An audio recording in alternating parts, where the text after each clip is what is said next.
The TireRack.com Champ Car Endurance Series brings real, affordable endurance road racing to you on North America's most prestigious road courses.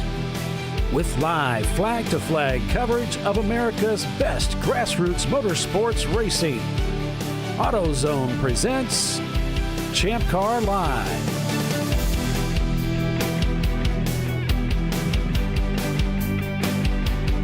Hello, everyone, and welcome to ChampCar.Live, presented by AutoZone. It's the TireRack.com Champ Car Endurance Series. This weekend's race, it's the Sebring Under the Stars 12-hour at Sebring International Raceway. I'm Paul Veltum, along with Tiffany Alexander, bringing you full-length race coverage again this weekend. So let's take a lap here at Sebring International Raceway in Sebring, Florida, about 85 miles south of Orlando. We head out onto the front straightaway here. You can see the pits just off to the right. As we head down under the first of the two bridges on the front straightaway, it's into turn one, a very wide opening that gets very narrow at track out. And then it's into turn three, a very slow corner, but then it's back on the power momentarily as it head through turn five. And then it's round Big Bend, one of the popular passing zones here at Sebring, all the way up into fourth gear into the slowest part of the racetrack. That's the hairpin. Once negotiated, it's back on the power without lifting, winding up through Fangio. And his teams will now arrive at turn 10 already. A turn that is banked slightly to give the cars a little bit more grip. And they're back on the power again without lifting through Collier as they negotiate down to the tower, which is turn 13. Once clear of turn 13, it's back on the power full to head down through Bishop and onto turn 15, an important corner to get the car set up properly for good speed. Heading into turn 16, it's through Le Mans, and then down to turn 16, corner all important to get great exit speed. You're going to want that because you're heading on to the longest straightaway here at Sebring, Almond Straight. Gathering speed now up through fourth gear as drivers begin to think about the most challenging corner on the road course. It's turn 17. It's very high entry speed, brake and a downshift as they head underneath that bridge. The pavement very rough, very bumpy, the car being thrown all about as they head towards the exit. And then it's back out onto the front straightaway for another lap, and that's what our teams will be facing here at Sebring International Raceway, 3.64 miles in length. More like 3.7 and some change, but yeah, 17 turns. I'll buy that. Welcome, everybody, to Champ Car Live, presented by AutoZone. Paul Veltum here, along with Tiffany Alexander. Hi, Tiffany. How are you this evening? I'm good. I got to be careful what I say because I'm tempted to say, how's your morning going? You know, good morning, everybody. Welcome. It's a little different this weekend, folks. As you can tell, it's 6 o'clock at night till 6 in the morning. And everybody's been asking me the same question. How are you going to do it? And the answer is always the same. I don't know. Yeah, we don't know yet. But we're just going to wait and find out how we're all going to fare trying to do this. We do a lot of 24-hour races, so shouldn't be a problem, right? Right. So everybody's kind of asking that question. I actually took some of the pillows. They always give you these giant pillows over here at the hotel. I took 4 of them, my 4 pillows, and brought them with me into the tower here, and I'm going to lay them out around the other corner of the room here, Tiffany. That's for my sleeping quarters. We're going to have some help up here. We're certainly going to have some interviews, be talking to some of the teams and some of the drivers. So it's going to be a good night. We're going to have a good time. Right now, we're under a possible 30-minute delay. I'm going to look at the log sheets and see if anything's changed. It actually doesn't say 30 minutes. It says 4 and 5 miles out we have lightning. We got hit with a deluge of rain, Tiffany, especially yesterday. Yeah. And we got hit so hard. And then it's like a sponge. You can get 2-3 inches of rain, and then you wake up the next day and you can't tell they had any, except the ground. The humidity. Yeah. Yeah, as mentioned in a little live shot that I did yesterday, that it could only get, if it get any hotter, I think the atmosphere would ignite. It was just crazy temperatures out here. And But hey, it's all good. It's all good. A shot from the balcony camera in my hotel room there, looking over Turn 7 from the Sevens Hotel. Oh, you can see those clouds look kind of stormy, huh? Yeah, we've got lightning kind of out in that area. As I'm poised up here in the tower, as I look to my right over Turn 3, that's where I'm seeing the lightning. So it's kind of ominous over there. The weather passed overhead, and we had some lightning strikes that were very close by, and they shook the building. But that was about an hour ago. The weather seemed to move off here, and then I thought maybe it was still just still traveling in that direction, and we're just watching it leave. But and the lightning's come back this way. So we're under a red flag condition. We haven't even started the race yet, and we're waiting approximately 30 minutes. That's what the teams have been told before we roll off the grid and take the green flag. When exactly they're going to roll is hard to say. We'll just have to kind of wait and see how this goes. Yeah, according to the radar that I'm looking at, there's quite a bit of activity around you guys, and just going to be moving through. So we may continue to see rain. Looks like all the red stuff on the radar might pass by and get a little smaller, calm down a bit. But we've still got some weather coming in down here in Florida, where it's so there's so much water in the sky, in the air. Can't hardly tell it's raining sometimes, but. No, like I said yesterday, I think the sky was even sweating. I mean, it was just miserable. Another big lightning strike over there near the tower. Remember, we are on an airport. Oh, yeah. And so it's, we got some lightning things going on over here. And unfortunately, it's within a 10-mile radius is generally the, what we're looking for. If it gets inside that 10-mile radius, then we're going to bring the corner workers in for their own safety. Doesn't stop me from going out and trying to put cameras in the midst of a heavy downpour with lightning strikes everywhere. Jackie said, "The show must go on." Jackie said, "Do you think you can wait a minute?" I was like, "Yeah, I probably should, for the sake of my family and loved ones." I wouldn't want to leave Tiffany hanging. Although you'd probably be able to get some sleep tonight. So that's the upside. There's always a positive, and I try to keep things upbeat, even in the midst of tragic death. Oh, goodness. Well, we certainly couldn't do this without you, Polly, so we're going to need you. And don't blame me completely, please. I don't know that I want to shoulder all the blame, but I guess, that's my cross to bear. Bringing up a radar here. Getting through all the commercials and everything. I understand. Yes, let's do this. Trying to get, go full screen on this. Just getting these little bits going here for us so we can kind of see. And this is similar to what Jimmy was showing me yesterday on the live, as I was doing the live feed. And you can see to the left there, that is the weather moving in. And then to the right, you can see we have the lightning strikes indicated. You can see how heavy they are, and they're just inside that 10-mile perimeter there. And so that's causing some concern.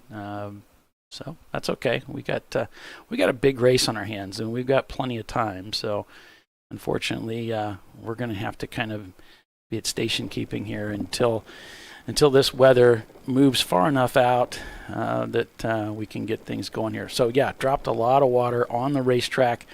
I was putting cameras down here on the guardrail, and the trucks were driving by. One of them came by at a high rate of speed, and there's gigantic puddles down on the straightaway, and so I had to run for cover before I got nailed with the deluge that was shooting over the pit wall. I have this mental image of a wave coming over the pit wall and crashing into you. Yeah, that's what it was like. It was pretty funny. I think they got a kick out of that. I hope they did. I hope they saw it, If I'm going to get nailed, I want everybody to see it, to at least enjoy themselves, because I'm going to be miserable. least it'd be worth it. It'd be funny, right? Yeah, and I need to get credit for it. Yeah. Everybody needs to know the pain that I suffer. So I got to bring it up. So yeah, over 55 cars here this weekend. I don't know how many ended up signing up at the last minute, and we had a number of cars show up at the last minute. So dramas for the marathon coach David Tawadi team, TLM Racing, their Marlboro car, the number 3 with engine failure yesterday, as we had a test day here. And I think he thought that maybe someone had zinged the motor and floated a valve or two. And so, he borrowed the Champ Car borescope and checked it out. And that was the end of that, the weekend for that car. But they are supporting the Fingdog Porsche Boxster. And so they also do a live stream. So we might get to see some of that activity from the Porsche. Nice. So, yeah. Nice. And we've got a camera in the 901 Motorsport machine. The number 903 is here this weekend. I was talking to Frank as I was putting the camera in, and he said, yeah, we call this the Vulture. I call this car the Vulture. Is it Vulture? The Vulture? The Vulture is the car. That's the bird that picks up the leavings, right? You get a dead animal, and it eats it. Dead right? animal stuff. Right. Okay. They call it the Vulture. And the reason they call it that is because they've had races where they're running in third place and the guys up front just fall out of the race. They break. Oh, their car dies. And then they cross the line and win the race. Yeah. Okay, I see. So they call it the Vulture. And so I was teasing these guys. I said, I need to pick up the camera, after the race. Where are you guys going to be? And he's like, oh, well, our trailer's, right back here. I said, no, you're supposed to say you're going to be in impound. You can come find me there because I'm winning this race. Come on, Frank. I got like 2 jokes, Tiffany. That's like one of them. So I got to ride that, get the most out of it. Polly, the sound on that camera is really loud. Yeah, let me back that monster down a little bit. There we go. It's I think it's louder for you than it is for our friends at home. That's okay. Okay. I'll back it down. Otherwise, you won't be able to hear anything. Right now, it's just these blowing machines out there trying to get. There's some humongous puddles. You see them keep going back and forth. Look at the amount of water that's gathered up right there. Now, the cement barrier is just like those highway cement barriers. They have they have sort of a cutout underneath them in the middle to allow water to flow. So they're trying to push it over into pit lane a little bit and get it off the racetrack, but the water just puddles right there. So anybody hitting that at speed is probably going to find some hydroplaning happening right there until they get all scrubbed out. The start-finish line is heavily painted, as you can see. And anybody who's ever been on track before, wet and paint don't really get along that well. So that makes that huge painted surface on the racetrack very slippery when you run over that when it's wet. Yeah. So we want to try to get that water out of the way before we get the race underway. You guys are missing a big light show, too. I'm sorry to say, because I've just switched to this camera, Tiffany, while you were finishing up that thought. Sorry about that. Go ahead. Oh, no, I'm good. So, yeah, we've got quite a bit of lightning off. Oh. Bernie says they're called Jersey barriers. Yes, they are. That's what we call them here, at least. Hello to Fred and Dennis and someone named Cloud. They've got a shout out going to the best of luck to the level 30 team.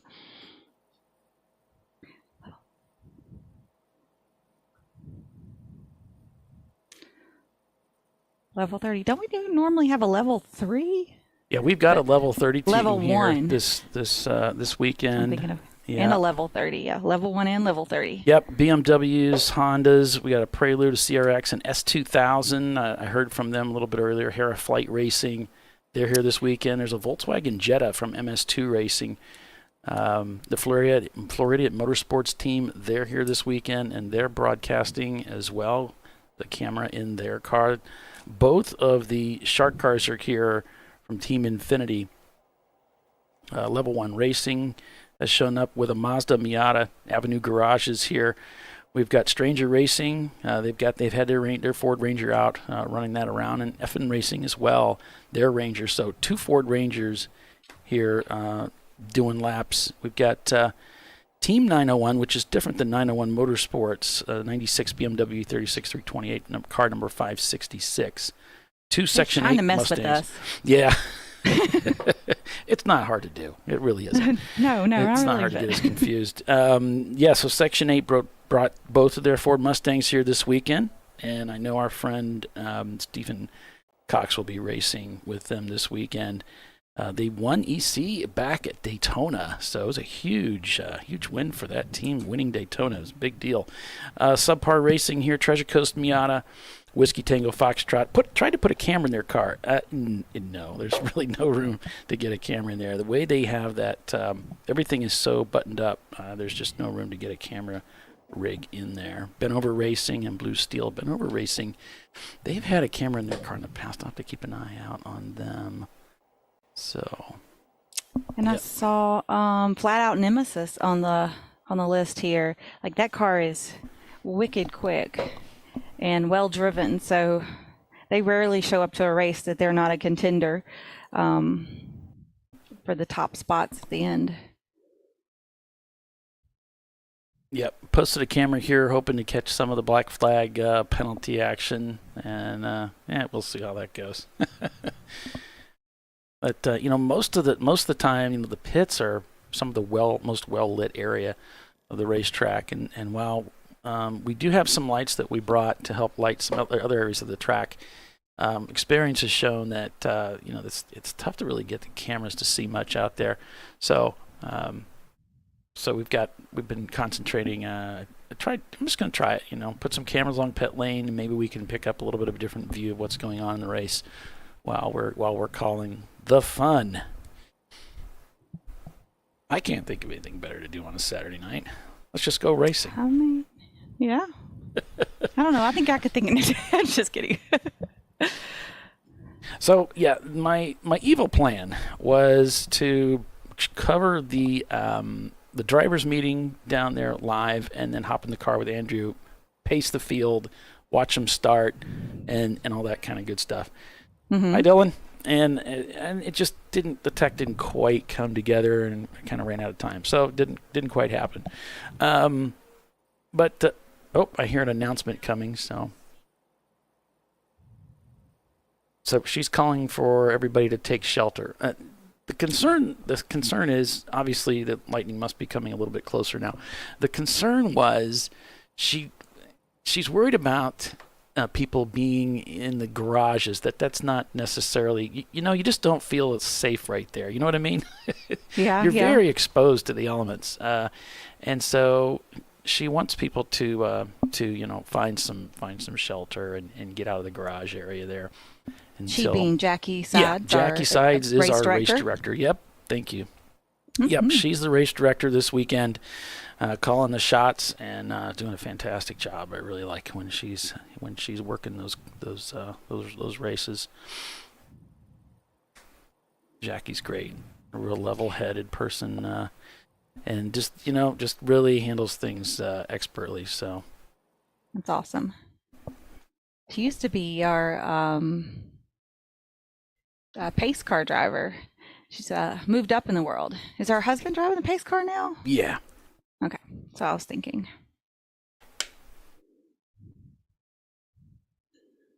Cool. Yeah, so this is, if you haven't seen this before, this is the TireRack.com Champ Car Endurance Series. And so what's cool about this race, and we consider it a starter series, is that it gives drivers an opportunity to get started in racing. People that have never been racing before, they can come race with us with essentially no experience and get a chance to drive a race car. And the cool thing is there's so many things that are really amazing about Champ Car, but you don't have to have your own car. You can actually rent seat time from a variety of teams that happen to be looking for drivers. Now, sometimes that's teams that have 2 or 3 regular drivers and they're missing a driver, right? So they need an extra person to fill the seat. And so they're looking for drivers. And you can connect with these teams through our Facebook channel, the Champ Car Garage, or there's a connection thread in the forum on the ChampCar.org website, ChampCar.org. And you can connect with these teams that are actively looking for drivers. And this happens at every race we go to. Now, there are some teams that take it a step further. Teams like Open Throttle Racing, for instance, TLM Racing. These are teams that offer seat time at a professional level. So in other words, they prepare the cars just like the smaller teams, but their intent is to bring in people that want to race with them. And so there's usually they a come larger with a full complement. staff and everything. Yeah. Right. It's a little bit easier. It does kind of more clearly, I guess, represent, you might say, the arrive and drive formula, where you show up, you drive, you have your gear, your helmet, your whole deal, and you sign the contract, you give them your money, and off you go. Now, so that's one way to go about it. And then the smaller teams, usually, you need to pitch in, you need to help out here and there, and that can be a lot of fun. Plus, Tiffany, a really good learning experience. Absolutely. So yeah, the smaller teams you're gonna have your driving stint, but then also you're usually going to be part of the crew for every fuel stop. So every 2 hours, the car will come in, somebody holds the fire extinguisher, someone, is fueling the car, the other, usually the driver going in next is helping the other driver get out, that sort of thing. So you'll be part of the team the whole weekend. So it's a different experience. And then you kind of learn the rules and all that stuff. Both ways to do it. I've done both. Both are a lot of fun. Here comes the announcement.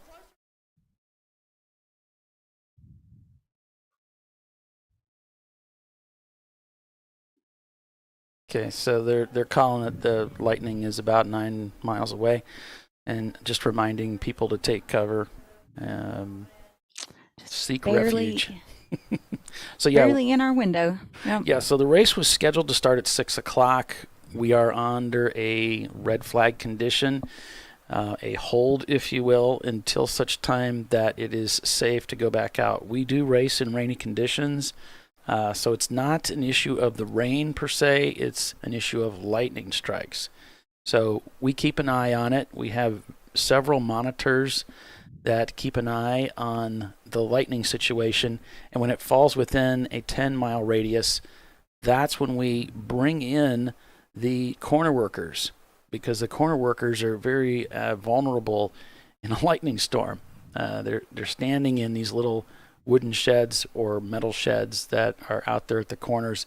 It's just not safe. So we bring them in and we wait for that storm activity regarded as far as the lightning is concerned to leave the area, and then we can go ahead and start the race. The cleaning crew has left the front straightaway, and I don't see them at other places of the racetrack. So I don't think we have a racetrack condition issue here any longer. Now we're just waiting for the skies to clear of lightning, and then we can roll the grid and get this race started. Yeah, let's get it started. We're kind of doing it backwards this time. We're starting when we normally end. Yeah.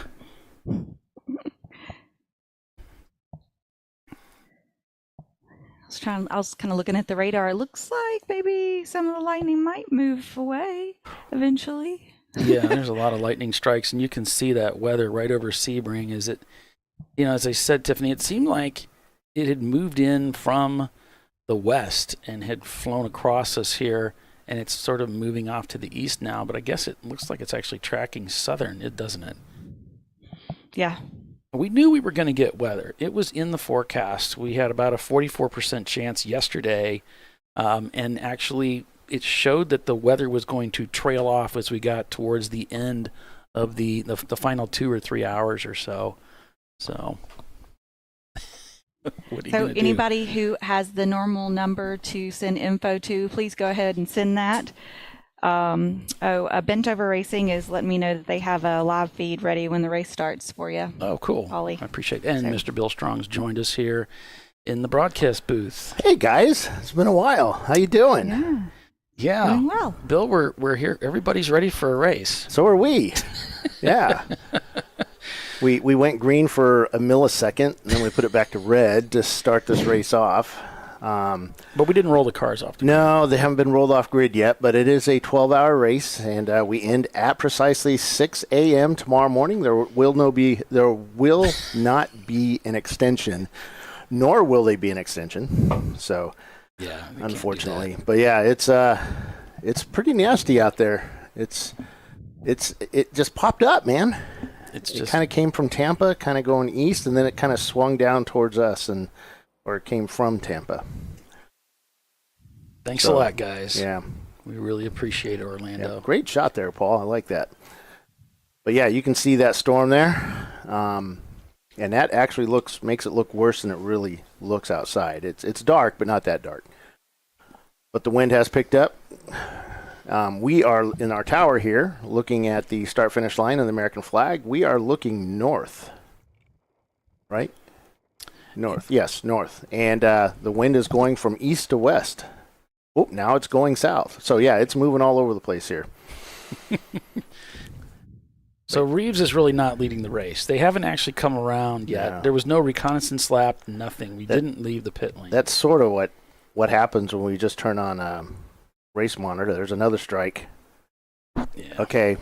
Yep, we just had another strike. And it's raining at turn 5, I'm being told, from the corner worker. But you guys take a look, watch the show here. We also have, and now it's raining at turn 7. Which we'll start it with the rain, no worries. But we just need the lightning to move out, and then we'll be ready to go. And you're taking a look here from the luxury suites of Paul Veltum. And looking at turn 7. Yep. Are y'all in the same spot? The presidential that we were suite, in for December? How'd you get the presidential suite, man?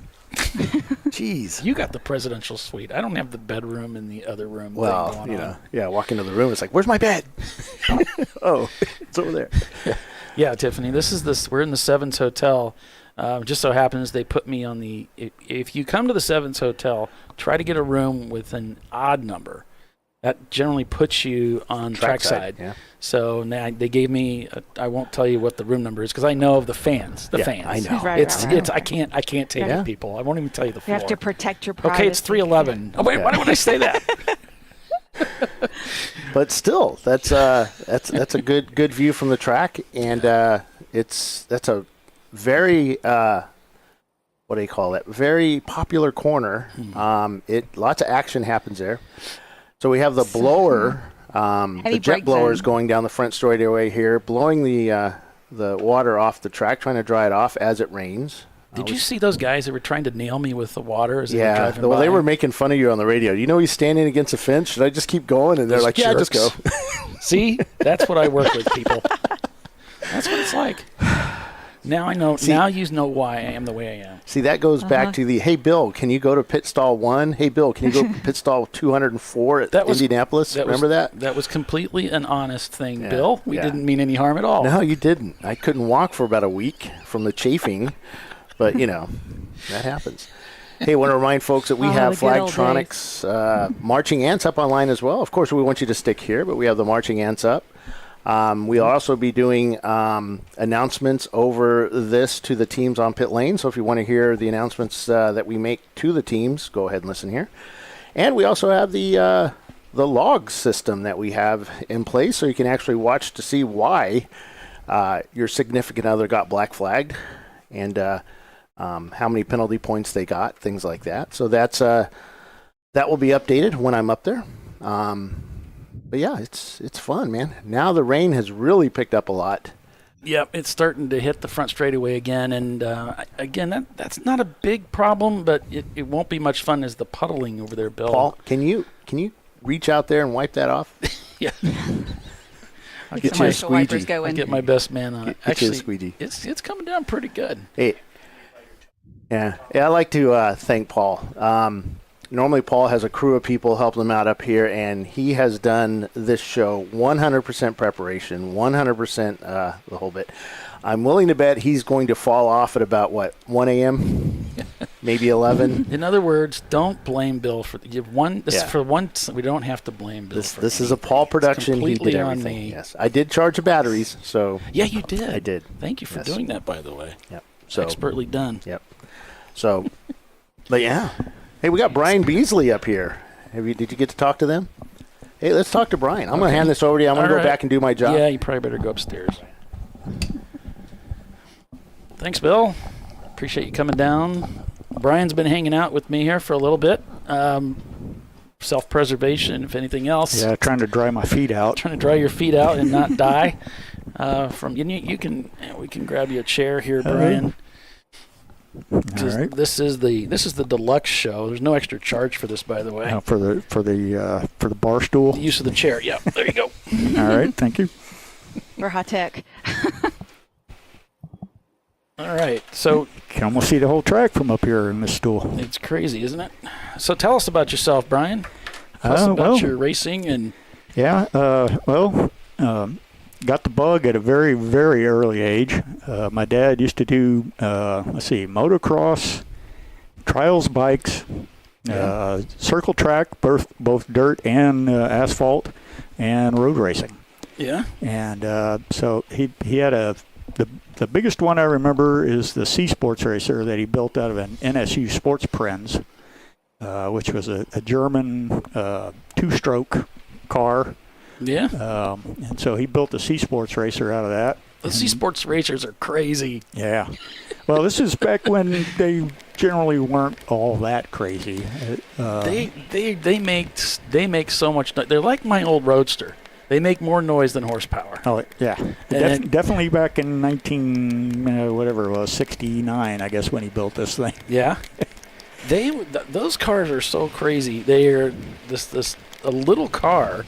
I mean, it's very small, but man, they're so loud, and they're kind of quick. They're probably they run motorcycle engines in some of these cars, don't they? Right. 1600. Oh yeah. Now 1000 cc. I think the absolute SCCA track record at Road America is held by a D Sports racer. Okay, yeah, the D Sports racer. Yeah, those are the cars I remember. Yeah, there was a guy, and he's in jail now because he had a loan scheme that I think charged like 128% if you missed by 1 hour. But he used to do IMSA racing too. But he built a D Sports racer with I think it was a 600cc Suzuki GSXR motor and a turbo. Yeah. And this car was more complicated than an F1 car to start. It took a team of engineers. They had to warm everything. It broke most of the time.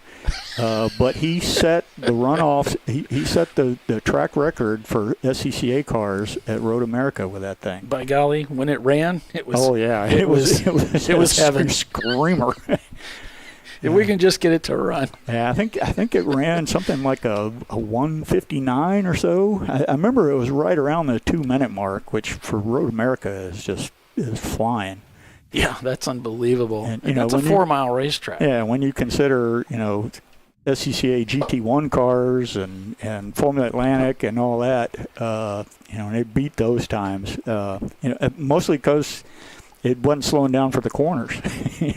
Get down to the one brake marker, touch the brakes, throw it, and just lift off the gas just long enough for the turbo to spool down a little bit. Yeah. And hit the gas again. But but back in 1969, my dad built this thing and didn't know too much about aerodynamics, so he built a bullet nose on the front of this thing, and I think the bodywork was pretty much air conditioning sheet metal. Oh yeah, and, I like it. The closest track to him was Texas World Speedway, which was a 2-mile oval with I forget what the length of the road course was. I think 3.5 or something like that. Really nice. It went across the backstretch out into what they called the back 40 for turns 6, 7, 8, 9. Yeah, 6, 7, 8, 9, or well, turn 5 too.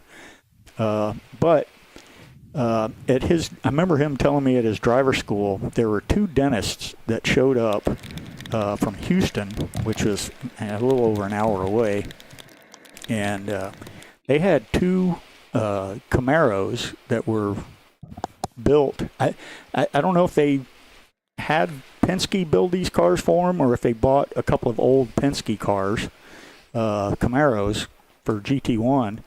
And I remember my dad telling me he was up on the banking, and with that bullet nose that he made, there was so much air that went under the front end once it got to 100 miles an hour. So the front wheels were basically rudders and not tires anymore. So you just turned and then just hope the wind had hit it the right way and then make it move around. Of course, then you lost a bunch of speed and the front end came back down. You had to be ready for that too. But he said those two Camaros split him through the banking in turn 3, NASCAR 3 there at Texas World. And he said nearly put him in a flat spin. They went by him so fast. They were probably doing about 160, and he was probably doing 110. And he said just surprised him pretty good. And then, upset the airflow around his car pretty good, too. He said he didn't know how he held on to it, but he kept it going straight. That was when he learned to, keep it down on the bottom. Don't have to worry about that quite so much. Now you only got to worry about them coming by on one side. So, Brian, are you with the team this weekend? Well, no. I came up here. A couple of years ago, I got tired of a bunch of stuff that was going on Facebook, and so I got off here. And it turns out now that's pretty much the only way to find a ride. There's not a whole lot going on the forum as far as trying to find a ride. Mm-hmm. And so I may have to get back on there so I can find rides easier. There you go. So I used to go all over the place. I've done. I've raced here. I started racing here at Sebring in 1991 with an ITC car, and did Moroso a couple of times over West Palm, and then I did Roebling Road once, and it took a while before I finally got to Daytona. I think it was 2009 was the first time I ran Daytona, but the guys that I ran with in Spec Miata, they went all over the place, and their shop was like I could drive my race car to their shop and use side streets, so I didn't have to worry, whenever I needed to get it worked on. So, in 2007, they decided to go to VIR and do the 13-hour Charge of the Light Brigade race there. And so, Jeff Labonte, who was the owner of Auto Technic at the time, he was getting on me about, man, all you ever do is race flat tracks, so you really need to go to a track with some elevation change. So I went with him up there and I did that, and it was like, wow, he's right. I really need to start doing some other tracks. And then about 2012, my E-Production car blew the motor. I should say it just spun the bearing. And I ended up getting started with ChampCar with TLM and David Toddy. I used to race against him, race with him. He and David Lira, who both own TLM together, they raced Volkswagen Rabbits in ITB. And so me and my dad ran Toyota Corolla in ITC, so we were always in the same run group, so we knew them really well. And so, I knew him on Facebook, and so he was just like, hey, what does it take to go Champ Car racing? He said, bring your stuff and show up. We'll put you in the car. So I did. It was 2014 here at Sebring was the first race I did. And then I went to Road Atlanta with him, Daytona, and then I got hooked up with KSR.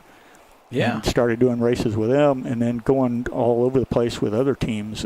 Thing 3 Racing, Justin Lee, I think is his. Yeah, I used to race with Justin. Yeah, I did Road America with him, Mid Ohio, Barber Motorsports Park, and it just so I've got a chance to go do a whole lot of tracks that owning my own car, I would not have gotten a chance to do. Right, and that's what kind of got me interested was because I thought, I'm campaigning my own car and I'm spending $1,600 on a weekend. Oh, Wait yeah. a minute, I could rent a car, Yeah, seat time. I get more seat time, Yep. and I don't have to work as hard. Yeah, I don't you have- You got have to to work on the have car. a truck. You got to have a trailer. You got to have a tag for both of those. You got to have the insurance on your tow vehicle.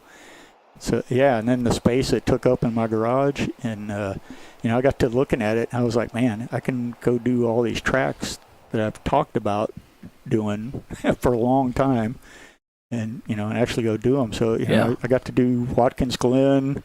Let's see what else. Hallett, Circuit of the Americas. I've run NOLA, NCM. Yeah, I love NCM. Did you run the first year we were there? Just the west course, or did you always run the full course? Well, when I ran there, I actually ran with another series. That was endurance racing, and that was the first time we ever tried the Bridgestone RE71s, and good tire. Yeah, well, yeah, as long as you don't have a real heavy car, like we did. At the end of 8 hours, we ended up winning our class, but we had to go find new tires for the next day because the left front was absolutely shot. Here comes an announcement. Yep. Still more lightning strikes. Yeah, I think she's just telling us there's more. There's still. Look at the water spouting off the roof. Yeah, I mean, off it is. the roof. Yeah, right on that. Can you imagine? On that pop-up tent there. I don't know if it's actually the angle, but it. Oh yeah, it might be. I would not want to be down in pit lane right now. It looks like a waterfall. It's awful. Although it could be kind of exotic. Yeah, you could go in there, take a shower. But as humid as it was about an hour ago, you may need to. It is. I mean, this will definitely cool things down a little bit, maybe. Yeah. yeah, and good comment there, Tiffany. Yeah, the lightning has gotten closer there. We've got it less than a mile away, so I'm assuming they're going to extend for another 30 minutes. So we extended the first It's 6 going to to take a 6:30. while Yeah. to get all of that out of there, and so sorry about that, folks. We were hoping to get things.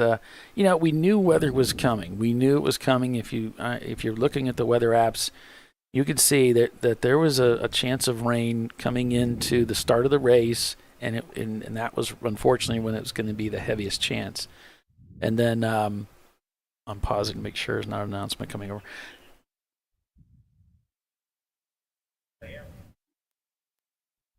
Okay. No.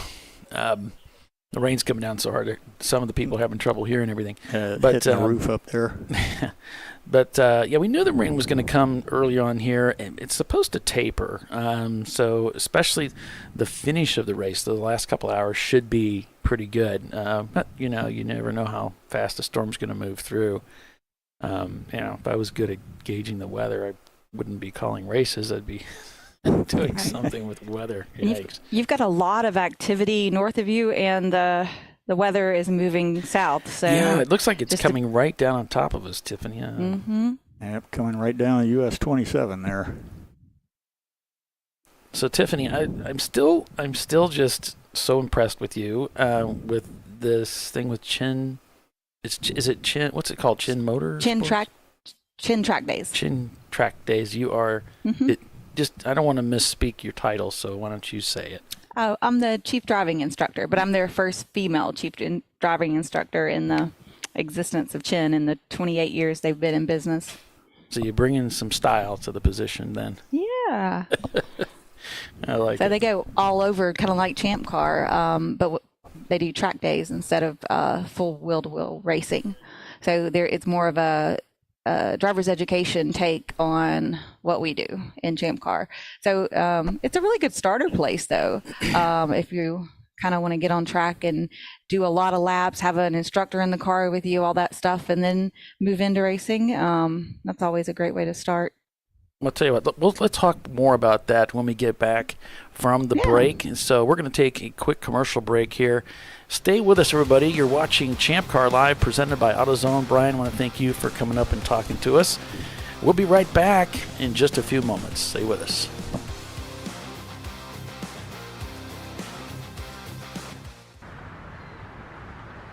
I probably need new tires.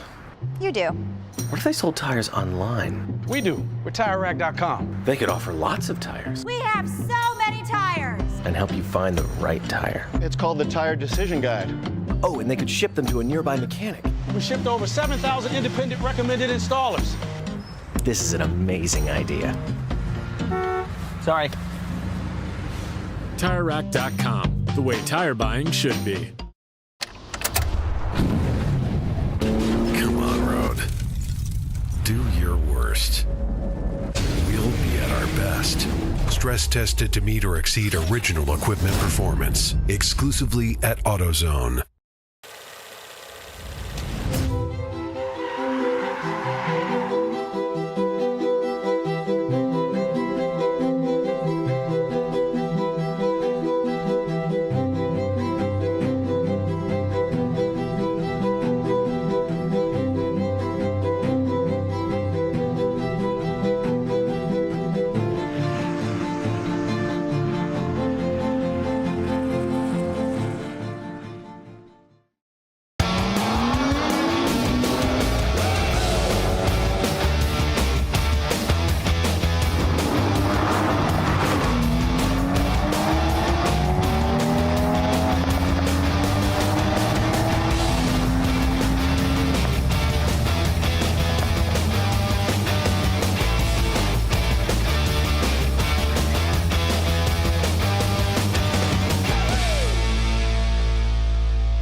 Discovery Parts is a veteran-owned racing and safety equipment company. While we're located inside Atlanta Motorsports Park in Dawsonville, Georgia, Discovery Parts can also be found at the tracks, supporting a number of Champ Car Series events. We take pride in being a reseller of the best of the industry to Champ Car teams and drivers. We know racing, love racing, and look forward to tomorrow to even more racing. Visit us at discoveryparts.com.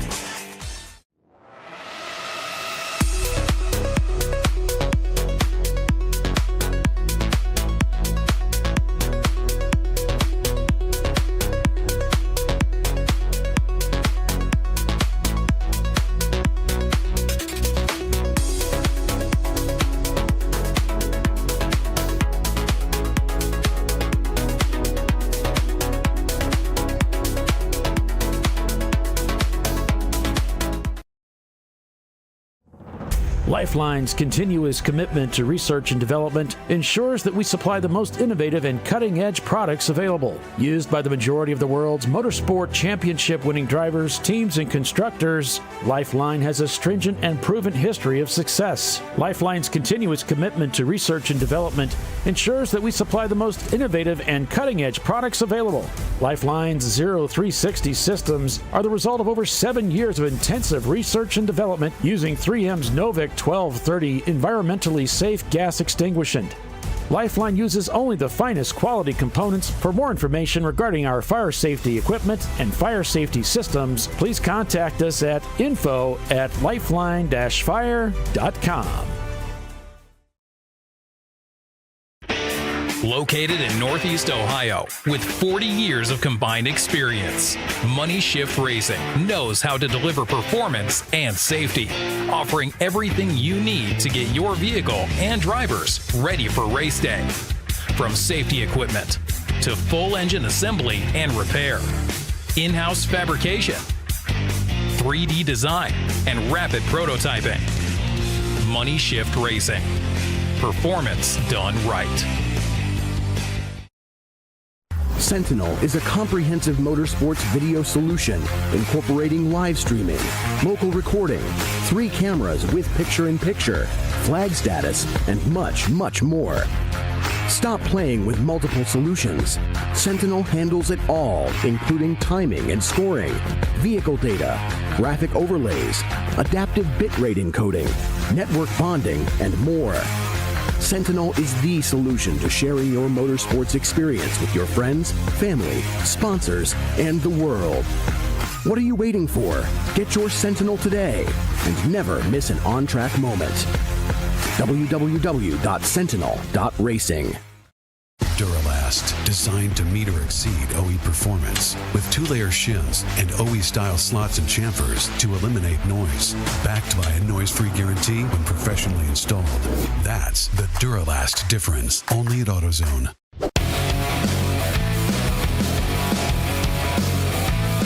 All right. Welcome back to Champ Car Live, presented by AutoZone here at Sebring International Raceway, the 12-hour Enduro. And boy, you can really see that car over there on the front straightaway. Yeah, the starter there, he's throwing up quite a rooster tail. Yeah, he's actually not on the front straight. He's on the access road that takes him to the start stand because the rain has lifted.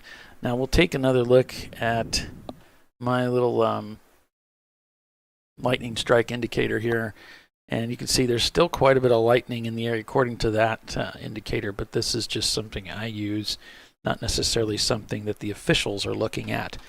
So because as you know, ChampCar.Live is not official, so it is far from it. So yeah, but it looks like we've got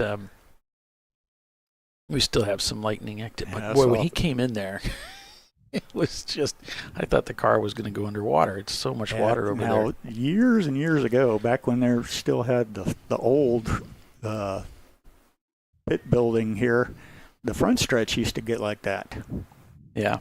And I remember watching, I think it was an SVRA weekend, it may have been HSR, but it was the big bore class, and it had just rained. Front stretch was still wet like that. And they all came in here, and Jag, E-types, Corvettes, Camaros, Mustangs. They threw the green, and everybody hit the gas, and I think the first 6 rows all crashed. Oh yeah. And of course, they used to have a whole lot more paint on the at the start finish line too. You had a big 12 hours of Sebring logo with the the oranges and all that, and then you had. I think presented by Contact 12-hour cold remedy was they each painted surface went from wall to wall, and it was about 30 feet long. So altogether, you had almost 90 feet of painted surface there at start finish, and it was slicker than snot. You can see the water flowing off the racetrack right now as we look. This is a view looking at turn 17. The V there that you see in the cones is because the pits are on the left side. This is the entry to the pits, while turn 17 is exiting there in the distance. You can see the water just running down the front straightaway down towards turn 17, and hopefully it almost looks like it's pooling there a little bit. Just past the barrier there, so maybe I don't know if there's any drainage there. But Tiffany, I want to go back to talking about the chin days, and so let's talk about because this is because we're a starter series, we want to obviously we're attracting drivers that have never driven before, but it's also there's some wisdom, isn't there, to get some seat time, get with a professional. Yeah.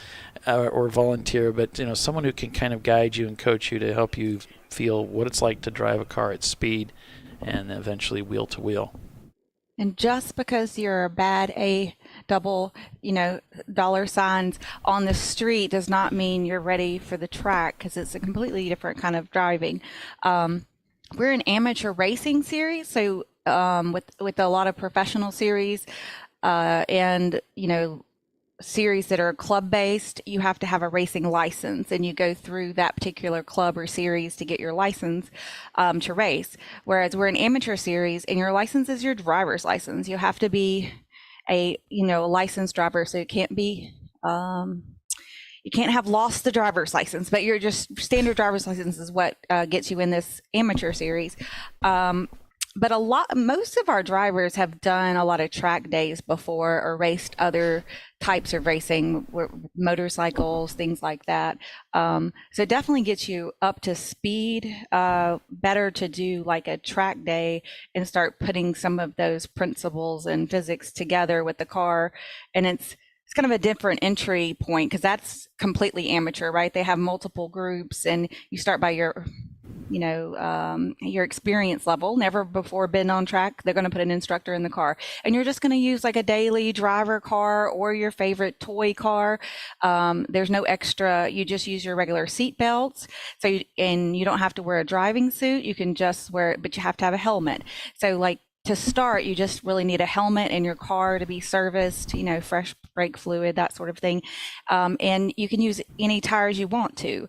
You don't have to have special tires or wheels, that sort of thing. If you have a Miata that's in your driveway or that you get out from time to time, that's a great little starter car.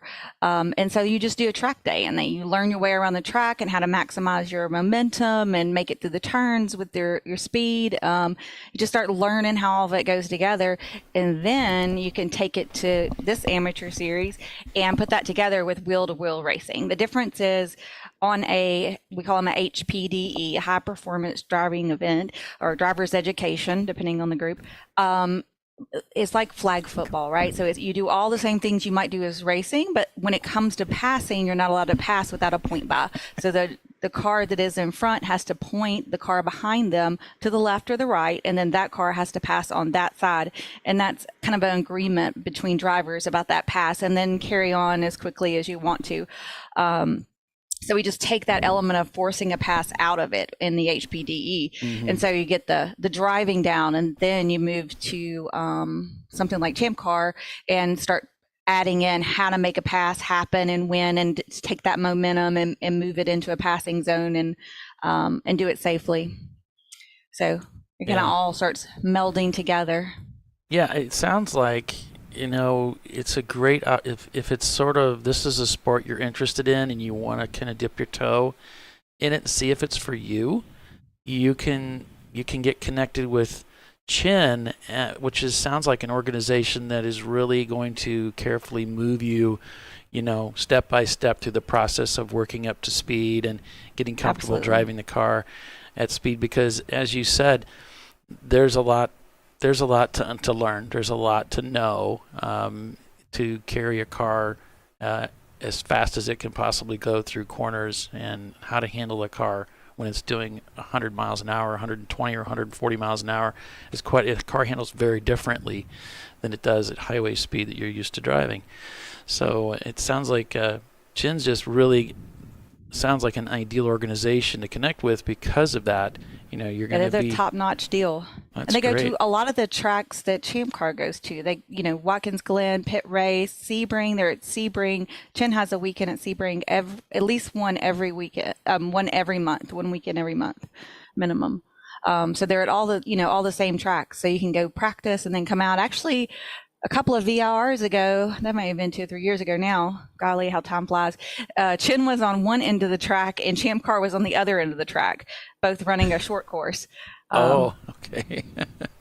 And we had one guy who kept blowing one of the turns and missing it and going on to the other course. Mm-hmm. And I said, if he does that one more time, they're going to charge him an entrance fee to the Chin event. Because he kept going over there. It was funny. Yeah, we were just watching as these blowers and these trucks are going by, Tiffany, over at turn 7, which is heading towards turn 7, coming out of 5-6, the Corvette bridge there, which is on screen now. You can't quite see it. It's above the white bridge that you see there. As the cars are coming through there, the trucks, there's so much water over there. It's blowing up twice the height of the trucks that are trying to go through there. There's a tremendous amount of water that's gathered up in that area of the racetrack. So it's comical to watch them go through there, really. But that's what's going on. Obviously, the rain has tapered off significantly. We see people walking around out there. I'm not sure that it actually is raining at this time, but as you can see, there's just so much water that was put down. Pushing water over the pit wall there. Yeah. They're trying he was looking for Polly. Yeah, they were. He's like, where's my target? Those jerks. They're having fun. They didn't get me, though. I was on to them. I saw them coming. It's like, I know what this is.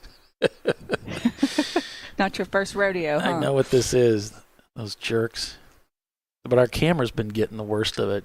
Oh, yeah. It's about to... So a wave comes over.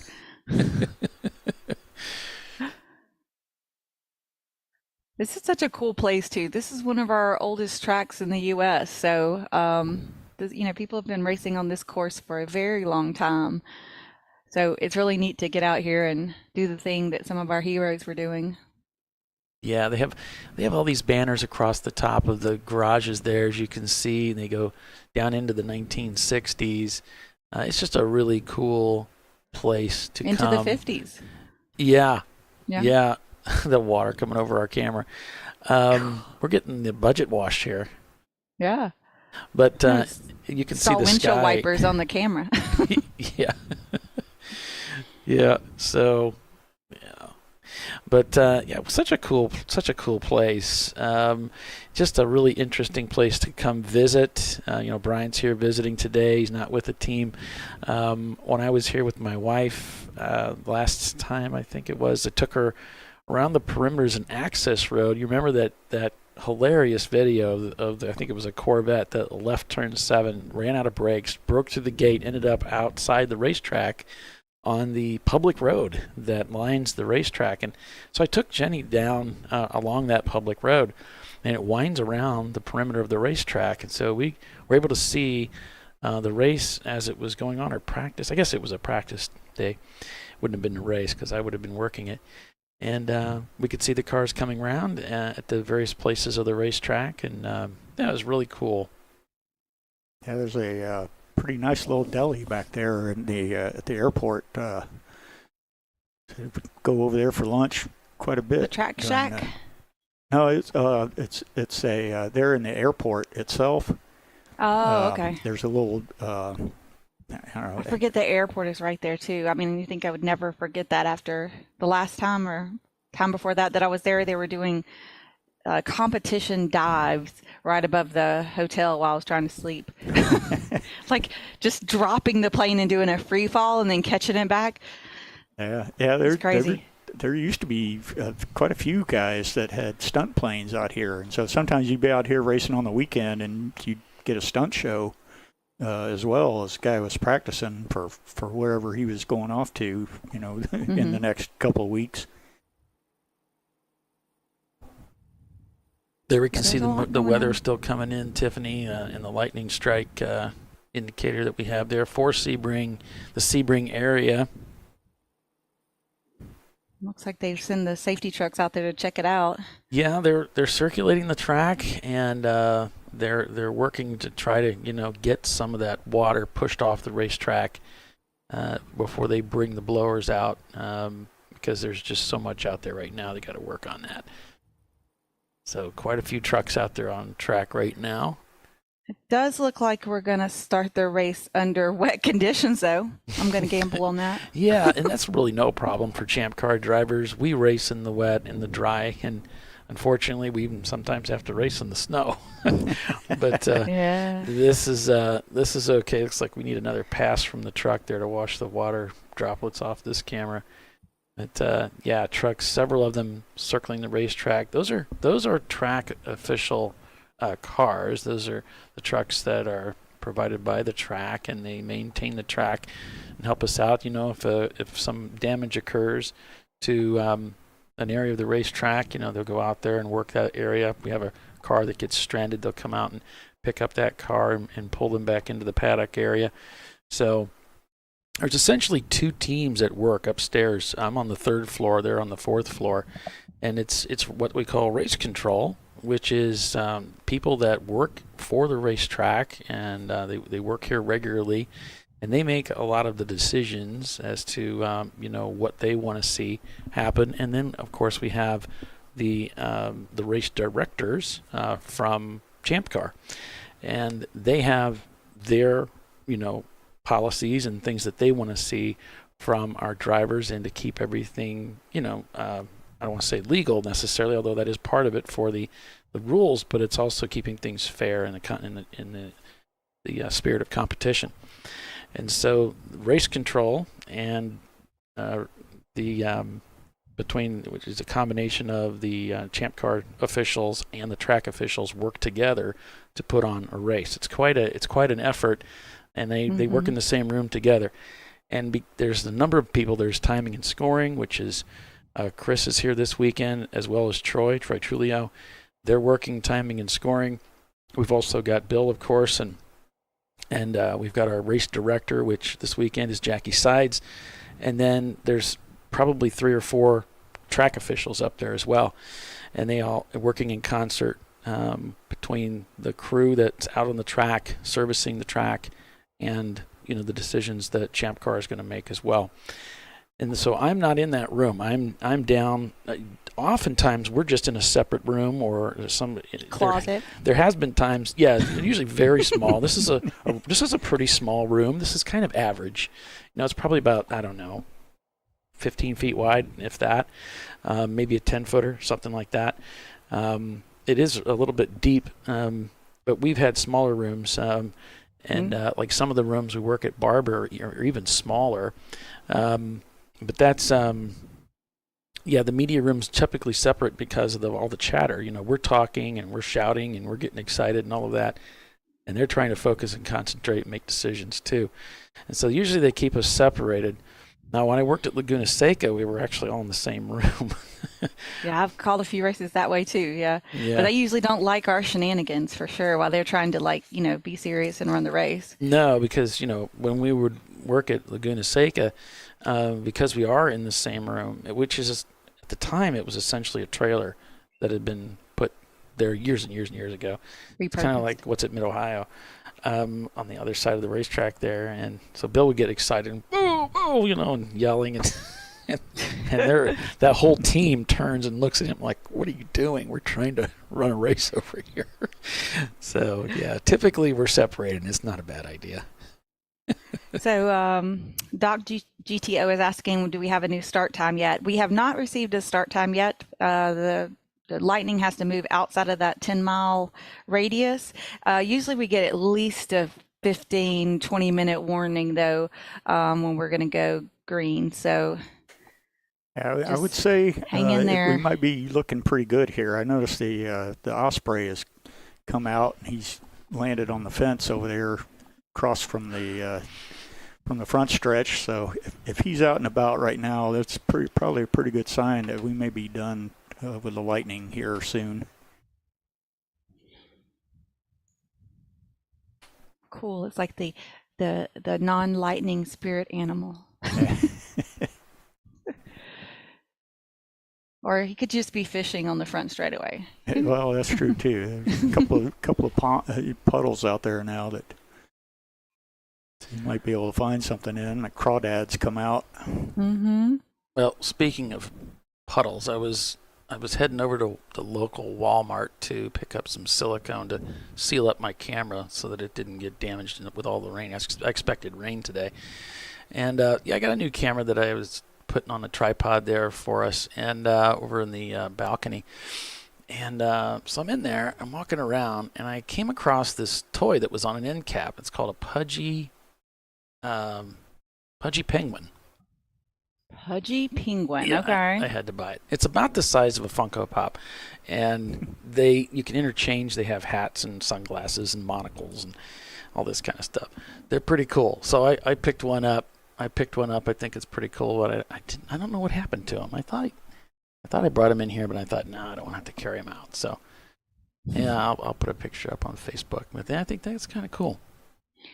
I've got the Google right here in front of me. I can look what a Pudgy Penguin looks like then. Let's see, Pudgy Penguin.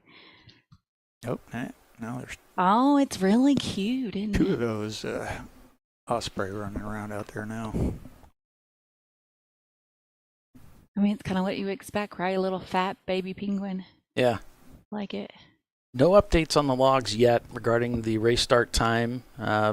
So it's just we're in a holding pattern here. If you're just joining us, welcome. You can see the counts are climbing, the people watching the race. Well, they're watching the broadcast. They're not really watching a race. Welcome, everybody. This is Champ Car Live, presented by AutoZone.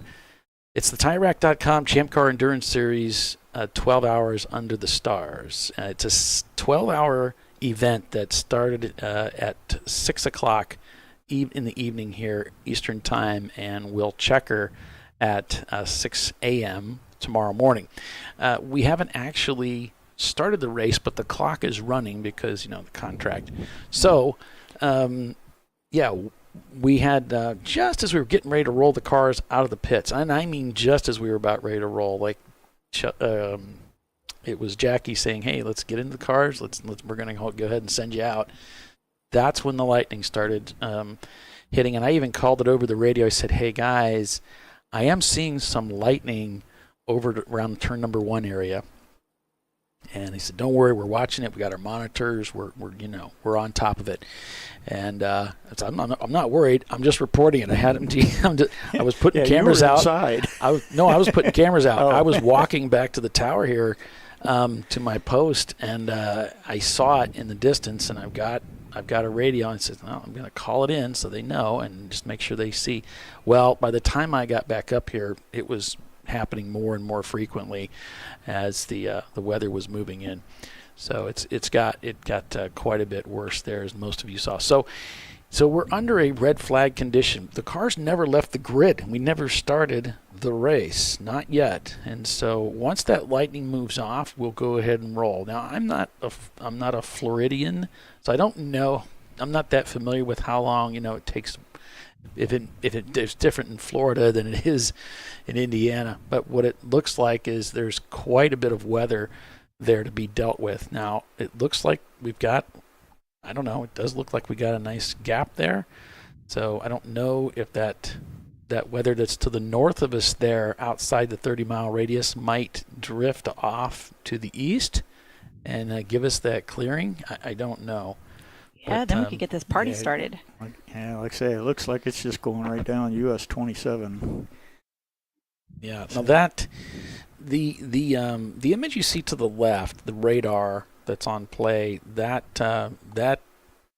is from when I started the show, when I first lit that up. So it's a little bit, even though it's playing into it runs into the future. It is a bit dated. All right, so we have cars. We still have these trucks circulating for us. They're just coming across the start-finish line. One of them is, while others are over there in turn 7 circulating. Yeah, they've got the jet dryer over there in the carousel.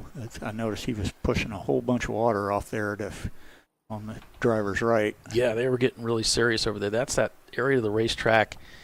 There's a lot of little slowish bends over there, Mike. It's kind of slow as you head down through that 3, 4, 5 complex over there. But apparently right around turn 5 there, folks, that's the area that, wow, we saw them, it was like a little bit of an area through the bridge there. We could see them coming through, and there was a tremendous amount of water over there that they dealt with. But as I said, we had this, and we got hammered yesterday. I mean, way more rain than we had so far today. And this was all happening yesterday during practice, the latter part of practice. And I got up this morning, it's like, well, you didn't even notice it. I mean, you could see some areas of the ground that were still damp, but you didn't see all this water that had come down.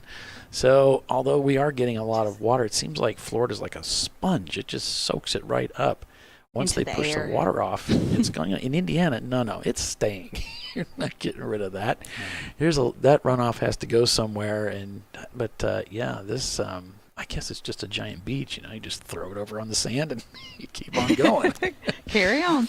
I remember the sun comes out and it increases the humidity and move along. It does increase. I remember seeing something on PBS a while back where they sent divers into these caverns along the coastline. And some of them went well into Florida, underneath Florida in these caverns. And so there's not a whole lot that Florida's actually sitting on. So once the water filters through quickly, it's got some place to run off. But it was amazing how far some of those guys went in. Some of those guys went in like 3-4 miles in from where they started into Florida. And then you hear about all these sinkholes, and now you know why they happen so much in Florida. So we're going to take another break here for commercial and be back in just a few minutes. We're at Sebring International Raceway this weekend, ready for us to go racing. We'll see if the weather will cooperate. Stay with us. We'll be right back. An important decision is afoot. This man is about to buy tires on TireRack.com. Tire Rack is the leading online retailer of tires in North America and a repository of advice and expert reviews. And it's done! All that's left is to arrange for safe, easy installation at one of our independent recommended installers. Well, I guess he did that too. TireRack.com, the way tire buying should be. Come on, Road. Do your worst. We'll be at our best. Engineered to meet or exceed original equipment performance, exclusively at AutoZone.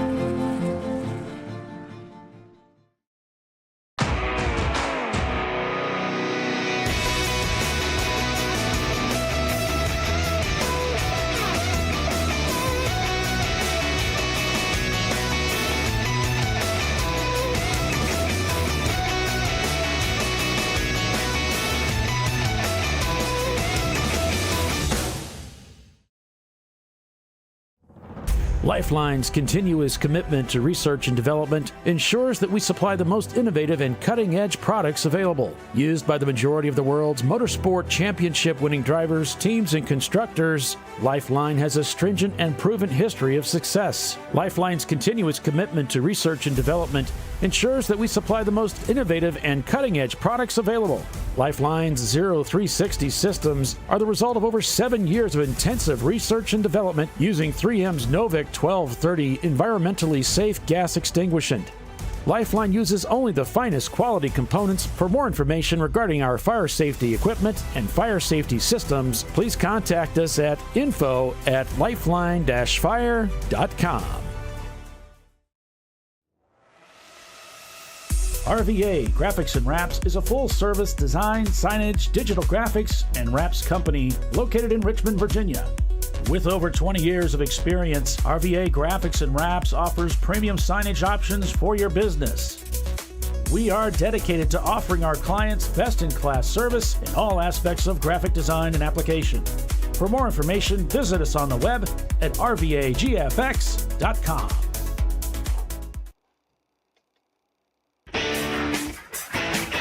Located in Northeast Ohio with 40 years of combined experience, Money Shift Racing knows how to deliver performance and safety, offering everything you need to get your vehicle and drivers ready for race day. From safety equipment to full engine assembly and repair, in-house fabrication, 3D design, and rapid prototyping. Money Shift Racing. Performance done right.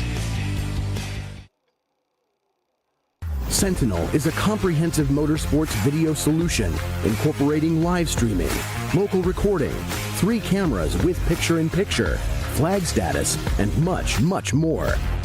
Stop playing with multiple solutions. Sentinel handles it all, including timing and scoring, vehicle data, graphic overlays, adaptive bitrate encoding, network bonding, and more. Sentinel is the solution to sharing your motorsports experience with your friends, family, sponsors, and the world. What are you waiting for? Get your Sentinel today and never miss an on-track moment. www.sentinel.racing. Duralast, designed to meet or exceed OE performance with OE-matched friction formulations and fitment for 97% of cars on the road. Backed by a noise-free guarantee when professionally installed. That's the Duralast difference. Only at AutoZone.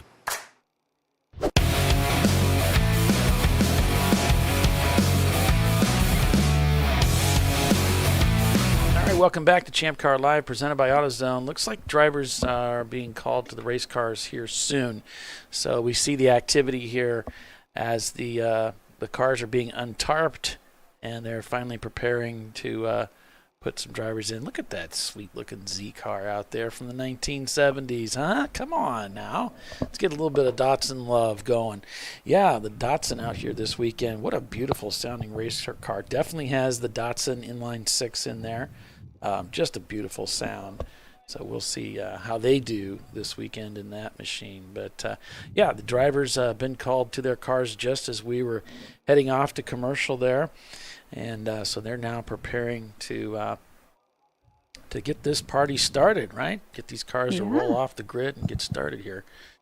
So, Tiffany, we talked about Chin a little bit, quite a bit. We talked about the tracks. Is there anything else that we missed that you wanted to bring up there while we were jawing about that? Actually, one other thing to come to mind. One of the things that they do at Chin is they have classroom sessions. There's 3 per day, and I teach those at Barber frequently. But, those teach you, like, it's a classroom setting, a lot of the things about driving on the track, but also teach the flags and kind of track etiquette. Like, so that kind of, because every sport and every hobby kind of has its etiquette. Kind of how we handle certain things. So just kind of gets you up to speed quickly without having to sit in the penalty box and find out about things. Right. So there's that. Yeah. Well, I think it's really cool. Yeah. If anybody has any questions or something, I'm on Facebook. Hit me up on Messenger, send me a message. All of our teams out there that are getting ready to go racing, y'all can send me info during the normal way that we do.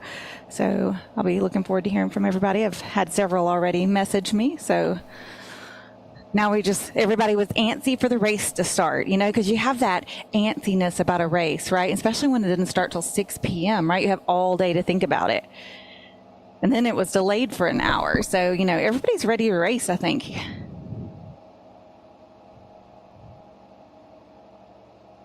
I've had a whole nother hour to think about it. All the drivers are being told now to stay track left as they send the cars out because, as we pointed out, there's a lot of water on drivers' right on that front straightaway. And, of course, once they go around once, they're going to see just where all the water is located at and how to avoid it. Yeah, stay out of the lake unless you brought skis. 901 Motorsports driver hopping in the seat and getting strapped in. It's wet in there. You can bet. All of these cars are wet. We had so much rain come down, and it was raining well before the start of the race. It was terrible. I was trying to set up cameras and this stuff. It was a mess.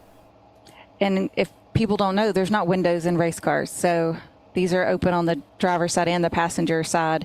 So, and we know that water and electrical things don't usually get along super well. So we'll see how that impacts. Some of them don't even have a windshield. So, yeah, most of ours do, but yeah, there's not that much. I think the garage, as you can see, it's so high. It sits so high that it does offer some shelter, but you have to be standing towards the back of the garage to really get it. The car's getting wet. And we were getting ready to go green, so all the cars were out on the hot pits where you see them parked right now. They weren't, they weren't in the garage area. Well, they were when the rain started, and then it stopped. Oh, earlier. So it was okay. We're going to do our driver's meeting, and that's when I ran out to finish up cameras. And when Tiffany, you and I get ready in the pre-show area, the time before we get started, about a half an hour, and then it started coming down, and then the lightning, and then the rain. So, but yeah, 901 Motorsports, he calls it the Vulture. And that should be Grant McGee starting out this evening. I'm so used to saying morning, but this evening. Starting out in the 901 Motorsports BMW. Thanks for joining us here on ChampCar.Live. Please smash the old like button. Sure appreciate that. I can see already 21 of you have already done that. That's more than 20% of the people watching the show have already hit that. We're up to 90 viewers already without a race, just talking, getting ready for a race. So there you can see still quite a bit of water. So yeah, drivers have been told, hey, we want you to stay track left as you come down that front straightaway, because there are a lot of, the puddling seems to be happening on the right side of the track there, until they get that scrubbed out, or until, just enough circulation of the cars going by pushes that water out of there. So they've lifted the red flag now, and now we're at a state of just getting ready to get started here. I love the you can see the little pit truck running around the marching ant diagrams. He's coming down through turn 16 now, and he's white. I love it. Oh, I see it now. Yeah, it's fantastic. It's so funny. Somebody's hanging out there in Green Park area. So the timing and scoring pylon, I have removed it right now from our screens because we haven't even done a lap yet. So don't want to cause any confusion there, folks. Just signing in to see, what's going on with the race. Well, we haven't had a start yet. We haven't even taken the cars out of the pits yet. Just getting ready to do it though. So we're still waiting on lap 1. There's Floridian Motorsports, and I need to douse the crawler there. We'll do that. There we go. That's done.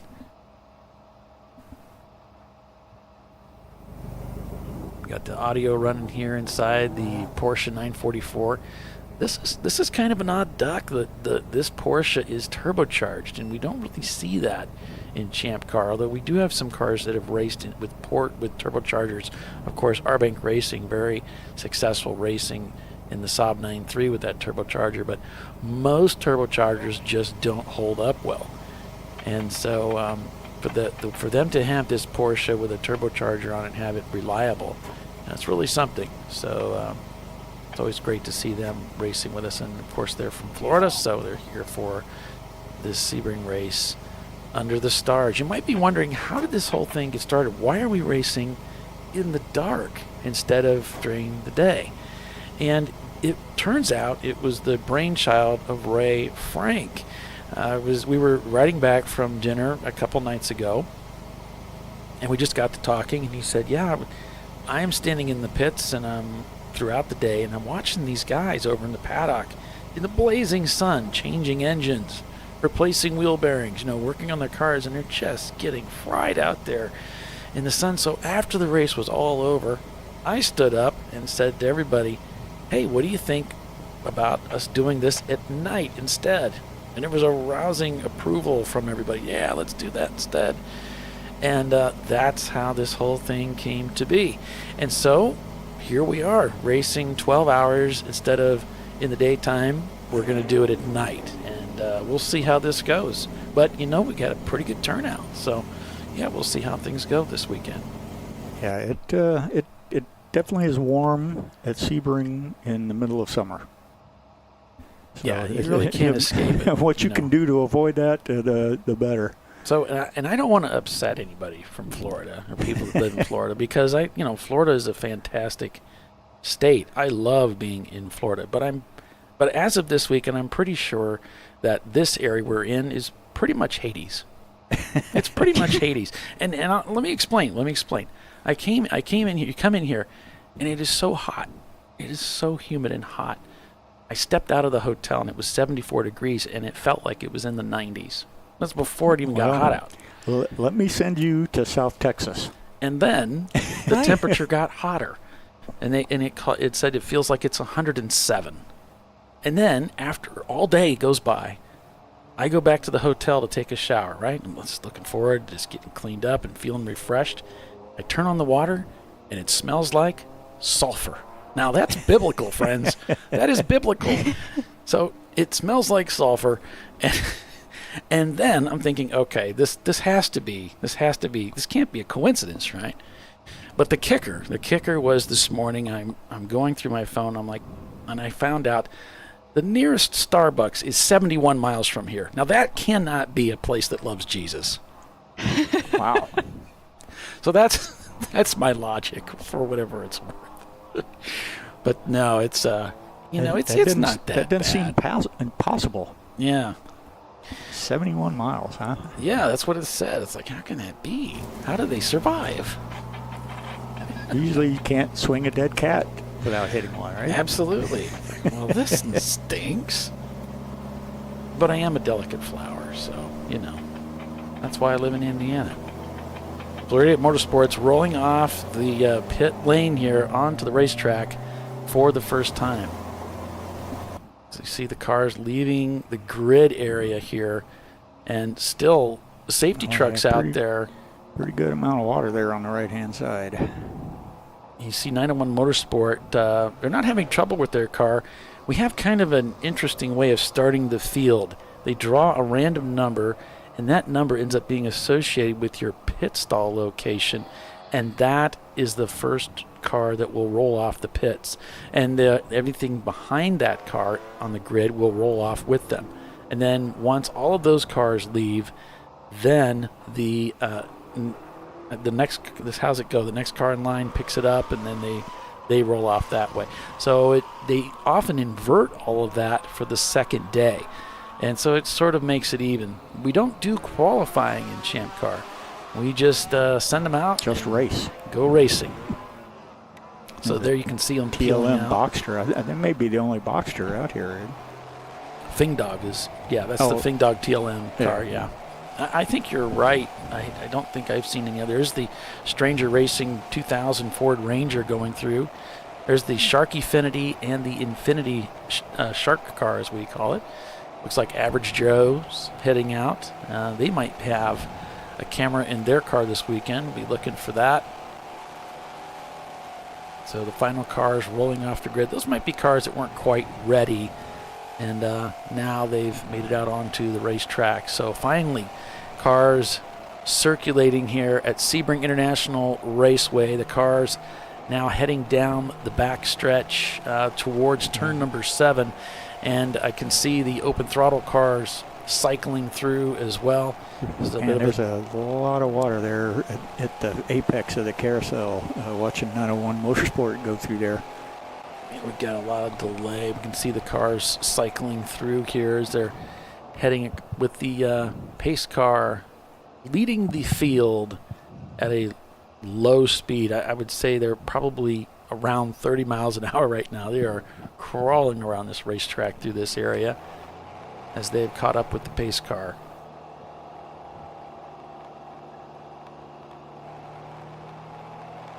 Polly, the background noise is drowning y'all out on my end. Just the engine noise. Okay. Well, the car noise, yeah. All right. Let me see what it. I don't know if that's anything we can do anything about. Let's see. I have a Corey is in the car of the Bent Over Racing car. Let's see. 985 is a BMW. They're a C-Class car. And so Corey's going to be starting out in that one this evening. And I sent you, Polly, a link to their YouTube channel, too. Okay. In the messenger. All right. They got their camera up and rolling. So. Perfect. Yay, we're going to have a race. We are going to have a race. It is going to happen, folks. It is going to happen.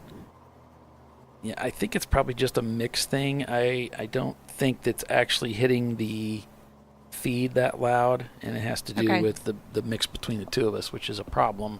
A little bit of a problem, because if I'm going to put any engine noise into the show, you're going to get lost and all that. That's part of the reason I don't typically share the sound, so I might want to go ahead and I might fix that right now, so that way you don't have that problem. Gotcha. It is nice to be able to hear them, but not to the point where I can't hear you. Yeah, I have to hear you. Unfortunately, there's that's pretty difficult to manage that. To modulate. Yeah, they don't really give you. Have to play some games there. Okay. So it looks like we're starting 50 plus cars this evening. I think 52 was the last. We had a couple break yesterday during practice, but I think we've got 52 that I saw on list. They were supposed to start today. Yeah, we had some, whenever you have a practice, you have some failures, and so that did happen. But for the most part, obviously there really weren't that many cars practicing yesterday. I was surprised at how few cars there were, but it again was pretty hot too. But there was just a number of teams that hadn't yet arrived, and it was a really strange feeling, Tiffany, because, like you said, we normally start at the beginning of the day, and we got here, and you have like 2 days to get ready. I mean, you've got Friday, and then race day morning, you got all day. Yeah. It's like, well, let's take a nap, I guess. I don't know. It's going to be a long night. It's going to be a long night. So it was really kind of odd, and I think it allowed some teams to say, hey, if I'm not doing the practice, I don't even need to be there on Friday. I don't need to take a day off. I can work Friday, and then I can take my time driving out to the racetrack and, and then take the green at 6 o'clock and go racing. I mean, you can do it that way. Yeah. So car number 7, Apex Racing, is a Honda CRX. Their race control is asking them to turn their headlights on. Just an FYI. I'm seeing over on the YouTube chat, Dad, you got this. So Sunshine, who's Dad, and what team is he racing with? Yeah, let us know in the chat, if you've got loved ones, relatives, who's racing and what the backstory is. We want to know. It's fun to share that stuff. It is a family event. You can see 901 Motorsport staying around track center, trying to stay off of where all that the water is puddling up over there on the right side of that front straightaway as they head around this 3.7-mile road circuit in Sebring, Florida. Welcome, everyone. Over 100 viewers now. We're getting ready to start this race. We're shown under red here on Flagtronics, but that won't be for long. They're circulating the track right now, checking transponder pings, but how long they're going to do this is unclear. But Andrew Sides in the pace car has picked up the pace. They're moving the field here at a decent clip around this racetrack. So in the area, Tiffany, that we were looking at underneath the Corvette bridge here around the turn 4-5 complex area, where we had so much water being pushed off the track as the cars came through the safety trucks, that is all gone. We're not seeing that rooster tailing. We're not seeing anything over there as the cars come through. So they've done an excellent job of getting the track cleared of those heavy, puddled areas. To be sure, there's going to be a lot of small puddles. At speed, you're going to feel that kicking back into the steering wheel as the cars momentarily kind of hydroplane through those puddled areas. But looking out the 901 Motorsports windshield, it looks pretty good. Yeah, it does.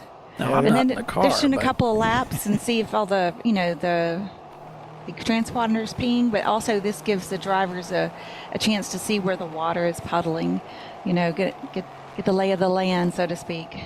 Yeah, there was a pretty good-sized puddle there right at the edge of the track on driver's left coming out of the carousel, which luckily you avoid that as you exit that corner. But but some people really get off there on driver's right and tend to overcorrect, and it shoots them across. So if there's water over there, it could very easily end up in the tire wall because you are not going to stop on that grass. So Drive Florida is saying they're watching from Gainesville, Florida, and they're cheering on number 352, the flat-out Nemesis car. Nice. There's friends. They have friends, Polly. Weird. And they said they're looking forward to seeing them up front. And anytime they're at a race and they don't break, which is not very frequently actually, they usually are up front. Looks like my clock froze. So yep. We got another headlight warning for number 56, Glazed and Confused, our A-Class Mazda Miata. So get those headlights on for everybody. Go ahead and get them on now. Yeah, let your drivers saw know. them going down towards 7 there. couldn't quite tell if they had lights on or not.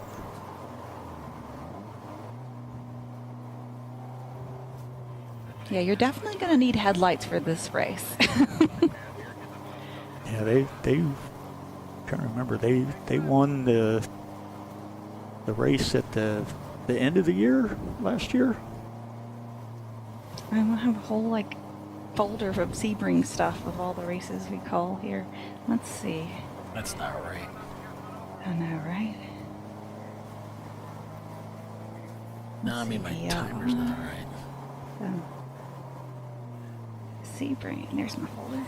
All right. Let's see. So the New Year's Eve race this past year,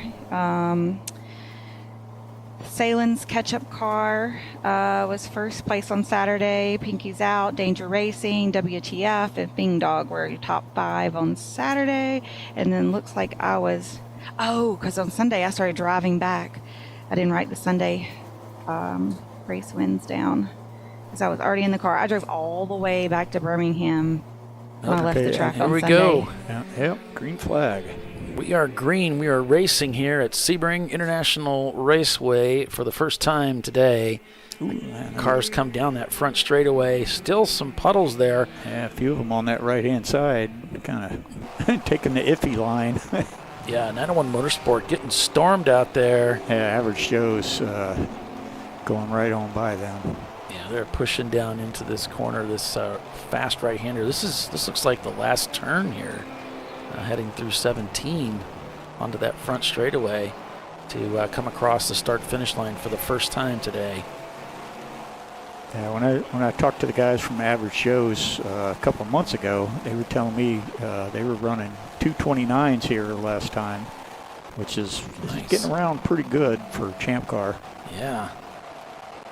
I'm watching the cars come down into turn 7. They are flying down that back stretch through Big Bend down into turn number 1.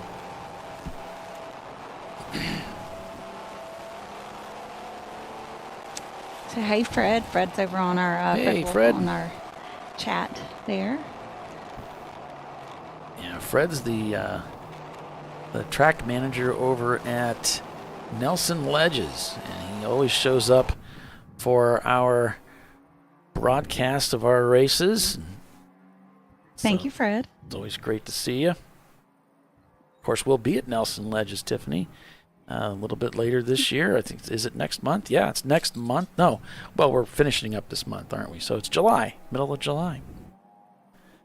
And we see the cars piling down into turn 7 there. It's a very slow corner as they wind through. And Tiffany, I'd love to get some of your expertise on how to get around this racetrack and what to expect as with 901 Motorsport here running through. Oh, we got a car stranded to the left there, guys. One of the Jettas? Stranded off to the left-hand side there is one of the cars. I'm not sure where we are here. Yeah, that was coming out of 7. This is through the Fangio chicane here, coming up to turn 10 up here ahead. Now, because of that, they'll probably go to caution to retrieve that car, if they can't go on their own. And Drive Florida is saying, watching from Gainesville, they're saying this is their first race back since being wrecked at AMP, I believe, last year. Oh, okay. I know I hadn't seen them in a while. I forgot about that. I guess they didn't. Car number 27 had 2 off and continue at 7. Went off the road safely, then rejoined, so no penalty. Car 27. That's the Jetta. Yeah, that red Jetta. And I think Tiffany Troy told me that he's going to try and get race hero running. So you might take a look for that as we come up on the Stranger Racing Ford Ranger there to the left. Don't tempt me with a good time.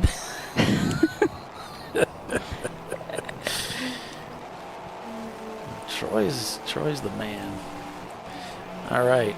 And Troy's probably going to be joining us here in the broadcast booth in the wee hours of the morning so that I can take a break and hit the pillows that I brought from the from the hotel. Thanks, guys. Appreciate that. And appreciate all you viewers coming in. Very early on, we are 1, 2, 3 Miatas up front. Yeah, look Glazed at and that. Confused, WTF, and Clark Motorsports are our first, second, and third place cars.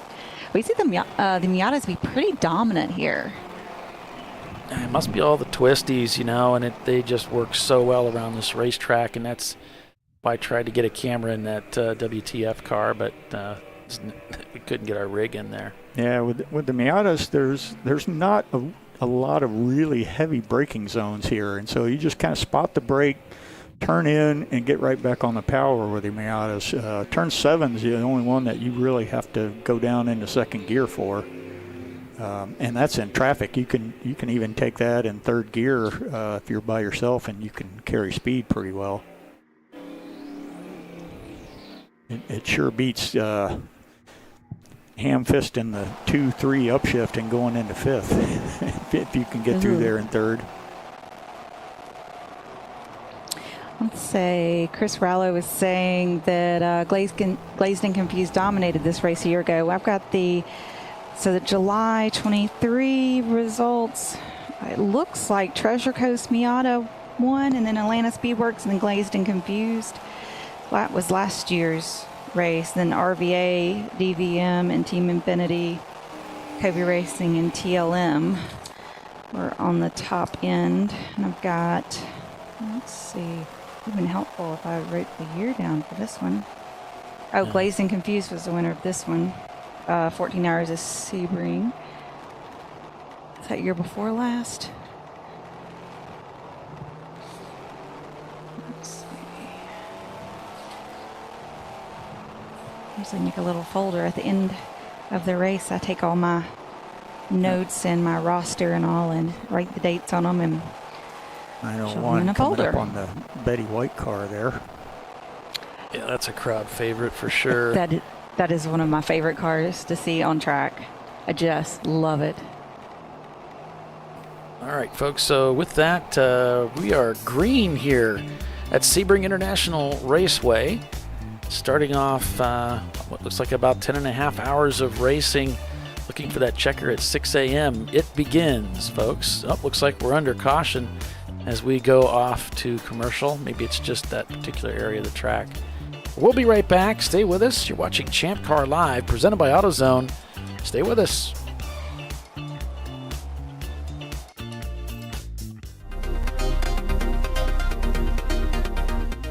Welcome to TireRack.com, revolutionizing tire buying since 1979.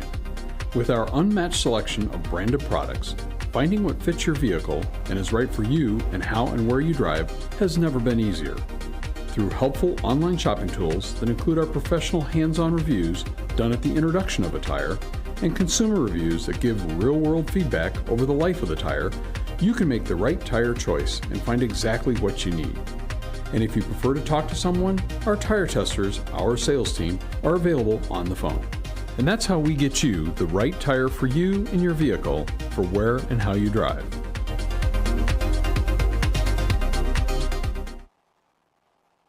At AutoZone, you get what you need when you need it. Got a today job? Pick it up free same day at your local AutoZone. More of a tomorrow project? Order as late as 10 p.m. with free next day delivery. Getting the job done just got easier.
RVA Graphics and Wraps is a full-service design, signage, digital graphics, and wraps company located in Richmond, Virginia.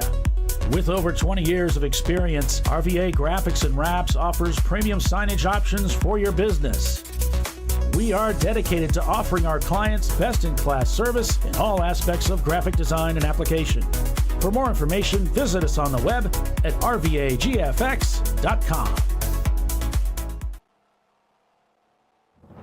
Lifeline's continuous commitment to research and development ensures that we supply the most innovative and cutting-edge products available. Used by the majority of the world's motorsport championship-winning drivers, teams, and constructors, Lifeline has a stringent and proven history of success. Lifeline's continuous commitment to research and development ensures that we supply the most innovative and cutting-edge products available. Lifeline's 0360 systems are the result of over 7 years of intensive research and development using 3M's Novik 1230 environmentally safe gas extinguishant. Lifeline uses only the finest quality components. For more information regarding our fire safety equipment and fire safety systems, please contact us at info@lifeline-fire.com. Located in Northeast Ohio, with 40 years of combined experience, Money Shift Racing knows how to deliver performance and safety, offering everything you need to get your vehicle and drivers ready for race day. From safety equipment to full engine assembly and repair, in-house fabrication, 3D design, and rapid prototyping. Money Shift Racing. Performance done right. Frozen rotors from Diversified Cryogenics deliver increased performance and a higher level of safety, while significantly reducing braking system costs. So to tell you a little bit about the durability of this product. So we have seen an incredible extension of the life of our brake rotors using frozen rotors. We've gone from brake rotors every other weekend to 6 weekends on one set of brake rotors, and I think they can go farther.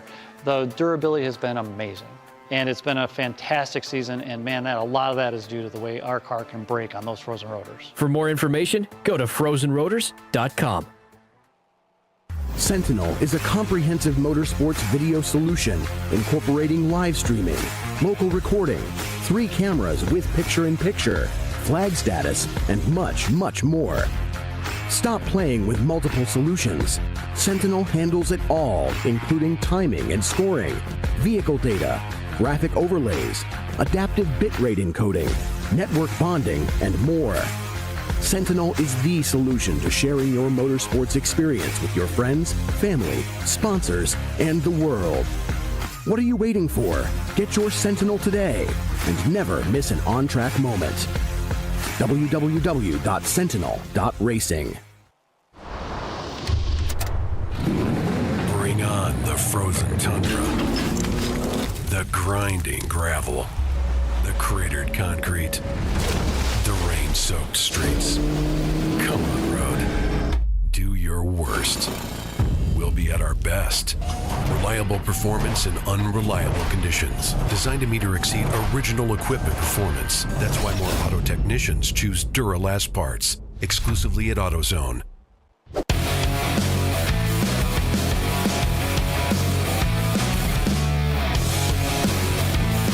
All right, welcome back to ChampCar.Live, presented by AutoZone. We're on board with 901 Motorsports here, and we are green flag racing here. We didn't pause. They stayed green as Average Joe's comes across the start-finish line to start another lap out here at Sebring International. Welcome, everybody. Paul Velton, Tiffany Alexander calling the race for you this weekend. Whiskey Tango Foxtrot has moved into the lead unofficially with Glazed and Confused in second. TFC Motorsports shown in third. Clark Motorsports behind them, followed by Flat Out Nemesis, Floridian Motorsports, Average Joe's, Rotary Rocketeers, Tech Motorsports, and then we've got Blue Steel, T-Rex, etc., etc., etc. So, yeah, we're underway here, guys. Average Joe is really moving up the leaderboard there. Yeah, they're wasting no time. And it looks like Flat Out Nemesis just set the fastest time of the race so far. So we were talking about how quick that car is. moving towards the front quickly.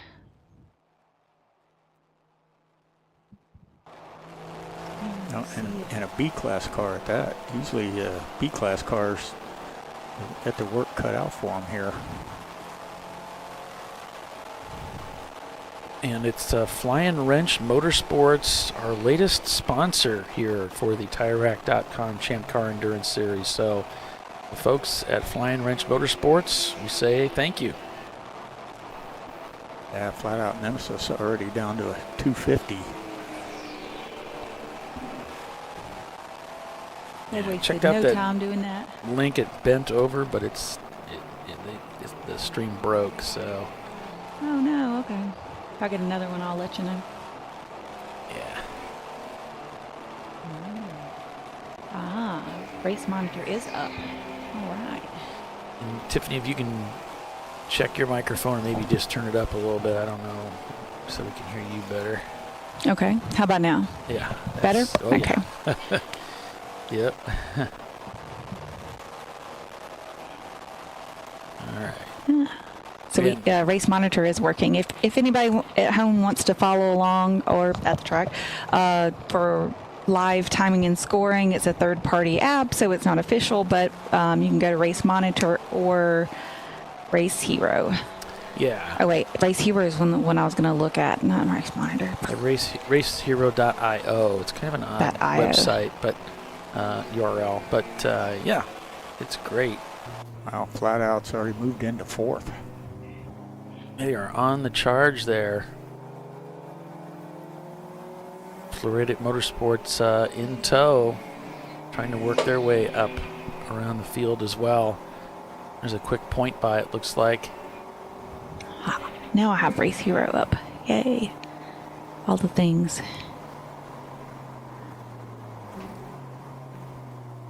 Seems like it looks like it's working now, so yay. Looks like he's sawing his way through turn 17 here.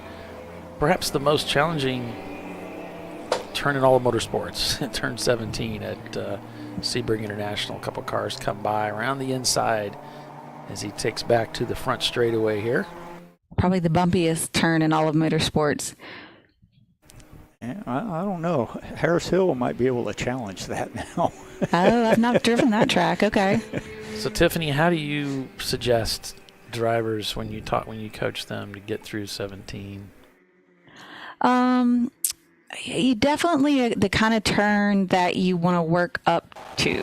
You don't just go after that one right off the bat. There's a lot of different elements working in that turn.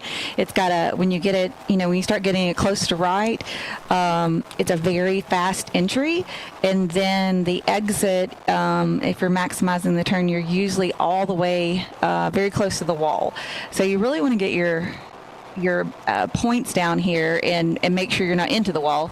That bridge has some dot, I think it's a blue dot on the bridge, and you want to kind of make that where you go the driver right under that, or use that as your reference to know whether you're kind of set up right for that turn.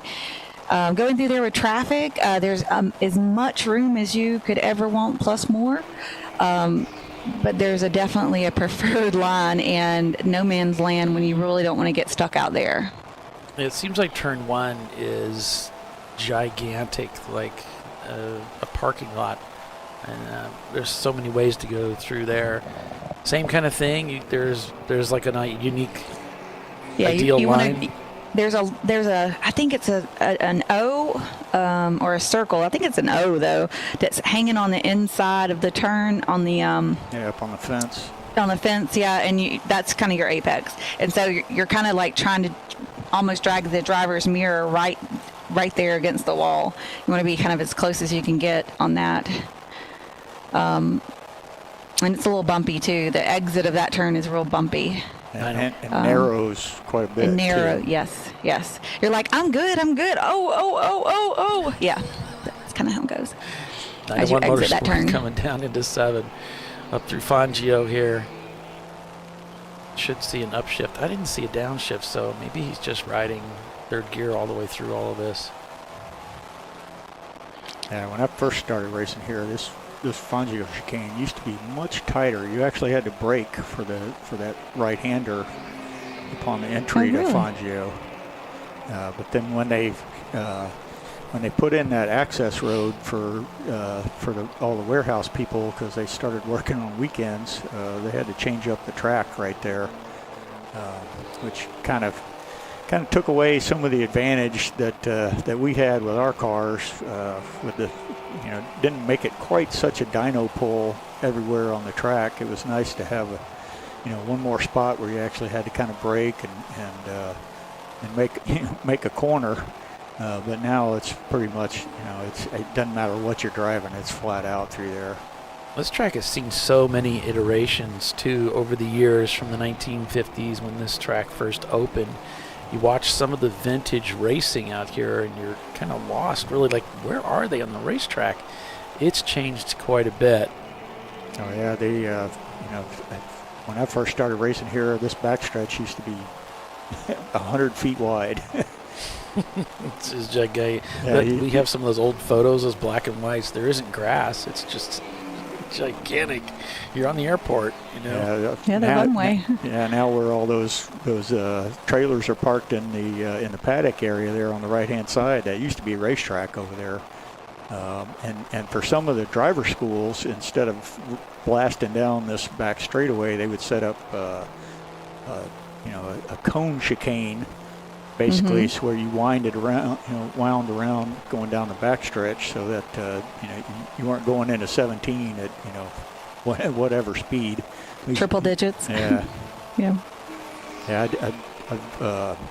I got to instruct for a McLaren track day one time. A friend of mine is a Bentley and Rolls-Royce mechanic over in Clearwater, and part of the dealership is also McLaren and Aston Martin and Audi and all that. So he called me up one day, asked me if I wanted to be a McLaren instructor, and of course I was like, well, let me check my schedule. Yeah. Right. So my student one day, she was the fourth wife of Al Copeland, the founder of Popeye's Fried Chicken, and she had a 720S, which was 710 horsepower, 3,000 pounds, downforce, just an incredible car. And halfway through the day, she told me she was done. She didn't want to drive anymore, that if I wanted to take the car out, I was more than welcome to. So I was like, all right, twist my arm. Took my friend out, for getting me the gig in the first place, and hit 168 2 consecutive times down the backstretch. And the next time, coming out of 16, I looked, and I was 4 miles an hour faster coming out of 16. And I was just like, all right, here it is. We're getting 170. And about that time, my friend tapped me on the shoulder and was like, my back can't take it anymore. You got to slow down. It's amazing how quick 17 comes up when you're going that fast. It makes very short work of every straightaway at this track. So update for the big fan base of the Florida Motorsports, that Porsche 944 that we're in right now. That's Jason Hickman behind the wheel, and he's the first stint tonight. This is the number 51 car. Yeah, you ought to be able to, there's the 0 sign there. Yeah, in there on your left. And there's the Z car, everybody. It's the Z car. He's right there. Look at him go. Yeah, those things sound so good on a straight pipe. Oh my gosh, they sound amazing.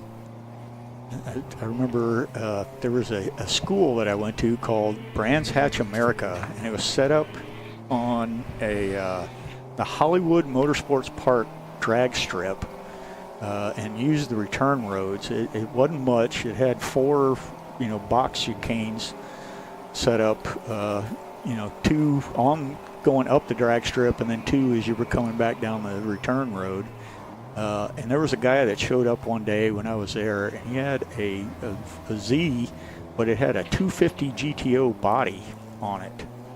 And I don't know what kind of header and pipe he had on that thing, but if you kind of suspended just a tiny bit of belief, it sounded like a V12. Okay, guys, we've got to impact into the wall and turn 14. Okay. Looks like it's car number 16. Yeah, It was a light impact, though. Oh, okay. That's back there on from the Bishop's ground up Bend. Motorsports.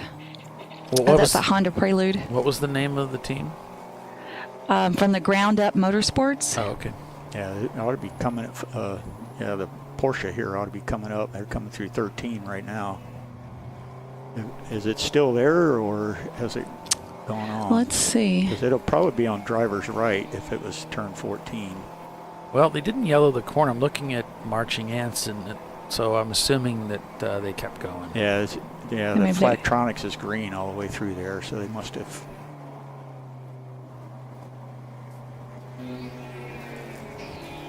So they said the wall isn't damaged. I don't know about the car, but yeah, they've got this big old PVC vinyl sheets or whatever across the tires there, so keeps the tires from scattering when someone goes in at least.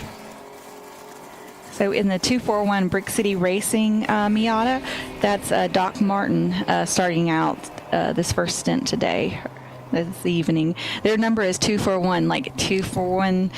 They call it the happy hour Miata, like a 2-for-1 drink special. It's very clever. They had to explain it to me last time, but then I remembered. So the Z car is it's TFC Motorsports Caveman Contenders, and they're scored in 7th right now. Now they may be a little bit. There's some EC cars I think in the mix that let's bring them up a little bit further. Yeah, there's at least one there. Paws Racing, 4 Paws Racing. So Caveman Contenders, I've heard them before. I wonder if like 2 teams merged together for this race. While they have 2 names, you know. It's a really pretty looking car on the outside, so it may be a really well prepared car. It had a spin and continue earlier, so. Yeah?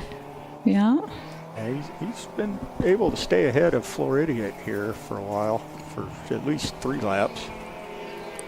And I'm seeing a dry line that is appearing to develop on the front straightaway here as the cars are coming across. So already the track may be drying out just a little bit as the cars come down. There you can see some of those brighter patches on the front straightaway and even in the pit lane as the cars come down. Open throttle racing out here this weekend, and the 2 Ford Mustangs of Section 8 Racing. I'm going to see if I can find if they have a camera that's running out here this weekend.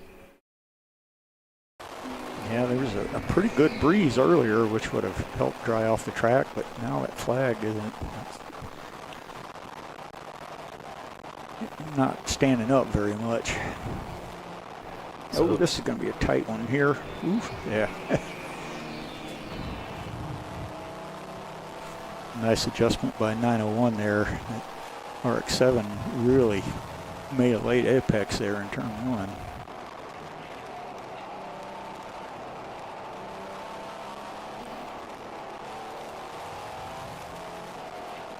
Yeah, that's Grant McGee. Is that who's starting? Yeah, going to start, yeah.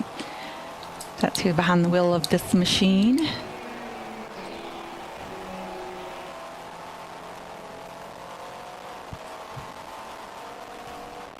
Oh, wow. Yeah. The shark car flies by. Well, no, I think that was the KSR built MX-5 car. Oh, okay. Yeah, because it doesn't have a roof or a windshield. It's built a whole lot like the 300Z that Kevin used to run. Oh, I remember that, yeah. And, you know, I'm looking at, I think Average Joe's is the only team in the top 10 that didn't just set their fastest lap time of the day. This track is getting faster and faster as it dries out. Whiskey Tango Foxtrot leading the field by, get this, 23 seconds already. I wonder why I wanted to put a camera in that car. They're crushing it. Glazed and Confused in 2nd place. Flat Out Nemesis there in 3rd. And so it's a Mazda party up at the front of this field. Then it's the Z car in 4th. And then we've got Average Joe's, it's a Toyota FRS there in 4th, scored in 4th there. Of course, that's an EC car. So then 4th place is actually right now, Average Joe's in their Miata. And then, what's next? Another Miata. It's Clark Motorsports, then it's TFC Motorsports in the Z. So the top 5 is all Miatas. Yeah, they are really in command of this race right now, showing us how it's done. How to navigate a wet track in a short wheelbase car, really. That view out the front of Floridian there, that's battle for position there with the Z car. So the Glazed and Confused car had a 4 off at turn 15, 4 off and continue though. And now it says the Floridian car is smoking. Oh boy, that is not good news for that team. That's definitely not what they want to hear about. It looks like the Z's pulling away a little bit.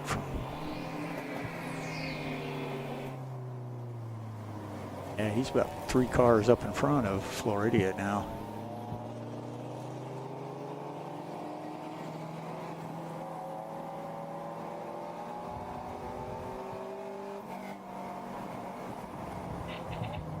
Need to reorganize some things here.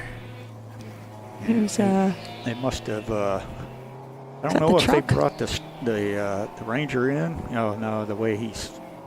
Yeah, he went by earlier down the front stretch and sounded like he had a lot of water on his air cleaners. Just a lot of popping and banging as he went past. Mm.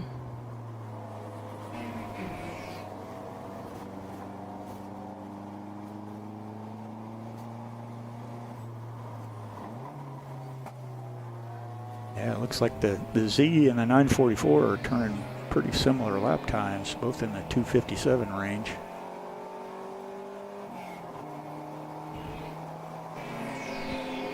So they're not calling the 944 in at this moment. They're just going to watch it, I guess, and see if that smoke, gets worse or continues, that sort of thing.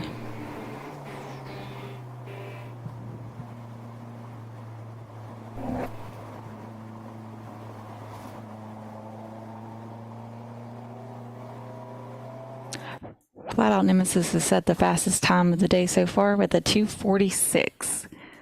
Tell you that car is fast and well driven. Somebody coming in the pits here. Yep. Oh, Chris is asking who's the third commentator. I missed the intro. Would you like to introduce yourself, or Holly? Brian Beasley.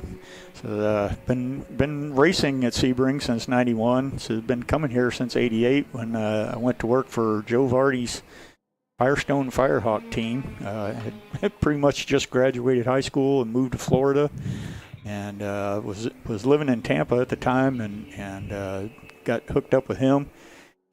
Which I'd watched him race on TV quite a bit there in the Champion Spark Plug Challenge, and so I was in heaven. I was 19 years old. Got to go to Elkhart Lake, Wisconsin, and Portland, Oregon, Sears Point, California, living out of a suitcase. I was living the dream then. So and then got started, doing my own racing there in '91. My dad had raced quite a bit when I was real young, and then he ran some motocross too, and really messed up his back coming off a jump wrong one time. And he got into sailing for a while, so we did that. And then about the time I got my license and started autocross and all that, he kind of dragged him back into racing.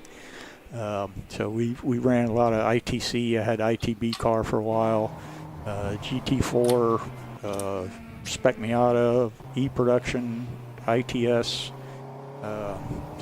just about anything with 4 cylinders and rear-wheel drive for the longest time. And then got started with ChampCar in 2014 and pretty much done that almost exclusively since. A whole lot better as an endurance racer than it was as a sprint racer. So as much as I loved SCCA and it got me my start, 20 and 30-minute races just weren't my cup of tea. I like being in a car for 2 hours and driving long stints. We've had some car-to-car contact. The number 230 of Momo Champ and the 378 of Fisted Racing had some contact in turn 17. Looks like 230 Momo Champ is being black flag for a 1-lap penalty due to that contact. Yeah, they were in 35th place there. I think we have Floridian Motorsports coming into the pits, guys. Yep, it definitely looks like them. I see the turbo sticking through the hood. So Floridian Motorsports comes into the pits, and they bring that Porsche down pit lane. You know, we heard they were having they're being reported as having some smoking. And there's one of the Section 8 Mustangs coming out, the green one. Looks like they just put a wrap on that pretty recently here. So that car coming out. Yeah, I kind of wonder with that turbo sticking up in the air like that, if it sucked down some water. Yeah, they definitely have the hood up on it there. The 241 of Brick City Racing, we were talking about them earlier. They've had a spin and continue over in turn 16. Definitely a pucker moment over there. And the hood's gone up on the Porsche. They are under the bonnet, and they're working on it feverishly here. Yeah, a whole lot of looking around.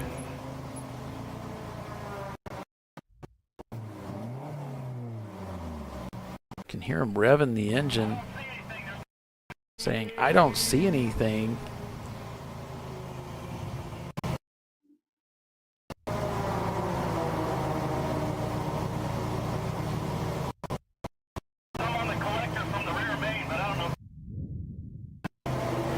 Talking about the rear main, which would mean the rear main seal, so they may be concerned about an oil leak.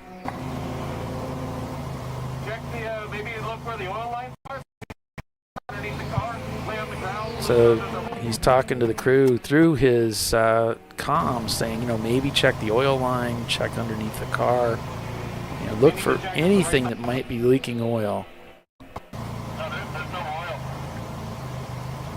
They're coming back to him saying, there's no oil. I don't see anything.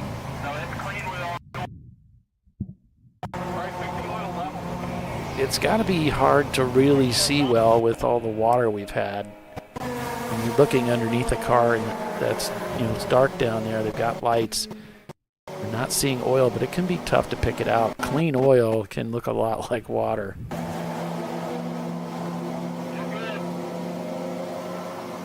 They're sending him back out. They don't see a problem, although it was reported that the car was smoking. So, they gave it a valid check. See what was going. Was there anything they could find? And at this point, they haven't found anything. Now they're checking the lights, which is absolutely required for this race.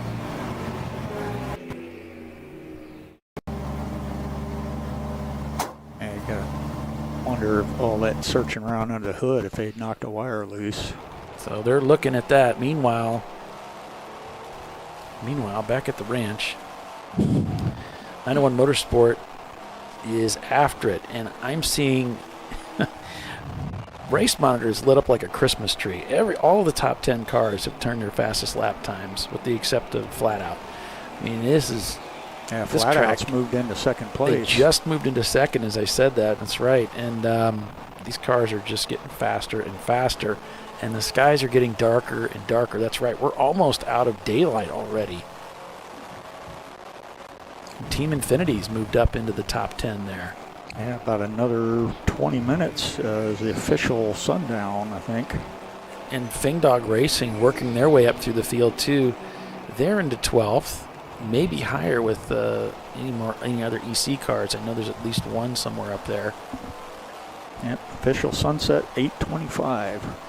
So 8:25, yeah, that's only 20 minutes from now. As one of the competitors comes flying by 901 Motorsport. heading down this very long stretch here into 17. You can see that how wide the entry is. And of course it gets much narrower here at the exit, but there's still quite a bit of room at the exit. You can see the cars drifting out to the exit there, out near that wall. Yeah, he's got probably another car width out to the wall that he could go there. Left a lot of room. And you know, I think sometimes when you're in wet conditions, you don't want to push it too hard out to the edge because you don't really know if the car's going to hang on or not. So it looks like he's being careful. He's not getting anywhere near the inside edge of the track there as a car comes whistling by the inside. Yeah, it's I think a Civic SI there.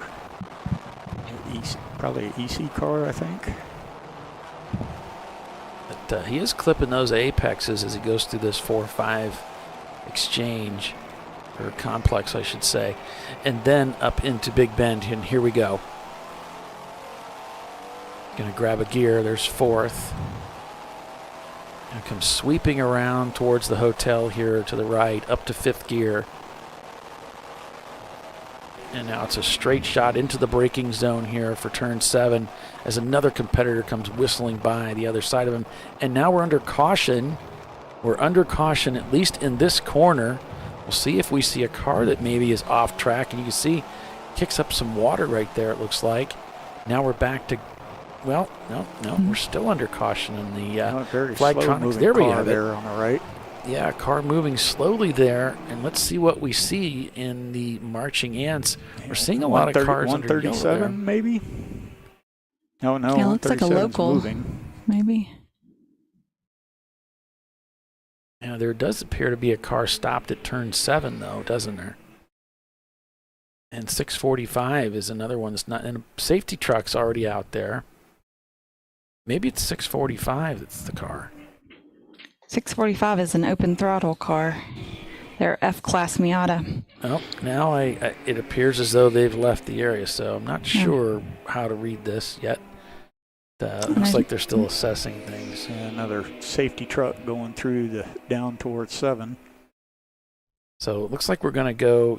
Car 137 is being typed out. There's a number 6 right there, but that number 6 would be the red Trans Am. Reeves Racing. 137 is T-Rex 7 Motorsports. It's the RX-7. Yeah, and that's a red car. I definitely saw a red car sitting on the right-hand side there. Floridian Motorsports has rejoined the race. They got themselves out there. Having trouble with their camera feed, unfortunately. But there you can see the scene of the crime there. Several emergency vehicles on site there. It's at the exit of that 7 complex heading towards Fangio.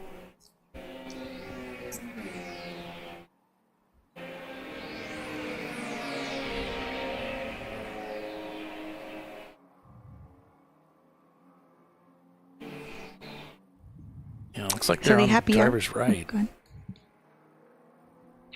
yep. We have a car coming into the pits taking advantage of this. And we started the race at 7:30. Now it's just, no, that's not right, is it? No, can't be right, because it's only 8 o'clock. I think we started at a little, just barely after 7. Okay. Like 7:10. I've got the official start time. Hold on. Let's see. Green flag, 7:26. So it was 7:30. Okay. Yeah. It's a BMW. I couldn't quite tell which one coming down pit lane.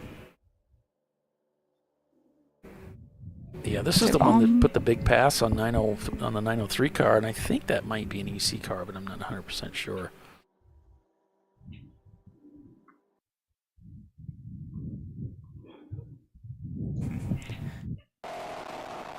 See, Charlotte has come out to join us there. Got a nice big spider building the web on the window out in front of us. Oh, Florida and their large bugs. Yeah, you can't escape that. And still seeing those cars over there, so those safety vehicles. So we haven't cautioned the whole field. They've just cautioned that corner, it looks like. I'm not sure. Yeah, there we went back to green with the Flagtronics. So it looks like the 352 of Flat Out Nemesis and the, 697 of Tech Motorsports may have had some car-to-car contact. That may be what happened. Maybe somebody was left out to dry over there. Yeah, it's written up as corner 15, but maybe we're making some changes here. It said Nemesis just ran a 239. Yeah, it's getting done. It's getting down there, isn't it? That's getting that's getting down to pretty good time in the dry. Yeah, and if they've done, if I remember right, and it's been a while, but I think they've won this race before. That's a very fast car. It is a very fast car, and it's very well driven. The couple of times I've been at the track with them, there was just two guys driving the car, Grant and I can't remember the other guy's name. Both of them stupid fast. Is that very impressive? Is that Chop Top MX-5?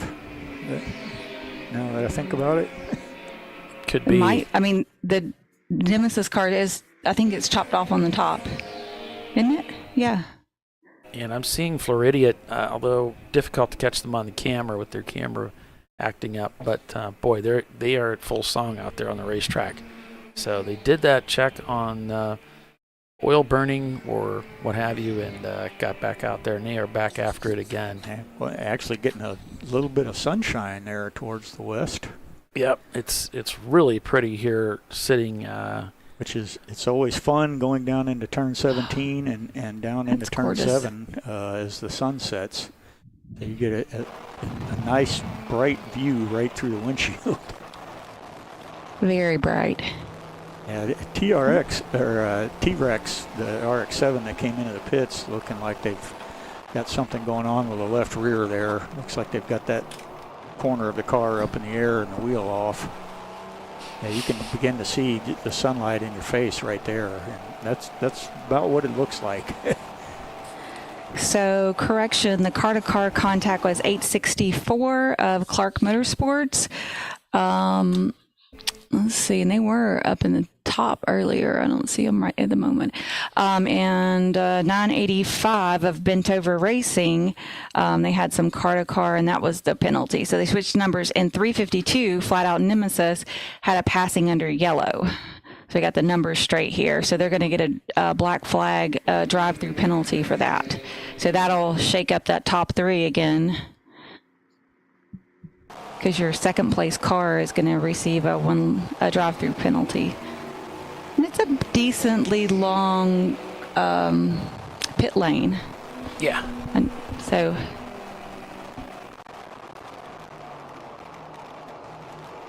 let's see who All right, so that Trek 7 Mazda's heading back out onto the racetrack now. They're at pit out.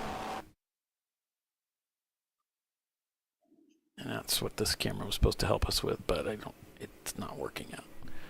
So the one lap penalty is going to the A64 of Clark Motorsports for that contact. Well, there you go.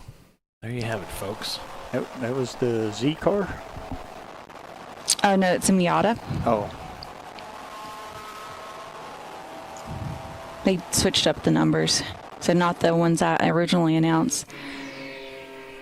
So the Flat Out is getting a penalty for passing under yellow, and they were not involved with contact. Let's see, we've got another passing under yellow coming in. That's Glazed and Confused. That's our third place car. So the second place and the third place car are both getting black flagged for passing under yellow. That will definitely shake up the top three. There you can see Floridian going into turn 7. Chris Raleigh says, a hot pool, hallelujah. I was thinking the exact same thing. I love it. Sebring, bringing back the hot pool. A hot pool is when they own, for somebody who doesn't know about racing, I guess that's what we're here for, right? Don't have us just jammering on for no reason. that is when we just go yellow, so no passing, in a certain section of the track while they retrieve a car, instead of going full course yellow or purple 35 the whole track. And just do a local yellow in one section. So it's Whiskey Tango Foxtrot leading the race over Flat Out Nemesis, followed by Glazed and Confused. Then it's Average Joe's in 4th place. Then it's the Z of TFC Motorsports Caveman Contenders in 5th.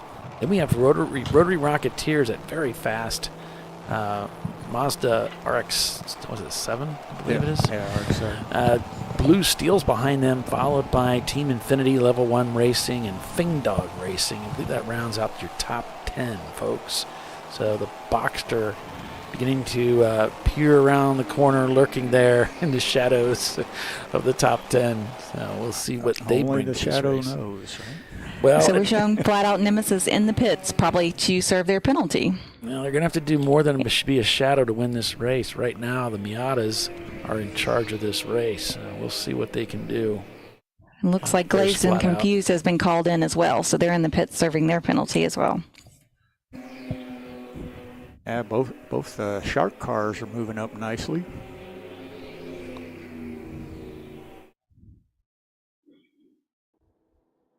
The 241 of Brick City Racing, they call it the Happy Hour Miata. They wanted to give a shout out to their regular driver, John Bland, he wasn't able to make it to this race. Dave Gooden, Doc's son, David Martin Jr., Alex Stevens is subbing for John. So they've got their regular team, and then they had to substitute one driver. But they wanted to say hey to John at home. We're racing. Whoa. Team Infinity in trouble. Went off into the wet stuff and hit about in a nice puddle there. A couple 100 gallons of water that was pushed off the track there, and they took a bath. And guess what? The 901 Motorsport car driver did too. I mean, that was crazy. Like a wave came through the 901 car. Yeah, there was a pretty good puddle sitting there on driver's left at the exit of 13. I don't know if I'm going to get that. Here it is. You'll see him. He gets wide, doesn't he? And off into the water he goes. And it's like the 901 Motorsport car didn't even miss a beat. I mean, he went right to the wipers, saw it coming. Yes, it slowed him down. But then Team Infinity gets back going there again. But wow, they really got off. That could have been pretty ugly. I mean, yeah, that was a full windshield cover right there. I thought for sure he was going to hook to the left there and end up in the tire wall. And then once the wipers finally cleared everything, it looked like he was almost going to shoot across to the right. Unfortunately, everybody's okay there as they go through turn 17 once again. Nope, missed the gear there. Yeah, a little mishap there, and you got to be careful in these BMWs. That's one of those solid mount shifters, though. Sits up nice and high there, but you do have to be careful. Now, we've already had one misshift, I think, this weekend that caused the Marlboro car to have to bow out for the rest of the weekend. We don't want another one. Easy. Yeah, it's easy to do in those BMWs. Leave it to the shark to go swimming. Nice. Nice. Way well to put played, that. sir. That's so beautiful. just when you thought it was safe to go onto the racetrack. No, that was well played indeed. We got to get Chris a microphone. Yeah, in fact, the shark car going through the little S's there through 7 and 8. And Tiffany, you can actually back your mic down a little bit because it turns out now you're clipping. Okay, how about that? Just a smidge. Yeah, just a smidge. There you go. Alrighty. Not enough to really change the volume, but. So there we've got a debris flag out there. 13. Over there in corner 13. Says which comes right after 12. I know that. I got to take my shoes off to get to that corner. There's Flying Fortress Straight coming out of coming through Tower there. Yeah, when I first started coming here to this track, you would go straight at turn 3 and go around the flagpole, and now where turn 11 and 12 is, that was the old carousel, and you would come around and then come back down under the bridge. So yeah, at 3 you would keep going straight, and you would make the turn at 12 and come back and rejoin at 5. At 10 you went straight, and you went out around the warehouses out there, and then for a couple of corners, a couple of right-hand corners, and then rejoin at 13. I forget what the length of that one was. 5.2. I was gonna say, that's like a journey. Yeah. You had to pack your bags to go on that track. It's like the Isle of Man over here. Where are you guys going? Right. 5 miles later, he comes back. Yeah, like I say, you used to go out beyond the flagpole there, and before you made the 180 back towards the drive-over bridge there. So used to be pretty long track, and of course back then it was almost entirely concrete. It would just beat the tar out of the cars around the track. Yeah. So in the GMW car, that's the 889. That's Scott Sanson behind the wheel, and this is his very first Champ Car race. Awesome. Nice. It's an EC car, but very first race. Go Scott. Nice. Nothing like getting in there and driving at night. Yeah, good luck. Have a good time. Yeah, night racing's it's different, isn't it? Especially when the car behind you is lighting up the whole interior of your car so much that you can't even see your headlights lighting up the road in front of you. Well, it seems like there's 2 types of drivers out there that race at night. There's the guy or gal that slows down at night. Everything is unfamiliar now. Our points of references have disappeared. And then there's the guys that go faster. And it's as if they come back and say, well, I'm not as terrified as I usually am because I don't really see the danger lurking ahead of me. I can't see the things that I thought I was going to hit earlier. So therefore, caution to the wind. Let's have a good time. Yeah, it's definitely a different feeling. Ooh, yeah, got in a little hot there. And that debris flag is because of the water that was pushed up onto the racetrack over there in turn 13, and that really threw off his mojo with that wide turn. Just didn't quite get down to the apex, did he? Yeah, and racing at night, it feels faster too inside the car, and so some people slow down because they feel like they're going faster, and basically what it is your light, the light is not getting to your eyes as fast, and so the frames that your eye is picking up seem, you're getting less information, and so it feels faster to people. And so, some people can process that and just keep that foot mashed flat to the floor, and other people, they trust their eyes way too much. That sounds like a fantastic excuse, too. I'm going to keep that. Well, it's because of the way the light's entering my eyeballs. What do you want me to do? I like it.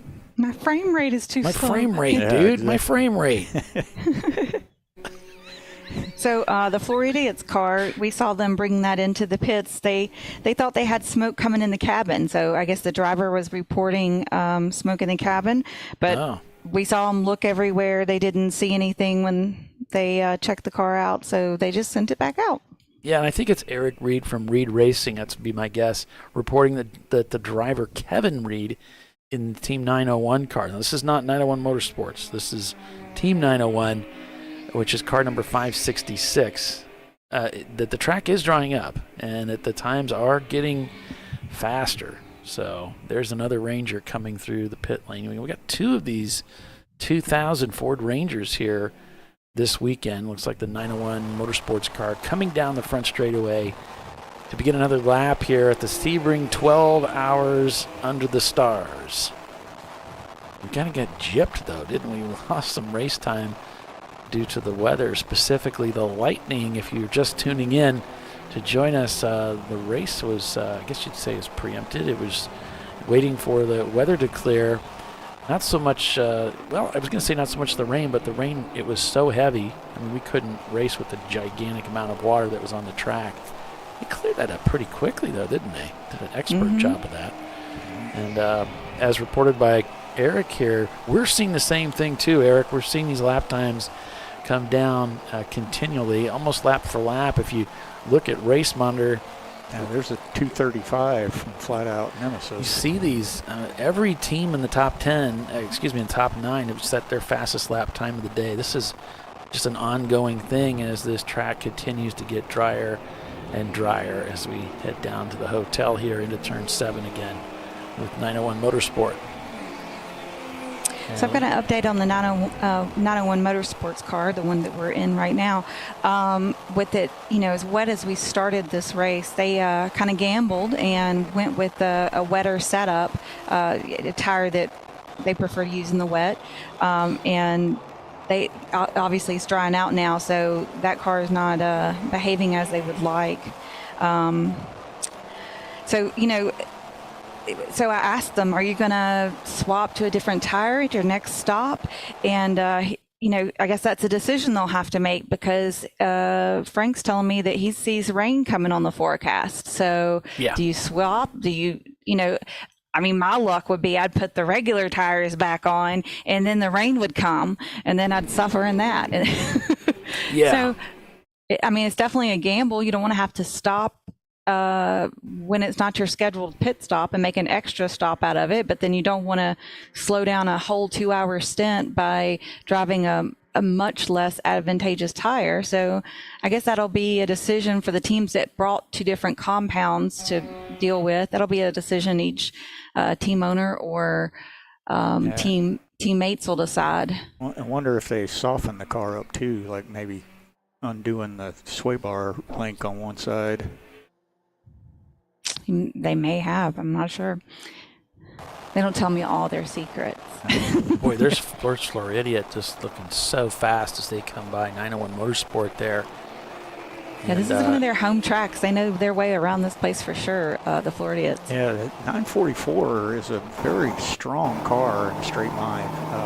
I drove both 944s for Visceral there at VIR 24-hour a couple of years ago. And I think about the only 2 cars that passed me on the straightaways were the 2 Corvettes that were there. Just phenomenal horsepower out of a 4-cylinder. I can't imagine sticking a turbo on top of one. Yeah, the Visceral cars are tweaked out. Yep. Yeah, they were very tweaked out when I drove them. I understand he's got some now that actually have bodies on them, but hopefully so. Our new rules kind of want the originoriginal silhouette to be mostly maintained. The car should be recognizable. The biggest thing that I was worried about with those is because the rear brakes are as big as the fronts. And so much weight had been removed from the rear of the car. I was so afraid to really use those brakes. They were definitely strong. But I was just so afraid to use them as very hard because I didn't want the back end coming around on me, especially because that on the first stop for both cars we had to push start them. The starters, the only time the starters worked were when we pulled away from pit lane. Yep. That's a 944 thing.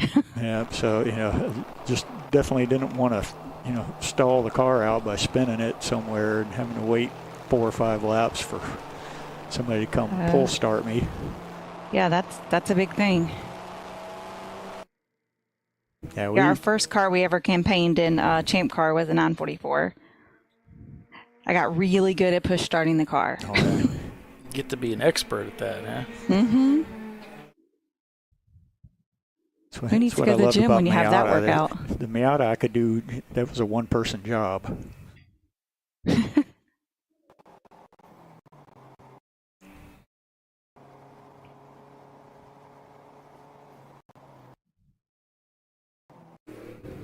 So things looking green out there. Yeah. Green by racing standards means we're racing. So that's a positive thing. So the Betty White car again there. Wow, that's a really, really wide line. And Whiskey Tango Foxtrot as the Z car comes by 901.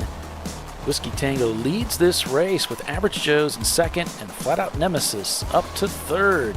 The race is on here at Sebring International. Stay with us. We'll be right back.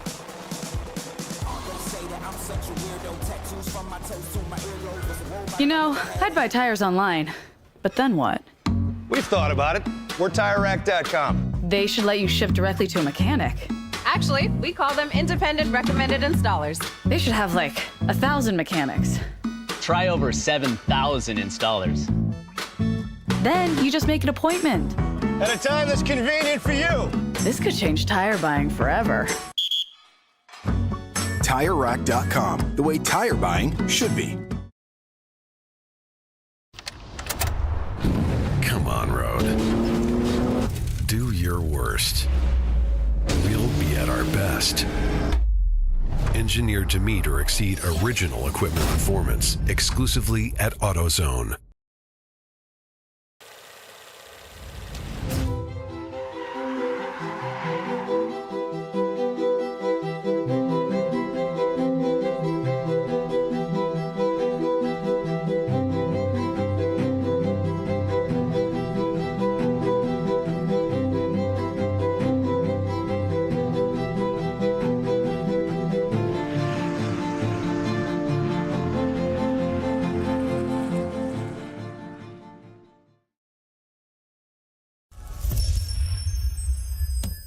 Frozen rotors from Diversified Cryogenics deliver increased performance and a higher level of safety while significantly reducing braking system costs. So to tell you a little bit about the durability of this product.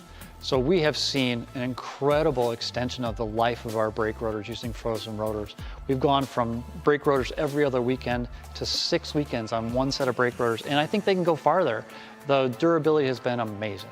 And it's been a fantastic season, and man, a lot of that is due to the way our car can brake on those frozen rotors. For more information, go to frozenrotors.com.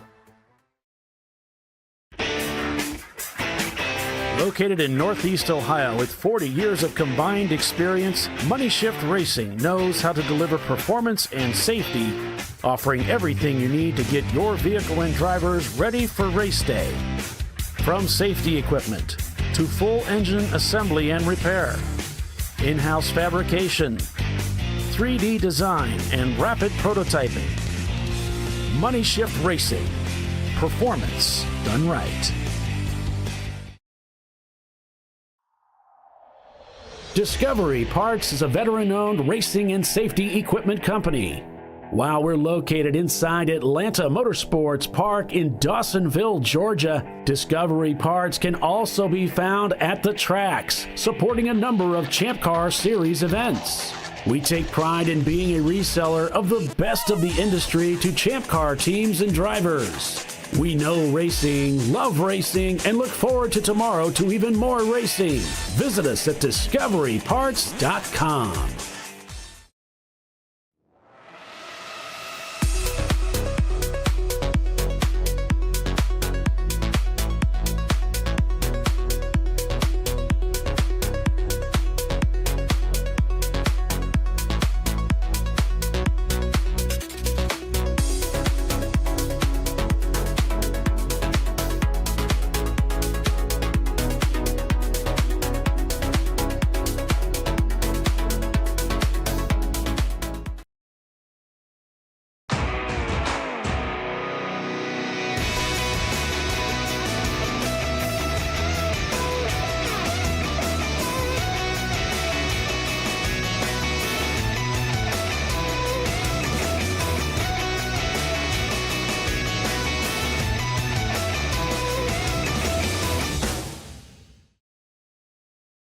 Sentinel is a comprehensive motorsports video solution incorporating live streaming, local recording, 3 cameras with picture-in-picture, flag status, and much, much more. Stop playing with multiple solutions. Sentinel handles it all, including timing and scoring, vehicle data, graphic overlays, adaptive bitrate encoding, network bonding, and more. Sentinel is the solution to sharing your motorsports experience with your friends, family, sponsors, and the world. What are you waiting for? Get your Sentinel today and never miss an on-track moment. www.sentinel.racing. No. Seriously?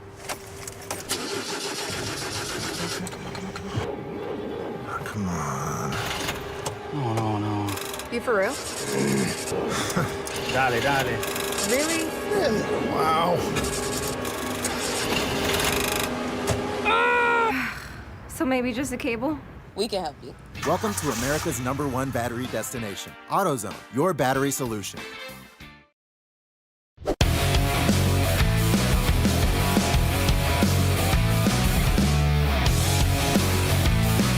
All right, welcome back, everybody, to ChampCar.Live, presented by AutoZone.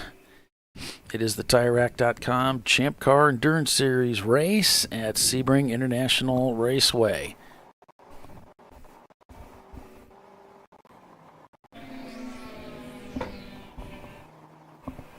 And we're kind of just getting started here, really. I mean, we missed out on the first hour and a half of racing due to the weather, so things are really just getting underway here. Black flag for the 606, parts falling off. And they talked to the pit. They did talk to the pit lane. I guess it's a pit lane warning. Headlights hanging and dragging on the ground and sparking. Yeah, that's one of the Section 8 Mustangs, right? Yeah. Yeah, I noticed the other one looked like it hadn't turned the lap in quite a while. That's a shame.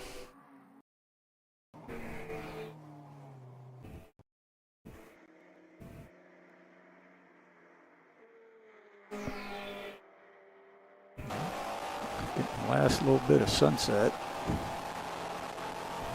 Yeah, you can begin to see the headlights come into the cockpit of the 901 Motorsports car as he heads through Big Bend and down into turn 7 here. RX-7s maybe? Just yeah, it could be Rotary Rocketeers, couldn't it? I know that's a red car. Oh, yeah. You got a little bath there. There's still some wet spots out there, Brian. There's the Stranger Racing Ford Ranger on the left there. Yeah, it looked like the RX-7 got pinched a little bit there and had to put 2 tires kind of up on the curbing or into the grass maybe even a little bit there.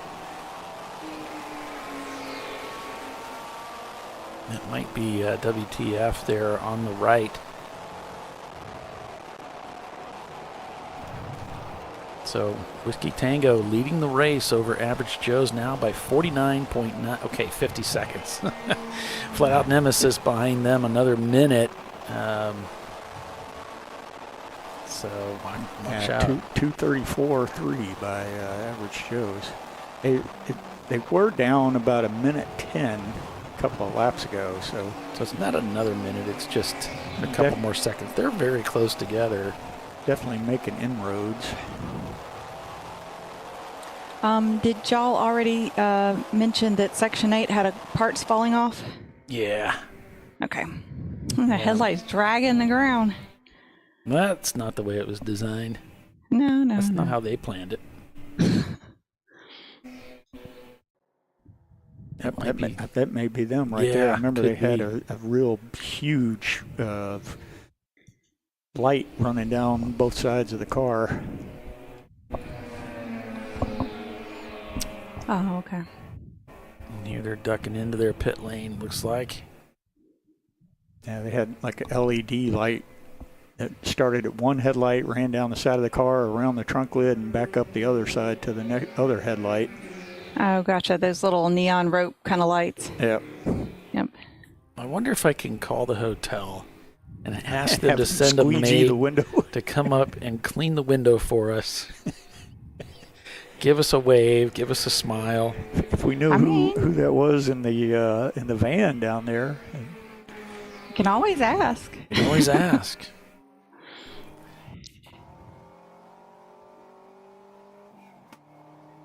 Who knows what you might, get in return, but Yeah, they're very accommodating at the 7.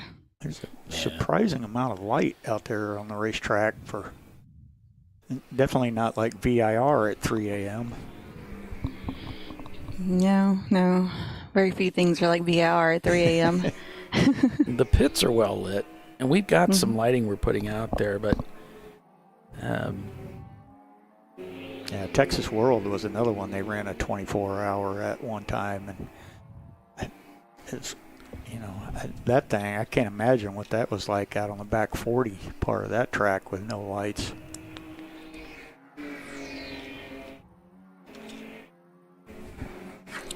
Well, looks like Clark Motorsports just set their fastest time of the race so far with a 2:39.7. Getting them dangerously fast laps. Average Joe's has the fastest lap of the day. I mean, the fastest lap of the day. They stole it from Nemesis. Nice. 2:34.9. Wow. Yeah, I need to get that race here. Yeah, like I say, they when I talked to them a couple of months ago, they said they were running 29s with it in the dry in the last race here. So. Oh wow. That car has some speed, that's for sure. Oh yeah. Yeah, don't let these Miatas fool you now. They're quick. Yeah, if I remember right, I think that one has the 2.5 swap. Average Joe's is a C-class car, so what would that be? Really? That's what it says on the how it's registered. Yeah, like I say, I think it's I can't remember what they call that motor, the MZR or something like that. Yeah. Say that it's a 2.5 swap, which bumps them up to C-class, I guess. Definitely makes some power. So Fisted Racing is shown in the pits. They're down there in 20th place right now. Everybody else ahead is out there. We've got Kobe Racing pitted, as well as the Epic 24 racing team. And then Reeves Racing showing their Pontiac Firebird is in the pits. Several cars still 27 laps completed, turning in their fastest lap times of the day. Yeah, Team Infinity Shark car still hanging in there, just knocking on the door of the top 10. I saw they were 10th earlier. In fact, there they go by right there.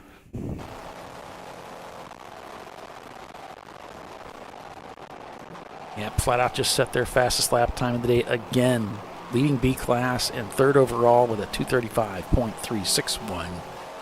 They're shown with a gap of 14 seconds to Average Joe's, who's 43 seconds back from Whiskey Tango for the lead. And at 2:35, well, it's quicker than anybody up there in the front of the field. That's a pretty stout time, of course, for Average Joe's, but just on that last lap, they were the quick car. So A class being led by Whiskey Tango, B class by Flat Out, C class by Average Joe's. That's also the top three cars in the field.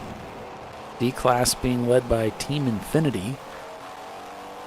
EC is being led by Four Paws Racing. They're shown in 8th overall right now, but of course that will adjust. Yeah, GMW's been running them down here. And Speedway Creation shown not turning laps right now, down in 28th. F-Class Kobe Racing, looks like they're holding the F-Class lead at the moment. But yeah, check your marching ants. They're shown not turning laps, but I don't see any cautions out there, so they may have just come behind the wall or be in the pits before the mark. You know, the loop is around the middle of the front straightaway, which it typically would be. So there's a lot of pit stalls behind that pit loop.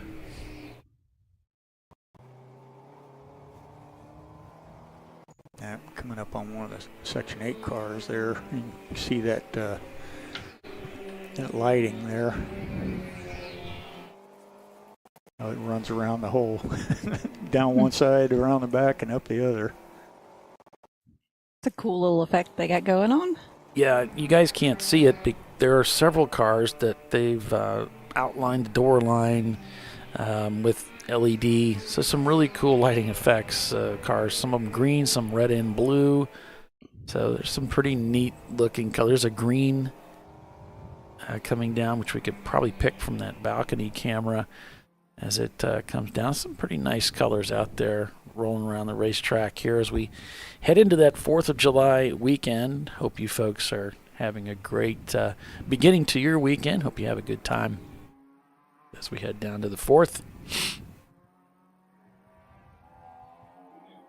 Yeah, and a lot of people do that with the lights on their car so they can pick their car out on track in the dark.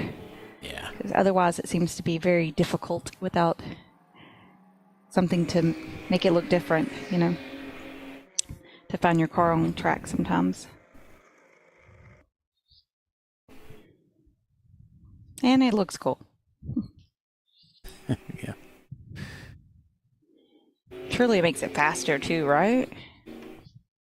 It can't hurt, right? Right, yeah.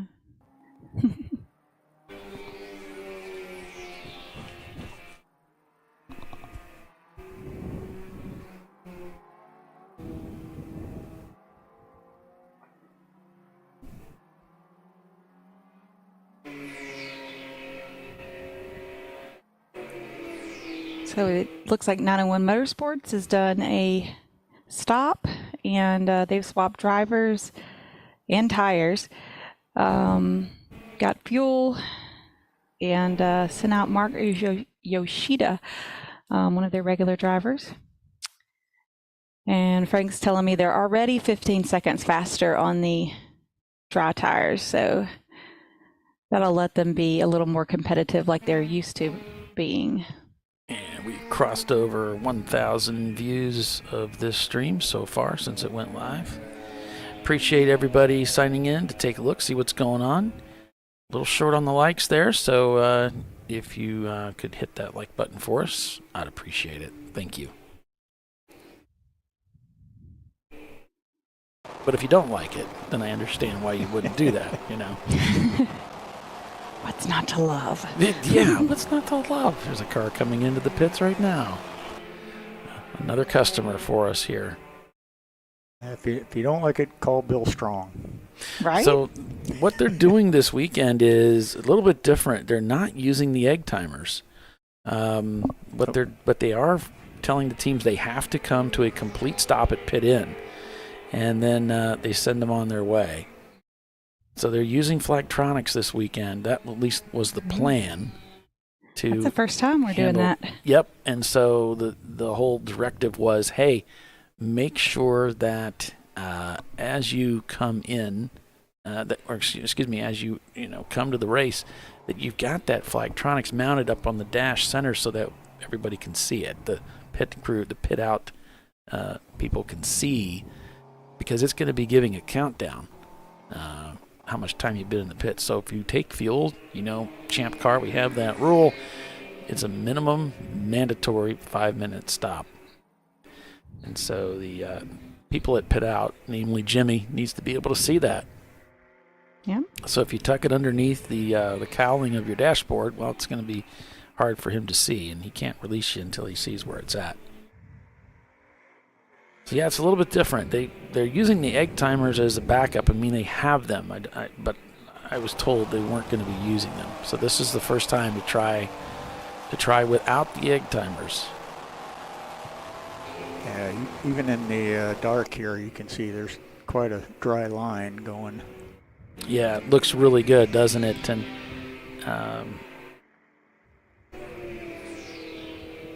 it's opened up, so. Yeah, that was the second shark car there in the pits. And Tom Beers is watching from the media room at Charlotte. Shout out to the photographers at Sebring. Yeah, we do have a handful of them out here this weekend shooting. So.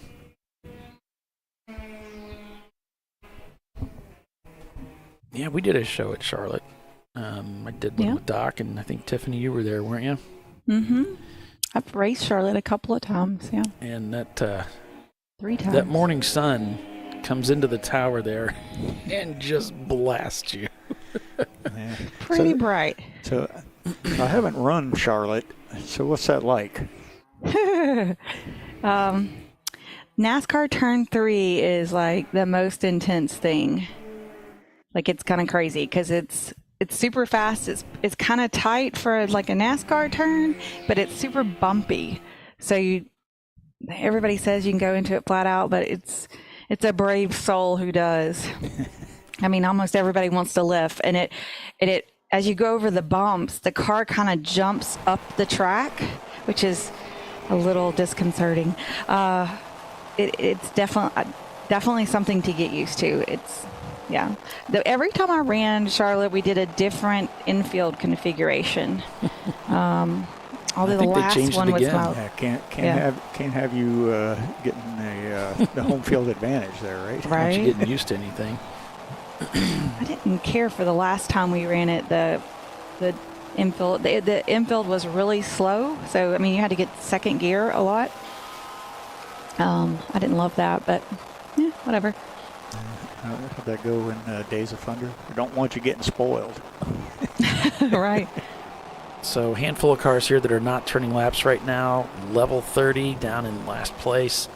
We've got Family Tradition, which is I believe that's the Corvette that's here this weekend. There is a Corvette. From the Ground Up Motorsports and Sharky 2, also not turning laps.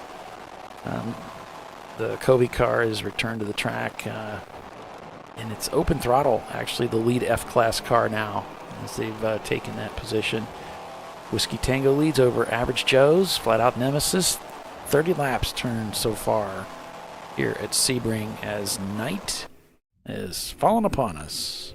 Still got a little bit of orange over there underneath the clouds. Yeah, that BMW, I saw it going up through the garage side of pit lane before the race. I don't know why it hadn't turned one single lap though, has it? Which one? I forget what BMW that is. The cars I show not turning any laps. Mo Motorsports, Team ACP. Yeah, I think like number 300 maybe. 300 is level 30. That's a BMW. Oh, level 30. That's what it is. Yeah, level 30 BMW. They got a couple laps. Okay. They were credited for 2 laps, looks like. So. Yeah, boy, that 20-mile-an-hour pit lane speed must feel like you get out and walk faster. Right. After being out on the track.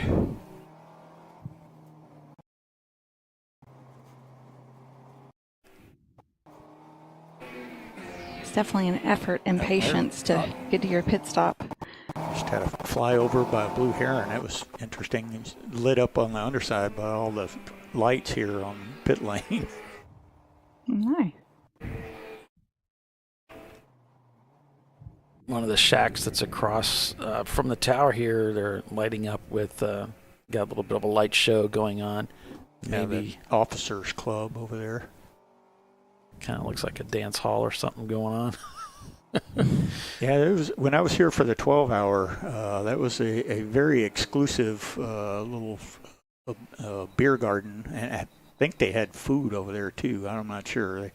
Anytime I tried looking around there, they beat me with a stick. So.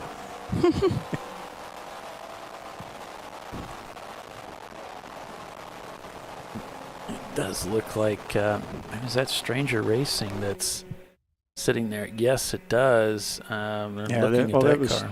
Yeah, they had the garage stall there at the very end. You know, that end of pit lane with the 2 shark cars. So, but it doesn't look like there's much going on there.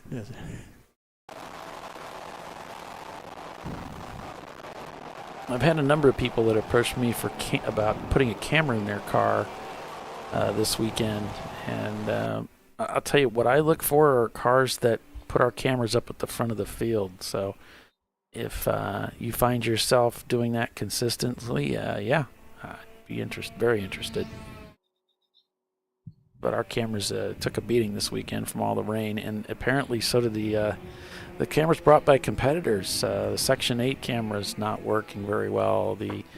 I don't see anything coming from Fing Dog. I don't see anything. The Bent Over Racing feed went down. It's just the Floridian one is kind of hit or miss depending on where they're at on the track. Yeah. Yep, that goes one. There's section 8. We recognize those lights. Definitely pick that car out. Yeah, of course, that one's got a red wrap on it, so it's got the red lights. The other one's got the green wrap on it, so it's got the green lights around it. Yep, another Ranger coming down pit lane as we see more and more cars there in the pits. I mean, we're getting close to the 2-hour mark since we had that delayed start. We're about 25 minutes away from a 2-hour point, but teams won't need to stretch it to the full 2 hours now because it's not an even hour race exactly anymore. So that kind of throws it up in the air a little bit on the pit strategies, what people are going to go with. But we haven't had I feel like I shouldn't say that, but you want to be careful never what mind, you say. Never mind, retract my statement. I'm trying to pull that. You can see me trying to pull that. We got a little bit of a reflection there going on the glass. I was hoping we would escape that with keeping the room dark, but nevertheless, we move forward here. Mm-hmm. Looks like the Stranger Racing starting up that Ford to rejoin the race. Whiskey Tango leads the race here with Average Joe's in second and Flat Out Nemesis in third. Yeah, Average Joe's has knocked about 20 seconds off in the last 5 or 6 laps.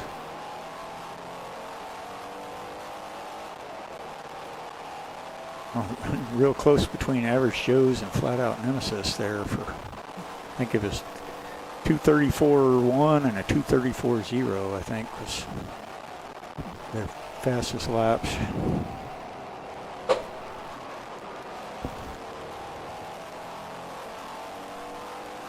Oh, yeah, and GMW passed Four Paws Racing for the lead there in EC.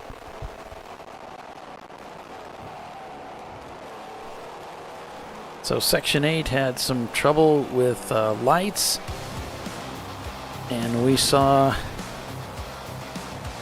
in instant replay, we saw how Team Infinity got off into the water and gave 901 the budget wash. So much racing to come. Stay with us, folks. We'll be right back.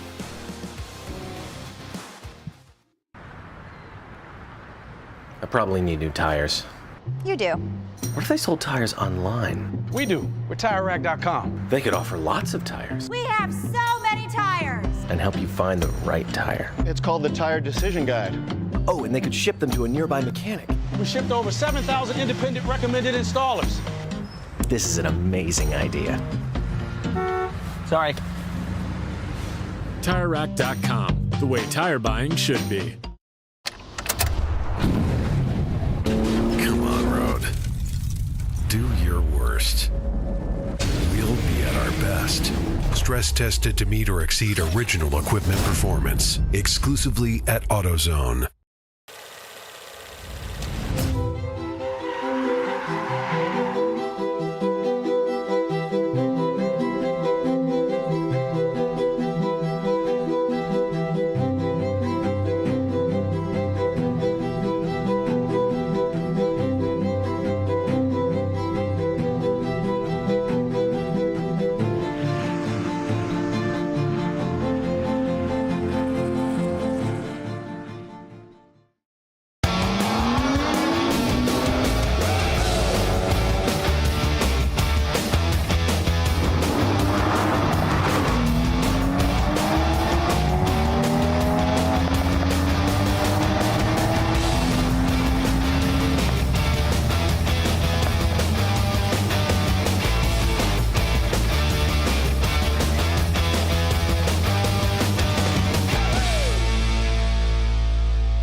Discovery Parts is a veteran-owned racing and safety equipment company. While we're located inside Atlanta Motorsports Park in Dawsonville, Georgia, Discovery Parts can also be found at the tracks, supporting a number of Champ Car Series events. We take pride in being a reseller of the best of the industry to Champ Car teams and drivers. We know racing, love racing, and look forward to tomorrow to even more racing. Visit us at discoveryparts.com.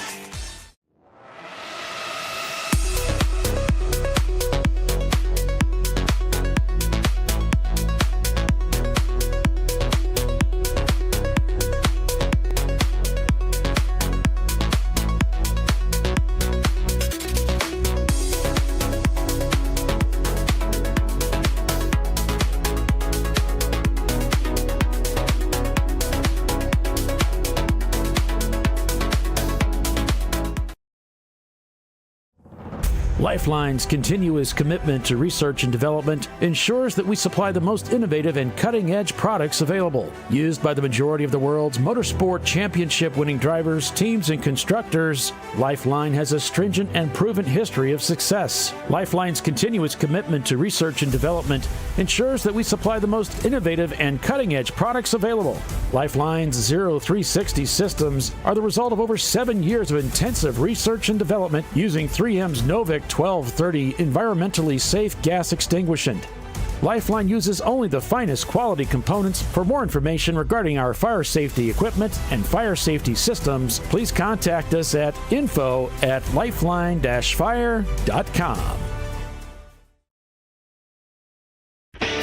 Located in Northeast Ohio, with 40 years of combined experience, Money Shift Racing knows how to deliver performance and safety, offering everything you need to get your vehicle and drivers ready for race day. From safety equipment to full engine assembly and repair, in-house fabrication, 3D design, and rapid prototyping. Money Shift Racing. Performance done right. Sentinel is a comprehensive motorsports video solution incorporating live streaming, local recording, 3 cameras with picture-in-picture, flag status, and much, much more. Stop playing with multiple solutions. Sentinel handles it all, including timing and scoring, vehicle data, graphic overlays, adaptive bitrate encoding, network bonding, and more. Sentinel is the solution to sharing your motorsports experience with your friends, family, sponsors, and the world. What are you waiting for? Get your Sentinel today and never miss an on-track moment. www.sentinel.racing. Duralast, designed to meet or exceed OE performance, with 2-layer shims and OE-style slots and chamfers to eliminate noise, backed by a noise-free guarantee when professionally installed. That's the Duralast difference, only at AutoZone.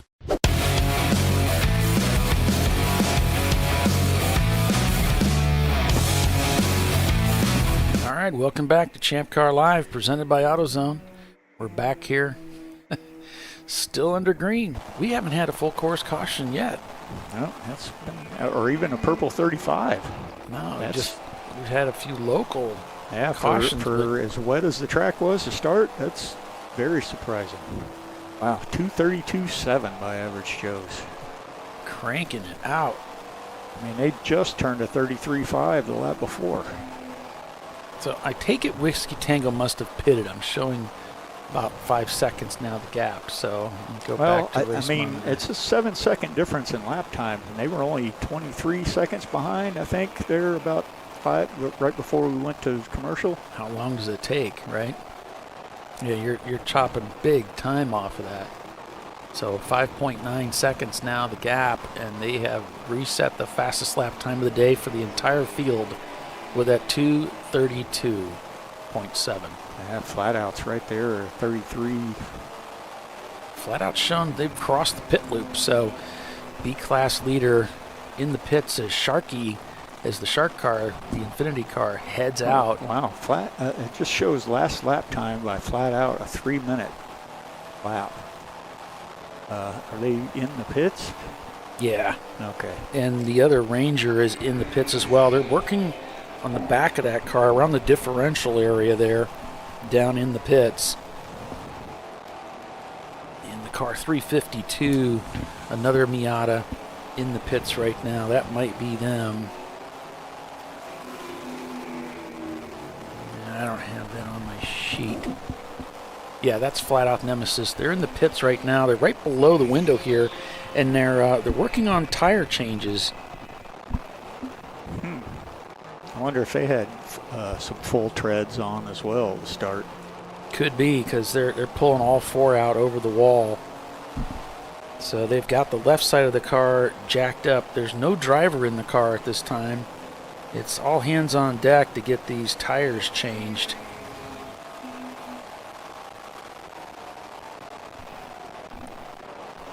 When I ran with Kevin there at KSR, pretty much ran the tires as they came. He never ran any tires that were shaved down. I think he ran the RS4s, if I remember right. It was something like 6:30 seconds when he got them from whoever. Well, they're in the process of torquing the back tire, the right rear down, and looks like they're having a little bit of trouble getting these wheels on the car. They're having trouble with that right front corner right now. It's actually one of the drivers that's helmeted is trying to put the lug nuts on right now.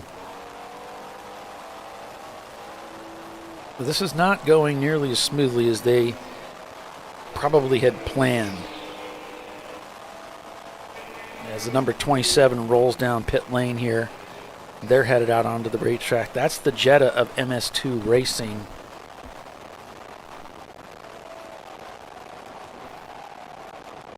Yeah, is he using a four-way? I'm not sure. They do have a torque wrench down there, but now the tire's going back on. And so I don't know if they're working on spacing or what it is that they are looking at here, but they have pulled extra tires over the wall. So it looks to me like it was going to be just a tire change, but it's become more drama than that. This is costing them dearly, and they're going to tumble through the field.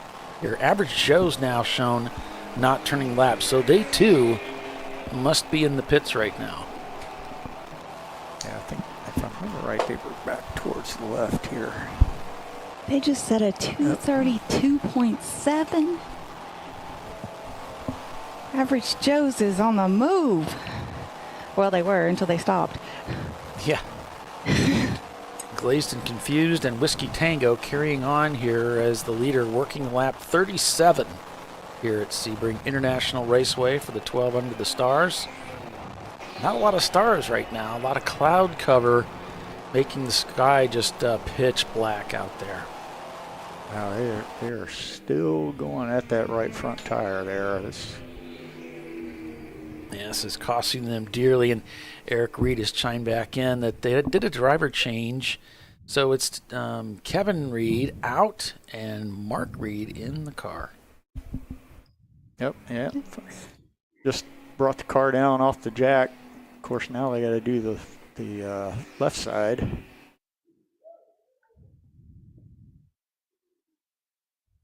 I know the one car that I ran at Harris Hill quite a bit, they like to use the aluminum lug nuts on the Miata, and it's very, very easy to strip those things out. I wonder if that was what their problem was there on the right front. At least we're talking about what their problem is and not our problem, because we might be here a long time.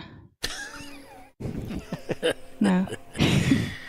I might get a giggle out of Polly for that. Definitely. If we started talking about our problems, we might be here for a while. Oh, yeah, we're here all night. Here all night, try the veal. So, and with the Ranger, number 124, it's not Stranger Ranger, it's the other Ranger. No, and well, that's the BMW, isn't it? Well, I don't think so, because the way it's chopped like that. Let me take a look here. Maybe I'm just completely off base. Yeah, it's the Epic Racing BMW 535i. It looks like they're looking at the differential area.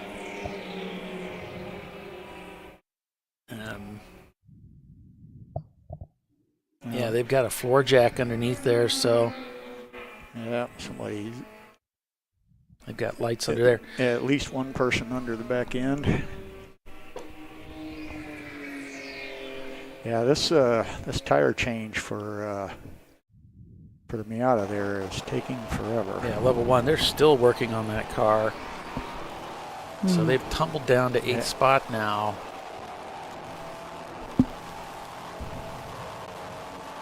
That's the 352 of flat out. Excuse me. It's Average Joe's now rolls down pit lane. They are heading back out. Now, Whiskey Tango ought to be coming in really, really soon. Yeah, within the next 12 minutes or so, maybe 15 minutes. We got till 26 after. Well, that is true. They A-Class, they can probably almost make the entire 2 hours. Because Glazed and Confused is still out there too, and that's another A-Class car, A-Class Miata. Mm-hmm. So there's Average Joe's heading to pit out. Yes, we're still full course green out here at Sebring. It's wild. I like it. Yeah, I mean, we so typically see, a lot of cautions at the beginning of a race, but before that, as that first stint, we're not seeing that right now. Yeah, it probably has helped a little bit that it wasn't, 110 cars to start too. Right. So a little more room to get yourself into a rhythm out there right now. I've always heard it's better to start under wet and move to dry than the other way around. Because they start dry and then it rains. A lot of times people misjudge the speed of, that they need to slow down for the wetter conditions. Watching 901 come out there at turn 16, back when, this backstretch used to be, a full runway width wide. And of course there were no lights out there. You used to hear about drivers getting lost all the time. They'd come out there and hit the grass and spin around a couple of times and have to wait for another car to come along so they could tell which way, where the track was and which way they were supposed to be going on it. Right. Very disorienting. Yeah.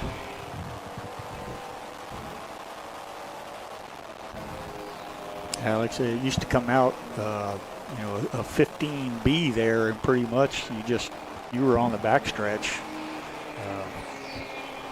There was no 16 over there. So now they are fueling. The number 352 is the car number. That's the flat-out Nemesis car? Flat-out Nemesis, yeah. They're going through their standard fuel stop. They've gotten those tires changed. They got a driver in the car. Everything looks normal down there now as they're in the process of... Yeah, it's showing them still in 7th place, but now they're 3 laps down. Boy, they're spilling fuel. It was a really rough stop. Yeah. As they're heading down pit lane now. Right before they came into the pits, they had a 2 off. Too, so as well. Yeah, that's right. They almost came all the way back from that to take the lead before the stop. They were 5 seconds down to first place when they made their stop.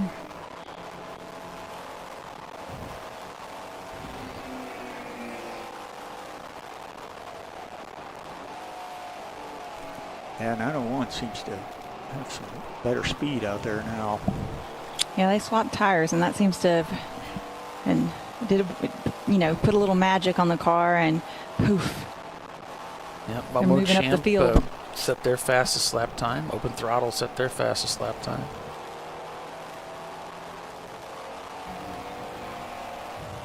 Glazed and Confused shown not turning laps now, so they may have just rolled into the pits. I might have missed that. It's about that time that everybody will have to make a driver change if they haven't already. And the EC lead GMW has pitted.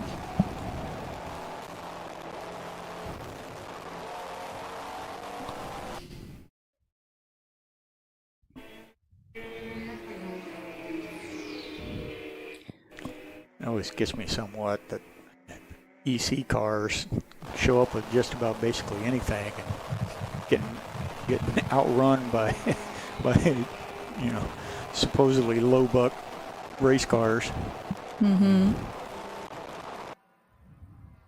Yeah, I think that's changed. They're not low buck anymore.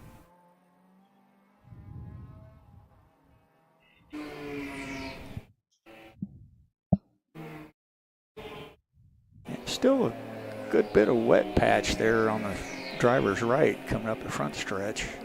Yeah, there's a pretty good sized puddle there. It looks like it's just been untouched, doesn't it? Nobody's going fishing over there, it looks like.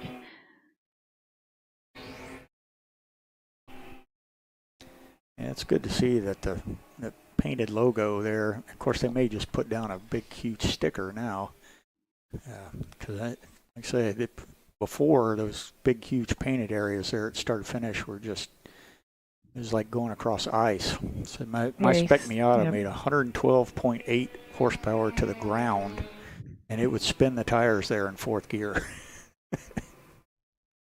Yeah, we were there for a race one year and it rained, and every car that would come across there, you just hear zing, zing, zing. Yeah. I think we had it run into trouble where they were using it as a drag strip, and they'd put down that chem that gives the cars grip off the line. Yeah, the VHT combined with the rubber fills in all the the imperfections of the concrete, makes it smooth as glass. Yeah, we lost a lot of cars that race. And we had that same problem at Brainerd. When we were racing on the Donnybrook, it got wet, and that VTH, we had cars hitting the wall. I mean, it was ugly.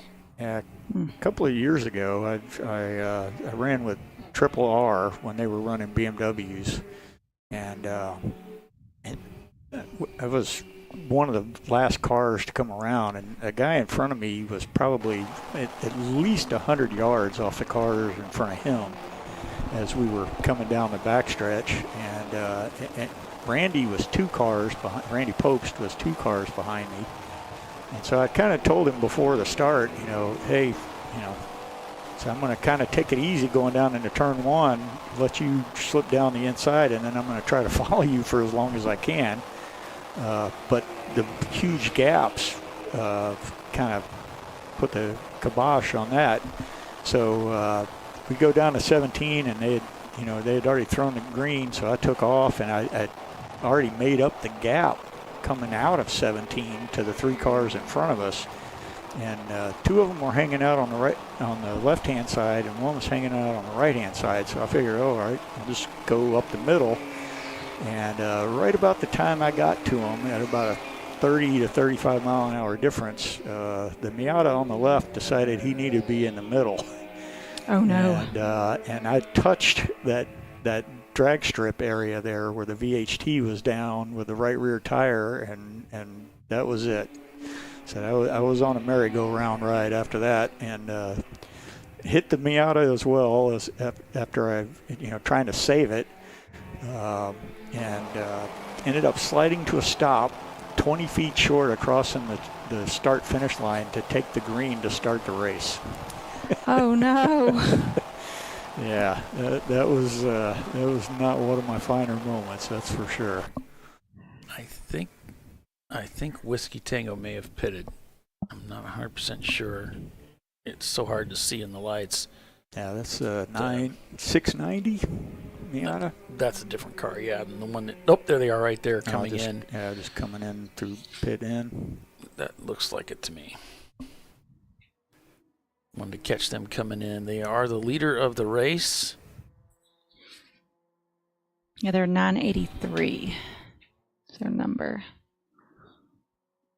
Yeah, the worst part about that was they rolled out their backup car for Sunday, and I was pretty sore, so I went home. And the son of one of the guys was driving it to start on Sunday, and about an hour into the race, he was coming out of 17, and the steering column fell down in his lap.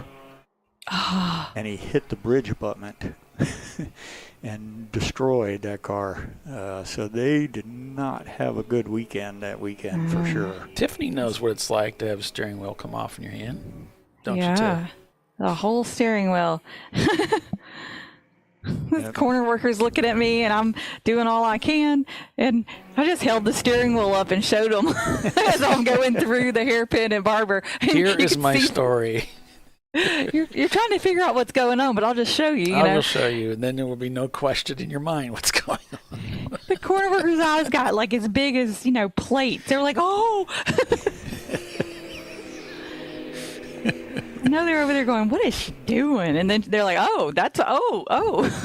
And see, the steering wheel is no longer attached. I would be indifferent against you saying, what a show off. Jeez. You're just trying out, showing off your drifting skills, right? Right. It wouldn't connect back, so I had it fit on the the column, but it wouldn't click into place. It froze up, so I had to I ran my fingers through the steering wheel and held onto the steering column and pushed myself into the seat, and just put pressure on it and drove the car in that way. Oh. I didn't know I could do that. That was a learning on the job thing. On the job training. Yeah. You've seen the drift guys, right? They'll actually take the steering wheel off after they get it into one of those tight circle spins. Take the steering wheel off and stick it out the window. Show offs. I've heard of having to reach down through the shifter boot to change gears when the shifter is broken off. Oh no. Yeah, I can't quite see the car from, they're just too far down the track there, but. Endurance race for long enough, you see all kinds of crazy things, and some of them you're a part of. Yeah, we. I remember one of the drivers there we had there when I was working for Joe Vardy. His name was Doug Goad, and he used to work for Kelsey Hayes. He was a pretty good driver, but he was a bit impatient a lot.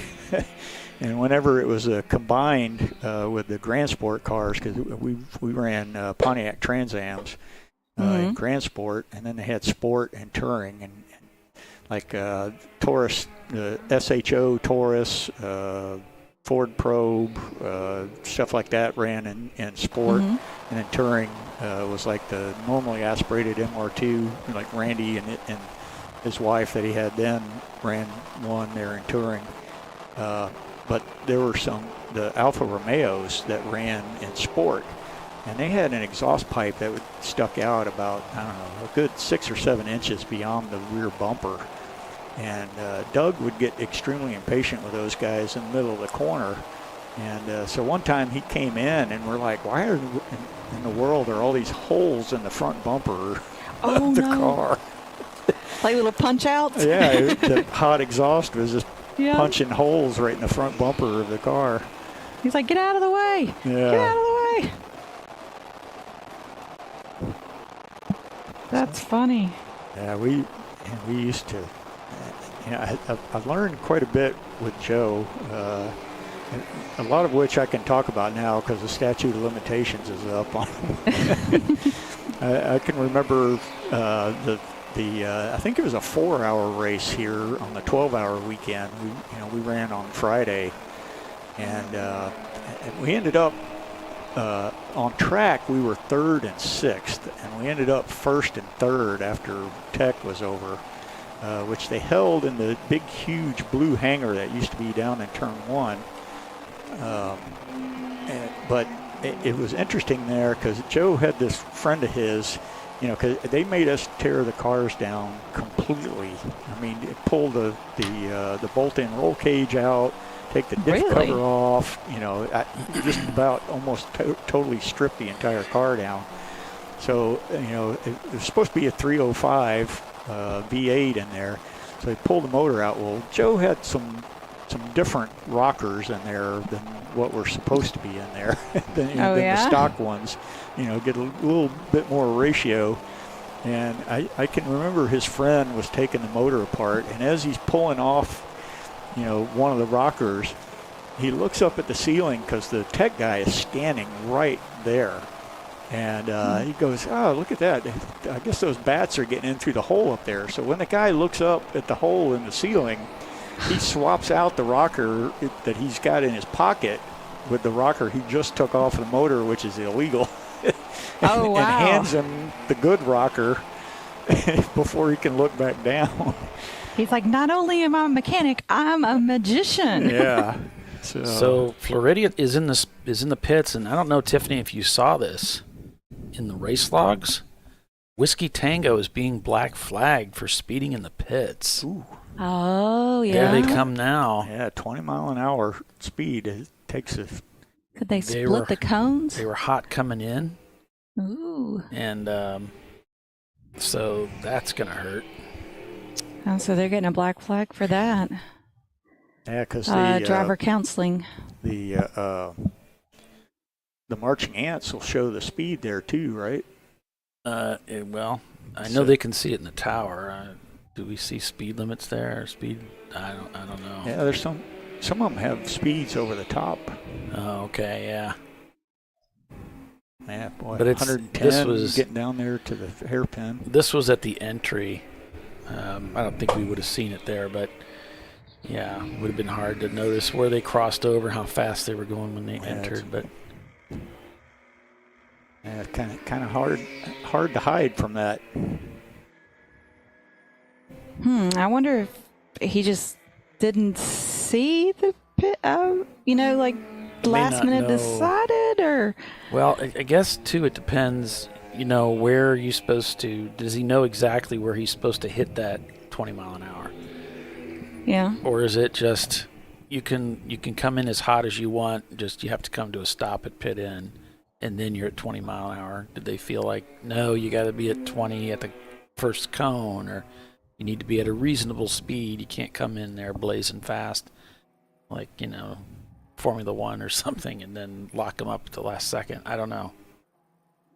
Yeah, they don't want you doing that, locking them up, coming towards our Champ Car employees. Yeah, especially, of course, it's probably dried out there by now, but there still might be a few puddles down there. Make it a little iffy, hitting the brakes hard there. Driver change there on the Miata there in the pits.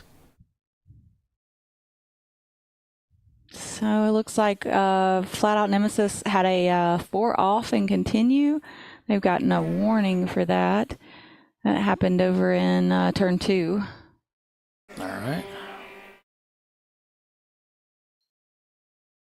So, yeah, a little bit of drama for the WTF team as they now make a mistake, and it's cost them a black flag penalty. Not only do they have to come in, but they have to get counseling as well.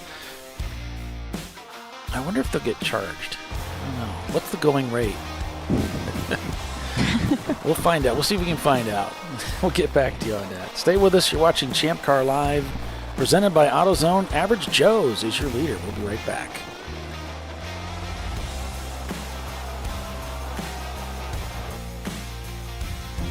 An important decision is afoot. This man is about to buy tires on TireRack.com. Tire Rack is the leading online retailer of tires in North America and a repository of advice and expert reviews. And it's done! All that's left is to arrange for safe, easy installation at one of our independent recommended installers. Well, I guess he did that too. TireRack.com, the way tire buying should be. Come on, Road. Do your worst. We'll be at our best. Engineered to meet or exceed original equipment performance, exclusively at AutoZone.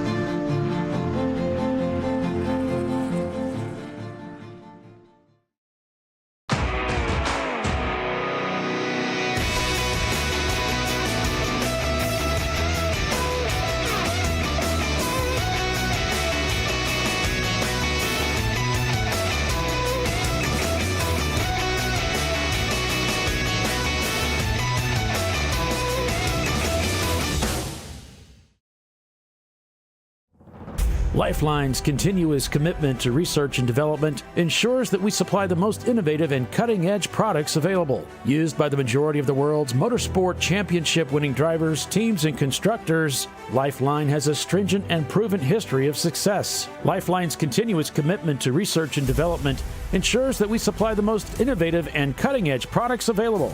Lifeline's 0360 systems are the result of over 7 years of intensive research and development using 3M's Novik 1230 environmentally safe gas extinguishant. Lifeline uses only the finest quality components. For more information regarding our fire safety equipment and fire safety systems, please contact us at info@lifeline-fire.com. RVA Graphics and Wraps is a full-service design, signage, digital graphics, and wraps company located in Richmond, Virginia. With over 20 years of experience, RVA Graphics and Wraps offers premium signage options for your business. We are dedicated to offering our clients best-in-class service in all aspects of graphic design and application. For more information, visit us on the web at rvagfx.com.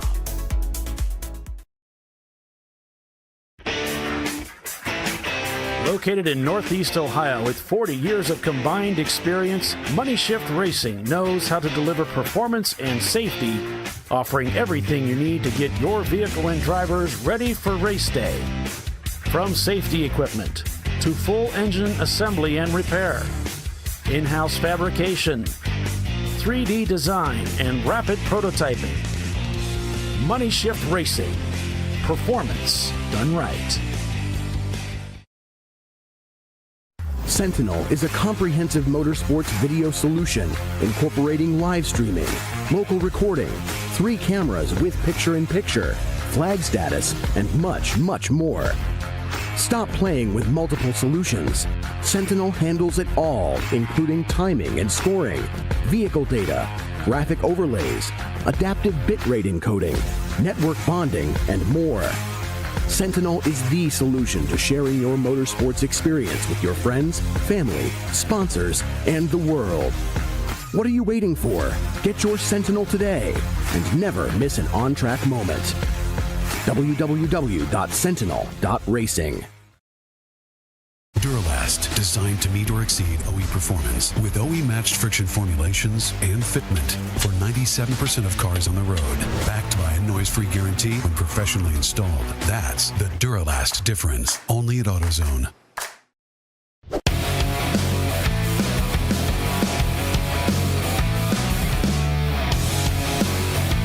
All right, we're back here at Sebring International Raceway, the 12 under the stars. It would be kind of nice to see some stars if the clouds would move out. But right now, it's very bright down here. I can just see drops falling in the puddle over there in the parking lot across on the other side of the main straight. Yeah, I meant to tell you folks, during the break there, I took a run up to the upstairs to control, and it was sprinkling. So very light sprinkling. So I don't know if it's going to make much of a difference to the cars out there right now. But we're expecting weather, so this may be it. And there you can see it is starting to form on the windshield, isn't it? Yeah. Of 901 Motorsport as they're heading through the S's here. Traffic jam there for a little bit. Yeah, it looks like we're heading down into 16 here pretty soon. Yeah, 15A right here. Yeah, let's sweep down here, and it seems like everybody loves to pull way over to the left here to pick up that late apex. Yeah, it's not even that late though, is it? It's just hard to get the swing on it. Well, Ethan Lowe taught me what I was doing wrong at that corner right there a couple of years ago. Yeah, what'd he say? Oh boy, this is going to be tricky. They're all going the same speed into 17. Yeah, he jumps that curve much earlier and straddles it. Mm-hmm. The apex inside? Yeah. When you're going through the left-hand part, he straddles that curve much earlier when the car's still fairly stable. And then turns in for 16. I gotcha. Well, I know at least one of the series I was watching, they didn't permit them to swing out that far. So, the track is aware of that it's something that everybody does, though, right? It's everybody needs that extra room to make that swing, don't they? Well, and you got to watch how low your oil pan sits, too. I remember the very first time I ever ran Kevin's 300Z, the very first driver, he straddled those alligator teeth there at 16, and it just cut a perfect line right through the bottom, or actually it was the oil filter.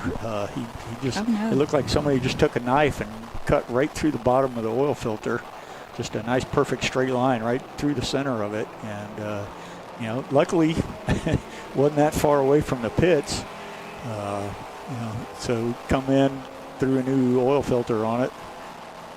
But yeah, that was fairly early into the race, like 20 minutes into the race. Someone just squeezed him down, and he had to, kind of straddle the gator's teeth there, and it just sliced open the oil filter.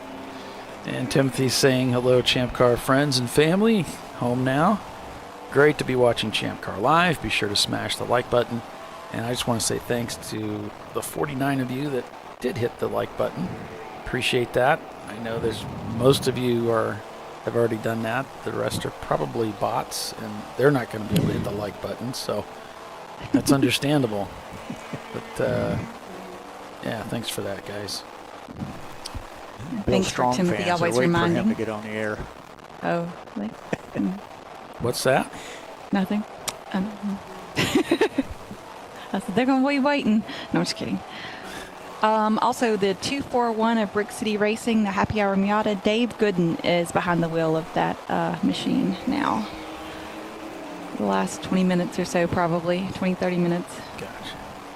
Yeah, I wonder what old Ethan's doing these days. I saw him, I guess when I was down there at Sebring with Chin. He's their pro coach. A lot of Chin track days. Yeah, that was the last time I saw him. Was a friend of mine was testing an LMP3 car during a Chin track day, and I saw him in the bar downstairs there at the end of the day. Tiffany, Jackie pulled me aside and said that she didn't. By the time she got your text, she didn't get to the point of seeing it before she'd already done the driver's meeting. So she said when they get a purple 35, which we're still waiting for, that she would make an announcement over the PA. So I don't know if that'll help you or not. Okay. So she's trying to help you out. If anybody, any of the teams want to send us information and you don't have the number to do that, you could always ask them in race control when they're not working an incident, and they'll give you that. If you're here at the track, come see me on the third floor. Just come up to the third floor. There's 2 doors. You can walk in either one, and you'll find us. Yep. And then we can include your drivers and what's going on in your race. Ethan was telling me about, I'm guessing you probably heard the story about him slicing his foot. On gators? So. No, he went hiking with some friends of his and managed to somehow slice his foot open, and rather badly. And I think they said they had to put a Ziploc baggie around it to try to keep it clean while they could get him down the mountain. Oh wow, and, that's serious. So yeah, it was about 2 hours getting him back down the mountain. It's another reason I don't like nature. Yeah, and, right. Exercise is overrated. How do you avoid, like you have all the naturalists and the people that, they have all the survivalists, they got all the survival gear. It's like, how about not put yourself in that situation to begin with? How about that? Right. Then you don't have to do worry you about watch that show Alone? They go out in the wilderness and live alone. Yeah. That's crazy. I wouldn't make it 5 minutes. I'd be like, whoa, wait, don't leave me. My friend likes to watch, the guy I work with, he loves watching the one where they send him out to Alaska and they're by themselves. Yeah, that's alone. They were in Alaska this last season, I think. I mean, it's harsh. Oh yeah, that's. I mean, they're losing like 25-30% of their body weight in 2 months. That can't be good for you. I used to watch the guy that was, I don't remember what the show was, but he had a pretty long-running series where he was out in nature and he would show how he would survive for several days. Bear Grylls, was it? Yeah. Yeah. And then he ended up taking celebrities out there with him once in a while. And that was really entertaining, I bet that was a good 3 or 4 hours. Well, take me back. It was but the girl that I don't know her name, but she often stars in the Fast and the Furious shows, those movies. I can't. And she. That must be a car on the access road out there. Yeah, why is that car out there? Oh, it's on the other road, maybe. I don't know. Maybe it is. He had her rappelling down like a cliff wall, some scary stuff. Things that would, most people wouldn't normally find themselves in that situation. She got through it though, they get through. There's the Betty White car again. They're reporting rain in Turn 5. Okay. Also, the Floridians, they finished their first pit stop. Charlie Brown, that's really his name, is in the car. Go Charlie. Go Charlie Brown. They think that the smoke problem seems to have magically fixed itself. Fingers crossed, a little prayer. So they are motoring on at the moment. So quick, they just... Yeah, I'm almost going to guess that he probably hit a good-sized puddle that he wouldn't, he was probably either going around somebody or letting somebody through and he was offline and got a bunch of water on some hot parts. Maybe some steam instead of some smoke. Yeah. Anything's possible. It's endurance racing, right? Yeah, because my general experience has been, it says if they smoke, it's either something you don't have to worry about or something you have to really, really worry about. Something you're not going to worry about for long. Yeah. And he's gone for at least a good hour since that time. So right. When they start smoking and then they stop smoking, yeah, that's usually because you're out of oil. Mm-hmm. And the Section 8 and the Stranger Racing machines are right together there, 38th and 39th. So the standings right now here, what's going on here with my 901. pylon? 901 just hit the wiper blades coming down the backstretch there. So the standings right now, we're working lap 48. Average Joe's leads over Whiskey Tango Foxtrot. Remember, they had that penalty, black flag for coming into the pits too hot, and that's hurt them. Clark Motorsports in third, Glazed and Confused in fourth.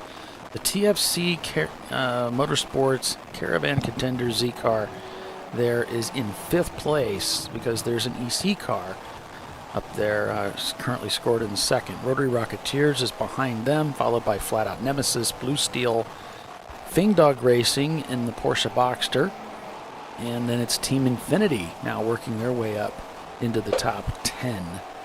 So looks like we've got Average Joe's leading A-Class, EC being led by GMW Racing, Whiskey Tango leading A-Class, Rotary Rocketeers is leading B-Class, Team Infinity is leading D-Class, and somewhere down the road here is the F-Class leader. Let's see if I can find it. There we go. So that's the Kobe Racing. They've retaken the F-Class lead for the time being. And it looks like Level 1 Racing has crossed the pit loop down in 17th. And Blue Steel has set their fastest lap time of the day. They're in 8th for that 241.9. But Average Joe's holds the fastest lap time of the day, that 232, and they were just scorching it out there about a half an hour ago.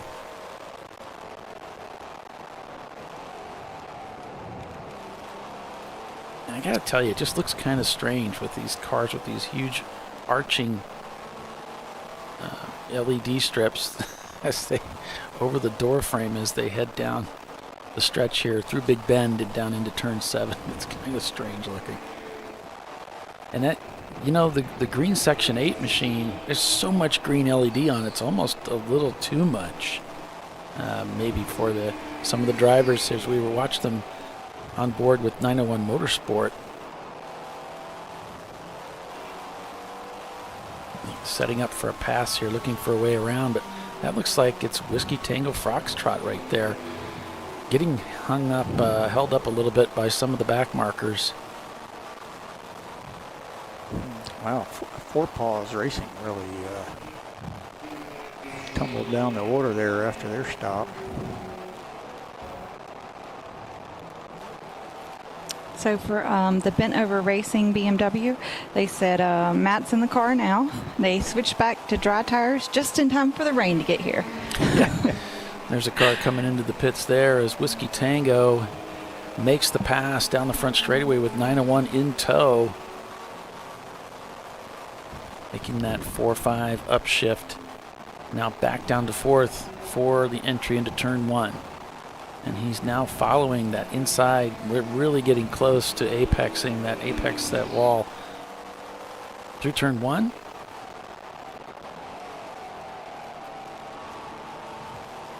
Now it's through turns 3, 4, and 5 as they get ready to go through Big Bend.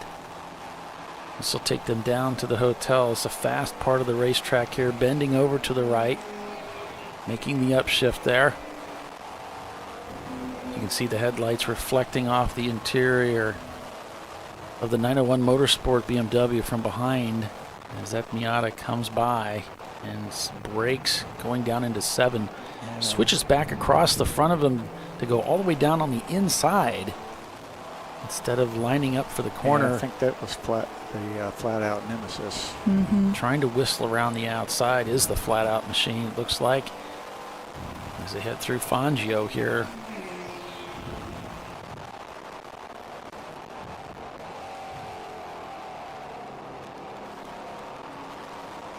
Whiskey Tango there. Looks like 901 being able to hang with them with all this traffic up ahead.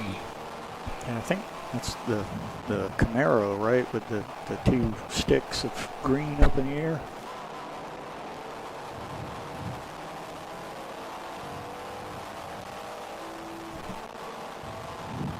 Eight hours and 13 minutes remain in the race unofficially. Gee, is that all? I was going to say, if this was the 12 hours of Sebring, we'd only be about 45 minutes from the checkered flag. Ooh, out wide there. Whoa. Yeah. They touch? I hope not. Oh, could have been ugly, huh? Yeah, he looked like he was coming back across the... Yeah, I'm not sure if he wasn't running out of racetrack. And so, yep, hitting that momentary switch on the wipers as they head down Almond Straight, the longest straightaway here at Sebring International. Into the brakes here, a downshift as they head into 17. Ooh, yeah. Be careful, you're in the vortex of danger there. I'll make sure that you're seen. Back onto the front straightaway to start another lap here at Sebring.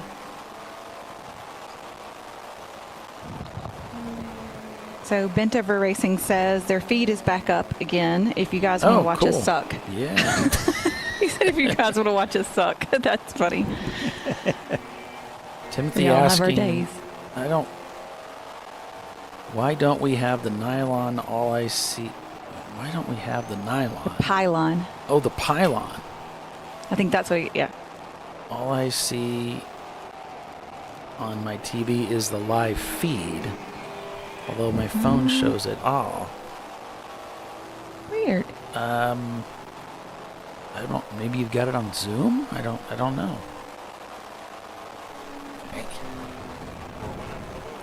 Pylon. Now I put Python. I'm just kidding. And Justin's just joined us up here from Average Joe's. Ah, hi Justin. He's just doing the headset switch here.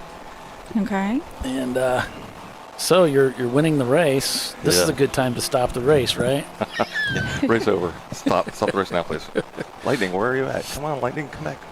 So I don't know.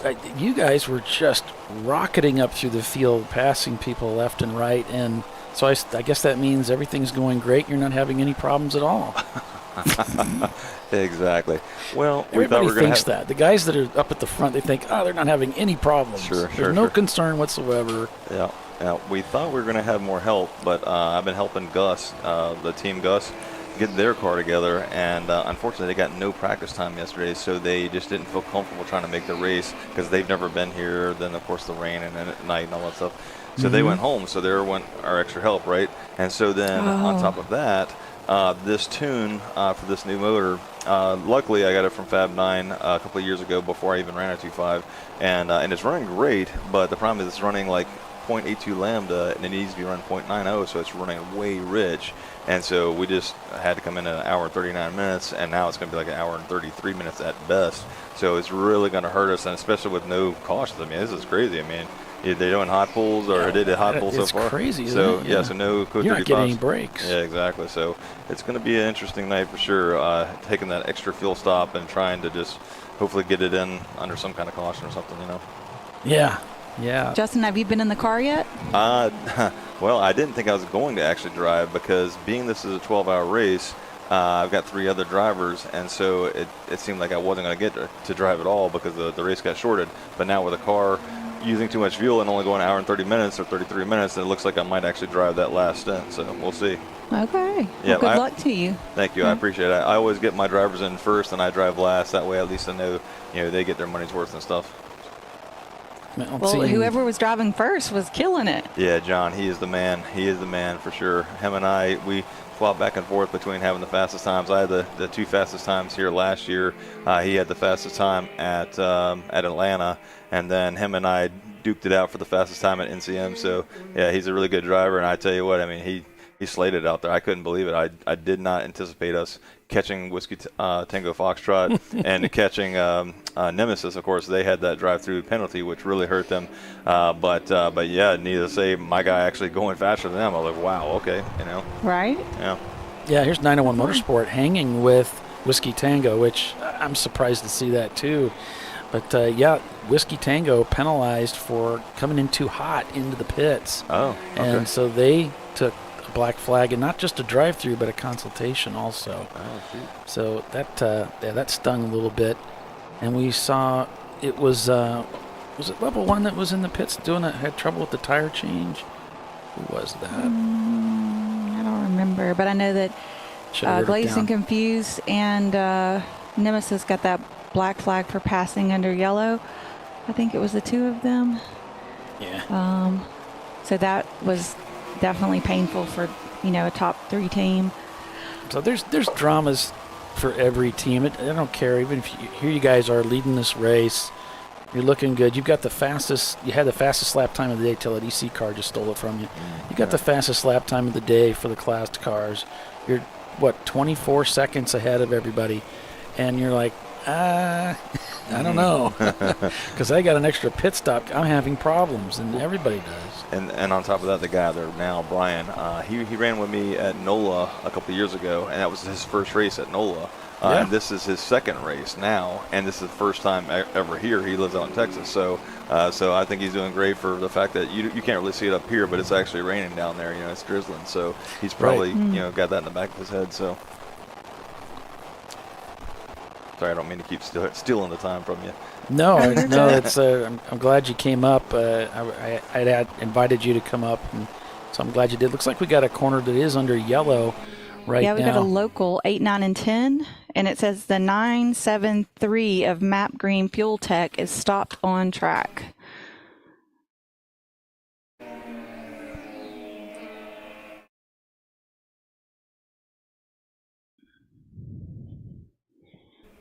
So somewhere probably in the 9 range, 10. Yeah, you might get your caution here. I don't know. They're doing some hot pull stuff out there, so.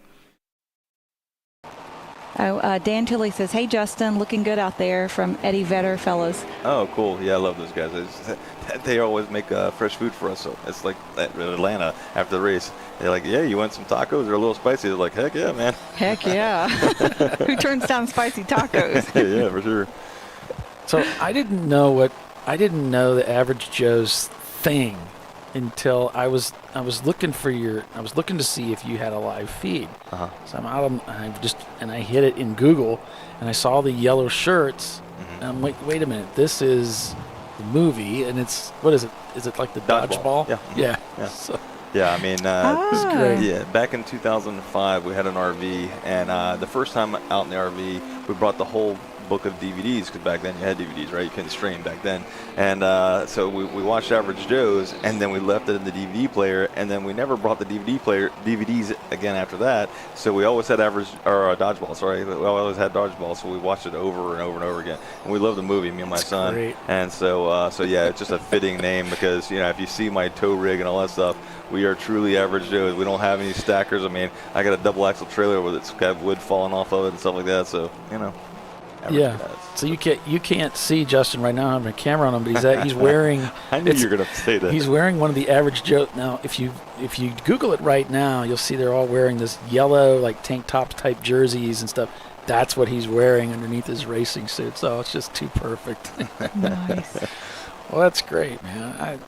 I'm excited for it. I can't say that we're surprised to see you up front because it seems like you guys find yourselves up at the front routinely. So. But you got some challenges today to overcome, don't you? For sure, and maintaining it, that's another thing too. So, well, getting there and maintaining it are two different things, right? Absolutely, for sure. Yep. Well, thanks for coming up, brother. Yeah, I appreciate you having me on. Good seeing you. Yep. All right. Good luck in the night, man. All right. Thank you, Tiffany. I appreciate it. We'll talk to you soon. All right. Thanks, man. All right. See ya. Well, while y'all doing a headset swap, I want to give a shout out to my good friend David Goodwin, who's watching our broadcast for the first time. So I had to help him, tell him how to find us. So he's a new watcher. Yeah. Well, welcome to the show, to say it carefully. Sorry. Yeah, our apologies up front for what you have to endure here. And we are fully responsible. I don't know what else to say. We're fully irresponsible. I don't know. At the same time. Putting the fun back into dysfunctional. That's us, Tiffany and Paulie. Oh, we haven't played our disclaimer either. No, we haven't. Should we do that? Why not? See, why not? We're so pressed for time, though, Tiffany. I mean, we got to hurry it up. All right. I apologize. I'm really, really sorry. I apologize unreservedly. I offer a complete and utter retraction. The imputation was totally without basis in fact and was in no way fair comment and was motivated purely by malice. And I deeply regret any distress that my comments may have caused you or your family. And I hereby undertake not to repeat any such slander at any time in the future. I'm sorry, and I'm stupid. I prostrate myself before you and beg your forgiveness. Jeez, I'm an idiot. I'm going to go ask directions to our next huge embarrassing failure. Love that last line. Never gets old. Never gets old. Yeah, so thank you so much, folks, for tuning in and watching and supporting. And, yeah, we appreciate you. We appreciate also latest sponsor to join the Champ Car family as a sponsor. Ooh, almost had some contact there with Rotary Rocketeers, it looks like, just up ahead. And it's the Flying Wrench Motorsports guys, so we appreciate you. And nice looking commercial too, by the way. Really good dudes over there, absolutely. Yeah, Matt Harper, I believe it is. Mm-hmm. Yep. Looks like we've got about 4 cars that are going to get a passing under yellow. Oh. During that local yellow we had over there. But I couldn't see the flag. Yeah. There's no it's flag. dark. You don't have to worry about the flag. You got the little blinking light. So the 79 of TFC Motorsports, Caveman Contenders, the 441 of Four Paws Racing, and 2 other undisclosed cars all get a drive-through penalty.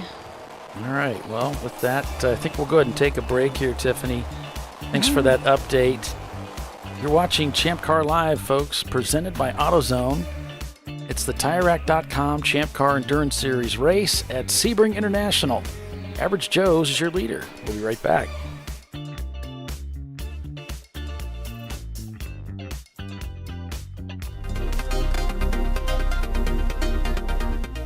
Welcome to TireRack.com, revolutionizing tire buying since 1979.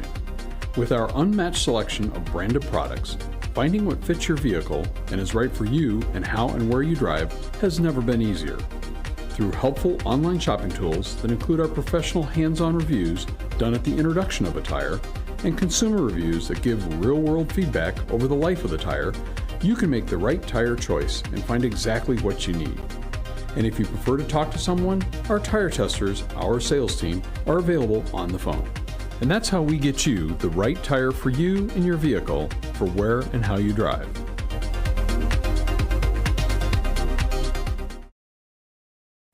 At AutoZone, you get what you need when you need it.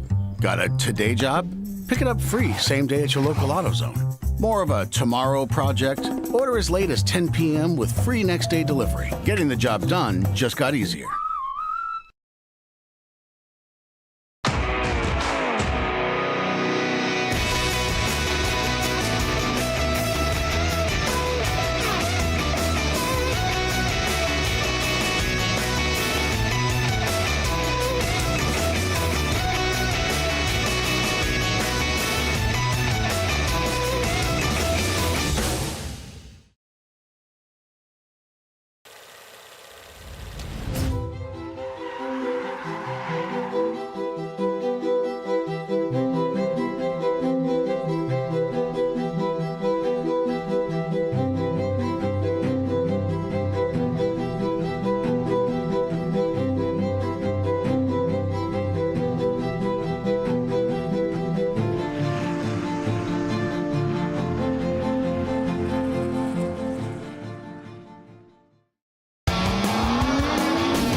RVA Graphics and Wraps is a full-service design, signage, digital graphics, and wraps company located in Richmond, Virginia. With over 20 years of experience, RVA Graphics and Wraps offers premium signage options for your business. We are dedicated to offering our clients best-in-class service in all aspects of graphic design and application. For more information, visit us on the web at rvagfx.com. Lifeline's continuous commitment to research and development ensures that we supply the most innovative and cutting-edge products available. Used by the majority of the world's motorsport championship-winning drivers, teams, and constructors, Lifeline has a stringent and proven history of success. Lifeline's continuous commitment to research and development ensures that we supply the most innovative and cutting-edge products available. Lifeline's 0360 systems are the result of over 7 years of intensive research and development using 3M's Novik 1230 environmentally safe gas extinguishant. Lifeline uses only the finest quality components. For more information regarding our fire safety equipment and fire safety systems, please contact us at info@lifeline-fire.com. Located in Northeast Ohio with 40 years of combined experience, Money Shift Racing knows how to deliver performance and safety, offering everything you need to get your vehicle and drivers ready for race day. From safety equipment to full engine assembly and repair, in-house fabrication, 3D design, and rapid prototyping. Money Shift Racing. Performance done right.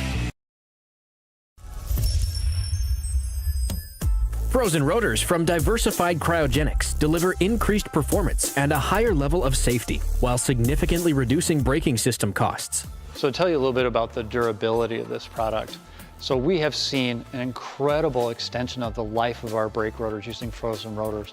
We've gone from brake rotors every other weekend to 6 weekends on one set of brake rotors, and I think they can go farther. The durability has been amazing. And it's been a fantastic season, and man, a lot of that is due to the way our car can brake on those frozen rotors. For more information, go to frozenrotors.com. Sentinel is a comprehensive motorsports video solution incorporating live streaming, local recording, 3 cameras with picture-in-picture, flag status, and much, much more. Stop playing with multiple solutions. Sentinel handles it all, including timing and scoring, vehicle data, graphic overlays, adaptive bitrate encoding, network bonding, and more. Sentinel is the solution to sharing your motorsports experience with your friends, family, sponsors, and the world. What are you waiting for? Get your Sentinel today and never miss an on-track moment. www.sentinel.racing. Bring on the frozen tundra, the grinding gravel, the cratered concrete, the rain-soaked streets. Come on, road. Do your worst. We'll be at our best. Reliable performance in unreliable conditions. Designed to meet or exceed original equipment performance. That's why more auto technicians choose Duralast parts. Exclusively at AutoZone.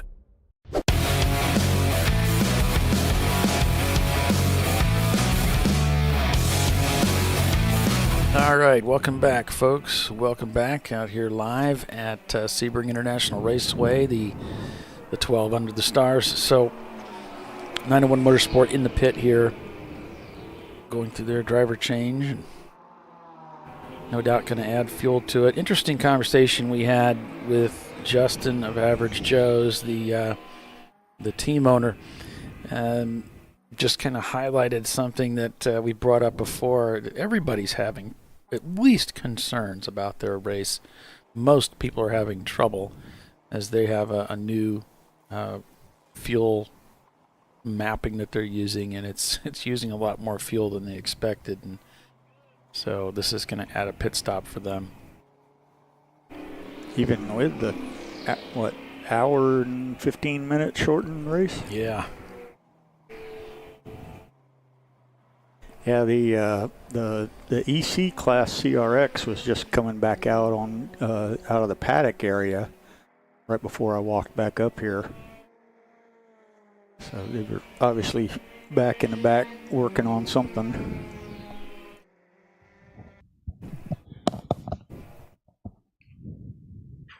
And Tiffany, that the folks with Benover Racing, they're just having a lot of trouble with their feed. It keeps going down, so. Oh no. They're making a valiant effort, though. Yep. We appreciate them trying.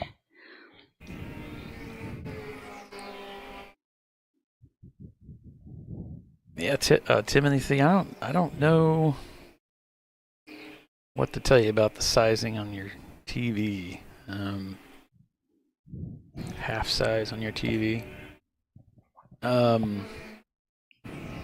Yeah, you can look, like when it comes to YouTube, there's a couple things to look at. Like, is it maximized? Obviously, you click on the little box in the lower corner, but also the resolution plays a role. So you can go to the gear icon and make sure that it's set to 1080.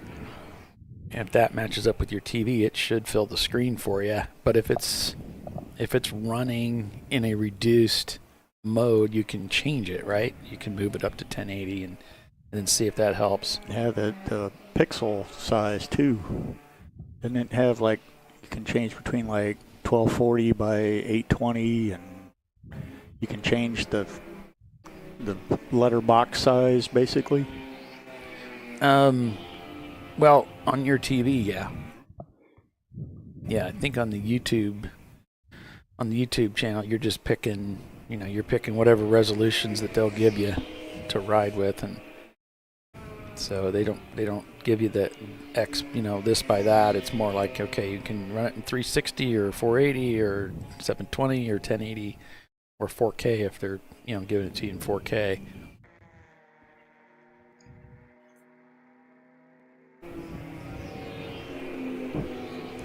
Quick walk up and down pit lane. There's not really that many cars back in what they call the garage area there on pit lane. The number 330 Ibex Racing MX-5 was in there, the back half of it up on jack stands, and then the Corvette, which I think was 570 and D class, had the front end up on jack stands as well. That's the Family Traditions racing car. Wonder what they're doing. They didn't look like they were in any real big hurry to fix whatever whatever put them in that position. So they got the hood off of this car, the 901 car, and they are looking at it. Something's going on here, and they're not turning the engine over. I don't know if it's already running. Yeah. Oh, they're cutting the engine. This is the owner telling him to turn it off. The switches are going down. They're still looking at, though. That's the owner, Frank. He's also a board member here with Champ Car. They're still giving the drivers some instruction. Might be here a second. Putting the fan on the driver. Yeah, he said, you might be here a second. Now, this is one of those battery-powered fans that I think is really cool. I don't know if the Milwaukee that makes those or who it is, but they're going to work. The owner now working on the car.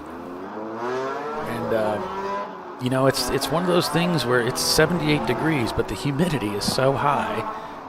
It's miserable out there, and he's not moving in the air anymore. That's Andrew there off in the distance. Yeah. That's sauna in a race suit is in a helmet and gloves. It's not comfortable. Just in case anybody's wondering. Clear up any confusion.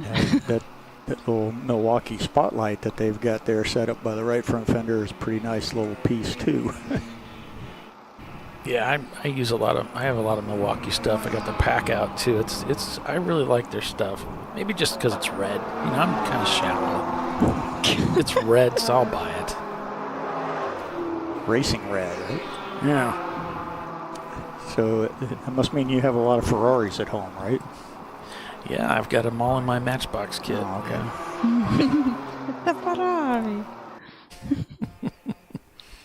Did you see the Ferrari movie? Have you guys seen it?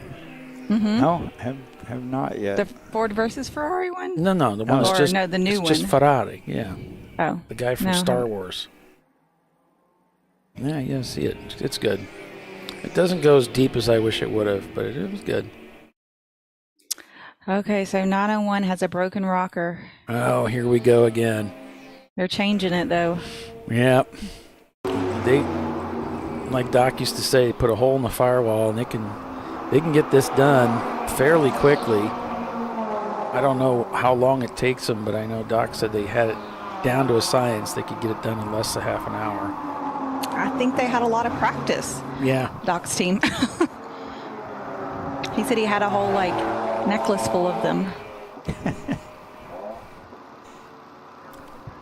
Glad to hear it, Timothy. Glad you got it fixed. Good job. Yeah, the 24-hour race, Firehawk race at Watkins Glen, we had the rear end change down to a science. We would have a complete rear end assembly with the wheels and the shocks already on it and the torque arm and all that. And when you come in, you put the jack under the pumpkin, jack the car up. One guy would take the open the hatch, get in the trunk area, and undo the shocks from there. Well, you had two guys underneath undoing the torque arm and the trailing arms and all that, brake lines. And so you drop that down, pull it out. Well, the new complete assembly had, like I say, it had the shocks and tires already on it. Push that under, jack that up, put it in spot, zip it all up, and he could do that in probably about 5 or 6 minutes. So which we had to do, Wow. I think 3 of those through the night between our 3 cars. Two You've of got them some on practice. 2 of them on Doug's car, but like I say, he was fast, but man, he was kind of rough on equipment.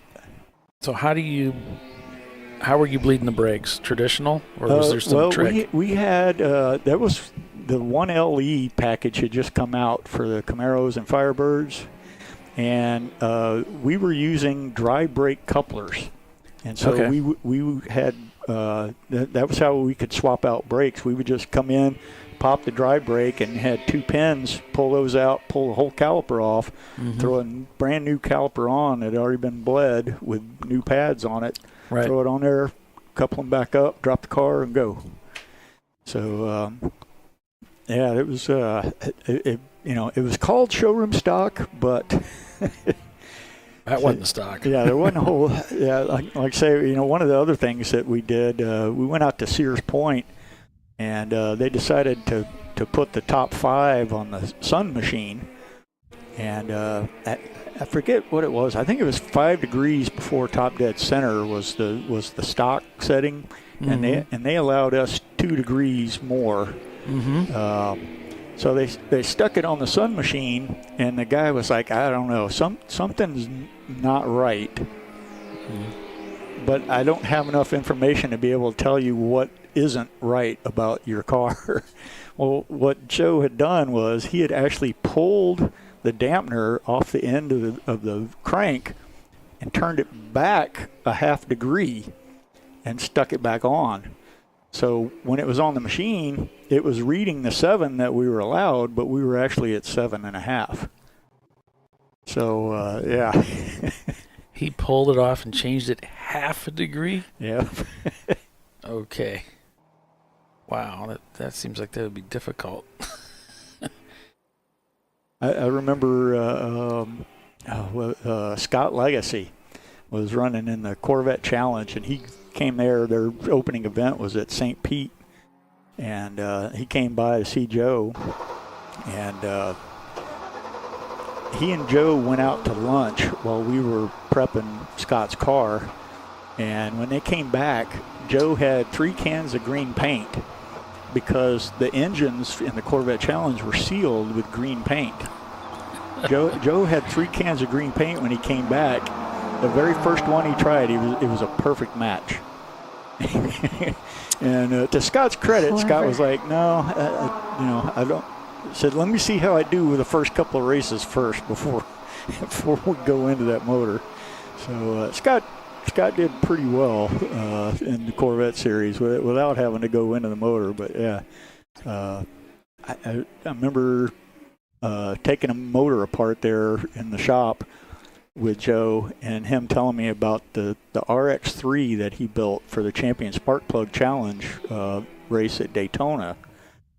And he told me he could not park his car next to any other RX-3 because otherwise people would notice that it only had 6 slats in the grill instead of the 7 that every other RX-3 had. He had taken a half inch out of the center of the car. Jeez. And he had chopped the top about another 1/4 inch so that it had less wind resistance there at Daytona than anybody else's car. Oh, wow. So yeah, he was a drag racer for a long time, and even him and Jack Baldwin, who was a Trans Am champion, and I think maybe IMSA GTO champion as well, if I remember right. And they used to drag race all the time there, and they both became excellent road racers. But they paid attention to every single little detail, and even the ones that they weren't supposed to pay attention to.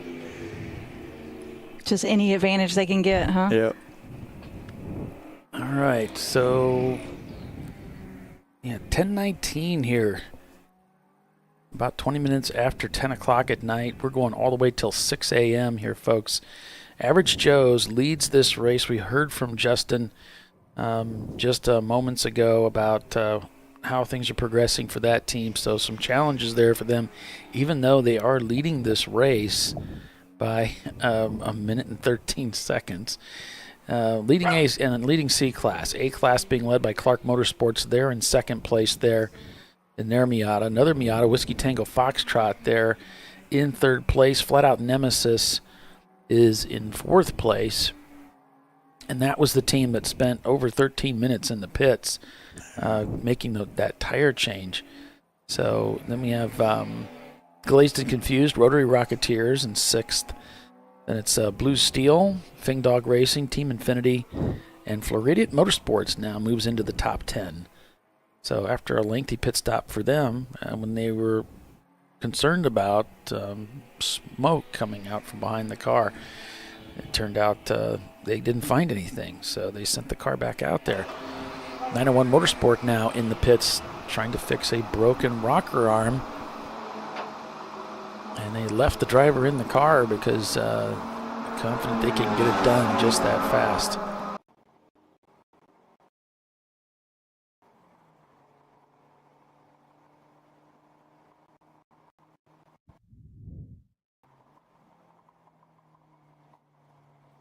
Unfortunately, you know, these broken rocker arms, it's the Achilles heel of the E36, isn't it? Or the E30. Those engines, that is one of the problems they run into. Yep. Seems like every car has its thing. Yeah. Remember the thing that breaks. My mom used to have a BMW Bavaria. Man, that thing would blow out head gaskets all the time. Yeah, I think that was it the bug-eyed sprites that always went through head gaskets. They just nothing they could do about it. You know, it's an engineering thing. And those guys that raced those cars, and there's still guys racing those things. They just had it's something they had to deal with.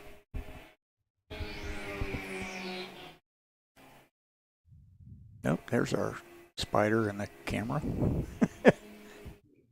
And Fred Wolf saying, "Hey, a Scirocco is running at Nelson Ledges." And John Whitnauer watching as well. Of course, John, they run that Mini Cooper in the ChampCar.Live.com Champ Car Endurance Series as that Miata there at the bottom of the screen rolls out to rejoin the race.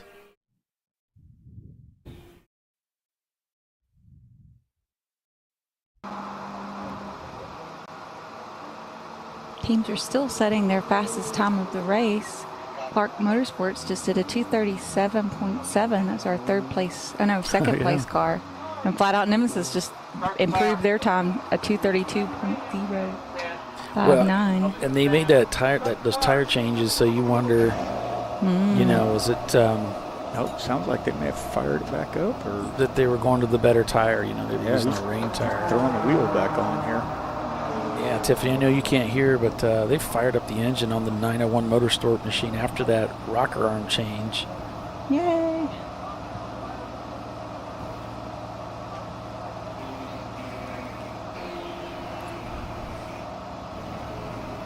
So that's John there. He's or Frank. Frank.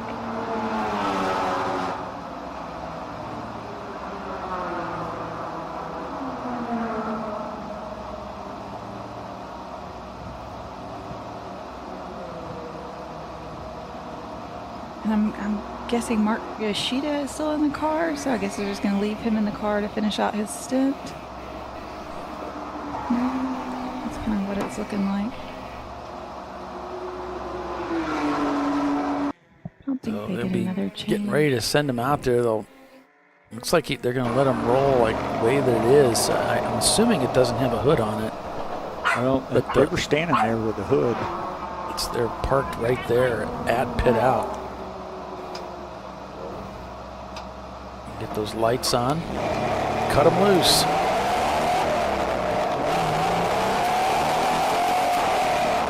And he does not have to run to the hood.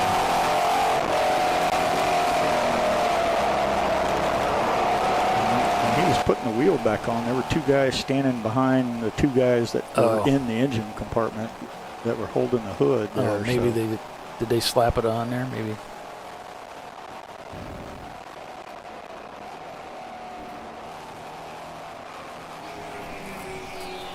Get after it there, son. That's the way to do it.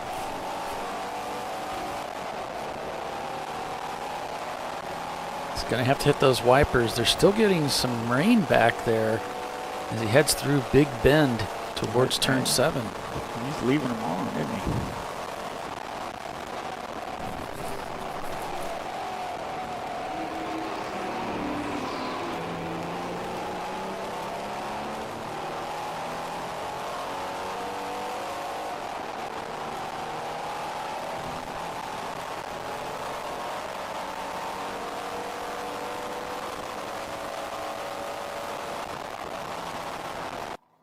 It must be just that section of the racetrack that they're seeing some rain. Not sure about Floridian here. Yeah, getting some real buffering if there. It's a or frame is he out, actually going that slow? It looks like he's going pretty slow here. We're going to check, see if we see anything on Flagtronics. Not yet. The 600 was flagged as going slow, the Aggressive Eagle Endurance. It doesn't look too bad going through there, and he's staying out on the racetrack. As he comes Must just down, be the camera not connecting good back there. Yeah. That happens. It does, as the Infinity Shark car comes by the start-finish line. Sharky 2 not having such a good day. They've been having some problems with that car. It is well down the standings right now.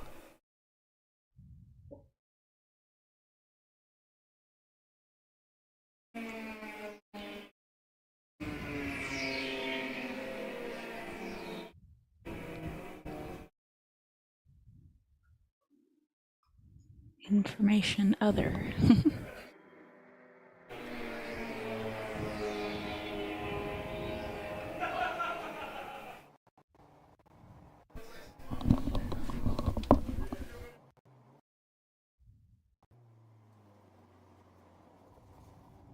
Yeah, it's taking a while to come up. And somebody's setting off some fireworks out there. Get my dogs irritated. I'm like, that must have been your dog we heard there when it was, yeah. When the 901 was rolling out there from pit lane.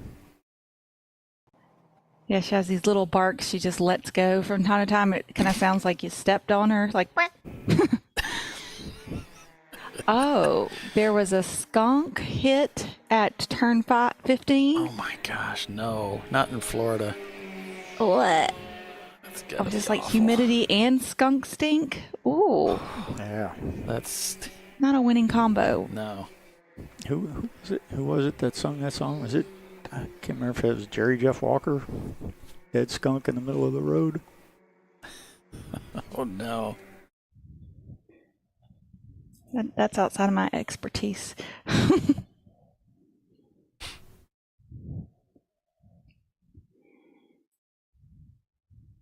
We're still green. We haven't had a single purple 35 yet.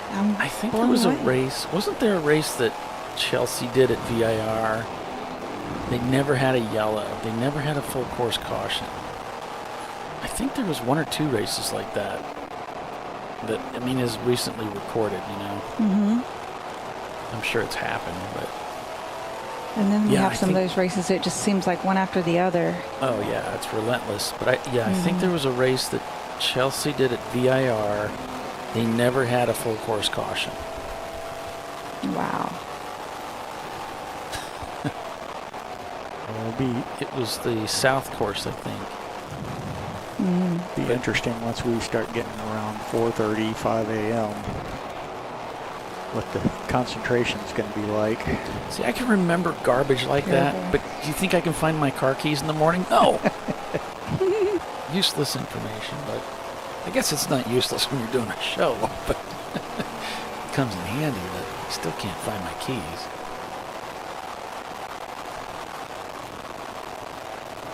Well, it looks like he just got passed by the Jetta there. Yes, it does. I wonder. Well, he's certainly making it up in the corners. Yeah, he carried that good speed around the outside there, didn't he? And that brings him back to start another lap here at Sebring International Raceway, as we'll take another break for commercial. We'll be back in just a few, so stay with us. You're watching Champ Car Live, presented by AutoZone. And it's Average Joe's in the lead. Stay with us. We'll be right back.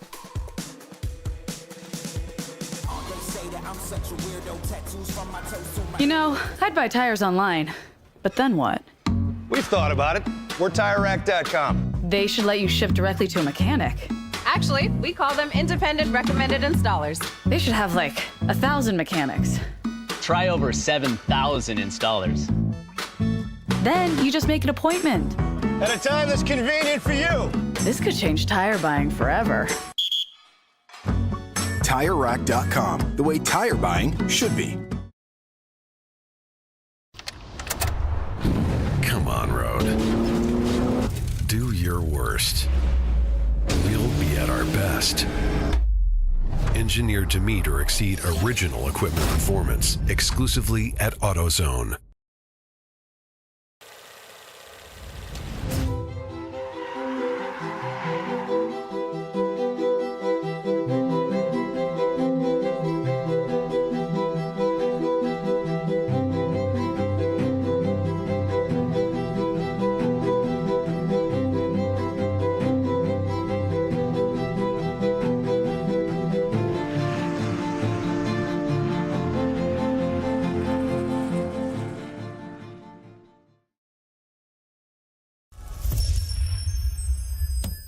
Frozen rotors from Diversified Cryogenics deliver increased performance and a higher level of safety while significantly reducing braking system costs. So to tell you a little bit about the durability of this product.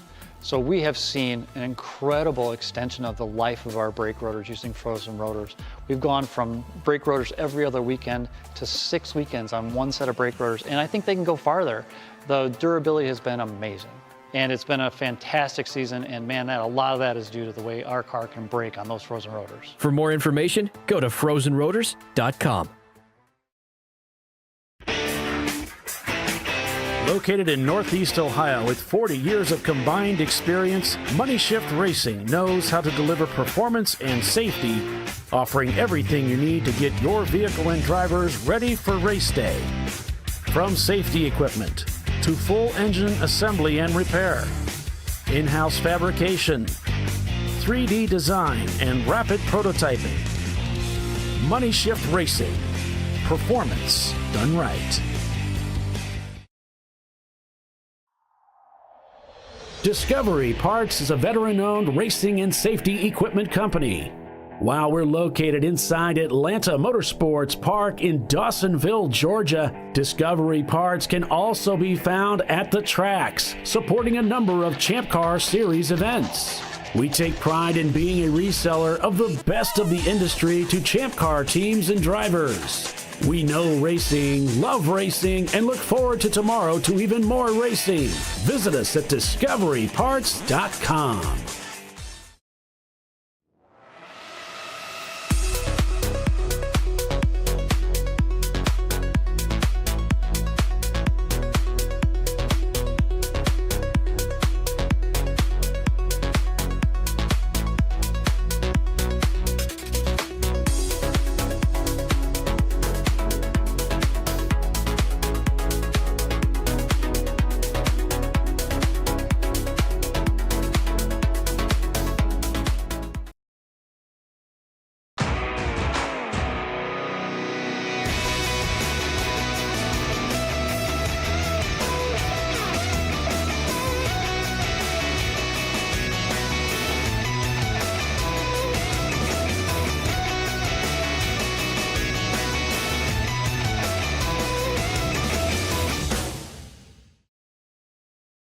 Sentinel is a comprehensive motorsports video solution incorporating live streaming, local recording, 3 cameras with picture-in-picture, flag status, and much, much more.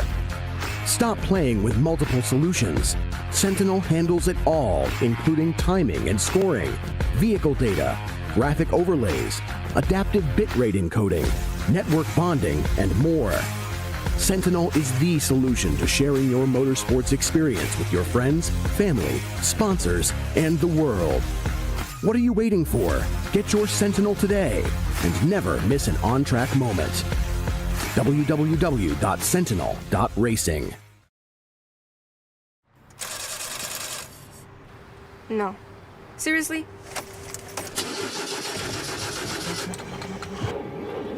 Come on. No. You for real? Dale. Really? Wow. So maybe just a cable? We can help you. Welcome to America's #1 battery destination, AutoZone, your battery solution.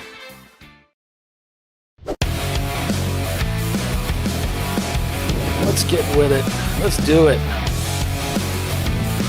All right, guys. Welcome back to ChampCar.Live, presented by AutoZone, the TireRack.com Champ Car Endurance Series race here at Sebring International Raceway. Got a car being pulled. Was that whiskey? No, it's red and white, so that would be different. But guess who's joining us here in the broadcast booth? The one, the only, Mr. Ray Frank. Well, hello there, Paulie, and those that are watching this great event that's unfolding before us here. Yeah, we got a nice crowd watching here, and also Fred Wolf of Nelson Ledges. Oh, hey, Fred, how you doing, buddy? Yeah, he's with us, and so it's we're racing under the stars this year. It's quite a bit different than what we typically do. I mean, we've done a lot of racing at night, but this layout, this format's different. Yes, we can only get dates at tracks at certain times, and July in Sebring is not where people seem to flock to. It is brutally hot down here. We had an event. It was a great event last year, but it was just so brutally hot that to me it was miserable, and I really don't know why anybody want to, even though it's endurance racing, I don't know why you want to endure that much stress, heat. The seventh level of hell. Yeah, we just came with the idea of, I started asking people up and down pit road, what about if we did this at night? And the consensus was, well, yeah, I'd do it. So at the end of the race, I asked everybody that was around, hey, what do you think about doing this at night? And it was kind of like a roar of, oh, heck yeah. So here we are, and I think it's working out great. I mean, as we're walking up and down pit road, everybody, I mean, it's still not cool here. I think Paulie just looked at 78, 79 degrees, a little bit humid, but I'm telling you, she's like a frying pan out there in the daytime. It's it's very hot. Well, hi, Tiffany. Hi. I realized when I heard you there. But the event's rolling on. It looks like Miattaville out there up front. Last time I looked, who's leading right now? Yeah, right now I think it's to flip back. Yeah, Average Joe's. Average Joe's is leading. Oh, it's Average Joe's. God's last name is not Damn It Racing Miata out front. Yeah, in fact, we just had Justin up here about an hour ago, and so they're running a new fuel map, and it's actually running very rich. So it's still, even with the break we had heading into the race to start, they're still going to need another extra pit stop there. Yeah. So it's pins and needles, but so far, so good. Yeah, I think he's running a different engine combination in that right now. It seems to be fast, and yeah, he's burning a little more gas, so he has to stop. And, the extra stop is 5 minutes. So, like I say, we'll see how it unfolds throughout tonight. But right now, they're rolling along pretty good. And the Whiskey Tango Foxtrot, I see they're up there. Flat Out Nemesis, they're back with us after, I don't think they raced with us last year. That car had a very bad accident at Atlanta Motorsports Park. SC 400 spun out and bounced off the wall and clipped him as he went by at full throttle and turned him right into the fence, and they thought the car was totaled. But lo and behold, they found an old guy, old body man. You know how those old body men are. You give them enough time and they can about fix anything. And I do a lot of frame work myself. And at the time, I didn't have time to do it, but he found this guy, and looks like he did an incredible job on the car. I really looked it over. She's pulled back straight, so Oh, we've got a full course caution. Yeah, it's just as we're talking about how we haven't had a full course caution yet today. There it is, emerges.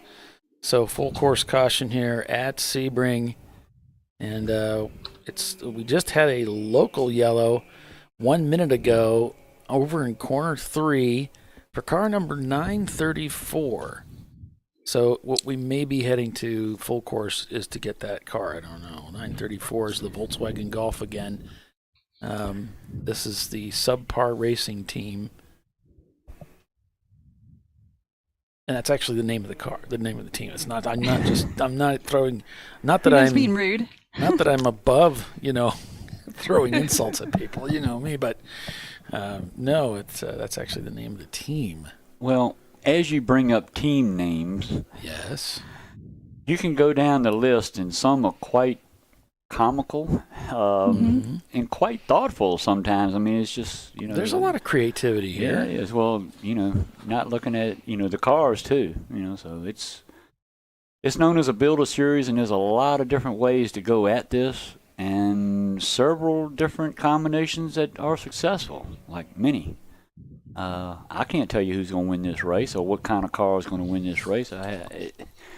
It just amazes me when these things come down to the end, just how close this stuff is. At Autobahn, we just had 2 races, a Saturday and Sunday event, and I think one race was 8 seconds, and the other one was like 6, I think.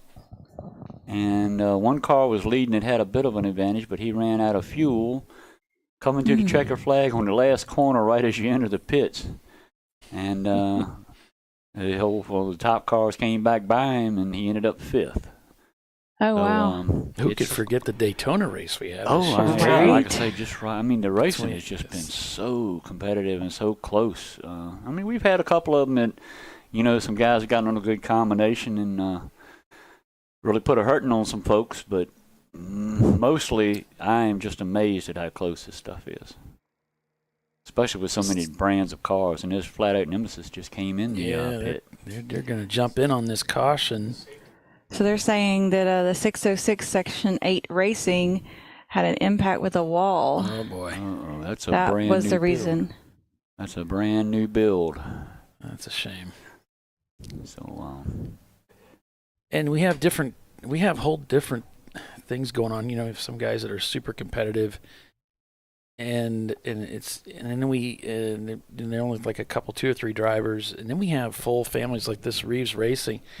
They've been watching the show. They've been commenting, hey, this person's getting in, that person's getting in, and they're all Reeves. They're all family. It's just I just think that's so cool. It's awesome. When well, we actually have a team named Family Tradition Racing, Black Corvette, which are not having a good event this weekend because it's been in the pits on stands. They're having some issue with their ignition. Yeah. And we haven't got to see that beautiful thing out on track. So flat out in the pits, looks like just a regular fuel stop for them as they're just beneath the broadcast booth here. Yep, and they only have 2 drivers, and I believe you'll notice one of them's girlfriend is on the fire bottle. Yeah.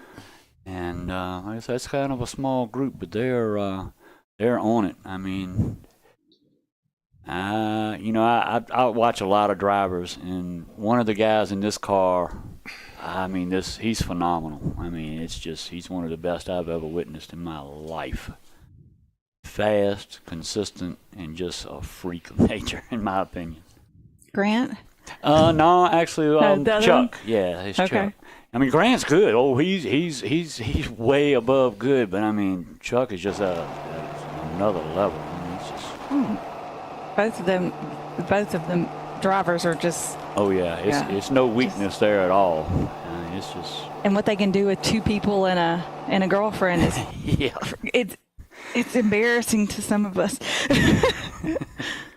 Well, there's another guy down there helping them out too. Yeah, they did have a guy floating there.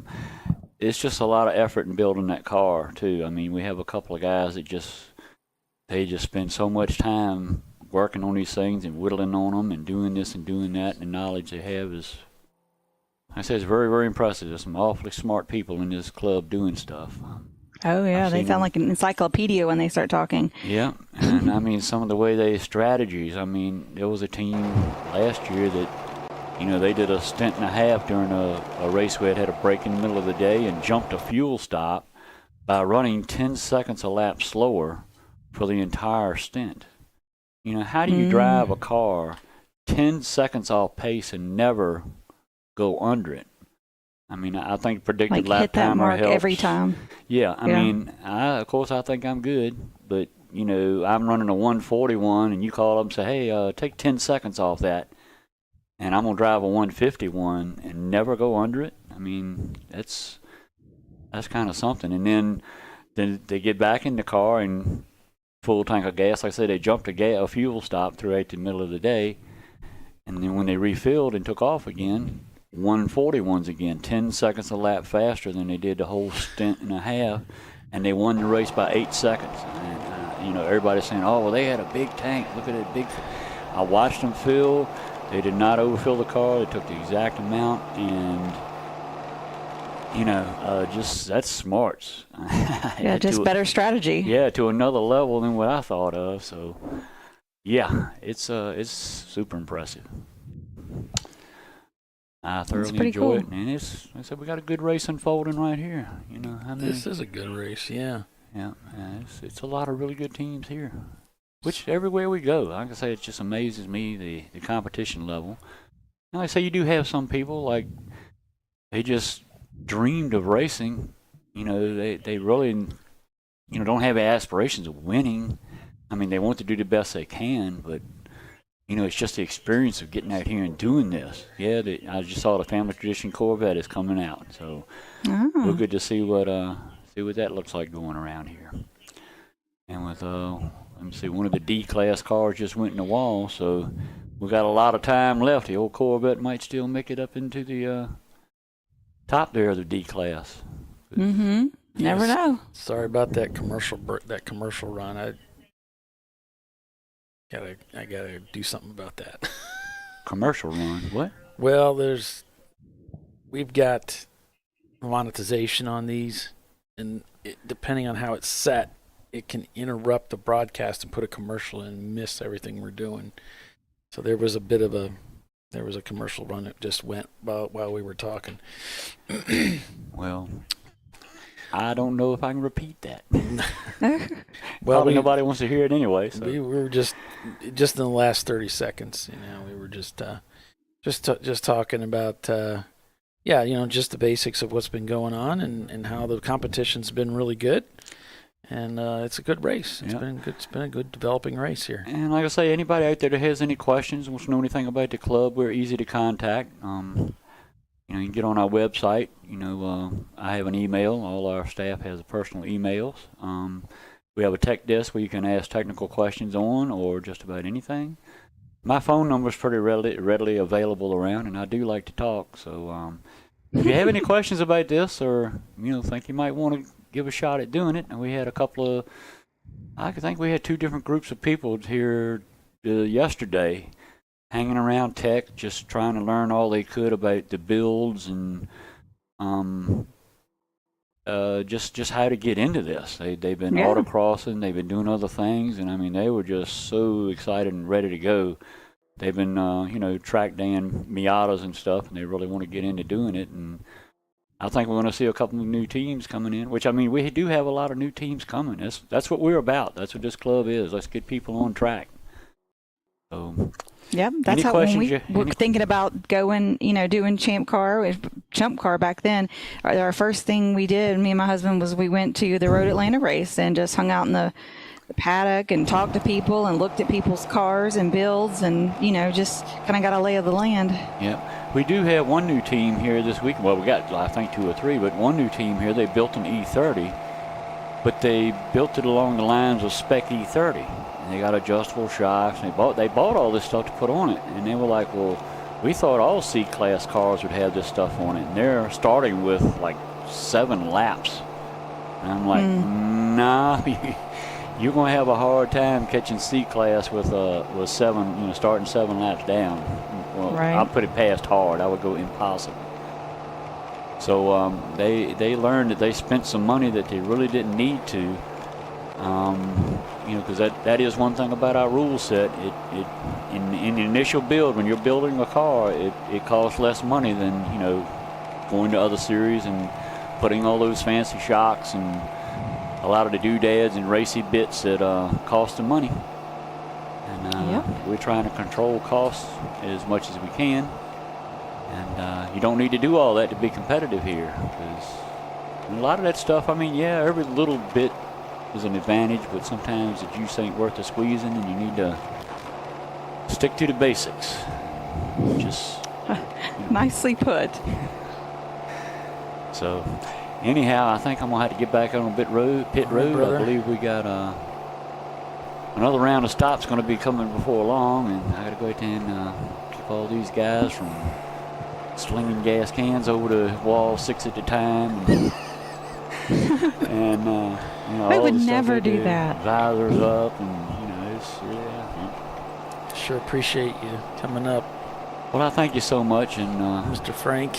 If there's anybody out there listening along our pit lane and all, I did say during the drivers' meeting today that we're up all night here, and this is going to tax everybody's awakeness.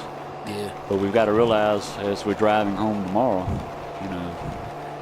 if you feel that tiredness, you need to, take a break and get some rest before you drive too far. Right. So everybody be careful. We're being careful on track, but I actually probably think we're a whole lot safer right there on Sebring than you are on 95 coming down here. Oh my goodness. Right. Those people out there, All right, Tiffany, thank you so much for all you do too. And Polly, the smoothness just never stops, man. Appreciate all y'all do. And like I say, anybody has any questions and wants to know anything, I'm easy to find. All right. Good to hear from you, Ray. Well, it's good to hear from you too, Tiff. Hope to see you sometime soon. Yeah, maybe I'll get out of the house one day. Okay, well, y'all take care, and thank everybody for listening out there. All right. Bye. Mr. Bye, Ray Ray. Frank, board member and our technical director here for the TireRack.com Champ Car Endurance Series. Invited him to come up, and he made good on it. Yay! So, thanks for coming up. Busy man.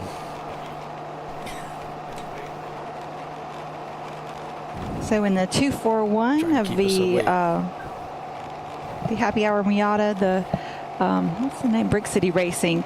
They just did a driver change and put Dave Martin II, or Dave Martin Jr. In that car. Or no, they're about to. Sorry, read that backwards. They're about to do that. He goes in next. That's right. That's right, Timothy. All right, so we're under caution here. If you're just signing in to check things out, get updated. We're under caution. We got a car that got into the wall, one of the Section 8 Mustangs. We're working on that. So I'm seeing several emergency vehicles. Yeah, they heading over there. 901 went through turn 13. You could see they were working on the wall there. It was early enough in the corner that it almost seems like he kind of went straight on in the corner. That was in 10. Is that what that's what it says over there? Yeah, 13. 13. I put 10 on the log. Oh, so he went through and blew through 13. Huh. I don't know if it's very easy to get up on the curve on the left-hand side there as you're coming into the braking zone. Yeah. And if you do that, it'll really unsettle the car. They're rolling a lot of equipment out there. All right. Of course, the other thing is, he may have lost the brakes.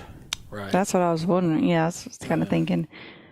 That's what came to my mind too. But well, the car stopped in that turn already.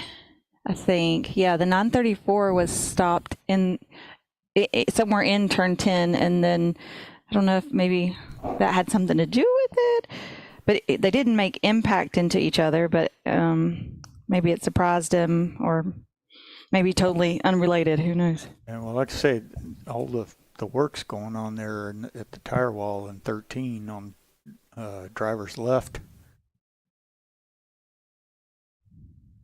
Yeah, from the in car with the 901 Motorsports car, you could see they were working on the tire wall. I couldn't see a race car there. I don't know if it was blocked by one of the support trucks or what they had going on there, but Average Joe's pitted under that caution, nailed it. They had a pretty lengthy stop though. It shows 10 minutes on that lap, but you've got to consider. Well, yeah, you're doing 35 miles an hour. Yeah, your pit in. Yeah, he was under caution during the pit in, so that would add to that. But they really nailed that pit stop for being under caution. So they needed that break. This is what we were talking about with Justin when he was in here. He said, we need that caution. We need the caution to make up that pit stop. Mm-hmm. And they're almost running 7-minute laps as it is right now. And obviously they were in a decent place on track to be able to take advantage of it. You don't want the purple 35 to come out and you're in turn 1, because it'll take forever to get back over, all the way around under 35 miles an hour. Or it'll feel like forever. Yeah, especially when you get those guys that slow down for the corners in the purple 35. Right? You're like, we're going 35. You can just take it with no brakes. Just let your brakes cool off. Yeah, see, they're all lined up pretty early there in 13, so.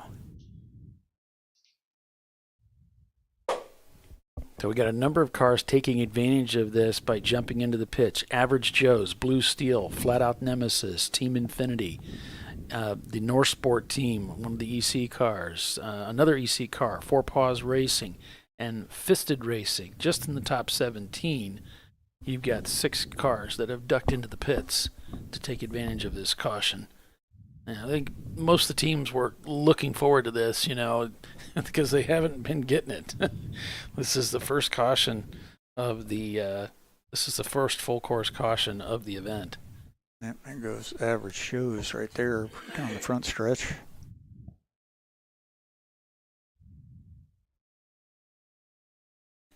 Yeah, big train of cars going down towards the hairpin right now. And this is a code 35. As the cars are heading down, you can see in the view there on the screen up, and if you look up towards the top, you can see the cars streaming through Big Bend there as they head down to to turn 7, of course. Unless somebody in front of them's going slower than 35, you still can't pass. So you're just stuck. Yeah, the first one of those I did at the VIR 24, it was like I quickly figured out where on the RPMs was, kept the Flagtronics from flashing. And I could make a great big gobs of time until you caught somebody that actually hit the brakes for every single corner when they were doing 35 miles an hour. You're like, what are you doing? It's habit. Now, my pet peeve is they go from purple 35 back to yellow and people don't speed up. Oh, yeah. And then the whole field catches you, but you can't go anywhere because somebody in front of you is not getting the memo. You're like,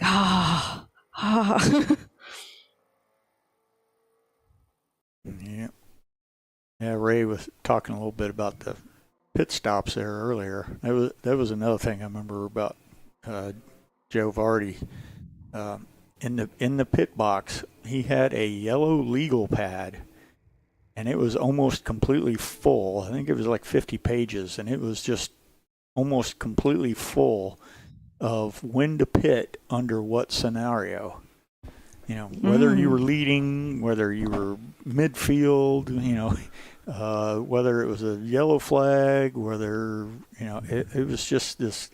He went through almost every single scenario that you could imagine and trying to figure out what got me the most distance on the track to pit.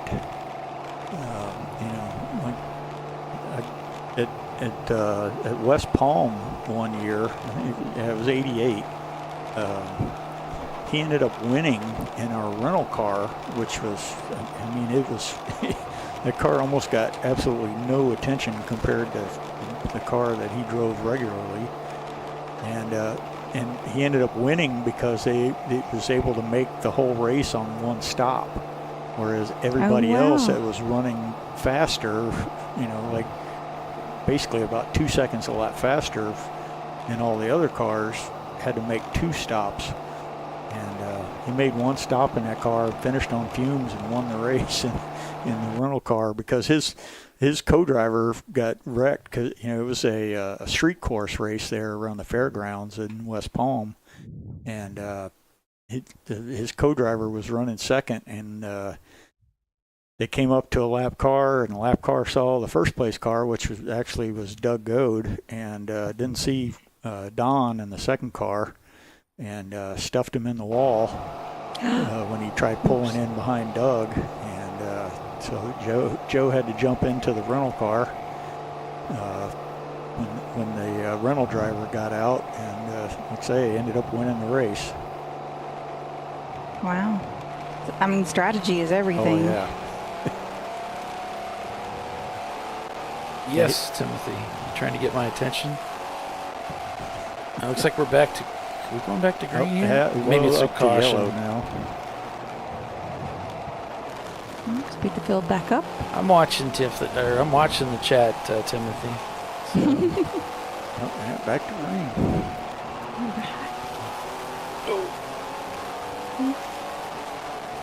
So if you folks didn't notice, they did bring in the 901 Motorsport machine, and we're back under the hood of it again, and then sent him back out.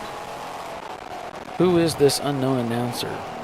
This is Brian Beasley. Oh boy, look at this traffic jam going. Nice. It's already happening, Brian. I'm starting to get tired. I'm losing focus. We still got over half the race to go. Yeah. Well, they didn't hire smart. They hired pretty. So this is what they get. On smart, they should have hired smart. They didn't hire smart. They hired pretty. Hey, Roger. Hey, Roger. Roger's planning on coming to VIR for the 24. I don't know, Tiffany, what about you? I hadn't asked you yet. Bill was still getting back to me on some logistics, I think. Gotcha. So yeah, if anybody's got an open seat for VIR 24 hours. Well, I've done that a couple of times there. I would imagine you could find that. You usually have a pretty good turnout. My team is planning on going, though. Get yourself back on Facebook there, Brian. Yep. So necessary evil. Had to go make it 3 wide there through 17, which is so it's kind of a little scary being the outside car and 3 wide.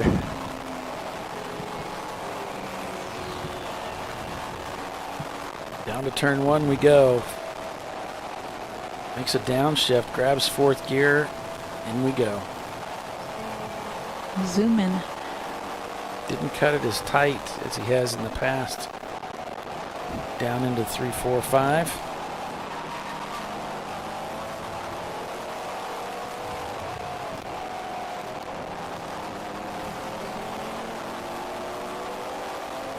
And this is the area of the track where they've been using the wipers. Let's see if they'll need to do that again as they head towards turn 7, slowest part of the racetrack. Under the bridge. They come in this heavy braking zone.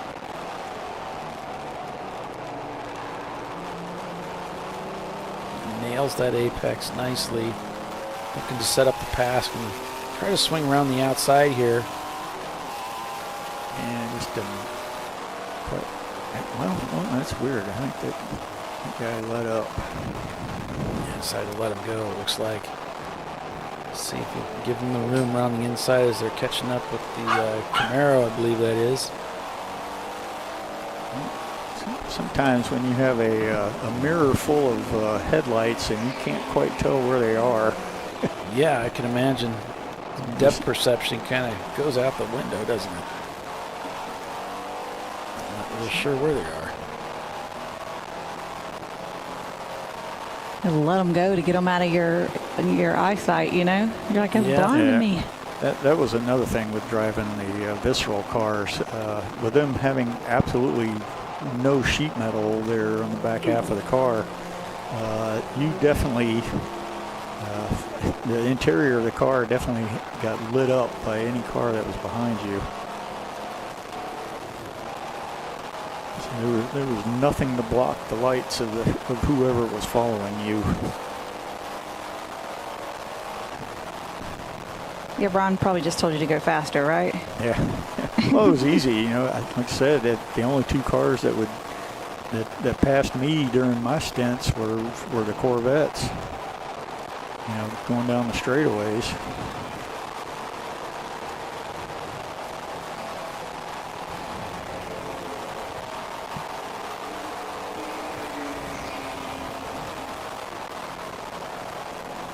Roger says it sounds like your little pup is wanting some attention there, Tiffany. She's stepping on him again. Right. They're shooting fireworks outside, which, you know, gets them all riled up.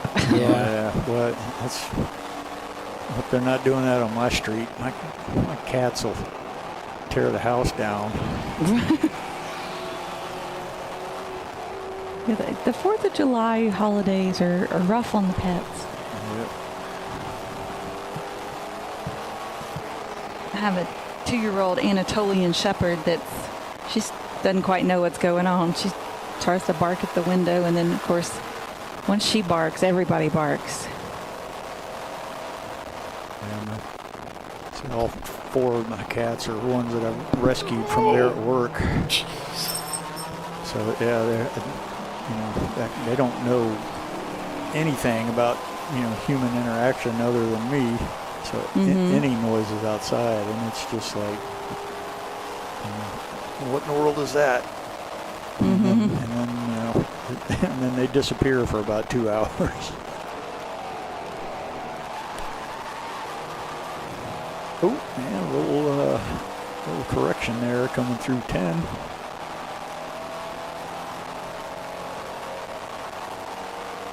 E30, pretty easy car to catch.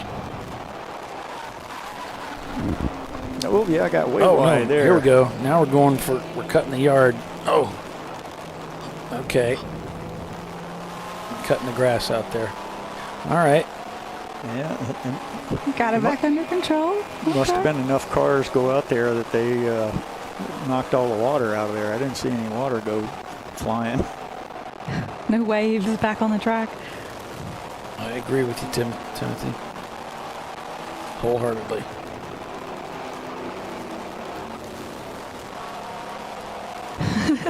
The world is not flat. If it was, all the cats would have pushed everything off the edge by now. That's hilarious.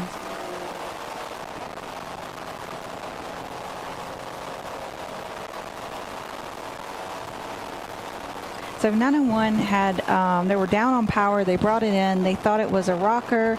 Then he thought it was a loose coil. So they, I don't know, did something with that. Sent it back out, still having some of the same problems, brought it back in and tried some other stuff, and they're seeing if it works. Okay. But the problem is they were down on power. He's like, we'll have to wait till we go back to green to see if it completely worked or not. Whiskey Tango Foxtrot just set their fastest time of the day with a 2:37.8.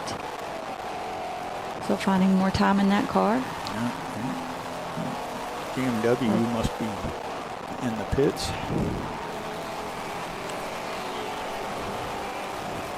Brick City Racing just did their fastest time of the day at a 2:49. Well, I've done messed up and missed the commercial break, folks. So We'll dive into that and be back here in just a few. Stay with us. You're watching ChampCar.Live, presented by AutoZone. Average Joe's, your current leader. Boy, they really nailed that pit stop under caution. We'll see how well that's going to pay off for them as we go into the wee hours of the morning here. We got a little bit of time left in this race, don't we? Stay with us. You're watching ChampCar.Live. Back in a moment.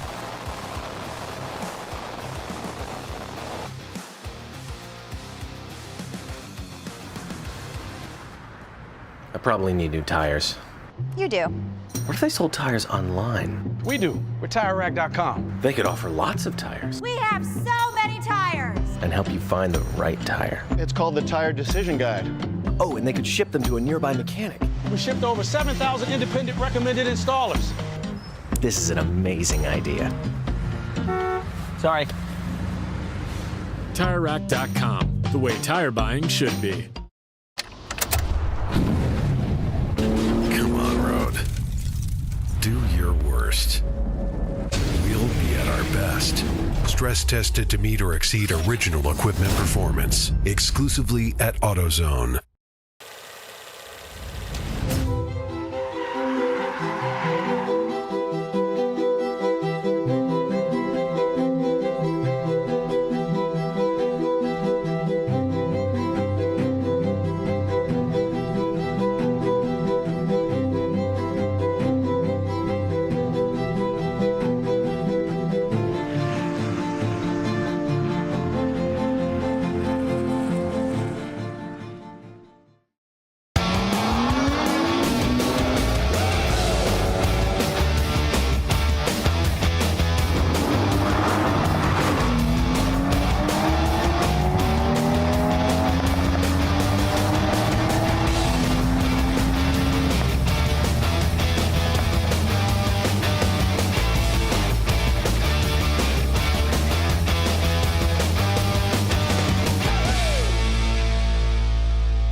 Discovery Parts is a veteran-owned racing and safety equipment company. While we're located inside Atlanta Motorsports Park in Dawsonville, Georgia, Discovery Parts can also be found at the tracks, supporting a number of Champ Car Series events. We take pride in being a reseller of the best of the industry to Champ Car teams and drivers. We know racing, love racing, and look forward to tomorrow to even more racing. Visit us at discoveryparts.com.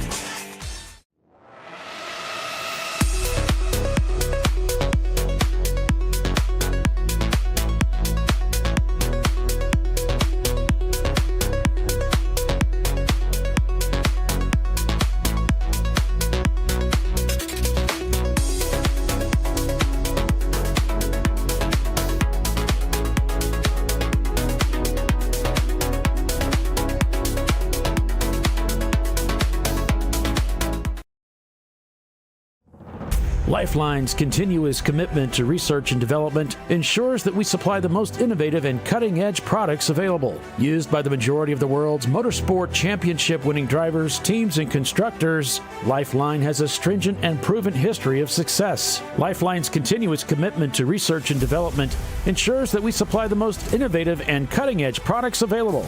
Lifeline's 0360 systems are the result of over 7 years of intensive research and development using 3M's Novik 1230 environmentally safe gas extinguishant. Lifeline uses only the finest quality components. For more information regarding our fire safety equipment and fire safety systems, please contact us at info@lifeline-fire.com. Located in Northeast Ohio, with 40 years of combined experience, Money Shift Racing knows how to deliver performance and safety, offering everything you need to get your vehicle and drivers ready for race day. From safety equipment to full engine assembly and repair, in-house fabrication, 3D design, and rapid prototyping. Money Shift Racing. Performance done right. Sentinel is a comprehensive motorsports video solution incorporating live streaming, local recording, 3 cameras with picture-in-picture, flag status, and much, much more. Stop playing with multiple solutions. Sentinel handles it all, including timing and scoring, vehicle data, graphic overlays, adaptive bitrate encoding, network bonding, and more. Sentinel is the solution to sharing your motorsports experience with your friends, family, sponsors, and the world. What are you waiting for? Get your Sentinel today and never miss an on-track moment. www.sentinel.racing. Duralast, designed to meet or exceed OE performance, with 2-layer shims and OE-style slots and chamfers to eliminate noise. Backed by a noise-free guarantee when professionally installed. That's the Duralast difference, only at AutoZone.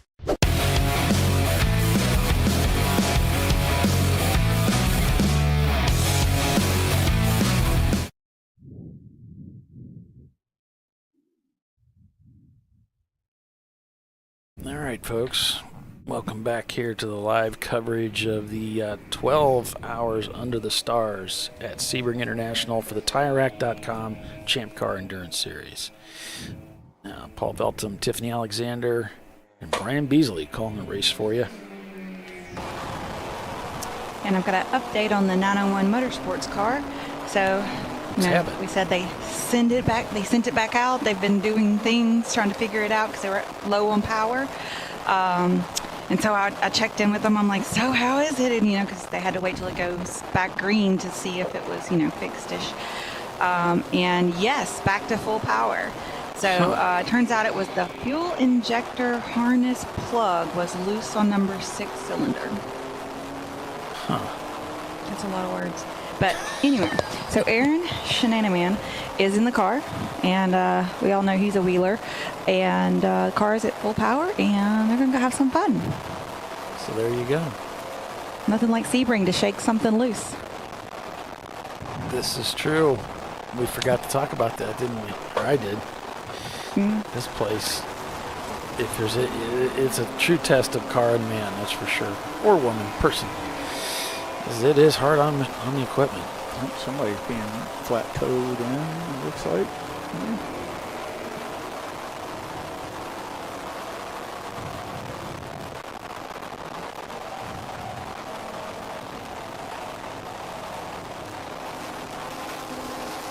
Whoa, oh, now he's in the grass again. And are we going to go for a ride here?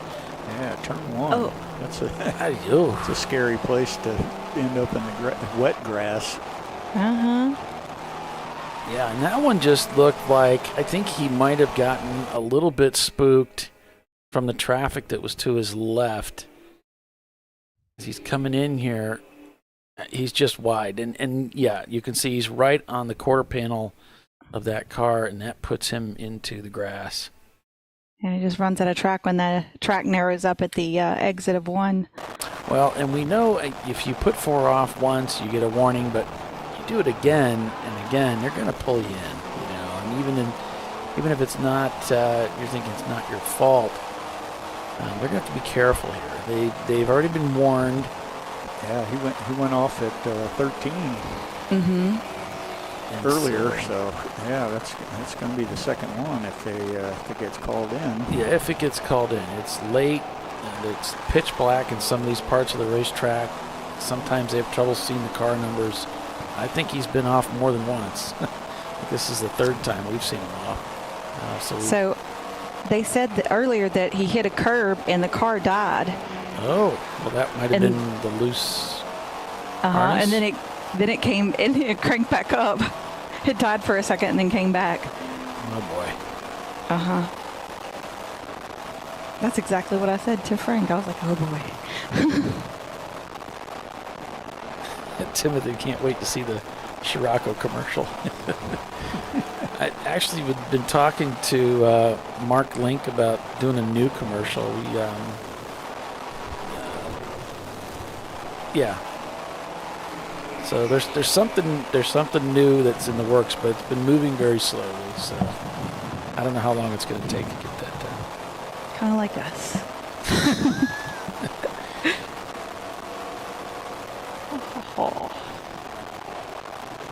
I need to get back with him on that.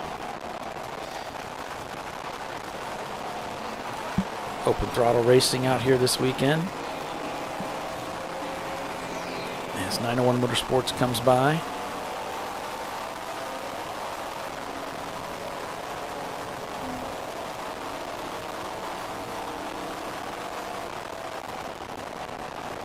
Down to fourth gear he goes as he dives into one. This time nice and close to that apex coming through turn one.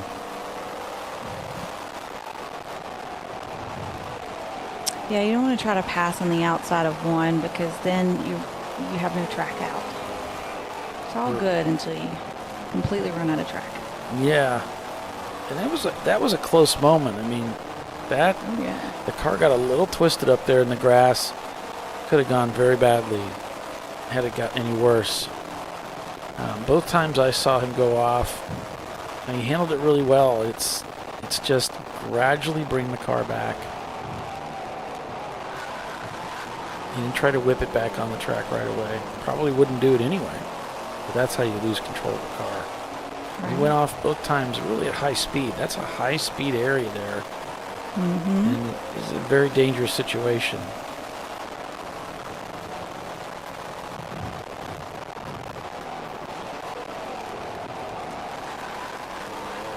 Managed to hold on to it and keep it under control, which is impressive.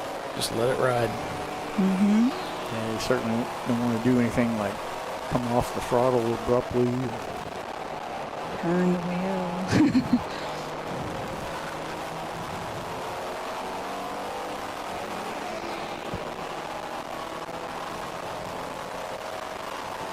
Gather it up and then come back on the race course, right? When it's safe. Yeah. Enter.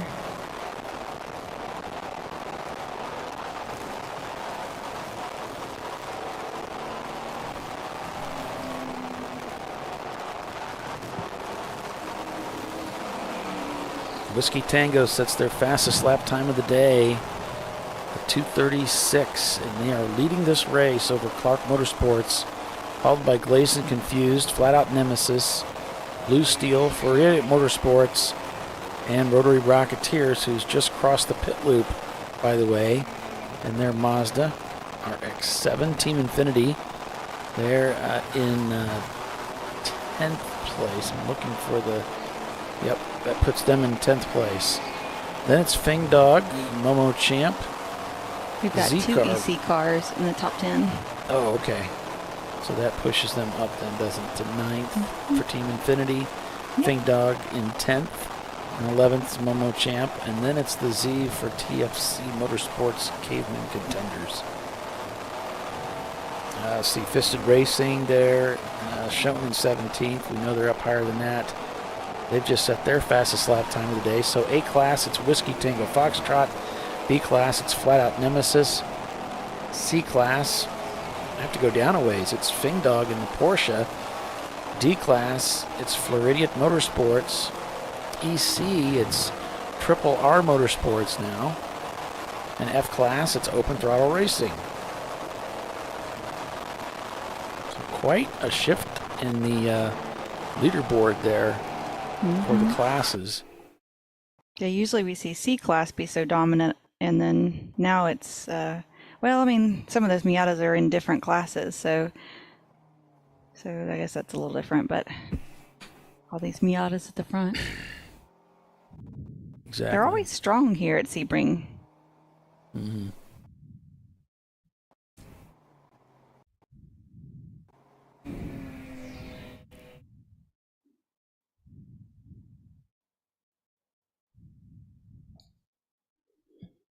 Look at the pits here.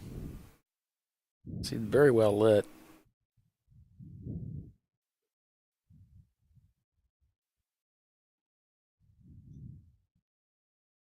So thanks for signing in and watching today. 69 likes. That's pretty good. Appreciate that. And I know it's kind of difficult to hit the like button sometimes, depending on what you're watching it on. If you're watching on television, the YouTube channel, usually I just hit my up arrow, and then that brings up the menu, and then you can go to the right with the arrow buttons and get over to the little thumbs up and hit it that way.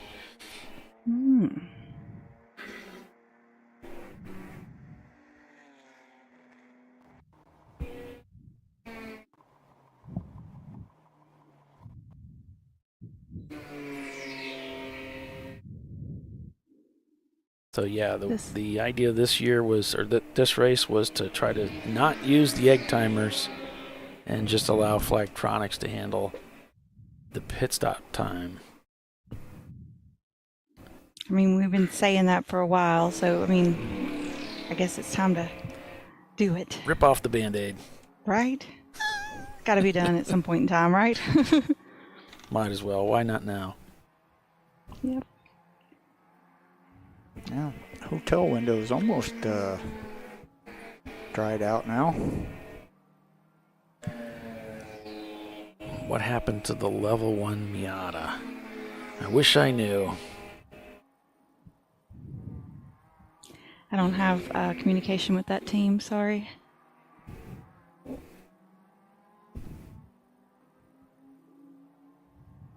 Yeah, Section 8 Ford Mustang, number 606, tumbling down the standings there as that car had impacted the wall.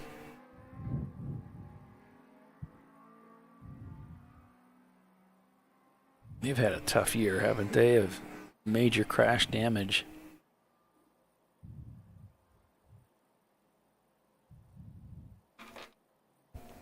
Of course, one of the cars heavily damaged at NCM. And here it's they catch the wall.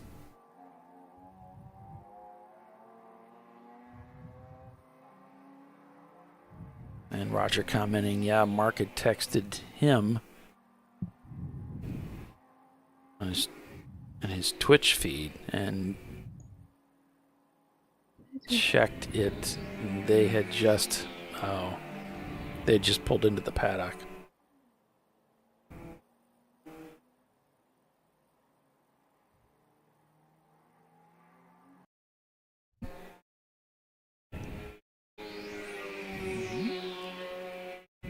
Wow, that's a lot of light coming in pit in.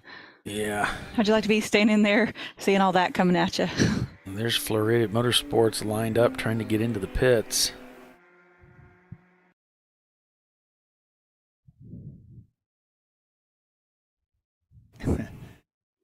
That other car having a tough time starting. Yeah, you have to wonder. This is really starting to stack up there.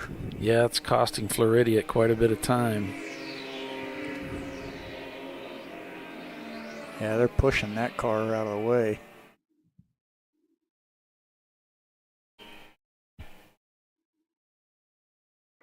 Floridian's still caught there, finally getting by.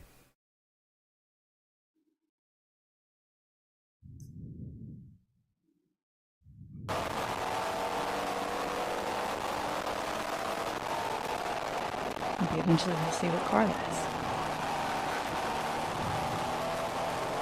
It's not 901 because here they are on track. Yeah, they're still stuck at pit in. I just figured you guys didn't want to sit there and watch headlights. There's the Z up ahead of the 901 Motorsport BMW. After having some engine problems, well, it's really drivability as we call it. The car just wasn't running right. And they had to keep taking cracks out till they figured out what was going on.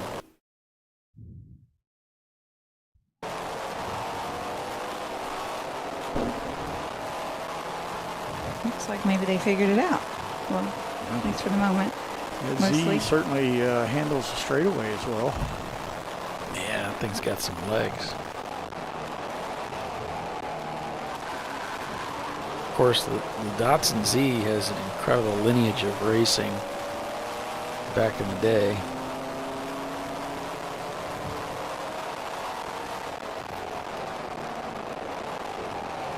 That's one of your favorites, isn't it, Paul? Yeah, it is. My dad used to race one. Oh, yeah.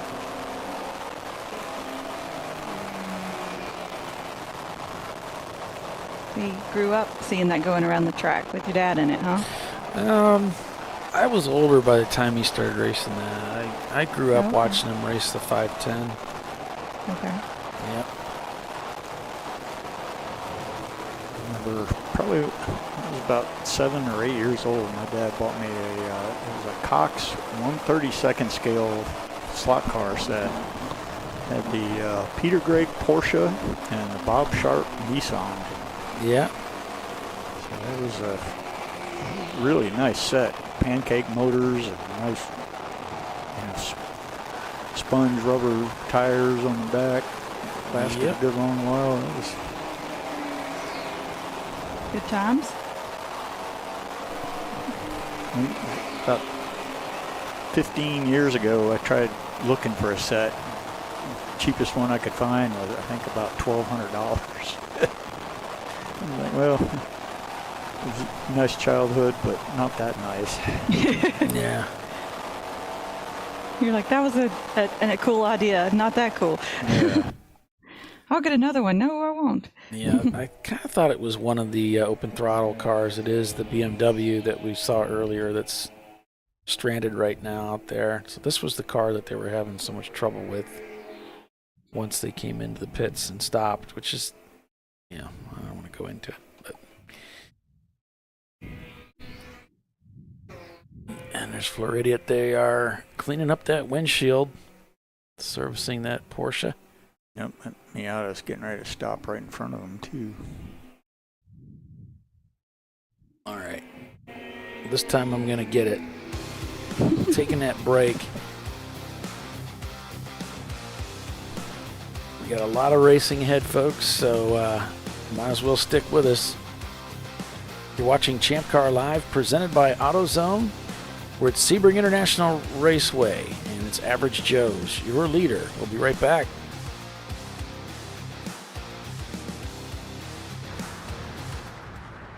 I probably need new tires. You do. What if they sold tires online? We do. We're TireRack.com. They could offer lots of tires We have so many tires. and help you find the right tire. It's called the Tire Decision Guide. Oh, and they could ship them to a nearby mechanic. We shipped over 7,000 independent recommended installers. This is an amazing idea. Sorry. TireRack.com, the way tire buying should be. Come on, Road. Do your worst. We'll be at our best. Stress tested to meet or exceed original equipment performance. Exclusively at AutoZone.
Discovery Parts is a veteran-owned racing and safety equipment company. While we're located inside Atlanta Motorsports Park in Dawsonville, Georgia, Discovery Parts can also be found at the tracks, supporting a number of Champ Car Series events. We take pride in being a reseller of the best of the industry to Champ Car teams and drivers. We know racing, love racing, and look forward to tomorrow to even more racing.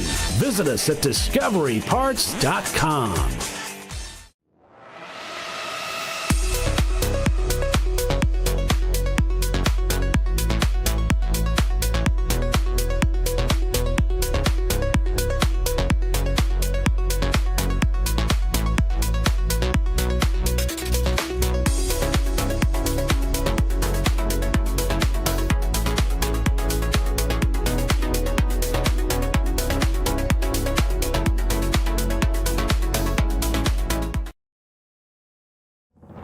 Lifeline's continuous commitment to research and development ensures that we supply the most innovative and cutting-edge products available. Used by the majority of the world's motorsport championship-winning drivers, teams, and constructors, Lifeline has a stringent and proven history of success. Lifeline's continuous commitment to research and development ensures that we supply the most innovative and cutting-edge products available.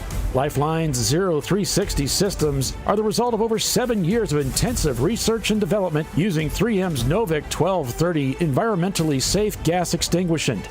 Lifeline uses only the finest quality components. For more information regarding our fire safety equipment and fire safety systems, please contact us at info@lifeline-fire.com. Located in Northeast Ohio, with 40 years of combined experience, Money Shift Racing knows how to deliver performance and safety, offering everything you need to get your vehicle and drivers ready for race day. From safety equipment to full engine assembly and repair, in-house fabrication, 3D design, and rapid prototyping. Money Shift Racing. Performance done right. Sentinel is a comprehensive motorsports video solution incorporating live streaming, local recording, 3 cameras with picture-in-picture, flag status, and much, much more. Stop playing with multiple solutions.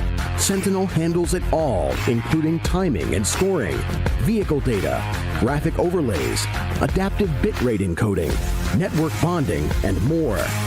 Sentinel is the solution to sharing your motorsports experience with your friends, family, sponsors, and the world. What are you waiting for? Get your Sentinel today and never miss an on-track moment. www.sentinel.racing. Duralast, designed to meet or exceed OE performance, with 2-layer shims and OE-style slots and chamfers to eliminate noise. Backed by a noise-free guarantee when professionally installed. That's the Duralast difference, only at AutoZone.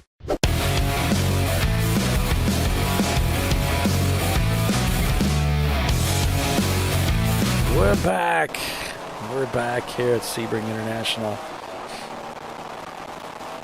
The TireRack.com Champ Car Endurance Series, 83 laps completed so far.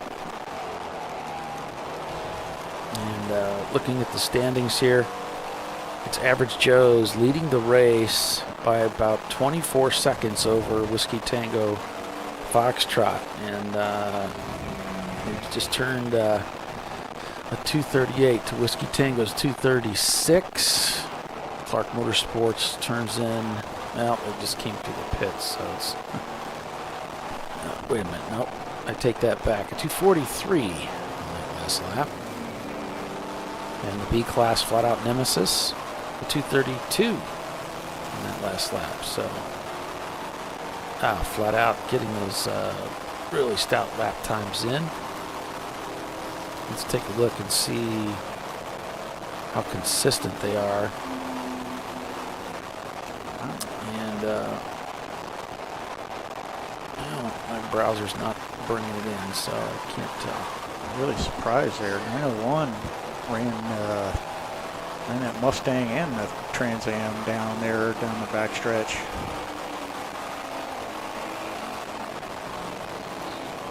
So the Reeves Trans Am and the one at the green Section 8 Mustang. He passed them both as they were running side by side.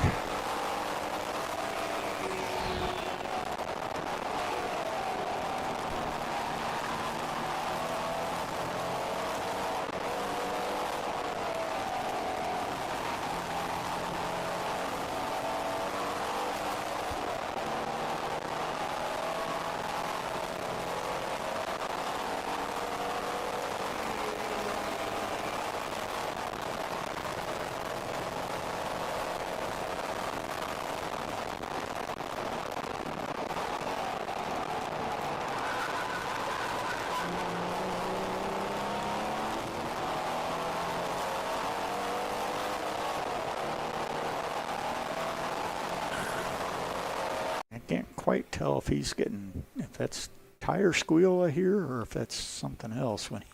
Yeah. Well, and the speaker, the mics on a lot of our cameras are blown. They don't sound too good.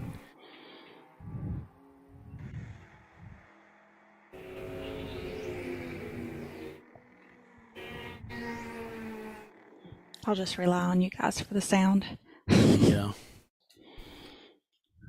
Yeah, because if I open it up for you, it's gonna knock you out of your seat. Right, it drowned y'all out.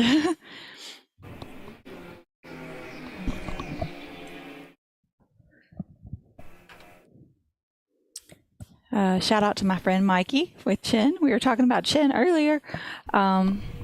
Wait, you got friends? You didn't tell me. Right? You didn't tell me. Well, I might not have told them either, so like maybe I shouldn't announce You didn't that. tell them either.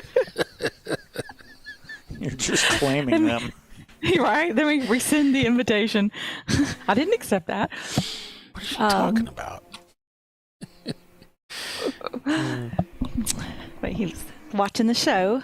Oh, he is? Okay. Yeah. Well, did you extend our condolences? I'm so Rewind sorry. about an hour ago, and you can watch our disclaimer. then we'll add our condolences.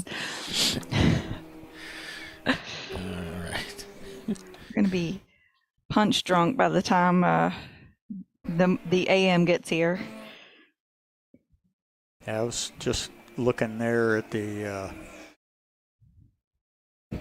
hour by hour thing. I didn't realize the sun won't come up until 34 minutes after this race finishes. It's crazy. Or the huh? official sunrise, I should say. Yeah, we'll probably see then, I guess, a little bit of daylight, sort of. And then that'll Maybe be to break about in a it. little bit. Yeah. Oh, well. Are you gonna try to nap after that, Polly, or what's y'all's plan? Oh, it won't be nap. Yeah, it'll be crash. Yeah. Yeah, there's... I was thinking, like, if I drove down there, then we're good done at 6 in the morning. Then what am I going to do? Am I going to sleep all day and then I'm going to drive in the night? No. Then I was like, well, I'll stay up and then drive and then sleep at night and then spend all day Monday coming back. I was like, nah. Yeah. I've got the advantage here. So I work night shift, so. Oh, that is the advantage.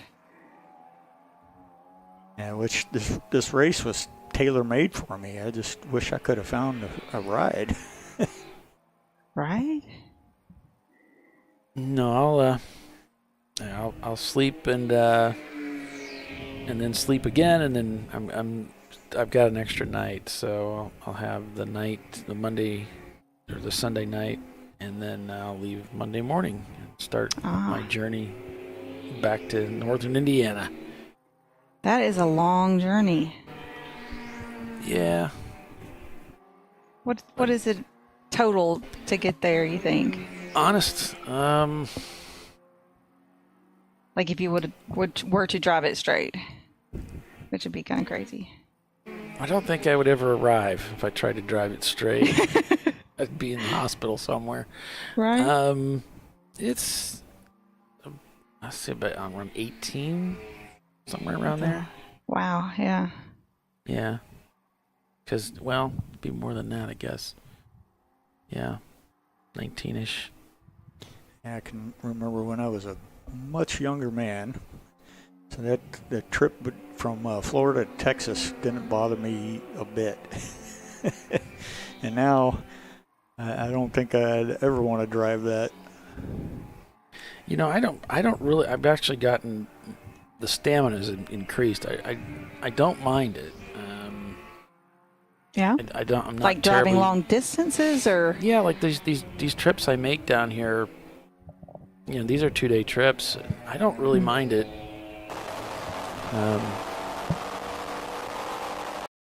It's not terribly painful, I guess. Taxing. You know, sometimes certain cars, certain seats just don't bode well for long distance travel like that. Mm-hmm. And this thing, it doesn't bother me that much. So. Oh, well, that's good. Yeah. So it doesn't really bother me that much. It can be a little boring sometimes, but you know, when I come down in the end of the year, it's usually with my wife. So I've got her with me, and then we take it a step further and we go to Sarasota after the race and make a vacation of it and drive back. And I don't mind it. Yeah, it's good. I've got the same hotel I always stop out in Atlanta. I kind of know the restaurants. I know the area, so that works. I look forward to, yeah. I had remember how David Letterman used to have the brush with greatness? Said I had my brush with greatness in Sarasota was I got to tell John D. McDonald where the restrooms were. I don't know who that is. He was an author who did it was like a private eye series that what was it? Something McGee. Back in the late 70s, early 80s. And I think he also did a book called Condominium, which got turned into a movie, if I remember right. About people that stayed in a condominium during a hurricane that came into Fort Lauderdale. Based on a true story, fiction? Yeah, mostly fiction. Okay. I mean, it used a lot of of real settings, but.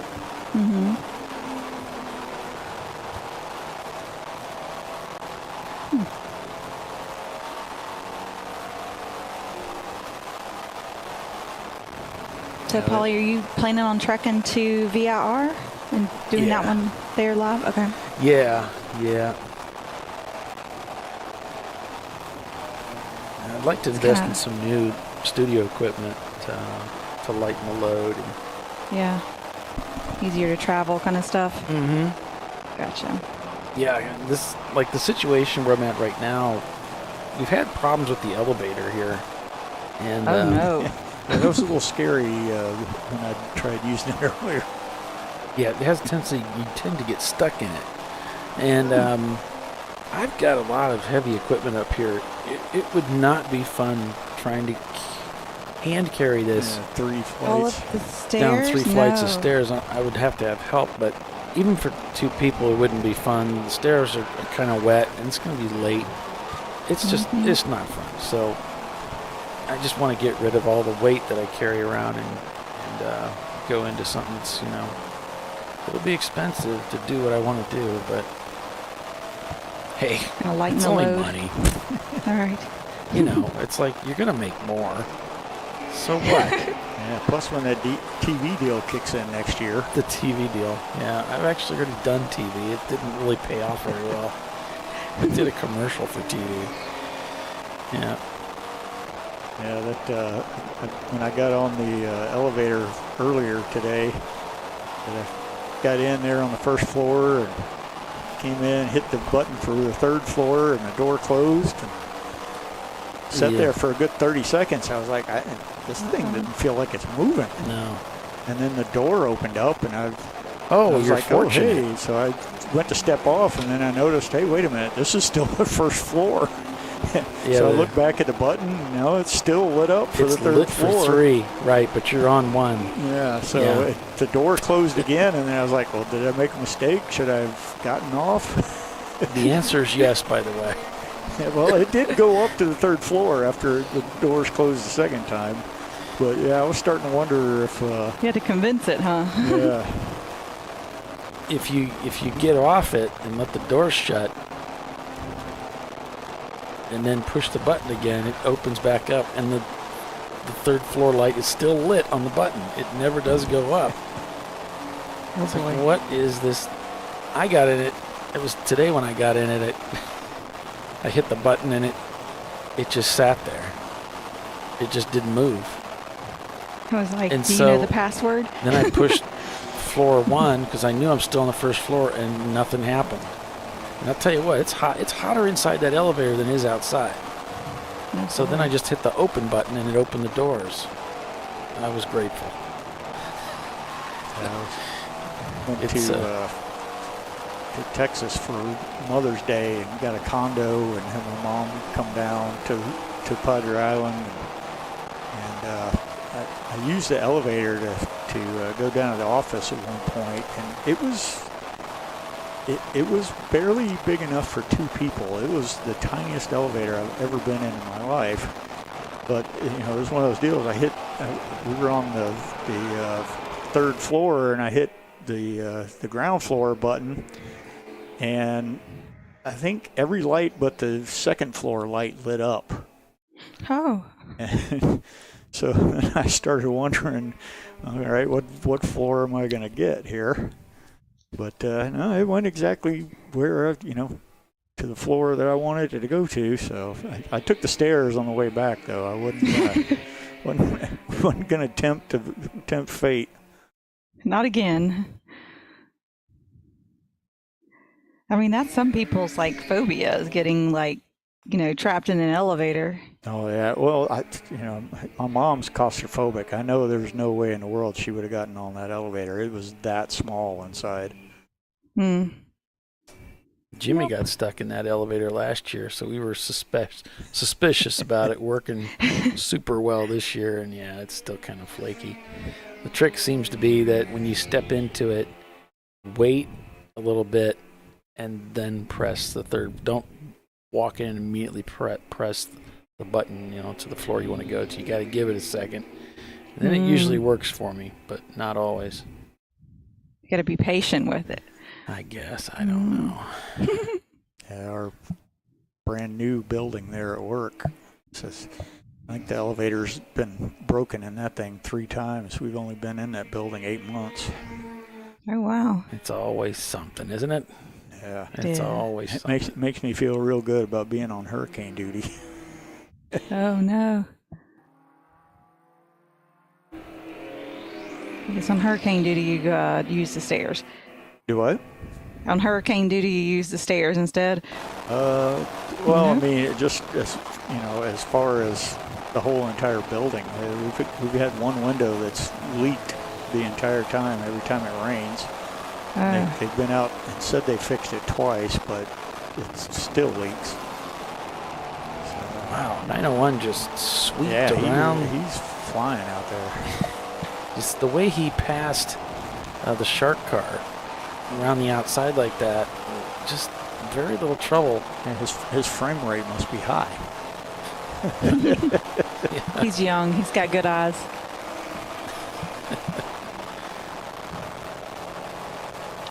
Okay, the 378 of Fisted Racing has parts falling off, so they're receiving a meatball. Okay. The black flag meatball thingy. Yeah. They're dragging their exhaust. So Sebring has taken another victim. Yes, it has. Got to weld it up. Put some chains on it. Keep it from falling off. Chewing gum and baling wire.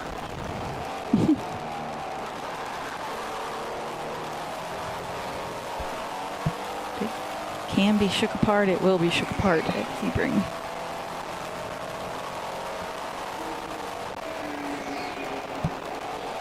Didn't Doc always say it was the most elevation change of any track, just 1 inch at a time? That was my idea, but it is funny when you think about it. Yeah. Yeah, we joked about it quite a bit. I said it was 3 inches at a time, but yeah, I guess. Oh, 3. Yeah. It was cool. I was standing out in the pits, and I could, it was the day before, I guess it was yesterday when we were doing practice. I was shooting with my cell, and I didn't really notice it when I was standing out there, but when I rewatched the video, I could hear the cars coming by, crossing over the seams and the cement expansion pads. joints. As it goes down the track.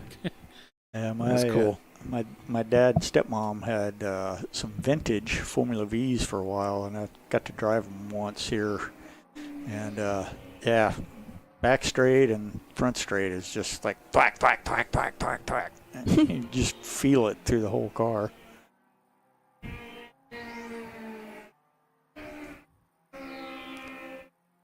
Yeah, the Formula V's, the car I got started with when I was a very young man. had a beach. Yeah, I said, I'm trying to remember what zincs. A 69 and a 71 zinc. Some old cars. Worked out great. My stepmom had such small hands that she could actually adjust the valves without having to take the bodywork off the cars. Wow. Whatever works, right? Yep. Yeah, they took those cars up to I think it was the 40th Formula V birthday party up at Road America. And, my stepmom weighed about 100 pounds soaking wet, and she could make up about 5 or 6 places going up the hill there on every lap, just because all those guys that she was racing with were all like 220, 240 pounds. Mm-hmm. Vintage V's with about 42 horsepower. So she gained a whole lot going up the hill on them. Yeah, she definitely had the advantage on them.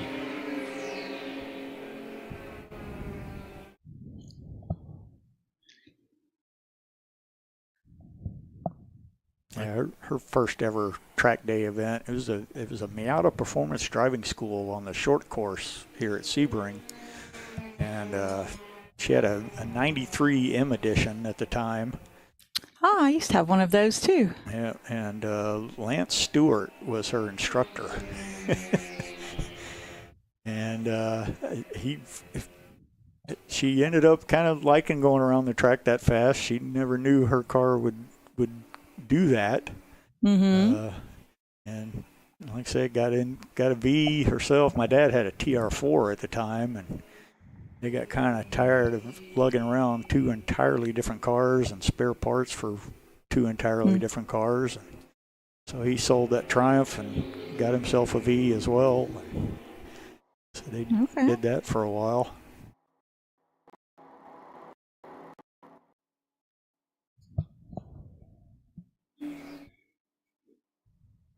She sounds like a cool lady.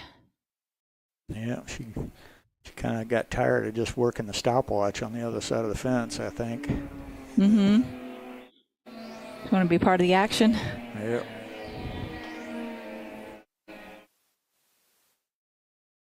Yeah, I think Lance was just about scraping the mirrors off the car. He had it leaning so much in the corners. So he was making that thing sing around the track. I think at the time he was racing a Mustang in the Pirelli World Challenge, well, of course it wasn't Pirelli World Challenge back then. I think it was Speed World Challenge.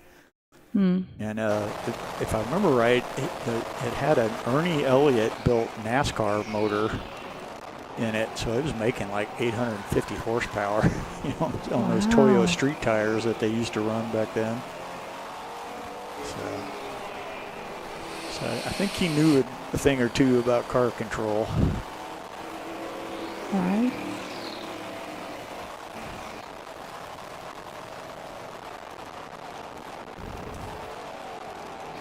It's always cool to get in the car with somebody who's like pro level, you know what I mean? Like you think you're pretty good, and then, you and your buddies, right? And then somebody gets in the car and just like blows you away. You're like, oh, I can't do that.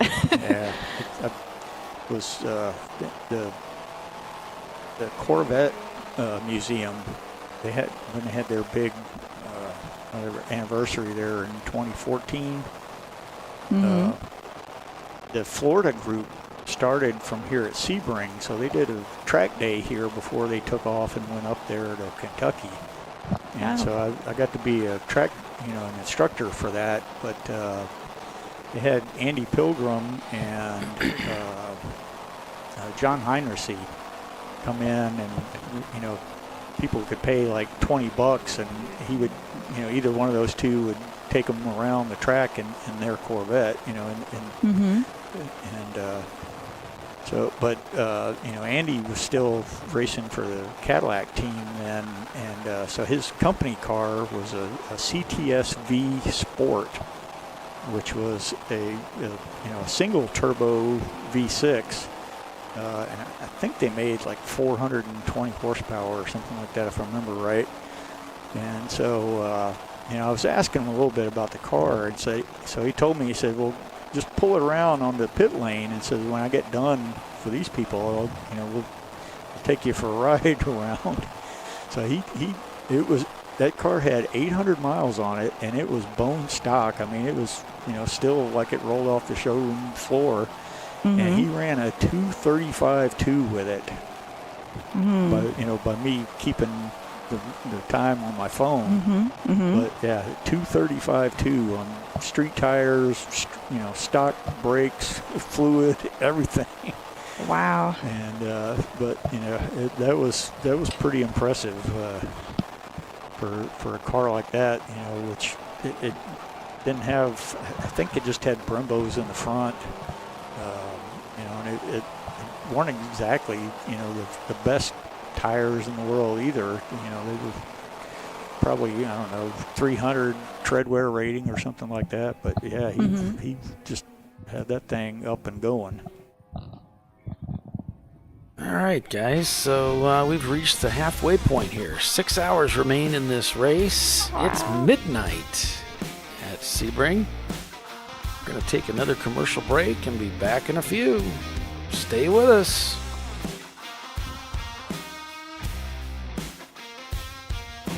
An important decision is afoot. This man is about to buy tires on TireRack.com. Tire Rack is the leading online retailer of tires in North America and a repository of advice and expert reviews. And it's done! All that's left is to arrange for safe, easy installation at one of our independent recommended installers. Well, I guess he did that too. TireRack.com, the way tire buying should be. Come on, Road. Do your worst. We'll be at our best. Engineered to meet or exceed original equipment performance, exclusively at AutoZone.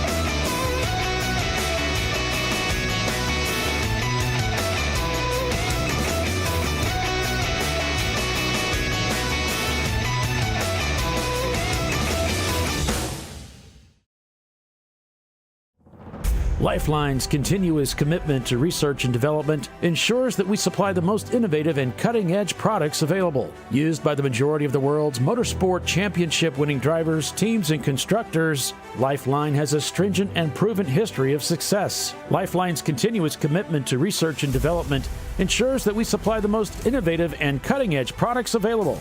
Lifeline's 0360 systems are the result of over 7 years of intensive research and development using 3M's Novik 1230 environmentally safe gas extinguishant. Lifeline uses only the finest quality components. For more information regarding our fire safety equipment and fire safety systems, please contact us at info@lifeline-fire.com. RVA Graphics and Wraps is a full-service design, signage, digital graphics, and wraps company located in Richmond, Virginia. With over 20 years of experience, RVA Graphics and Wraps offers premium signage options for your business. We are dedicated to offering our clients best-in-class service in all aspects of graphic design and application. For more information, visit us on the web at rvagfx.com.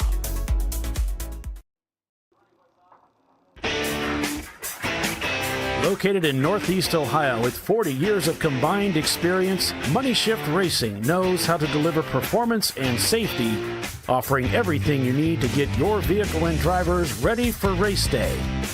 From safety equipment to full engine assembly and repair, in-house fabrication, 3D design, and rapid prototyping. Money Shift Racing. Performance done right.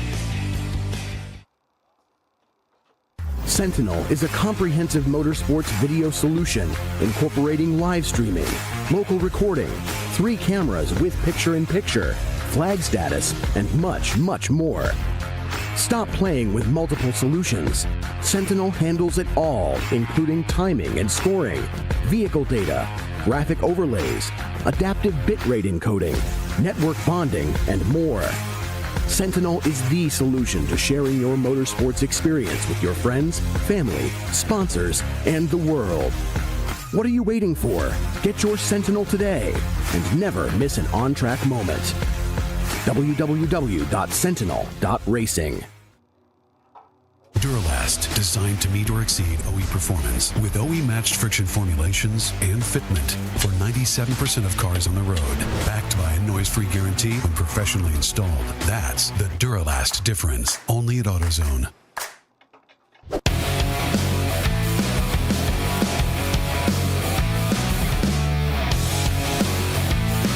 And it's drama for the Map Green Fuel Tech team who has impacted the wall. We're under a code 35 right now. No wall repair is the note that we have. This is 17B, so that would be... Yeah, coming out of... You ought to be able to, you know. Yeah, ought to be right there. Yeah, it ought to be right on this camera. And 901 Motorsport has pitted, as you saw. I threw up the picture-in-picture. Is that a car right straight ahead there? Let's see, I saw some flashing lights coming around the early part of 17 there. See if he comes out from under there. It must be just past the bridge. Yeah, you can see the markings, safety and stopped car. Like right by the bridge, huh? Yeah, it looks like it. Oh, that's weird. It says 17A beyond the corner and 17B before the bridge. Yeah, I think those are hand placed, so they may not be perfectly accurate. Yeah, oh, it looks like they're in the outside wall.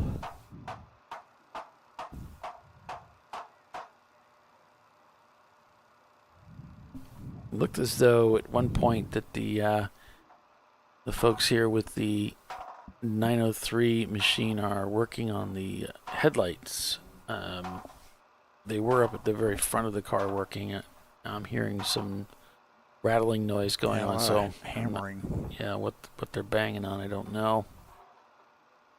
Yeah, they're back up at the front there.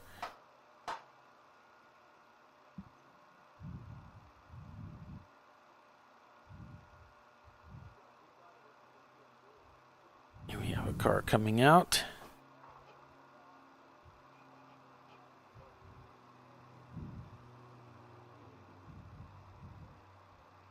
So welcome, everybody. Thanks for joining us here on ChampCar.Live.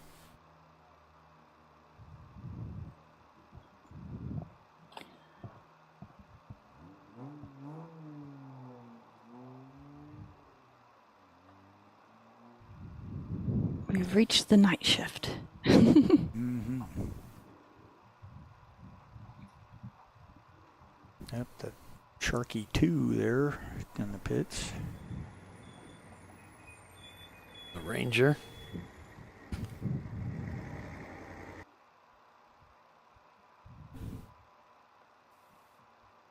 That's the ambulance.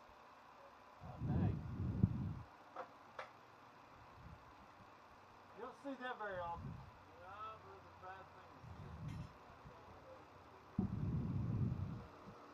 Code 35. Oh, back to yellow. Looks like they're working on replacing the bumper On the 903. Wow. Knocking everything loose.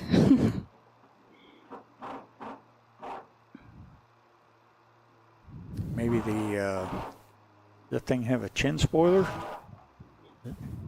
Off-course excursions might have loosened that up.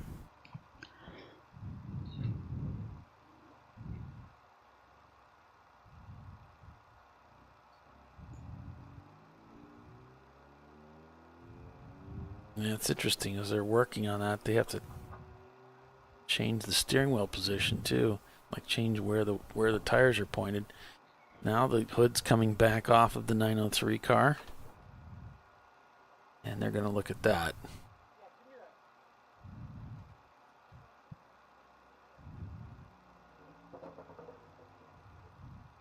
Oh, that Average Joe's going at the pit out there.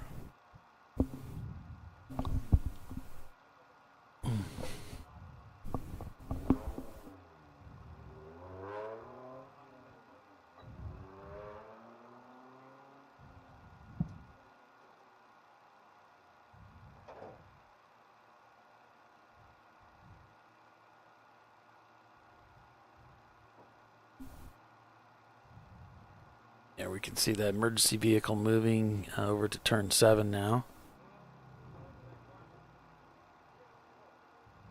So I'm not sure what's going on there, but what we have from the sheet, the log report, it's just 17B that's affected. Yeah, he might be going back to his wherever his spot is on the track. Right.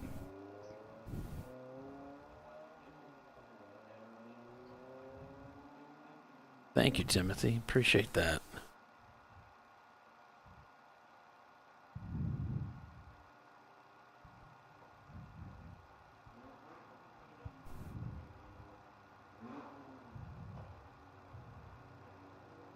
Yep, there they go, And back we're to yellow. green. Yeah.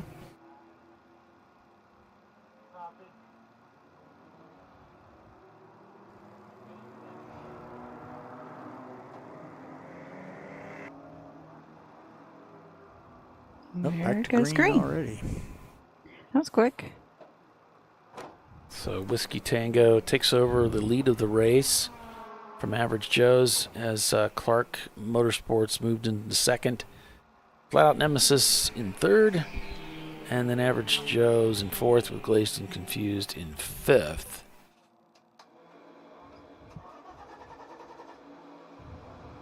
So Average Joe still shown on the pit loop, so that's why they fell behind.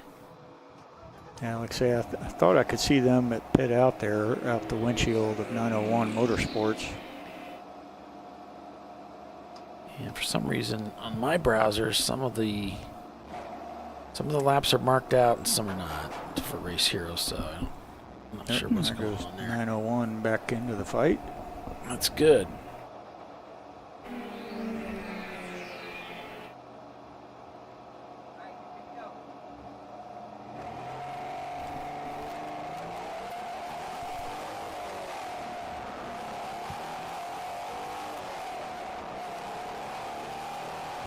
Man, it's been the battle of the Miatas up front in this field, hasn't it? Yeah. What is the 990 car, the blue steel? Is that a Miata as well? Probably is an A class. 990, yep. It's a 99 Miata.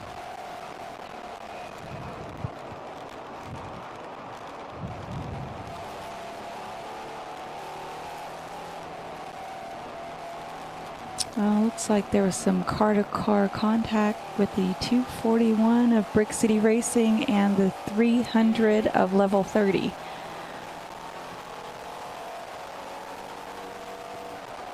Let's see if we're getting more info.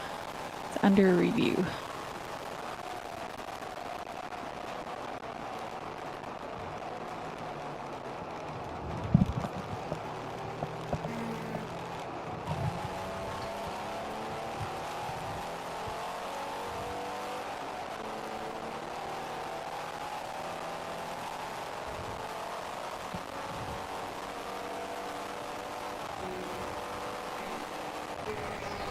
All right, well, if you're just signing in, wondering what's been going on in this race tonight, we had the flat-out Nemesis car had a lengthy pit stop as they had to make a tire change, and they weren't the only ones that went through this process because we started out with so much water that was down from the storms. They made tire changes and immediately picked up, a lot of advantage track time, or lap time wise. Average Joe's Justin was up here with us and reported that they have a high fuel usage situation on their hands here. They're using a different mapping for this race, and that's caused them to use a lot of fuel. As a result of that, even though we had about an hour and a half before the race started, they're going to have to make an extra pit stop during this race because of the high fuel consumption. And 901 Motorsport, an interesting story. They first noticed a reduction in power, and initially it was thought perhaps it was a rocker arm issue, so they took the time to change the rocker arm, but they're so proficient with it, they were able to do it in the pits and knock it out in about 15 minutes. They sent the car back out there, still noticing a problem. They thought maybe it was a coil, brought the car back in, changed that, went back out, and came back in again, not sure really what the issue was. Then eventually ended up finding it was a connector. Is that right, Tiffany? A wire? Yeah. Is that what you told me? Something like that. Let's see. One, wasn't it? Yeah, fuel injector connector. Let's see, fuel injector harness plug. Yeah. It was loose on number 6 cylinder. So that's, and then we had the number 606 of Section 8 hitting the wall. And now it's the, during that, Whiskey Tango Foxtrot was black flagged for coming into the pits too fast. And then we had the, another car get into the wall, and that was, let's see, I have to look at the tech sheet. For some reason I am not seeing it where I thought it was. The most recent one or one a little ways back? The most recent. It was 973. 973. That's the map green fuel tank. Map green, yeah. So they got into the wall too. Now that's the caution we just came off of, and we're back to green flag racing now from that. Yeah, we've only had 2 purple 35s now, so we're our first half of the race, so we're moved on to the second half of the race now. Yeah, we're halfway there, right? Yep.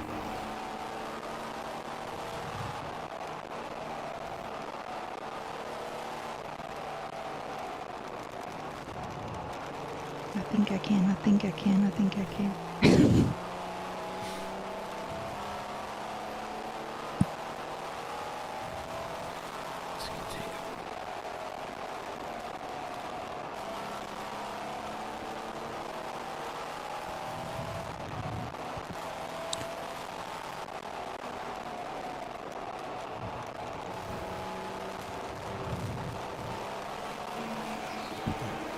Pretty lonely lap out there for 901 this lap. Yeah. Sorry guys, just making some notes there. Need to get caught up a little bit. But this is night racing. It's grueling, it's long, it's tiresome. It wears you down. In your soul. You can't see very much, and it's just going out and clicking off laps. For us in broadcasting, it's clicking off the minutes. Mm-hmm.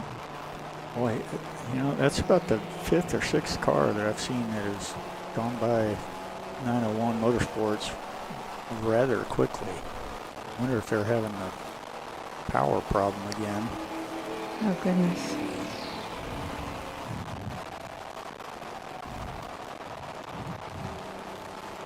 Well, they probably changed drivers too during that stop, right? Mm-hmm. Yeah. I think so, yeah. They should have. think. I'm trying to think of who. They've had to stop so many times and left the driver in or changed. It's kind of hard to keep up with unless they tell me sometimes. Okay, let's look at these overlays here. Let's see if we can make some changes here.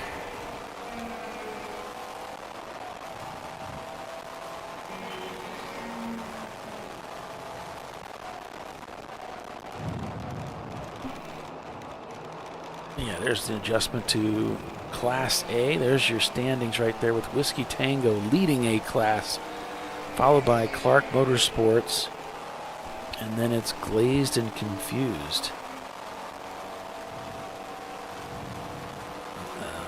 Then off to B class, we've got Flat Out Nemesis running over Rotary Rocketeers and the T-Rex team. Down to C class. There we go. Average Joe's leads Fing Dog Racing in their Porsche Boxster, followed by the Z of TFC Motorsports and the Caveman Contenders. Now down to D class. We have Team Infinity leading over Floridian Motorsports and Stranger Racing there holding on to third. And now it's on to EC. Now the rules state that if we have at least 5 EC cars that participate, that a trophy will be awarded to the winner of the class. So it's GMW leading EC, followed by Triple R Motorsports, and then Northsport is in third place. And then down to F class. Let's see, wait for that to bring that up. There we go. Open Throttle leading that class over Kobe Racing, followed by Mo Motorsports. Those are the 3 entries we have, and it looks like Mo Motorsports has not yet turned a lap today. I just noticed, what was it? Fat Crack Racing is not here. I remember that name. They're usually a staple of Sebring Champ Car events. Yeah.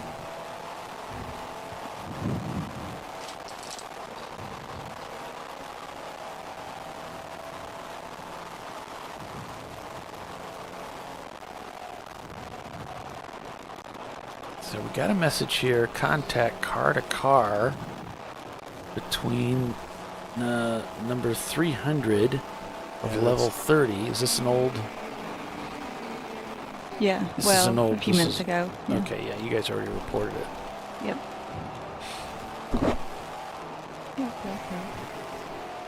It was under review though when I reported it, so I didn't know if let's see. Nope, still says under review. Okay, so no update. Probably trying to figure out who is the aggressor or whatever, or what actually took place. A racing incident. When we had Ray Frank up here talking with us, he had mentioned that the Family Tradition Racing Corvette joined the race. They had been in the garage early on. They've turned 25 laps so far, and they were not turning laps, and now they've just gone back out onto the track, it looks like. So they've got their Corvette out there turning laps.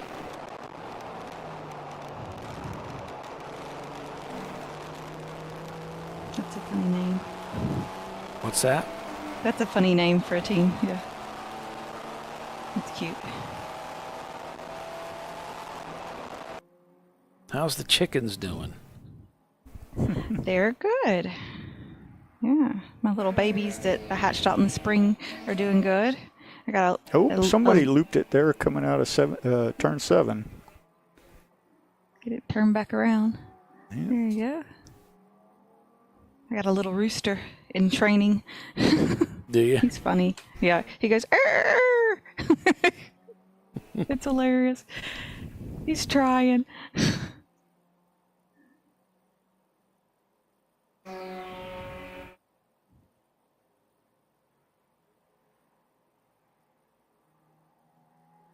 This heat has been we had like 2 weeks. It was just miserable and no rain and stuff over 2 weeks probably. Just take extra good care of the chickens when it's like that, or you'll not have them for long. We freeze these big water bottles and freeze them solid, and then fill their waters up, and then like midday swap the water out, and then put the frozen bottles in there to keep the water cool, so it doesn't start being like bath water, and then they don't drink it. It doesn't cool them off. So that seems to help a lot. They seem to appreciate it. They don't appreciate much, they're chickens, but they like snacks and cold water, I guess. So at least they've kept their expectations low.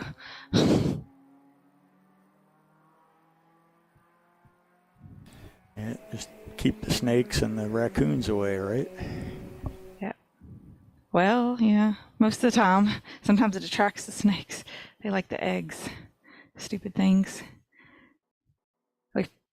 The chickens got in the garage the other day and were laying eggs in there, and golly, we got home late one evening, and you just get in the mode, right? I gotta do this before I can go, go to bed or whatever, and went in the garage, and there was a snake coiled up in there with an egg in its mouth, and I about lost my mind. I mean, I bet they heard me scream a mile down the road. The whole valley shook. I got real close to it before like my brain registered what I was looking at, No, ma'am. I don't do snakes, especially sneak it up on me like that. Some people were like, "Oh, it's a good snake." I ain't not in my hat. No, thank you. Yeah, Hammer Motorsports. You're hearing a phone call going on in the background? Huh? I don't know. I'm not hearing that coming through on my end. You're not talking about background chatter?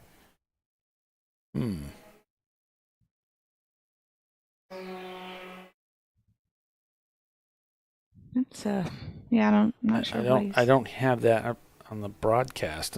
I'll see if I can. I'll listen in to hear and see what we got.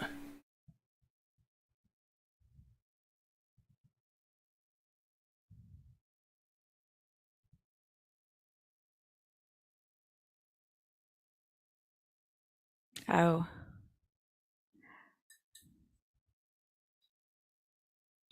Oh, talking about chickens and eggs, drowning out the announcer. Well, we are the announcer. Yeah. That's not an annoying phone call. It's just us talking.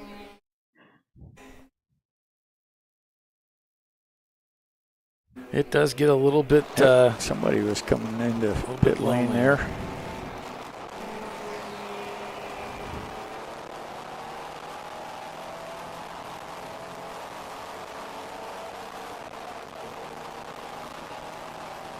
Yeah, it's getting kind of quiet. Nobody's sending us updates at the moment. They're just out there clicking off laps. Yep. Yeah, well, most of their crew is probably asleep, passed out in a lawn chair.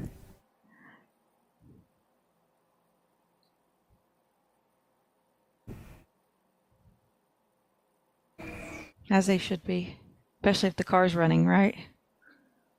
Yep. Dylan's saying the stream has no announcer. I don't understand what you're listening to. I don't understand what you're talking about. Oop. There's a bit of a traffic jam there down at turn 7.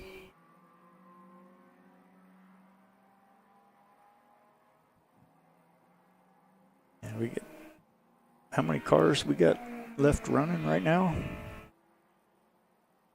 Oh, he said apologies. He didn't have us up loud enough to hear the two of you, and I had something else you're on in the background. You're a little quieter. Yeah, Tiffany, you might want to turn your mic up or move the mic a little bit. You're a little bit quieter than the other. Okay. Us, so that might be why. There we go. Is that better? Yeah. Okay.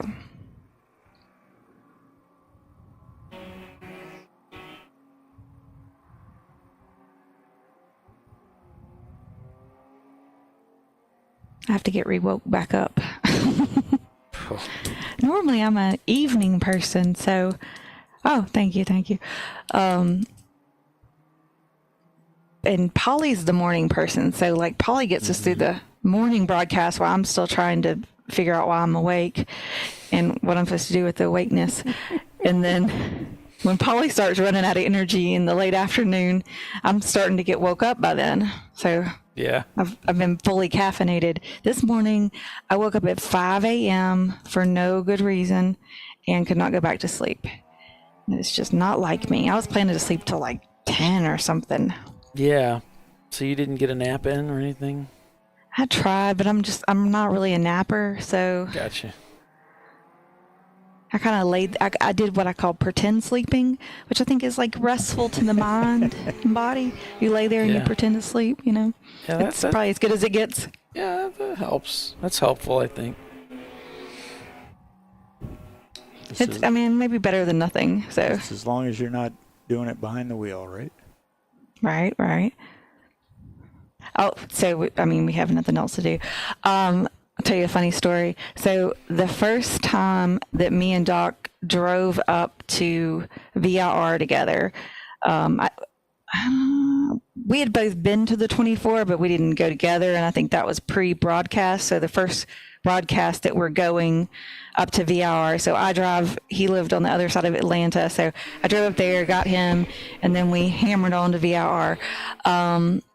There wasn't anything in the budget to pay for hotels or anything like that. So I crashed on somebody's couch in their RV Friday night, and I think he slept in his trailer. And then Saturday, we go on about doing the race all through the night, you know, blah, blah, blah. The next day, we get to noon. I'm like, okay, Doc, let's get in the car. Well, he wanted us to go to the award ceremony.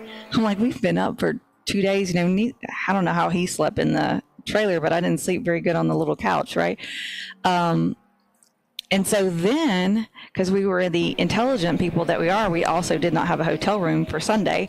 We got back in the car after the awards ceremony and drove all the way back to Atlanta. And the last hour or two was pretty sketch. Yeah. We swapped off driving a couple of times back and forth trying to see who was the more, I don't know, with it. But I think we ran out of with it between the two of us entirely.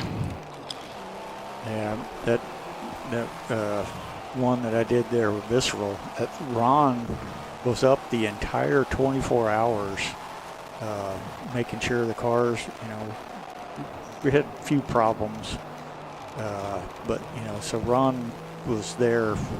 I don't know that he ever went to sleep.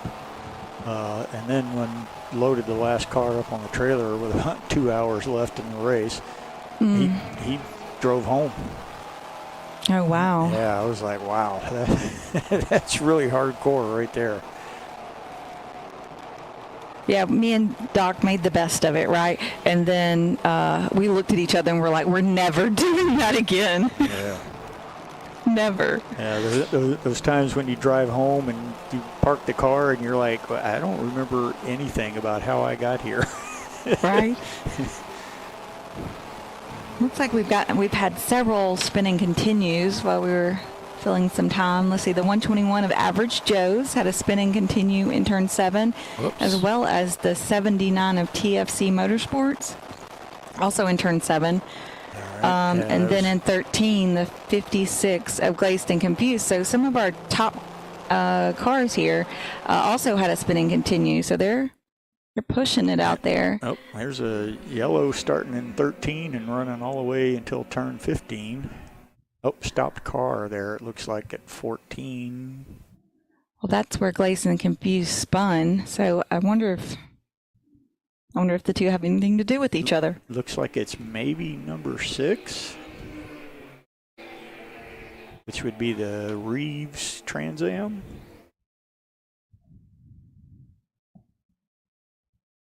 Yeah, we're going to full course caution here, folks.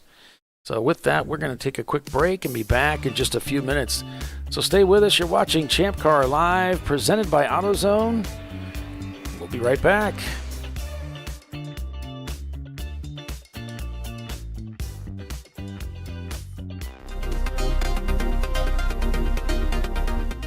Welcome to TireRack.com, revolutionizing tire buying since 1979.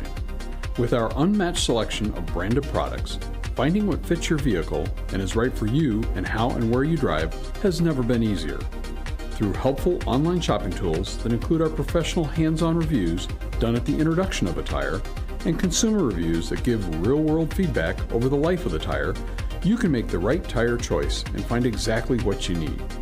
And if you prefer to talk to someone, our tire testers, our sales team, are available on the phone.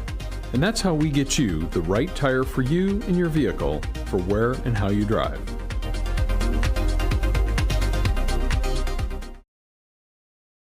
At AutoZone, you get what you need when you need it. Got a today job? Pick it up free same day at your local AutoZone. More of a tomorrow project? Order as late as 10 p.m. with free next day delivery. Getting the job done just got easier.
RVA Graphics and Wraps is a full-service design, signage, digital graphics, and wraps company located in Richmond, Virginia.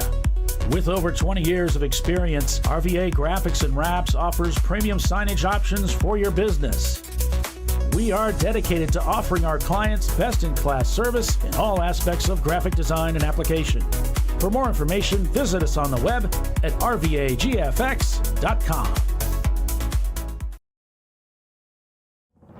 Lifeline's continuous commitment to research and development ensures that we supply the most innovative and cutting-edge products available, used by the majority of the world's motorsport championship-winning drivers, teams, and constructors. Lifeline has a stringent and proven history of success. Lifeline's continuous commitment to research and development ensures that we supply the most innovative and cutting-edge products available. Lifeline's 0360 systems are the result of over 7 years of intensive research and development using 3M's Novec 1230 environmentally safe gas extinguishant. Lifeline uses only the finest quality components. For more information regarding our fire safety equipment and fire safety systems, please contact us at info@lifeline-fire.com. Located in Northeast Ohio, with 40 years of combined experience, Money Shift Racing knows how to deliver performance and safety, offering everything you need to get your vehicle and drivers ready for race day. From safety equipment to full engine assembly and repair, in-house fabrication, 3D design, and rapid prototyping. Money Shift Racing. Performance done right. Frozen rotors from Diversified Cryogenics deliver increased performance and a higher level of safety while significantly reducing braking system costs. So to tell you a little bit about the durability of this product. So we have seen an incredible extension of the life of our brake rotors using frozen rotors. We've gone from brake rotors every other weekend to 6 weekends on one set of brake rotors, and I think they can go farther. The durability has been amazing. And it's been a fantastic season, and man, a lot of that is due to the way our car can brake on those frozen rotors. For more information, go to frozenrotors.com. Sentinel is a comprehensive motorsports video solution incorporating live streaming, local recording, 3 cameras with picture-in-picture, flag status, and much, much more. Stop playing with multiple solutions. Sentinel handles it all, including timing and scoring, vehicle data, graphic overlays, adaptive bitrate encoding, network bonding, and more. Sentinel is the solution to sharing your motorsports experience with your friends, family, sponsors, and the world. What are you waiting for? Get your Sentinel today and never miss an on-track moment. www.sentinel.racing. Bring on the frozen tundra, the grinding gravel, the cratered concrete, the rain-soaked streets. Come on, road. Do your worst. We'll be at our best. Reliable performance in unreliable conditions. Designed to meet or exceed original equipment performance. That's why more auto technicians choose Duralast parts. Exclusively at AutoZone.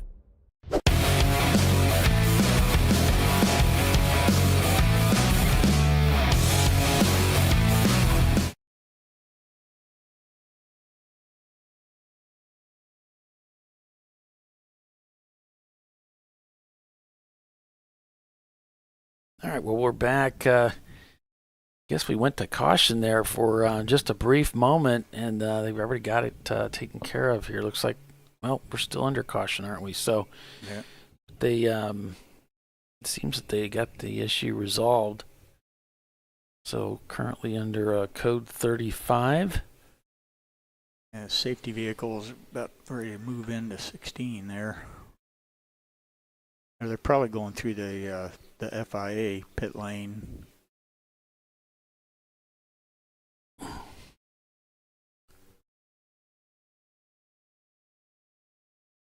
Yeah, I don't know what we're gonna do for the new ad, Timothy. He's supposed to get back to me, and Nope, he's back busy. to yellow.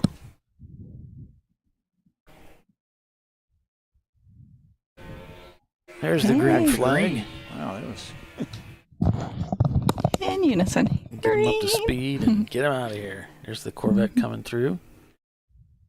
Bugs crawling across the windshield, the window here in the We're tower. in Florida. Yeah, and it's hot, so those bugs are good to go.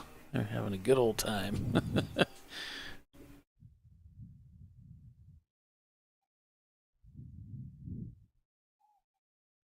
Someone had said something about the timing and scoring pylon. If you want to follow along with your favorite teams and keep an eye on the timing and scoring, you can do so by going to race-monitor.com and scroll down to the Champ Car event, and then you can look through there and keep an eye on your favorite teams. And it's free. Yep. It's also on racehero.io. Yep. Same process. You just go to their website and then look for the Champ Car Endurance Series race at Sebring. Click that, and then you'll be able to see what's going on. Did y'all call out the Reeves Racing impact already? I don't remember saying it. I think it thought happened somebody said that. Yeah. right as we went to break, so I didn't know if y'all said it when we got back. So anyway, that happened. That's what caused the Purple 35 to begin with.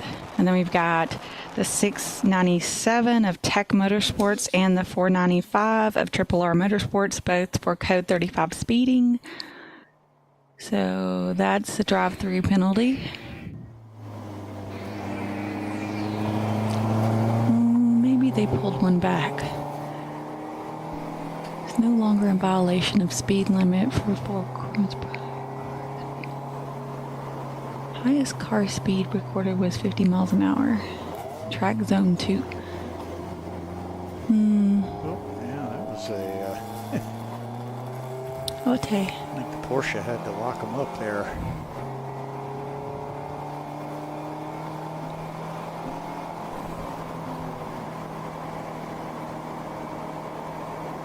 So, Tiffany, do you have any 4th of July plans?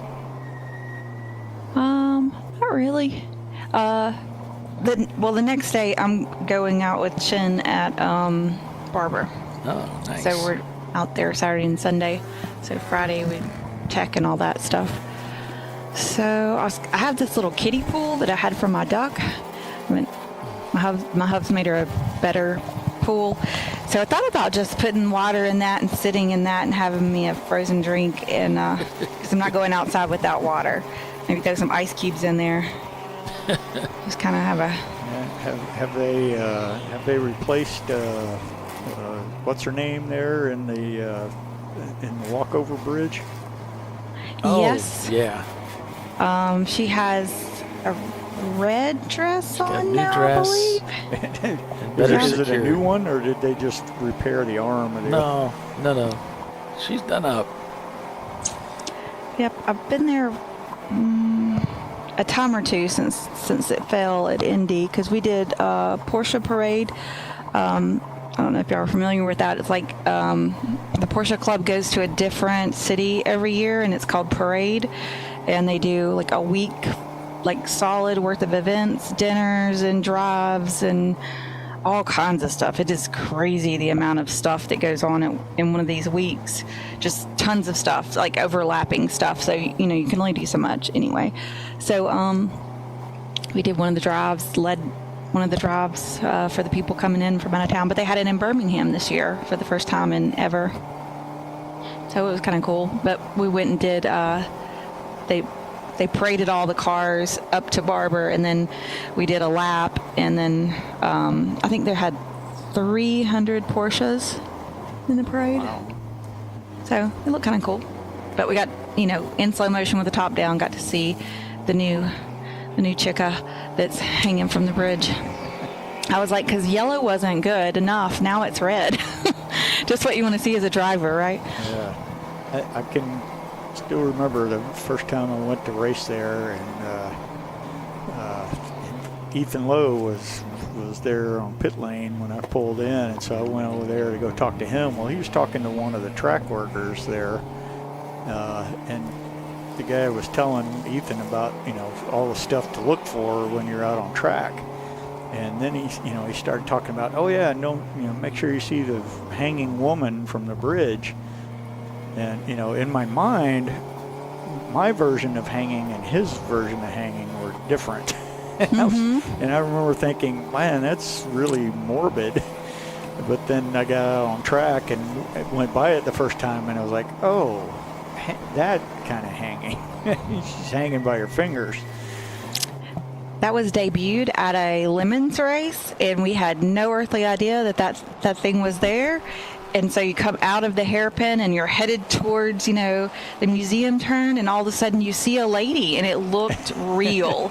And you're in the middle of a race, and you're like, oh my gosh, it looked real. It freaked everybody out.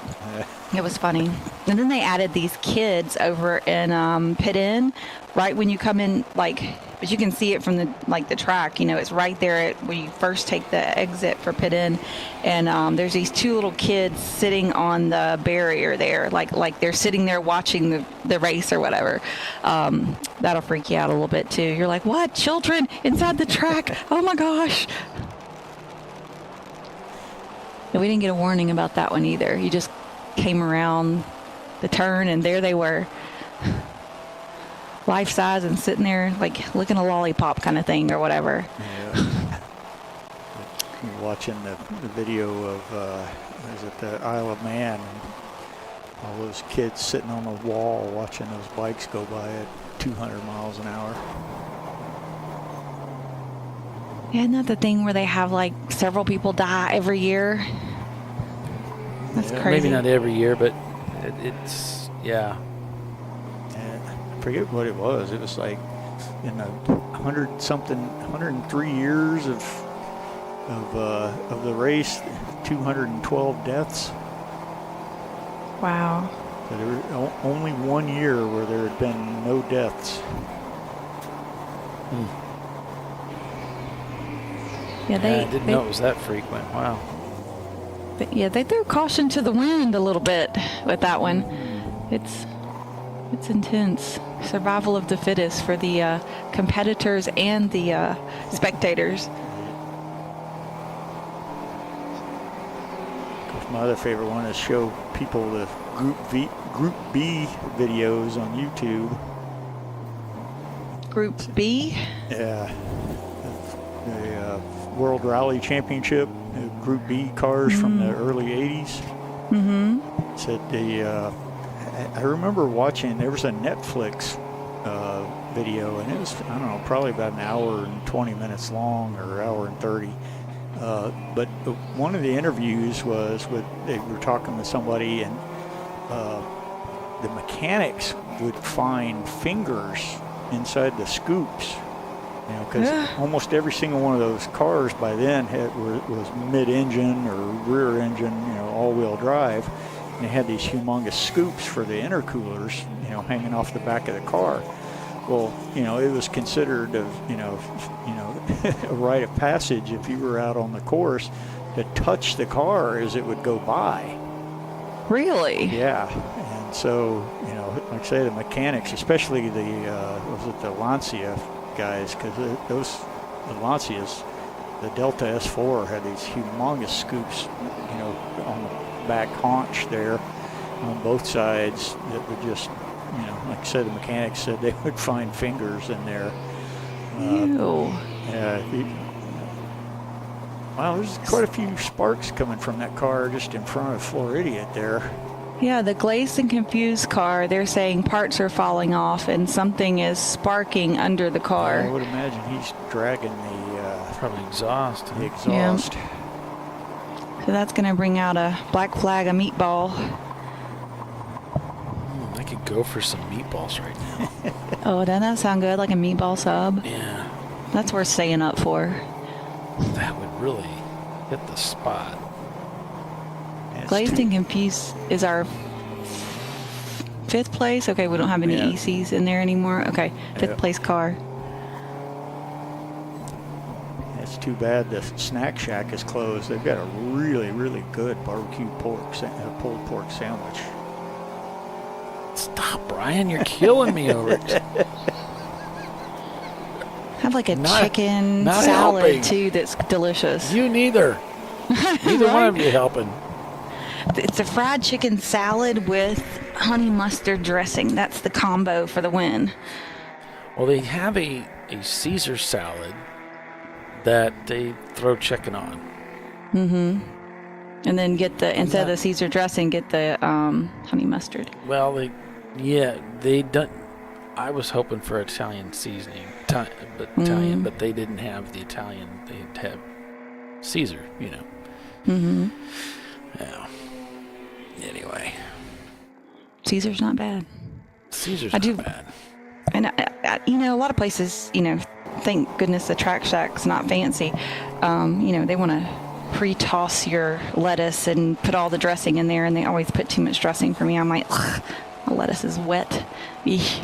Yeah, so Jenny's the same way. She hasn't put the salad dressing on the side. Yeah, because I like to make sure it just has don't put enough. too much. Yeah. Yeah, I get it. There's a homegrown place in Fort Wayne called Ziano's, and it's an Italian restaurant, and they have great meatballs, and it's a side dish, but I usually get that, and then we both get a couple salads and the Caesar salads in it. It's great. Perfect. I could go for that right now. Yeah. Oh, you never told me about how your trip to the Crazy Rooster chicken place went. It was so much fun. Yeah. So there's a place in Gatlinburg, Tennessee. I think it's called the Frizzle, and it's owned by Dolly Parton, and it's kind of a theme type restaurant about chickens, and they have this whole thing with animatronic chickens around the perimeter, the upper area of the restaurant. So Polly sends me a video of like singing chickens. Yeah, they sing. They do all kinds. They cluck all the songs. So they do the Star Wars theme. They do all kinds of stuff. Just a lot of fun stuff. And depending on where you sit, depends on how loud it is. But I didn't know that because the first song or two I heard, it's like it's not very loud. Well, if you walk back a little bit, it's much, much louder. Different part of the restaurant. And then they sell shirts, and they have all kinds of really fun dishes you can get. It's just a breakfast and lunch thing, though. Okay. I think they're really missing out on dinner. But anyway, yeah, it's a fun little place. They get stuffed animals. Play tic-tac-toe against them, or what's that? Tic-tac-toe. Oh, you didn't have that in the malls up there in Indiana? I remember at the mall that I used to go to a lot, they would always bring in this deal every once in a while, and it was chickens that played tic-tac-toe, but basically what it was the chicken was just trained to hit whatever dot the computer told it to. Okay. And then the other one was the dancing chickens, but of course that was just a hot plate that they, when you put the quarter in, the hot plate started up, and so the chicken would, move its feet around, jump around, keep off the hot plate. And I forget, there was one other one. I can't remember exactly what it was. There was the chicken that played the piano, the piano, like played a song. Yeah. Like Old MacDonald or something. Maybe they weren't electrocuting the chicken or something horrid. Yeah, I was quite shocked to learn that there was a chicken on a hot plate. It wasn't actually a dancing chicken. It's just rude. Yeah.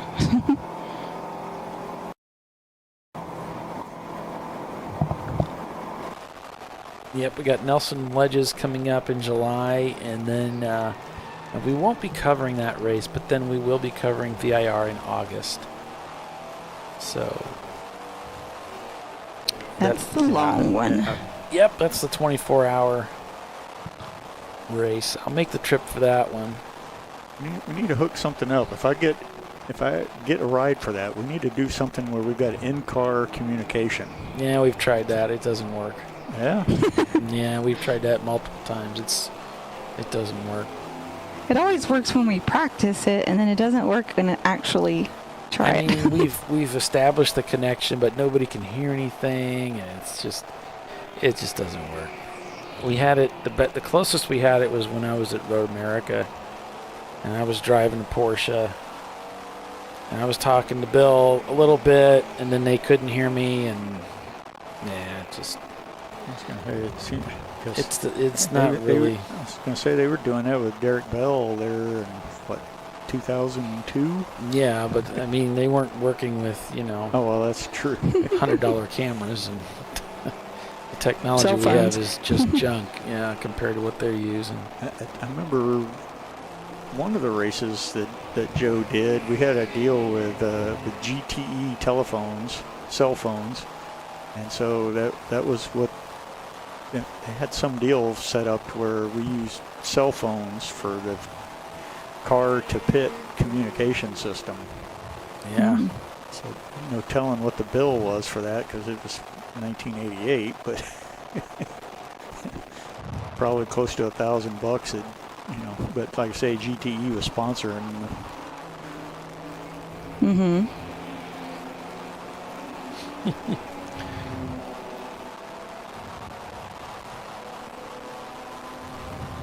Hey, Timothy, they started it with the whole meatball thing, and it all got out of control from there. So I'm sorry.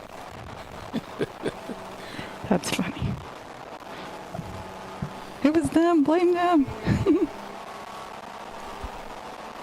I brought a little bit of food. I don't have much.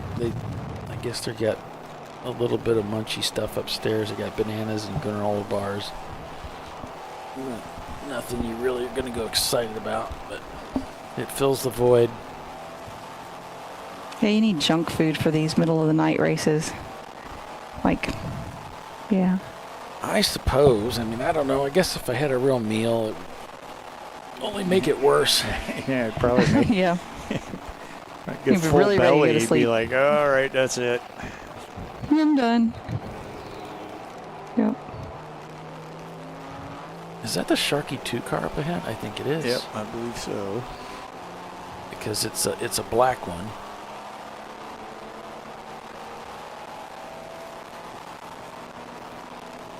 I tell you, the birds and the insects outside our window are really distracting.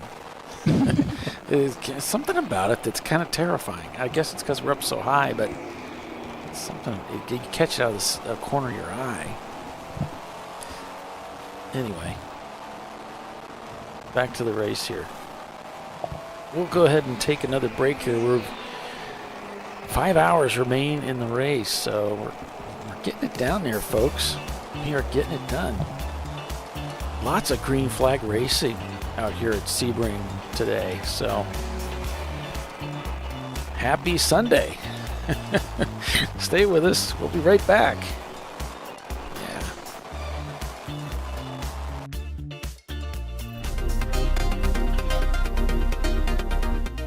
Welcome to TireRack.com, revolutionizing tire buying since 1979. With our unmatched selection of branded products, finding what fits your vehicle and is right for you and how and where you drive has never been easier. Through helpful online shopping tools that include our professional hands-on reviews done at the introduction of a tire and consumer reviews that give real-world feedback over the life of the tire, you can make the right tire choice and find exactly what you need. And if you prefer to talk to someone, our tire testers, our sales team, are available on the phone. And that's how we get you the right tire for you and your vehicle for where and how you drive.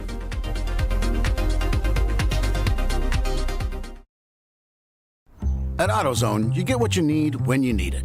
Got a today job? Pick it up free same day at your local AutoZone. More of a tomorrow project? Order as late as 10 p.m. with free next day delivery. Getting the job done just got easier.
RVA Graphics and Wraps is a full-service design, signage, digital graphics, and wraps company located in Richmond, Virginia. With over 20 years of experience, RVA Graphics and Wraps offers premium signage options for your business. We are dedicated to offering our clients best-in-class service in all aspects of graphic design and application. For more information, visit us on the web at rvagfx.com. Lifeline's continuous commitment to research and development ensures that we supply the most innovative and cutting-edge products available. Used by the majority of the world's motorsport championship-winning drivers, teams, and constructors, Lifeline has a stringent and proven history of success. Lifeline's continuous commitment to research and development ensures that we supply the most innovative and cutting-edge products available. Lifeline's 0360 systems are the result of over 7 years of intensive research and development using 3M's Novik 1230 environmentally safe gas extinguishant. Lifeline uses only the finest quality components. For more information regarding our fire safety equipment and fire safety systems, please contact us at info@lifeline-fire.com. Located in Northeast Ohio, with 40 years of combined experience, Money Shift Racing knows how to deliver performance and safety, offering everything you need to get your vehicle and drivers ready for race day. From safety equipment to full engine assembly and repair, in-house fabrication, 3D design, and rapid prototyping. Money Shift Racing. Performance done right. Frozen rotors from Diversified Cryogenics deliver increased performance and a higher level of safety while significantly reducing braking system costs. So to tell you a little bit about the durability of this product. So we have seen an incredible extension of the life of our brake rotors using frozen rotors. We've gone from brake rotors every other weekend to 6 weekends on one set of brake rotors, and I think they can go farther. The durability has been amazing, and it's been a fantastic season, and man, a lot of that is due to the way our car can brake on those frozen rotors. For more information, go to frozenrotors.com. Sentinel is a comprehensive motorsports video solution incorporating live streaming, local recording, 3 cameras with picture-in-picture, flag status, and much, much more. Stop playing with multiple solutions. Sentinel handles it all, including timing and scoring, vehicle data, graphic overlays, adaptive bitrate encoding, network bonding, and more. Sentinel is the solution to sharing your motorsports experience with your friends, family, sponsors, and the world. What are you waiting for? Get your Sentinel today and never miss an on-track moment. www.sentinel.racing. Bring on the frozen tundra, the grinding gravel. Bye, it's a great day for a motor race. The rain-soaked streets. Come on, road. Do your worst. We'll be at our best. Reliable performance in unreliable conditions. Designed to meet or exceed original equipment performance. That's why more auto technicians choose Duralast parts. Exclusively at AutoZone.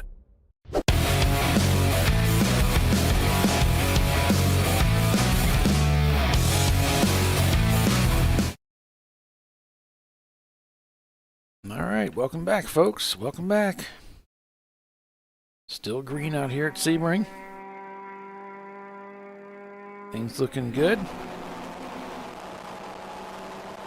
Started the race about an hour and a half late due to lightning and some rain. But once we got started here, everything's been just fine. We had a little bit of sprinkles start to move in, but then that went away.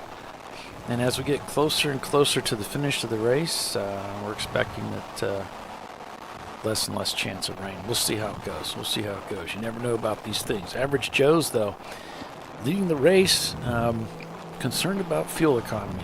We'll see how it goes for him. Whiskey Tango Foxtrot now in second place.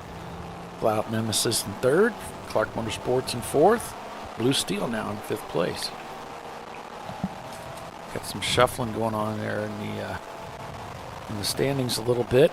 Glazed and Confused shown crossing the pit loop there. Same for TFC Motorsports Caveman Contenders at Z. We were watching them in the pits here during the break, and they left the pits, so we're back at it. T-Rex Motorsports Fisted Racing shown in the pits, and Open Throttle. They just came in. Number 60 came in at the pits. And Glazed and Confused had to come in because of the parts falling off and being drug behind them. And then right as we were going to break, the 750 of OVD Motorsports, they had a 4 off and continue. And then while we were at break, the 250 of Rotary Rocketeers had a spin and continue in turn 5. Yeah, the gaps have opened up quite a bit between the cars for position, as they're competing. But I'm seeing a 15, almost a 16-second gap from Flat Out Nemesis to Whiskey Tango Foxtrot. That's a battle for second place. And remember, Flat Out has the fastest lap time of the day with that 2:30.7. If we didn't bring that up, they are the fastest car on the racetrack, at least at that time. Now, right now, they just turned a 2:34. The leader turned a 2:33, and Whiskey Tango turned a 2:39. So, big difference there. And if this continues, we could see a change for second place. Unfortunately, I don't know, the data that I enjoy typically from Race Hero, I just don't have that. So I can see when the cars are pitting, but I just don't have the individual lap times to see what the averages might look like So on the last lap, Whiskey Tango turned to 241. Flat Out turned to 34. So now the gap is just 8 seconds. So gigantic difference. Whiskey Tango appears to be slowing. A full 10 seconds there. Boy. Yeah, they just pitted like 10 laps ago. So Whiskey Tango did. Yeah, the Section 8 Mustang coming in. We got Looks another like car Flat diving Out. in here. Looks like Nemesis pitted about the same time ago. So they look like they're about pitting around the same times as each other. Second and third, that is. Yeah, they could actually pass for position on this lap. There's such big differences. I mean, they cut that 15-second lead by almost in half, really.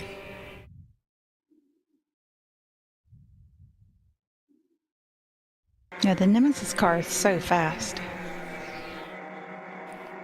Well driven, you say that? Yeah. It's both. It's well built and well driven. We got the winning combo.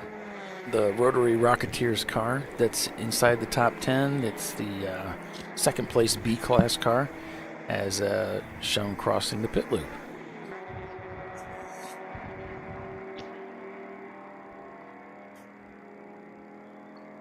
Bing Dog up in 8th place. It's our only Boxster in the top 10. Yes, carrying the flag. Porsches. Yeah. Making us proud. Mm-hmm. I think it was it here on New Year's or somewhere else? There was so many Boxsters in the field. And then here it's a much smaller Boxster field this time. Yeah. You just never know. I think that's the only one. Yep. Which seems unheard of for a Champ Car race these days. It's a little thin, yeah. Yeah. So, yeah, probably a lot of them getting ready for BIR. Yeah, maybe so. Flat Out now down to 2.5 seconds the gap to Whiskey Tango.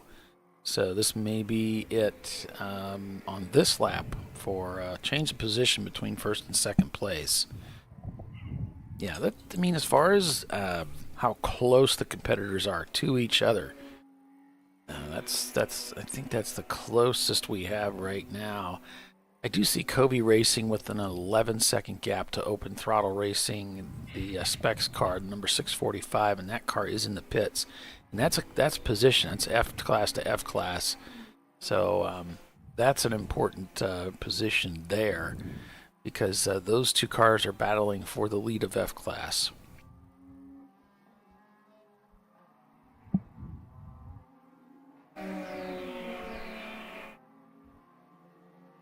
So we'll see how this lap turns out here for Whiskey Tango and Flat Out. And on that last lap, Whiskey Tango turned in a 2:39. So they're getting that lap time back down closer to what that car has shown it could do in the past. Yesterday. Yeah, so we'll see what we get.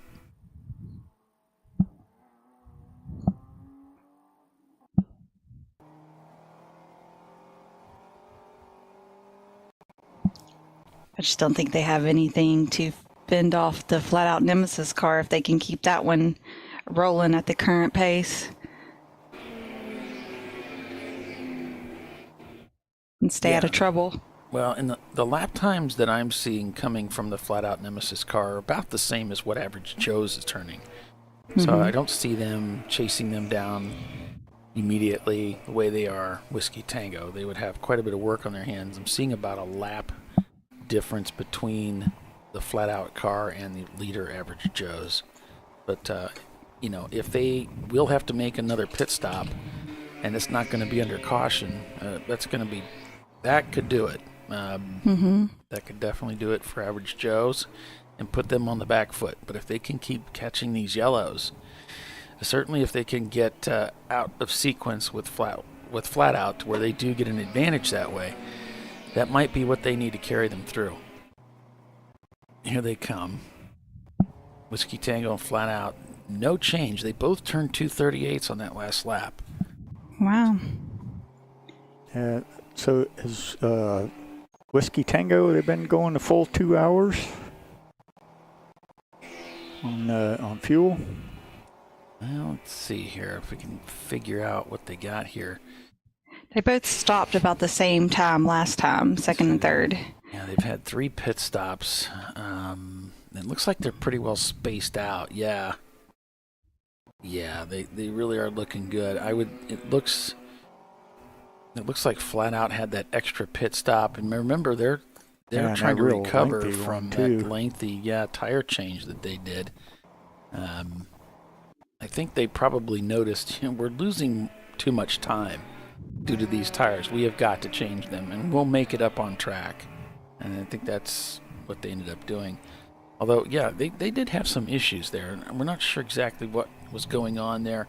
I noticed the tires going on and being taken back off and then put back on, and so I don't know if it was a spacing issue. Because when you put rims on a car in their aftermarket, there's many things to consider, and one of them is the clearance between the back of the wheel and the brake rotor. And so if the clearance isn't quite right, you can have a problem with when you bolt the wheel on, it's not going to turn because it's jammed against the caliper. And so you have to put a spacer in there to offset that. And that could be the issue that they were having. I don't know, but that's what I'm suspecting. Because a lot of teams do have to run spacers for that reason. All right. Yeah. And sometimes you'll see they pull the wheel off and the spacer goes with the wheel. And they're like, wait, where is it? Or they don't realize it until they put the other wheel on and they have an issue. Yeah, I mean, we had a car that we were running that had a centering ring. And so it would center the wheel onto the hub as you bolted it in there. And that ring was precious metal. You had to have it. So yeah, you don't want to. If it gets stuck to the other wheel, you have to get it out and put it on the other one. Yeah, you don't want that wheel slightly off-centered when you bolt it up. So here comes the next, let's see, Whiskey Tango retaining.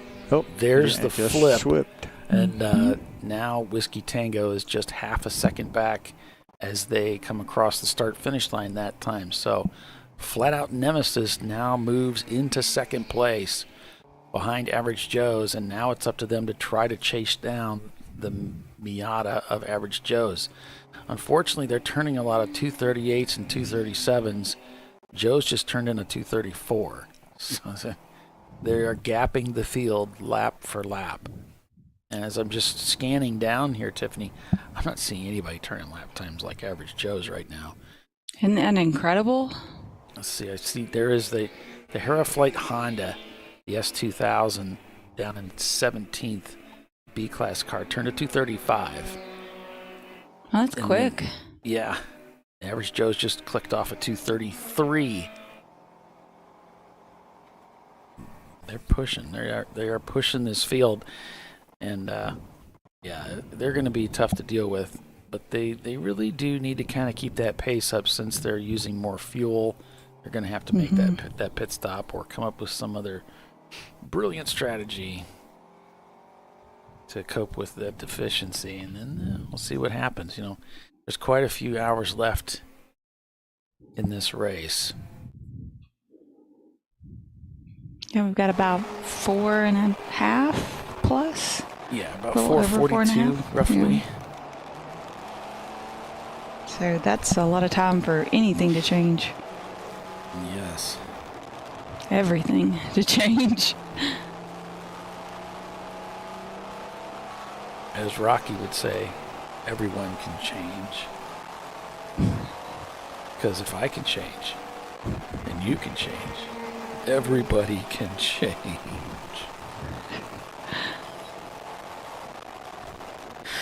It's getting late. At least I didn't break into my impersonation of Rocky. That would have been even worse. I mean, let's stay away from that. So no, let's not. One of my favorite jokes about change was Dalai Lama goes to New York, sees a hot dog vendor and gets a hot dog, pays for it. Said, hey, where's my change? Hot dog vendor tells him, change must come from within. Got it. That's cute. What did Sushi A say to Sushi B? Oh boy. What? Wasabi!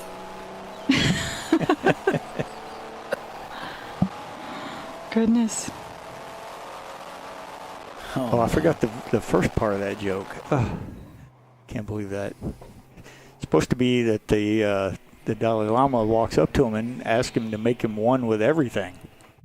I forgot that part. That's important.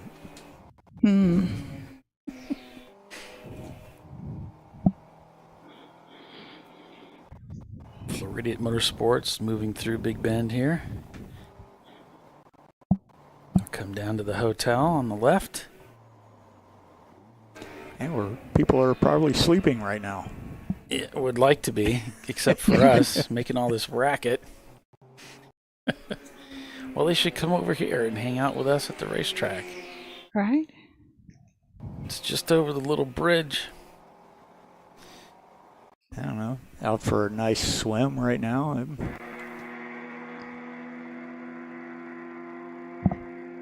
Watching the cars go through turn 7 while you swim laps. That sounds rather lovely. There are some folks out swimming today and yesterday at the pool.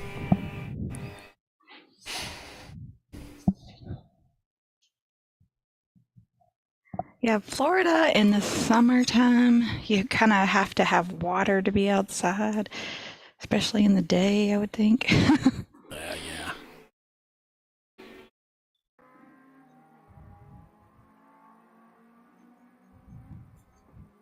Otherwise, it's just stay in the AC, right? Yeah, you might as well. Yeah. I was pretty used to being outside all the time. You are? Yeah. I mean, used to spend just like an entire summer out outside. I sit in a freezing cold office most of the day. To go outside and thaw out every once in a while.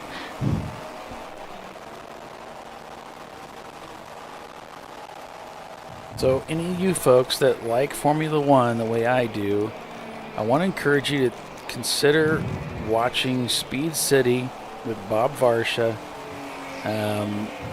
They do pre-race shows. They have a show they do for qualifying after qualifying's over, and then they do a show after the race is over. But I enjoy the qualifying and all that other stuff because Bob does sort of an evaluation, sort of like what Doc used to do, where he tells you who he thinks is going to win and that kind of thing.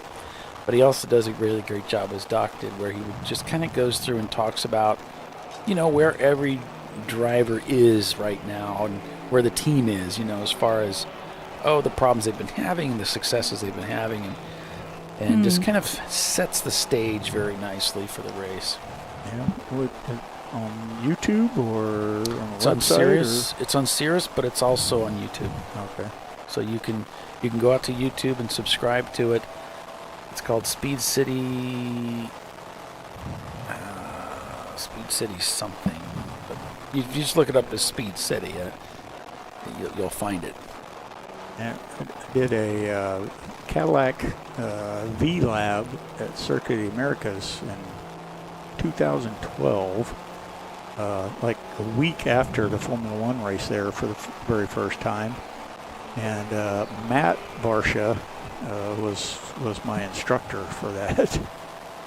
Matt Varsha? Yeah. I don't know who that is. That's Bob's son.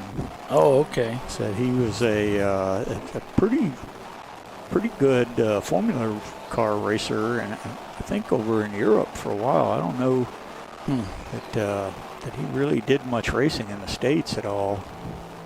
So he was maybe F3 or something like that he got up as high as. Yeah, Robert Wickens is going to be well, he's doing some testing in a Formula E car, which is what he really wants to drive. He doesn't have a ride secured or anything like that, but there was news that broke today that he's going to be doing some testing, so to speak, in a Formula E car. So he's excited about that. Robert Wickens, of course, the former IndyCar driver who was badly injured, paralyzed in a tragic Indianapolis car race. That's a heck of a recovery then to get back in the car. Yeah, and he's using, special tools to drive. Okay. He's been racing DTM, and he's been racing another some GT organization or club that he's been racing with. Gotcha.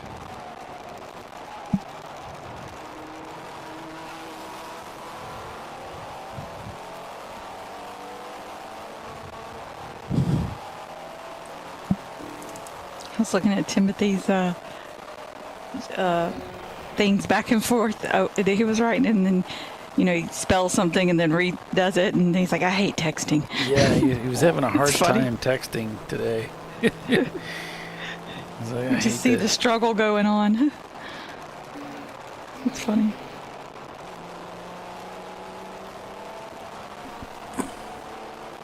It's like harder than it looks when you get tired, huh?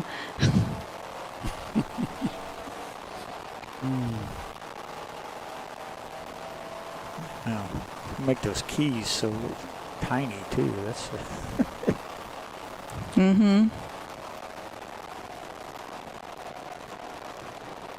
I have one that has where the actual letters kind of light up. Of course, my keyboard is dirty most of the time, so it doesn't light up very well. So you can't see them. Well, someone's saying hi to you on the chat, Tiffany. Paper playground. Oh, it's his sister Ann. Oh. Hi, Ann. Awesome. Doc hit the lottery with sister, with Ann. She's awesome people, for sure.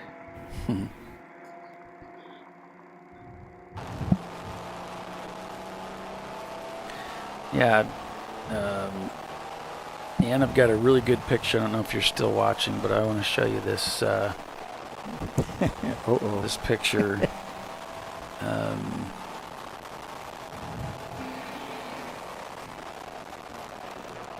Thought I had it.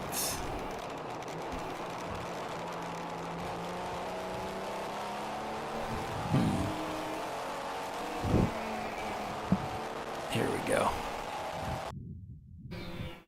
Love that picture. That's a great one.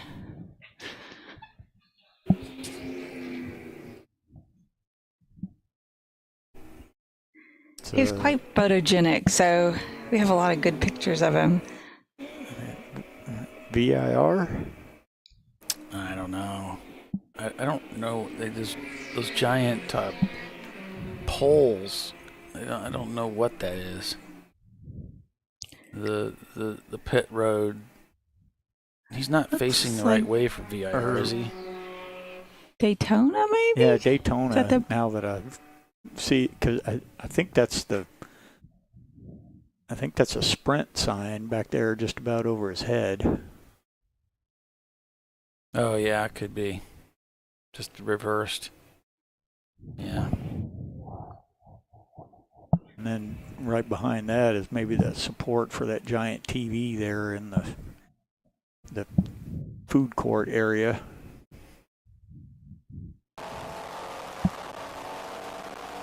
Yeah, that would be my guess. So Floridian making a driver change. They're in right now. So with that, we'll go ahead and take another break and come back for more. Lots of green flag racing out here at Sebring International Raceway. Hope you're enjoying the race. We got a lot more racing ahead. Stay with us. We'll be right back.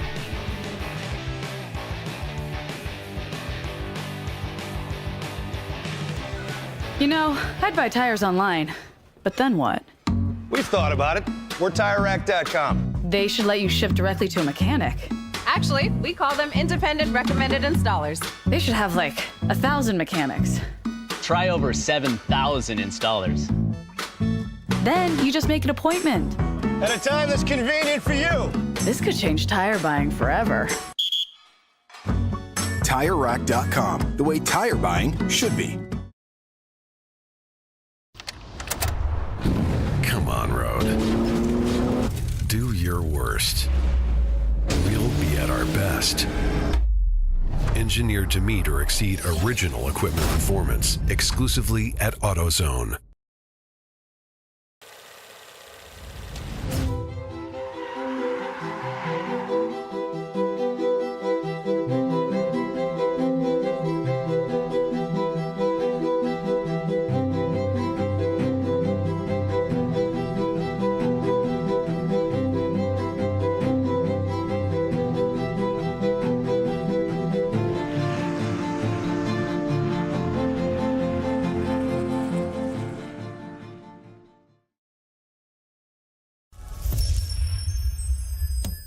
Frozen rotors from Diversified Cryogenics deliver increased performance and a higher level of safety while significantly reducing braking system costs. So to tell you a little bit about the durability of this product. So we have seen an incredible extension of the life of our brake rotors using frozen rotors. We've gone from brake rotors every other weekend to 6 weekends on one set of brake rotors, and I think they can go farther. The durability has been amazing. And it's been a fantastic season, and man, a lot of that is due to the way our car can brake on those frozen rotors. For more information, go to frozenrotors.com. Located in Northeast Ohio with 40 years of combined experience, Money Shift Racing knows how to deliver performance and safety, offering everything you need to get your vehicle and drivers ready for race day. From safety equipment to full engine assembly and repair, in-house fabrication, 3D design, and rapid prototyping. Money Shift Racing. Performance done right. Discovery Parts is a veteran-owned racing and safety equipment company. While we're located inside Atlanta Motorsports Park in Dawsonville, Georgia, Discovery Parts can also be found at the tracks, supporting a number of Champ Car Series events. We take pride in being a reseller of the best of the industry to Champ Car teams and drivers. We know racing, love racing, and look forward to tomorrow to even more racing. Visit us at discoveryparts.com.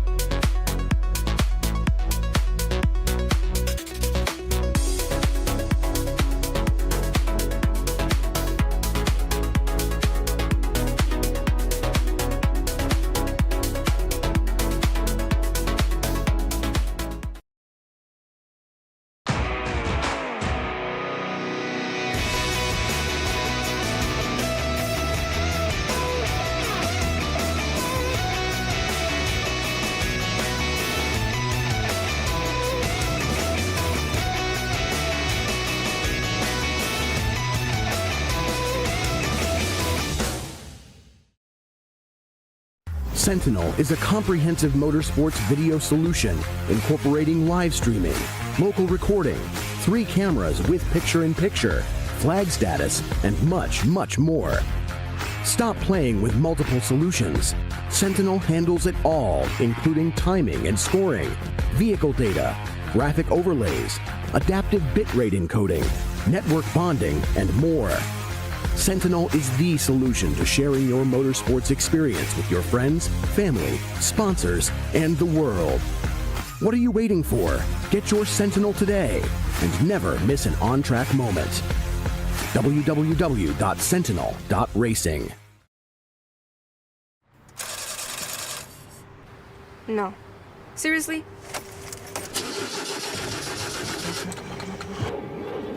Come on. No, no. You for real? Dale, dale. Really? Wow. So maybe just a cable? We can help you. Welcome to America's #1 battery destination, AutoZone, your battery solution.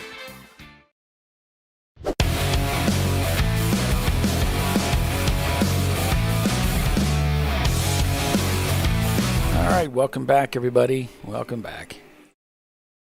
Yeah, we're still turning laps out here at Sebring.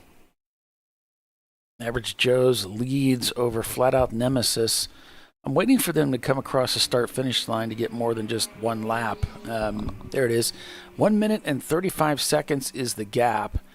And Flat Out just cranked out a 132 to Average Joe's 136. So they knocked 4 seconds off that lead. So a minute and 35 seconds separates first to second place.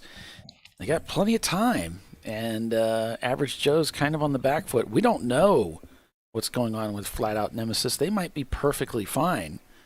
They may be able to retake the lead of this race. Whiskey Tango Foxtrot now in third place as they have fallen off the pace a little bit from the front runners. A 240 on that last lap. Clark Motorsports in fourth place. Something may be laying on the front stretch here. Yeah, we see an official looking across the fence there, trying to get an eye on what's going on here. Yeah, let me change glasses here. There is... He said driver of car 566 is reporting a cone on track at the beginning of the front straightaway. So I guess they're trying to confirm that, maybe. Oh, I see. Well, it's too far away from me to see very well. I can see that area of the track, but I can see at the bridge. We can switch cameras and look and see if this camera shows anything. I don't see anything. So there's something over there that they don't like. Yeah, it looks like all the cones there on the approach to pit lane are still there. My assumption is that this man has found something. He's kind of posted right there. He has walked back and forth across this area throughout the evening. But, yeah, he seems to be looking at something. So I've got word from GMW that they have lost fourth gear. Oh, okay. A while back. So they have no fourth gear. Oh, okay. Now that... Are they an EC? Why do I think they're an EC car? Yeah, they're EC. Okay. They are. Okay. Let's see if we see anything on the track here. Boy, it's hard to see anything, isn't it? It's so shaky. Mm-hmm. I didn't notice anything, but... No, they say it was to the left? Tracker left? Is that what they said? I don't know. Didn't say left or right. Oh, okay. All right. Just at the beginning of the front straight. Well, we did get a report that... remember, it was Whiskey Tango that split the cones coming into the pits. Yeah. I wonder if one got knocked towards the track a little bit, because they do have those V cones there. Go back and look at that picture and see if we might not be able to tell much here. Yeah, that light shining back this way kind of makes it tough to... Yeah. Mm-hmm. Yeah, it's really difficult to make out, but it does almost look like there's a cone missing closest to us, but I don't know.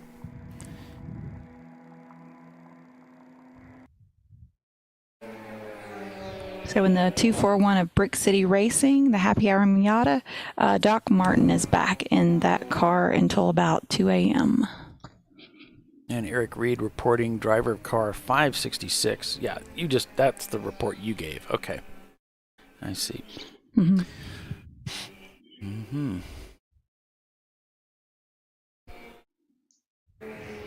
A little red Miata in for service again. Sorry about the popping of my chair. These are Hey, they're borrowed chairs. You take what you get. Right. At least that's what they tell us, right? Should start bringing my own chair. I'll be really a princess then, let me tell you. I show up with my own chair. What are you, the president? You gotta come with your own bed? Oh, shoot. Looks like most recently the 250 of Rotary Rocketeers had a 4 off and continue. Okay. And it's back. There's a team that's been with us for a long time. I'm always impressed that, because I had a friend that, I had a couple friends that raced an RX-7 for a while, but it was one of the older RX-7s, and they just had trouble with it coming apart. And so I'm really impressed with Rotary Rocketeers. A fast RX-7, pretty reliable, really. It's a pretty solid car, so been with us a long time. I've always heard that those rotary engines they'll run forever until you get them hot. So once they get hot, pretty much done. Yeah, that's the same with the BMW E36 engines. They become a paperweight once you overheat it. And it, unfortunately, it does more damage than just the engine. It also destroys the plastic bottle where you fill the coolant, because it's a pressurized system. That bottle is part of that. And there's something else I think that gets damaged too. So, yeah, it's a shame. Yeah, when I first got started in racing, there were seemingly hundreds of RX-3s and RX-4s and RX-7s and running SCCA club racing. Yeah. Yeah, there were tons of RX-7s running I remember them running in the SCCA when I was a kid.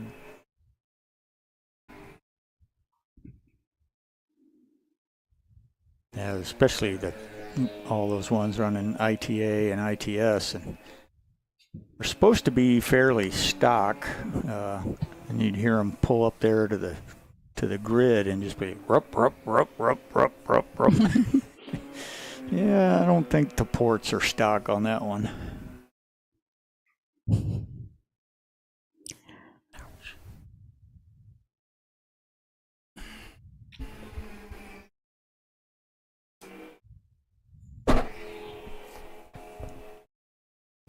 So, hey, it's Wes is on our chat, and he's been chatting us up a little bit. He said he's following Champ Car for some time now. He's been a fan of a lot of motorsports, but really got into endurance racing. It's a high interest to him. So he says, hey, hope everybody's doing okay, and thanks for joining us. Yeah, those rotaries are piercing loud. Oh, God, yes.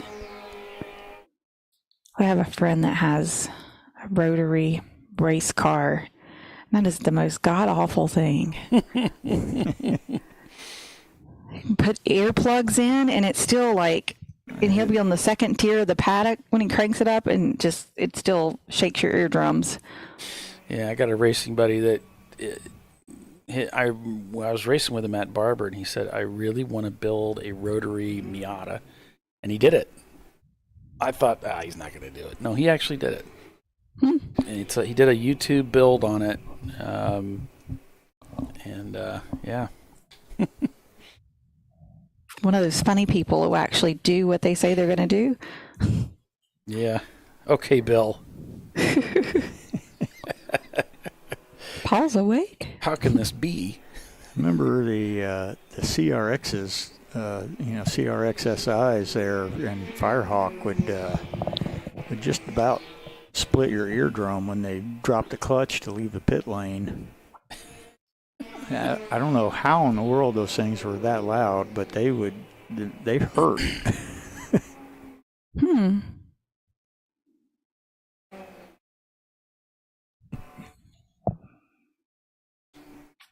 They're supposed to make good power, those rotary engines, but they're also supposed to be bad on fuel economy. Yep. So I don't know how these guys make these things work. But they remember they know those engines. Sticking my head through the driver window one time of Price Cobb's IMSA GTO RX-7, which I can't remember if it was a 4-rotor, but I remember seeing the red line that they had there on the RPM gauge was like 12.7 or something like that, and just thinking, man, how in the world do your eardrums not bleed at that kind of RPM? Of course, then Formula One was making V10s that rev to 18,000 with pneumatic valves. When I was driving Nathan's car at Road America, it was so loud. When I would, and coming out of the last corner going up the straight, you drift you come out of the exit is to the left. Well, there's a concrete wall that lines the track, and the sound of his engine would bounce off that right back at you in the car. Even through the helmet, it was painfully loud.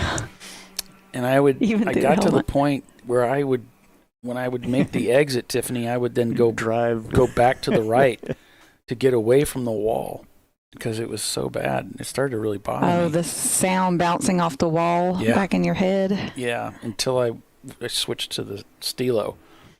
Because the Stilo has that isolation of those noise canceling. Mm-hmm. Yeah. Yeah, I couldn't believe how well that worked in the first time I used one of those helmets like that. Well, they're great. Bill said he has to go because the masseuse has shown up. About everybody could use one of those. Right. with his ice cream too. Mm-hmm. So the 124 of Epic 24 Racing, they had a 4-off and continue. Over in turn 16. Can you find it in your heart to forgive me? Momo Champ. Doc was always impressed with them because they used to be called Momo Chump. And then when we changed the car name, we changed the club name. They changed their team name to Momo Champ. Mm-hmm.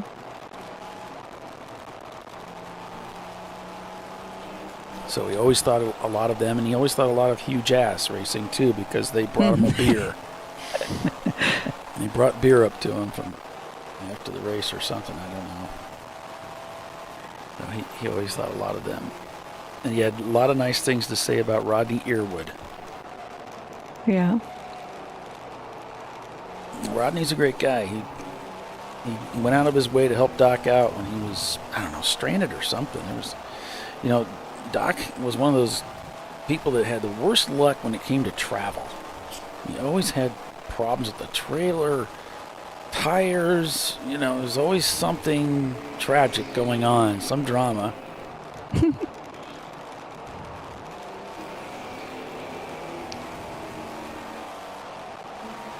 Wes says he thinks that the rotaries Mazda used for racing back then was the 26B 3-rotor.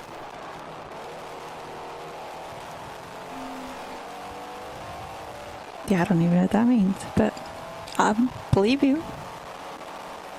Yeah, they ran GTU for quite a while, and then they stepped up to GTO there with I think it's Price Cobb and Pete Halsmer. Like I said, that was just when I saw that 12.7 red line on that car, it's just like it blew me away. Fluoridated Motorsports looking for a way by Sharky. That's one of the 2 Infinity Shark cars. That's the number 2 car, I guess, I might say. So Average Joe's leads the race still by 1 minute and 29 seconds now, flat out, beginning to chew away at that lead. They just ran a 2:32 to Average Joe's 2:37, knocking another 5 seconds off. Whiskey Tango down in 3rd spot. They've fallen back already a minute away from flat out with the 239 in that last lap. And then it's Clark Motorsports. We'll go through the the class by class here, so we can get that knocked out again. So let's take a look at A class here, where the A class is shaping up right now. So it's Whiskey Tango Foxtrot, Clark Motorsports, Blue Steel, Glazed and Confused, Momo Champ, OVD Motorsports, Open Throttle Racing, Subpar Racing, Treasure Coast Miata, and Level 1 Racing. That's the rundown that we have there. So let's take a look at B class. Now these are cars that have a little bit larger displacement. I think it's like 192 above to closer to the C class range. Or if the cars has had an engine change where you did a swap, or if you add like a turbo or something. Flat Out Nemesis leads over Rotary Rocketeers, T-Rex 7 Motorsports, and it's Hera Flight Racing, Fisted Racing, that's 5th. Then it's Brick City Racing, WT Florida Racing, Apex Racing, Aggressive Eagle, From the Ground Up, EJ Racing, Ibex Racing, and Avenue Garage. So it's, 13? So let's take a look at C class. This is typically the largest class that we have in the fields, and it looks like it's the case here again this weekend. Average Joe's, Fing Dog Racing, TFC Motorsports, Caveman. It's Caveman. Contenders. Thank you. Open Throttle Racing, Benover Racing, Tech Motorsports. That's the top 6. Sharky 2, 901 Motorsport. Back in 8th there in their class. Epic 24. Remember, 901's been in and out of the pits quite a bit. Level 30 is behind them in 10th. MS2 Racing. Map Green Fuel Tech, the car that hit the wall. And then, so that rounds out that class. Taking a look at D class. And we know that Team Infinity was leading for a while. So it's Floridian Motorsports, Team Infinity, Stranger Racing, Speedway Creations, Section 8 Racing, FN Racing, Section 8 Racing, Reeves Racing, and Family Tradition Racing. That's the Corvette. So taking a look at EC, and again, because we have at least 5 EC cars, there will be a trophy awarded to the winner of EC. So if that's not going to, there it goes. GMW Racing over Triple R Motorsports. Team 901, again, different from 901 Motorsport. North Sport Racing, Four Paws Racing. Then it's North Sport again, Triple R Motorsport again, and Team ACP.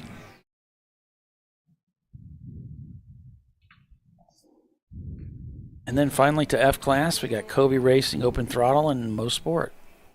Mo Motorsports, or MO Motorsports. Probably Mo, because they're together. There's no period between them. So that's a class, car by class rundown. Excellent job, Polly. Thanks.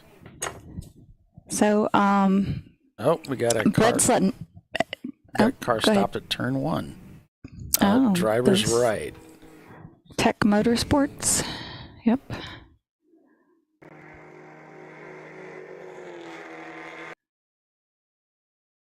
So there's a caution flag, and it's just a standing caution, so different than a waving caution. So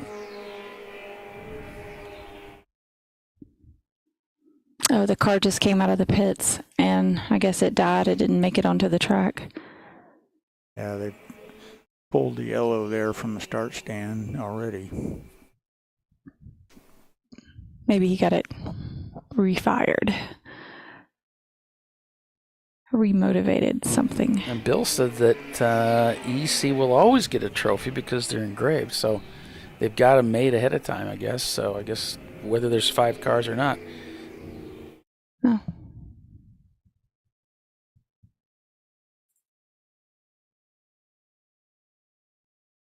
It hasn't always been the way. No. But what's a trophy between friends? Why not, right? Right. Oh. So, I was talking to the Brett Shinneman. He's about to go in the car, but Aaron, his son, we saw him driving. He was the one who went off in the grass a few times. So he was getting like nauseous, like motion sickness in the car. Oh. This is his first time to Sebring, so they're thinking all the bumps and everything. And of course, he's young and something to prove off, So he was, going at it 100,000%. But so they're kind of keeping an eye on that.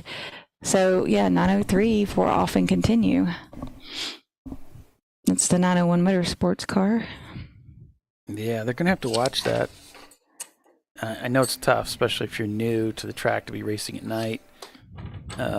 You lose a lot of your frame of reference. You don't have the your ability to see all of the different areas of the racetrack very well, so it's easy to kind of get lost out there. I had a lot of trouble. Both my dad and I both. The first time we took my Roadster to Gingerman was the first time either one of us had been there, and we were just lost out there. Neither one of us could get a feel for it because there's just the landmarks. It's just flat. There's really nothing. There wasn't anything there. It looks the same. And we had a hard time. Well, this track is really big, and everything has the blue and white striped barriers, and so there's not a lot of significant changes in landmarks in a lot of places. There's several bridges. It's easy to get lost out there, and then take that up a notch at night. Yeah, I had trouble with this track at iRacing for that same way. I just always lost. Like, where's the track going next? Mm-hmm. So I could see it's a lot of track. You got to kind of watch out too with, especially as much as the exhaust system gets jiggled around here, for just even carbon monoxide getting in the car. Yeah, you could get sick. Yeah, been there, done that. Mm-hmm. Yeah, I had that happen to me at NCM. We had to put one of those plugs into the system there because we were over the sound limit. And I guess when we did that, it kind of loosened up the header on one bank. And so, yeah, about 40 minutes into my stint, I was just like, man, I just don't feel good at all. And sure enough, come in, get out of the car, hand it off to the other guy, and about 20 minutes in, he was complaining too about, how he was feeling. So I ended up going to the hospital, and they were like, yeah, you got a little bit. So breathing the oxygen for a while. Yeah, it was, and we had even won our class the day before, and then and the next day come back and don't even get 2 hours into the race. That's no bueno. Yeah. I remember that was a real cold weekend too. So there was snow on my rental car. It was went out at NCM, I was like, not at Sebring, no. Yeah. It can get wicked cold at NCM. We've had some wicked hot races there too. Jeez. Yeah, that too. Golly, we had one in, what was it, June or something, and I thought we were all going to cook. Yeah, I've got a photograph of one of the guys from Arbank Racing hugging a bag of ice when he got out of the car. That was really bad. That was a really hot weekend. First time we took the trip up, to go to VIR for that 13 hours of light brigade, and it was, I think the first weekend in November there in Virginia.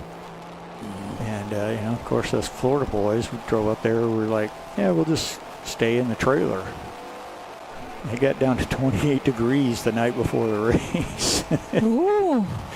Yeah, I remember I was sleeping on an air mattress, so I was inside a sleeping bag. I had 2 U-Haul blankets over the top of my sleeping bag, and I think I was wearing blue jeans, a T-shirt, and a sweatshirt.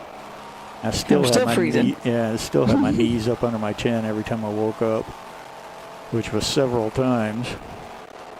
That is not a good night's sleep. No. And then get up and do a 13-hour race the next day. That's rough. So it looks like the Rotary Rocketeers have had another 4 off and continue. I don't know if a driver's trying to figure it out or the night's throwing them off or what. It's two fairly, close together. That was, let's see, 138 was one of them, and then 155. So, 20 minutes or so separating at the most.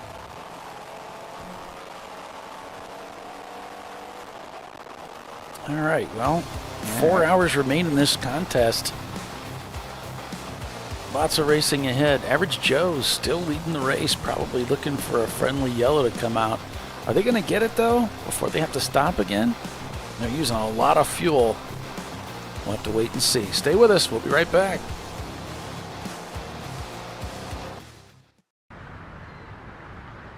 I probably need new tires. You do. What if they sold tires online? We do. We're TireRack.com. They could offer lots of tires We have so many tires. and help you find the right tire. It's called the Tire Decision Guide. Oh, and they could ship them to a nearby mechanic. We shipped to over 7,000 independent recommended installers. This is an amazing idea. Sorry. TireRack.com, the way tire buying should be. Come on, Road. Do your worst. We'll be at our best. Stress tested to meet or exceed original equipment performance. Exclusively at AutoZone.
Discovery Parts is a veteran-owned racing and safety equipment company.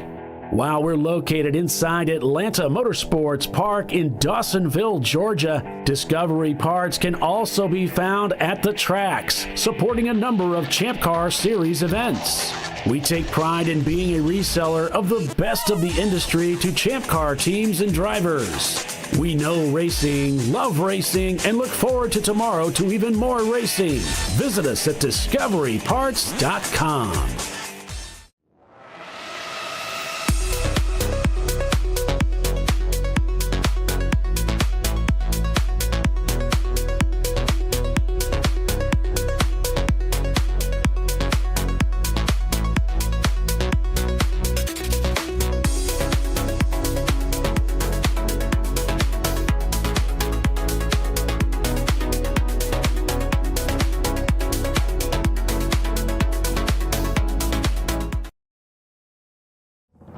Lifeline's continuous commitment to research and development ensures that we supply the most innovative and cutting-edge products available. Used by the majority of the world's motorsport championship-winning drivers, teams, and constructors, Lifeline has a stringent and proven history of success. Lifeline's continuous commitment to research and development ensures that we supply the most innovative and cutting-edge products available. Lifeline's 0360 systems are the result of over 7 years of intensive research and development using 3M's Novik 1230 environmentally safe gas extinguishant. Lifeline uses only the finest quality components. For more information regarding our fire safety equipment and fire safety systems, please contact us at info@lifeline-fire.com. Located in Northeast Ohio with 40 years of combined experience, Money Shift Racing knows how to deliver performance and safety, offering everything you need to get your vehicle and drivers ready for race day. From safety equipment to full engine assembly and repair, in-house fabrication, 3D design, and rapid prototyping. Money Shift Racing. Performance done right. Sentinel is a comprehensive motorsports video solution incorporating live streaming, local recording, 3 cameras with picture-in-picture, flag status, and much, much more. Stop playing with multiple solutions. Sentinel handles it all, including timing and scoring, vehicle data, graphic overlays, adaptive bitrate encoding, network bonding, and more. Sentinel is the solution to sharing your motorsports experience with your friends, family, sponsors, and the world. What are you waiting for? Get your Sentinel today and never miss an on-track moment. www.sentinel.racing. Duralast, designed to meet or exceed OE performance, with 2-layer shims and OE-style slots and chamfers to eliminate noise. Backed by a noise-free guarantee when professionally installed. That's the Duralast difference, only at AutoZone.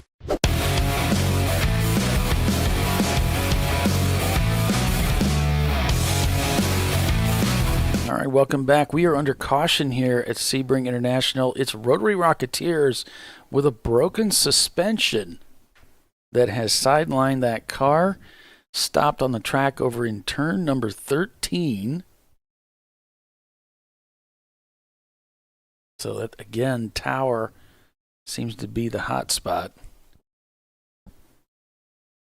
And, of course, Average Joe's jumped on that opportunity like white on rice.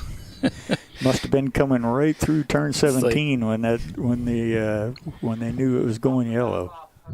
They're gonna jump all over that dude, man. Yeah, this could be something that's exactly the thing they needed. It plays into their hands. Looks like Brett Shanaman is going in the 901 Motorsports car. The fast yellow gloves. Yeah. So it's kind of strange. When they need a yellow, they get a yellow. Mm-hmm. It was years and years and years ago when my dad was sailing sailboats. We used to go up to Lake Travis every once in a while, and they would have these midnight races for sailboats. And really? The rumor was there was a guy up there that carried spare tackle around with him and a slingshot, and he would shoot stuff up in the top of people's sails and let it fall down onto their deck, and so that they would be, because of course it was nighttime, and send them into a panic because they were trying to figure out where in the world this piece of hardware came from. Oh no.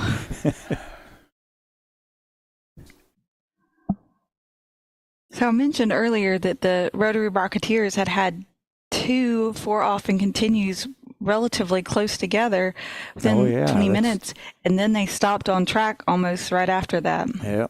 The Z car's in. There's I don't know if it's a commercial, it's just a video that I sent over to my friend Kevin Kistner, who's with the Money Shift Racing, because I used to be an auto mechanic and he's an auto mechanic, and so if I see anything that looks like an auto mechanic joke, I send it to him. And so the way the video rolls out is there's a guy he's walking through the shop, and there's a counter there where a technician has disassembled something like a differential or something, and the guy's got everything laid out so nice and neat. The bolts are standing on their faces, all in order, and he's just got all the parts laid out really nicely. And he looks around and sees nobody else is watching. He takes a bolt out of his hand and adds it to the combination he has laying there. To completely mess with the guy, it's like he's gonna. It's like, where does this other bolt go? My gosh, what is going on? Piece. How can what's going? Is this And the one that he puts in there looks identical. to the other bolts. So they just totally screw with the guy. Back to green here. And I think it just comes up with a word afterwards called sinister. Yeah, it is that. Absolutely. The Mustang of Section 8 winds it up, I think, and heads down into turn 1 with that green flag coming out. As I'm not sure what's going on with 901. They're working on some duct work there. It might be just air. We get fresh air in the car, maybe. Yeah. That might have been adding to the. Looks like a radiator hose is what they're using. Yeah, it does. To bring some air in the car. Whatever works. My dad used to use the accordion stuff that almost everybody uses. The dryer duct. At the time, people used, that kind of stuff doesn't work real well, I guess. So he used, he wanted something more rigid, and he used the stuff that we used for the camper to empty for the septic tank. The septic, yeah. And he used to get a lot of, of course, people were going to jump over that and make fun of him for using that. This guy's got a 90-degree elbowed radiator hose. He's trying to figure out how to get that. Just strap it up there, and looks like he gave up on it. Broke the tie strap and threw it out. Oh, here we go. Maybe we're going to get a bigger one. I think the hubs used to call it the stinky slinky. That's a great way to put it. Yeah, I don't know if he came up with that himself or if that's something. I don't, need RVing. Stinky slinky. I was like, that's all you, boo. That's, I'll take the dogs for a walk. Yeah, kind of got one of those hoses right there up under the dash probably for blowing the windshield, trying to keep it from fogging over. Yeah. I don't know that modification's going to work.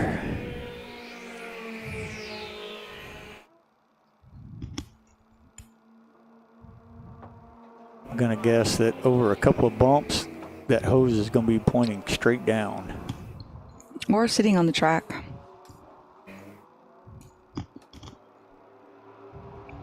Oh, yeah. That's loose as can be. All right. Well, we're going to try this, guys. Let's see how this goes. The most bizarre thing we've ever seen on this show, that the team had put up a wink mirror. Now, if you folks don't know what a wink mirror is, it's a rear view mirror that we used back in the 70s and stuff. It's a segmented mirror, so it stretches across the top of the windshield area there. So you usually have like 4 or 5 of these little mirrors in there, and it's in a plastic casing.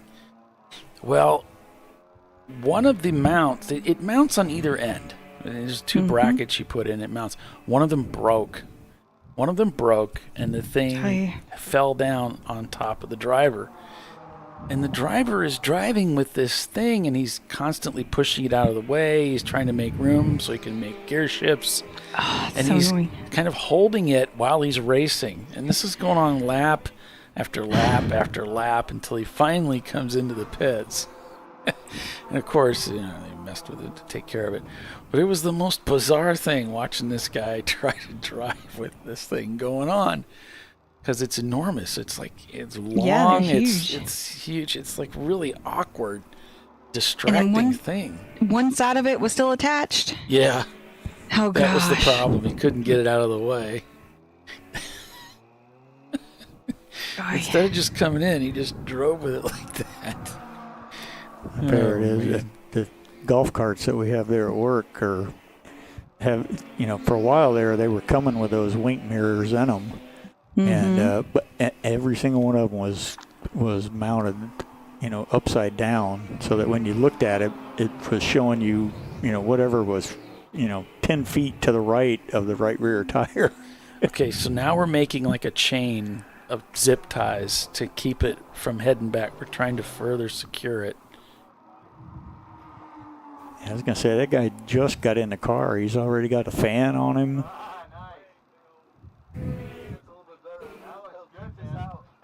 It looks like they've been adding, like they're adding water and maybe oil too. Yeah, they do seem to be taking their time with this. Well, they're kind of out of the mix as far as Right. competition. Really, it's. Nope, there's Rotary Rocketeers headed to the paddock there. Yes, indeed. I think Brett said he hasn't been here in 20 some odd years, and this is his son Aaron's first time here, and I'm not sure about Mark. But so this was an outing for them. Yeah, it's like an outing, shakedown type of thing. Mm-hmm. Well, definitely a shakedown at Sebring. Yeah. So was it his son that was driving that went off the track and?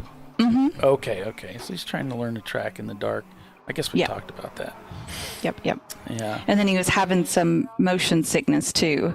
Yeah, that's... and the car was cutting out occasionally, so he had a lot of factors to be managing for a new track and a young man with a lot to prove. Mix those all up, and you're off in the grass riding down the side of the course. Makes sense, right? Yeah, we are getting a message. The number 60 is moving slowly on the racetrack. That's one of the open throttle machines, so it's one of the green cars. So we'll be keeping an eye out on that.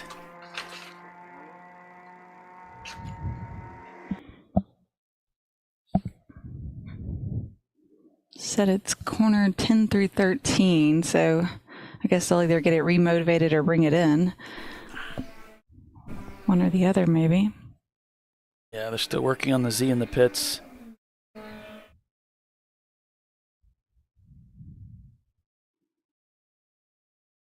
Yeah, the pit out for the club course is right there on driver's right as you're going through 12. So if he pulls it in there, they can get him back to the paddock area really, really easy. Guys, listen to this. Flat Out just set the fastest lap time for the event. In the dark. It's a 2:30. GMW was in the 230 as well, but I don't know. This is not an Whiskey EC car. Tango's 240. Oh my gosh! I mean, that's yep, 0.2 of a second faster than GMW. 4 seconds faster than the leader. 4. Just to give you an idea of what that, a 1/10 of a second is a car length at 80 miles an hour. So now stack up 10 of those for a full second. Now add quadruple that. We're talking a huge difference. Well, and then 10 seconds between the two of them, the last lap, they chopped off the lead. Yeah, that is. They're going to be. That's hard to reeling them contend in. with. Yeah, because you still have good 4 hours of racing. Well, almost. You got 3 hours and 43 minutes of racing left. Okay, it's 1 minute and 13 seconds. Am I going to have to do math again? It's 1 minute and 13 seconds. That's the gap up to first place. They just turned a 2:36 though, Tiffany. Yeah. So, but yeah, Whiskey Tango. I mean, it'll turned a depend, 2:40. but yeah. I mean, they can get it done in 3 hours for sure. Well, the first time I really looked at them, when they were showing a lap down, they crossed the line. It was 1 minute and 39 seconds or something. So they've cut quite a bit off of it, Mm-hmm. Over 20 seconds, about 25 seconds or so. But I don't know, maybe. Okay, so the 60 of open throttle racing that was slow moving has crawled to a slow and then a stop. Okay. They're sitting over in turn 15. Yeah, they're almost to the FIA pits over there. It might be a pretty simple hot pull. It's showing just a local yellow right now.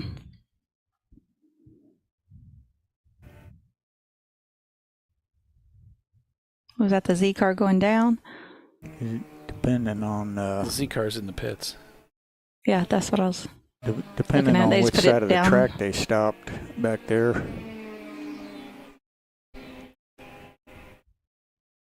They had it all jacked up, right? You put tires on it or something? Does look like, yeah, she's got a torque wrench, so maybe they're going through tires. Yeah, it's a 12-hour race, so. Yeah, or brakes. This place can be wicked on brakes because you have such big, so you're going so fast, and then heavy brake zones. A couple of different places, it'll heat up some brakes. I cracked front discs here that only had like 3 or 4 days on them. Yeah, we got a car coming in the pits. Yep. Cracked it all the way through. A couple of cars coming in. Yep, there's the Stranger Racing Ranger. And then Fist. And the Ford Yeah. Fiesta. Mm-hmm. The 378. There he's going. Look at him go. So you like my pudgy penguin? Yeah, that's cute. The thing I gotta find is the monocle, because that'll drive my daughter wild. She'll love it. The what? The monocle. You can change is the that? glasses out for a monocle. You're not familiar with a monocle? It's the single eyeglass single thing? eyeglass. Yeah, you put in your cheek. Yeah, she loves that stuff. So. Okay. Charlie McCarthy. Yeah, so it's like a Charlie McCarthy thing. I used to have a Charlie McCarthy full-size deal. I was into ventriloquism when I was a kid, a wee lad. A wee lad. There's the Stranger racing car. It's not really a full-fledged Ranger, though. Isn't it like a Lexus, and then they drop the body on it? Well, I think it's an LS motor swap. Oh, okay. I thought that was the one that was a Lexus. I don't know. I've slept since then. Speaking of sleep. We need some of that. Yeah, there's the Section 8 Mustang coming in.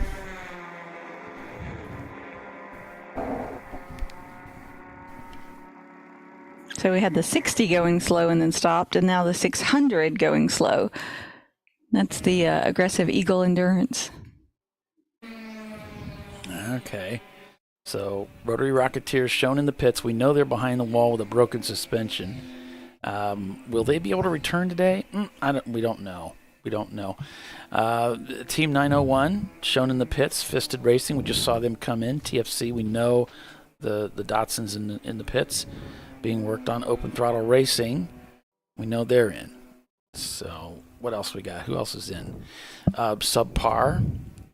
From the Ground Up Motorsports, Treasure Coast, a Map Green Fuel Tech, Epic 24, Speed Creations, Effin Ranger, Open Throttle, the number 62, the Section 8 car that crashed earlier tonight, Level 1 Racing also shown in the pits, number 412. The Reeves Racing Pontiac Firebird shown not turning laps, as well as EJ Racing and Family Tradition in the Corvette. All right. So, yeah, flat out Nemesis, 58 seconds now, the gap to the lead. So wow. They are leading B class, and they are in pursuit of the overall leader of this race. Yeah. How has Nemesis been on fuel? They've been going 2 hours? I think so. I don't think we've ever had an issue with that car not making 2 hours. Let's see. They had that. They came into the pits on lap 135, so they've got a load of fuel. And I mean, if you look at the gaps, aside from that extra pit stop for tires, they've been pretty consistently, apparently just holding out for the yellows, really.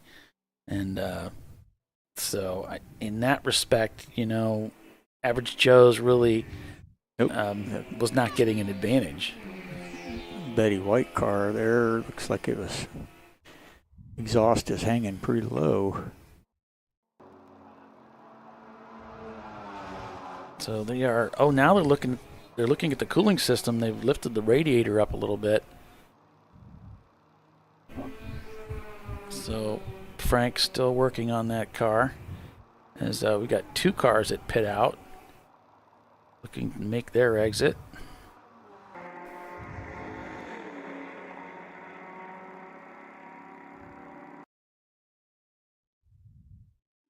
What's the team name of the Betty White car? Ooh, good question. Let's see. I should be able to. Is it a Golf?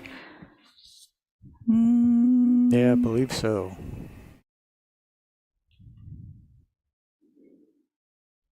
So we have 2 Golfs, the WTF Florida Racing and Subpar. Didn't look like an 85. I always forget which ones go together. Because we always call it the Betty White car, right? So. Yeah.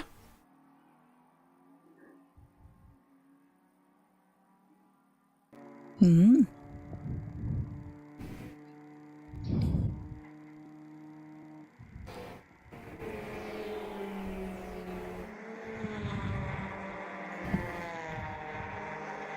Oh, wait.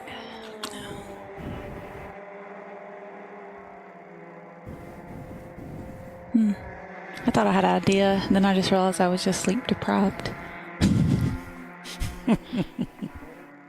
It's like, yeah, but no. Nope. I have to push somebody off of pit lane. Uh-oh, he's probably returning after dropping off the Rotary Rocketeers. No, it's like he's come to a stop out there in the pits.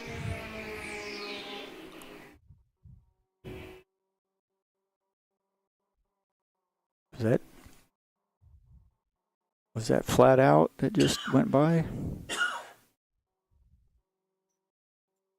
I don't know. I didn't. Let's take a look and see. So there's the tow truck. And there's the Ranger.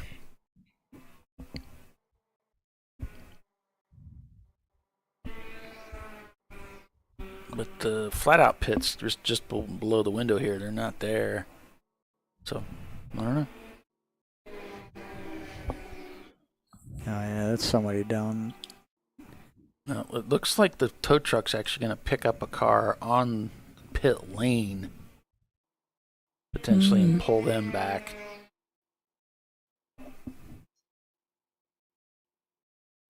Yeah, they're gonna flat tow one of the cars that's on pit lane. Back to the paddock.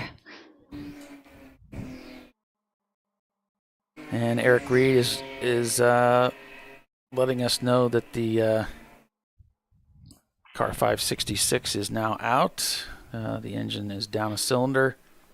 Oh, no. So they've called it quits. They're throwing in the towel on this one. That's the Team 901. Yeah. Not 901 Motorsports, the other one. Right. The EC BMW. Yeah, so blue steel shown crossing the pit loop out of 5th place overall.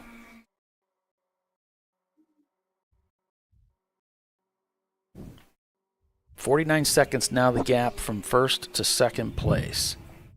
So a 2:34 for flat out on that last lap versus Whiskey Tango's 2:39. So they cut another 5 seconds out of that lead. And it feels as though they have these great laps and then they kind of give it back on the next one. Or they're having a little trouble consistently clawing away at that lead.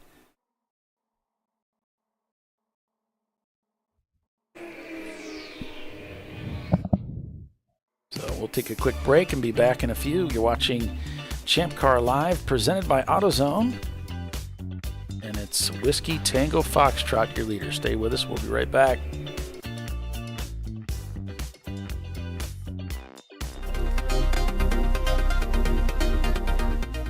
Welcome to TireRack.com, revolutionizing tire buying since 1979. With our unmatched selection of branded products, finding what fits your vehicle and is right for you and how and where you drive has never been easier. Through helpful online shopping tools that include our professional hands-on reviews done at the introduction of a tire and consumer reviews that give real-world feedback over the life of the tire, you can make the right tire choice and find exactly what you need. And if you prefer to talk to someone, our tire testers, our sales team, are available on the phone. And that's how we get you the right tire for you and your vehicle for where and how you drive.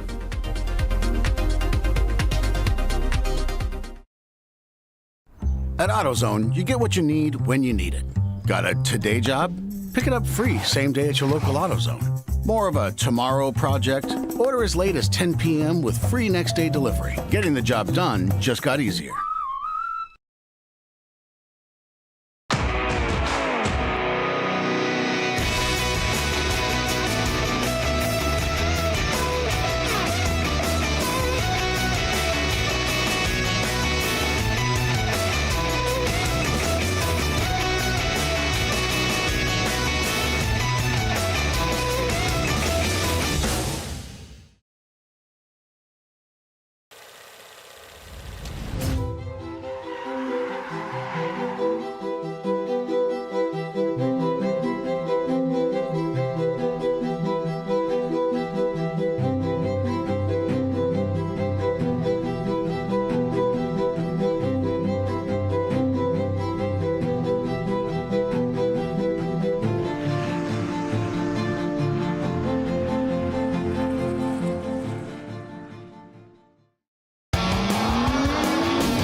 RVA Graphics and Wraps is a full-service design, signage, digital graphics, and wraps company located in Richmond, Virginia. With over 20 years of experience, RVA Graphics and Wraps offers premium signage options for your business. We are dedicated to offering our clients best-in-class service in all aspects of graphic design and application. For more information, visit us on the web at rvagfx.com. Lifeline's continuous commitment to research and development ensures that we supply the most innovative and cutting-edge products available. Used by the majority of the world's motorsport championship-winning drivers, teams, and constructors, Lifeline has a stringent and proven history of success. Lifeline's continuous commitment to research and development ensures that we supply the most innovative and cutting-edge products available. Lifeline's 0360 systems are the result of over 7 years of intensive research and development using 3M's Novik 1230 environmentally safe gas extinguishant. Lifeline uses only the finest quality components. For more information regarding our fire safety equipment and fire safety systems, please contact us at info@lifeline-fire.com.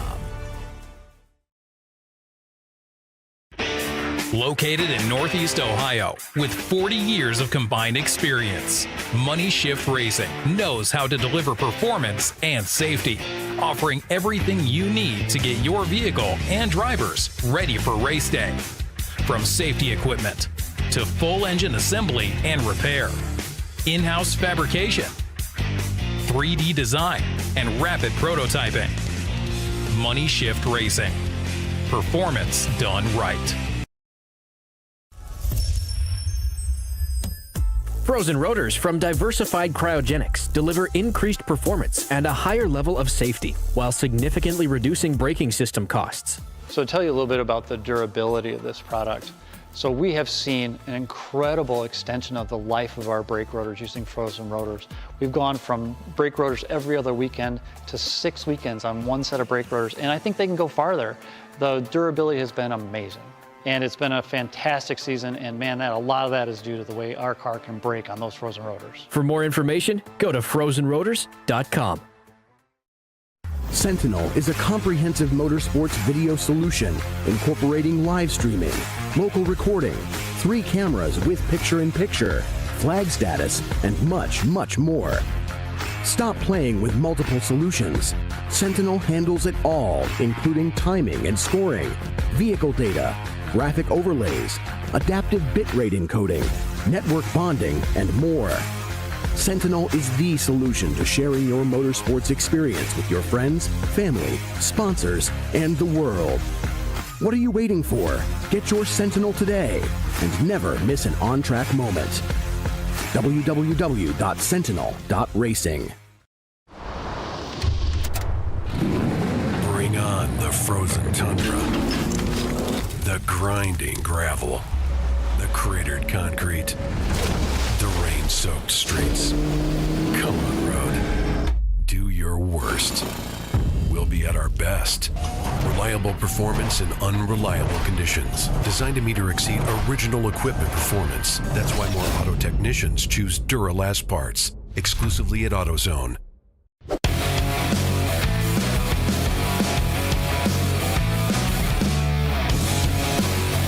All right, welcome back. ChampCar.Live. Still green here. 145 laps completed here at Sebring International. It's the 12 hours under the stars, or under the clouds, I guess, if you want to get literal about it. That's right, A-Class being led by Whiskey Tango, and they are leading the field, but another 7 seconds chopped out of that lead. Now just 31 seconds, the gap from first to second place. Flat Out Racing is chasing down Whiskey Tango for the win of this race. Can they do it? Can they do it? Average 7 Joe's in seconds third. on that lap alone. These are gigantic chunks that they're taking out of that lead. After Average Joe's, with that 2:33 on this last lap, they're so fast. 47 seconds is the gap. They made that pit stop. How is this whole thing going to shake out? I'm looking at Flat Out. They pitted on lap 135. And Average Joe's pitted on about 133, so I don't know. This is crazy. Clark Motorsports behind them, about 3 laps, so it's a big gap difference there. Then a couple EC cars and Blue Steels. So Fing Dog Racing has come into the pits. They're inside that top 10, and they've pitted the Porsche Boxster. Now, taking a look at things here, this looks to be a standard pit stop for them. So nothing unusual happening there. Yeah, I guess they'd be 7th because there's 2 EC cars in the mix of the top 10. So that's not bad for them.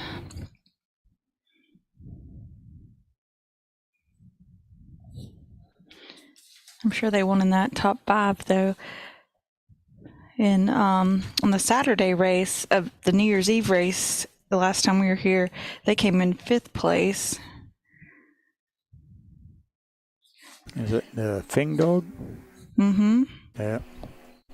I didn't write Sunday's results down because I was driving, so I don't know about Sunday. Yeah, it's got to be a well-prepped car. It's by TLM Motorsports, so. Yeah. Right. And then, let's see, the year before that, on the 14-hour race, they came in 3rd place. Fing Dog. And Glazed and Confused won that one. And then Marathon TLM was 2nd place. I think that's 23. I think that's, yeah, the 14-hour 23.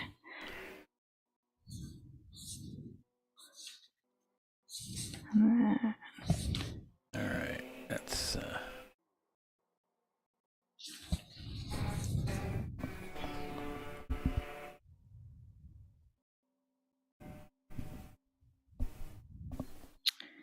I see what I did there.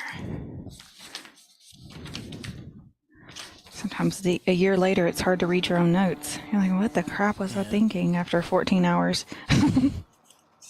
No telling. 901 still in the pits working on that machine. Goodness. And we're all rooting for him because that's our camera car, right? Right. I wonder if all that work they were doing on the front earlier, I wonder if whatever was loose there maybe got the radiator. Oh.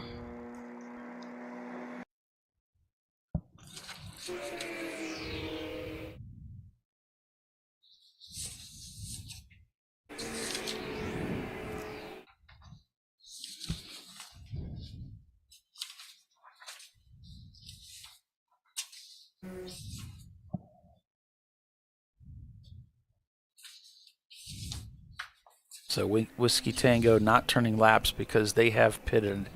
I suspected that was them coming into the pits, but I couldn't see anything. Didn't want to say anything, but yeah, they are the green car that's ahead of the BMW here.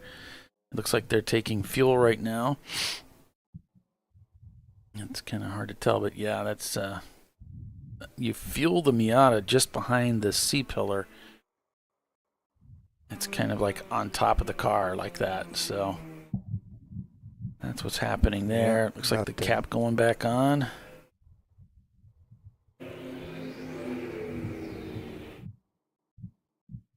They pick up the tray there. That's the spill tray. And that's over the wall. So far, looks like a regular stop for them. 16 seconds now, the gap. And both cars turned in a 2:34 on that last lap. So flat out has taken the lead of the race. So I'm getting a little mixed up here. Whiskey Tango was leading. They pitted and flat out assumed the lead at that time. How's that? Ah, yes. And then Average Joe's passed them as well while they were in the pits. Right. Okay. So lights are on, so power restored to the Whiskey Tango machine.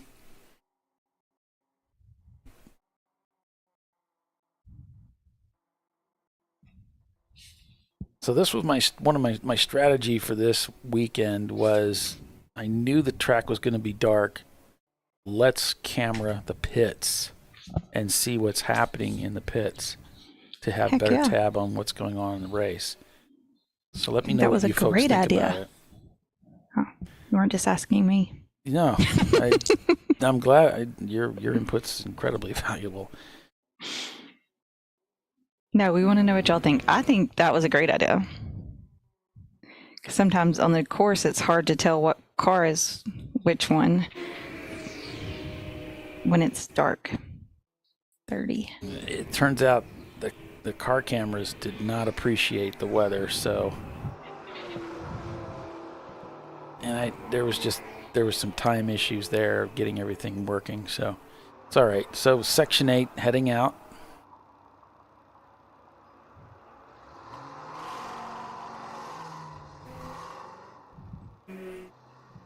So they're heading back onto the racetrack.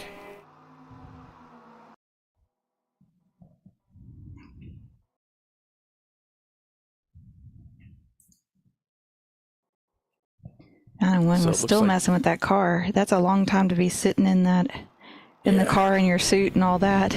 Yeah. It looks like Whiskey Tango's leaving the pits too, so Yep. there they are. And again, they have to be careful. You know, they blew the pit speed on the way in to their first pit stop, and that hurt them. So 20 miles an hour, that's the rule. So they're back on the racetrack now.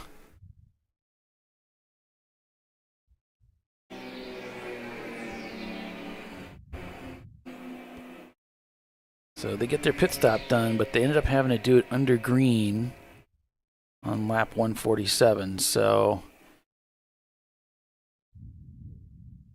we'll see how that works out. It's definitely a very different pit timing of getting into the pits. Very different. Mm-hmm. It's a different strategy for flat out. No doubt set up in the whole thing was set into play because of the whole tire fiasco. But that's what they had to do. There were more. They were not the only team that came in and changed when the track dried up. Nope. And we have got a few full course purple 35s that have fell kind of right for some teams too, which has been beneficial for some and not as beneficial for others, which is just the way it works.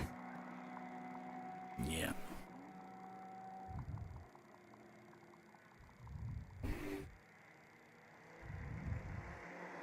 So maybe you're watching this and you're like, I would like to go racing. Why can't I? Why am I? These guys are racing. Why am I not racing?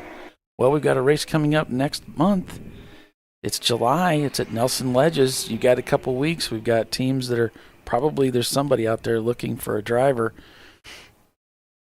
Or maybe you have a car and you want to, maybe you get your buddies together and get out to a race. Well, Nelson Ledges is a great place to go racing. There's going to be, space available for you.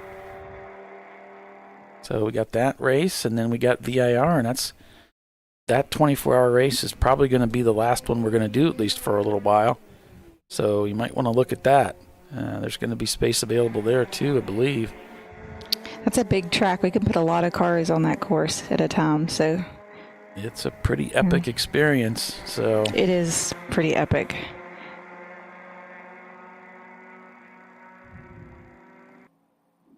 Either one of those. The word on the street is we might not be doing that the following year. Right. Okay. And Nelson Ledges strikes me as a track that it can really separate the people who are committed and people who should be committed. People should be committed. I've never driven that track. Is it what size track is it? Well, it's the length of the track isn't as much as you might expect. It's not a terribly long track, okay, but it's quick. Okay, fast. Yeah. Okay. It didn't seem to me that there's much time to gather your thoughts there before you're already on the next lap. It's rock and roll. I mean, okay. It's no rest. Yeah, I remember watching the really. Broadcast of the 24 there. What was that, the first race back there? Yep. And it was just, it struck me as, man, you gotta be on it all the time, because it is just, there's not many places where you can put a wheel off and just go, oh well, that was kind of interesting. Yeah, it's fast sweeping corners, a lot of fast sweeping corners, so it's a lot of fun. It's got a pretty tricky, there's a little section of the track's pretty tricky on the way in because it's a decreasing radius, which means the deeper you go into the corner, the more it tightens. Mm-hmm. And if you overcook it, you're in trouble. You're going to go off into the grass and you might end up over the tires. So that part's tricky. It's fun. It's a lot of fun. And it's so it's in I think it's Gainesville, Ohio. Or is it Gainesville? Or no, Clarksville? Something like that. Ohio. Somewhere in Ohio, right? Mm-hmm. Yep. Yeah, I tend to like those tracks that, where you have to really just say, all right, I'm going to do it. So Hallett is one that just surprised me a lot. I couldn't believe how much I loved Hallett. So Watkins Glen to me is probably my number one. I would kind of put Hallett right there with VIR. I mean, they're certainly not in terms of which track would you rather visit and look at. Hallett's kind of in the middle of nowhere, Oklahoma. But as far as a track to drive and just have fun as a driver at, how it will challenge you in a couple of spots. And I love tracks like that.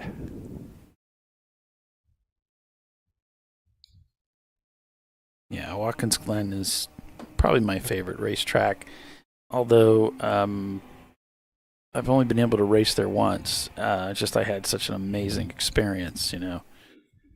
Road America is, yeah, it's probably my go-to track. I've been there quite a few times and just enjoy it. I like the speed and the way the track flows. So we had some car-to-car contact between the 16 of From the Ground Up Motorsports and the 160 of Hera Flights Racing. And that's kind of under review right now. I also really love NCM. I don't know. Oh, NCM's great. It's hard to pick a track I really don't like. There is one, but I won't bring it up because it's not appropriate. Okay, so the Shark Car coming in.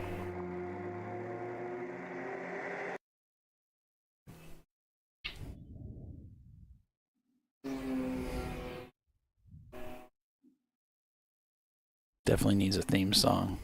Something with that car, but dun dun dun. Yes, that'd be great. That would be superb. All right, we got all hands on deck here. We got. Wow. Looks like they're putting the hood on it now. Heading back out. We got the double tap on the roof there. That means it's time to go. So.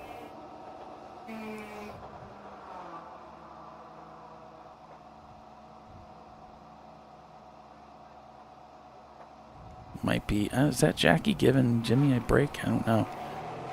One of the girls up there checking them out. Remember this thing with the window nets is being looked at more carefully. We had a number of cars where at pit out, the person releasing would just grab that net and give it a good tug to make sure it's in securely. It would pop right out. They'd put it back in and it'd pop right back out again. So it's really important those are secure. So you shouldn't be able to just grab it and it pop right out. So yeah, some of those, the little buckle or however you want to say it, will go in there and it not click. I've seen that on several cars that I've driven. You know, it kind of lines up and goes together, but like you have to push it like really hard to get it to click, so that if it doesn't click, then it easily pulls right back out. It falls down. Yeah, flat out just set a new fastest lap, didn't they? Yeah, they shaved a little more off that 230. It's a 230.583. 15 seconds the gap from Average Joe's to flat out. I don't think there's anybody that can touch them. They're going to start just leaving everybody behind. And then they would have to be consistent, though, because Average Joe's does have the speed. They're the second fastest race car out there, and they're right there. So anything could happen. Car could break down. Anything could happen. Yeah, we saw them get penalized earlier, and that really put everybody together. So this is probably the most well lit I've ever seen Sebring. I mean, this is good.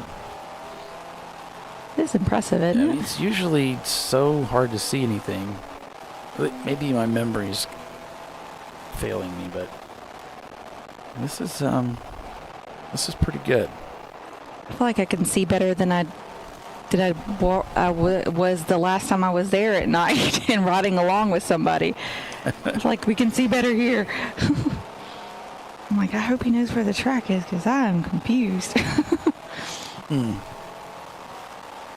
Of course, we had in that car I was riding in, we had really terrible headlights too, but just an older car that they'd kind of frosted over that hazy stuff.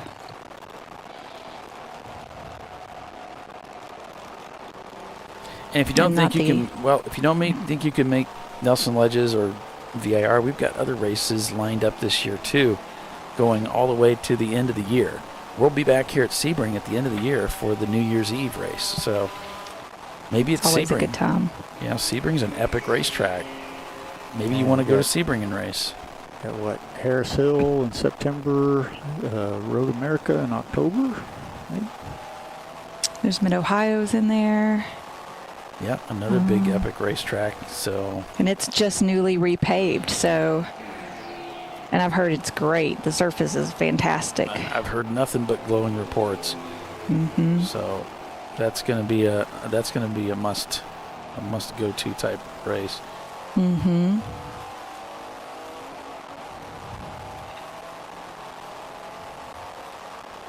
Be fastest laps set there in a long time. The surface had gotten pretty dull, but everybody says that after the repave, it's fantastic. So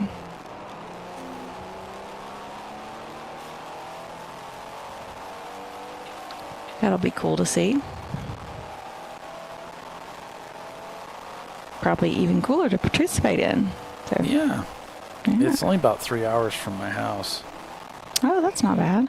Yeah. It probably is my home track. I just haven't raced there too much.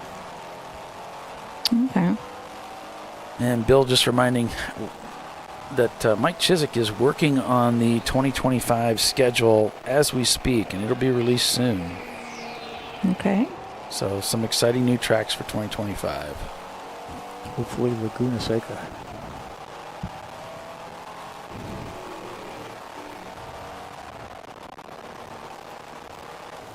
Yeah, Laguna was on the map for this year.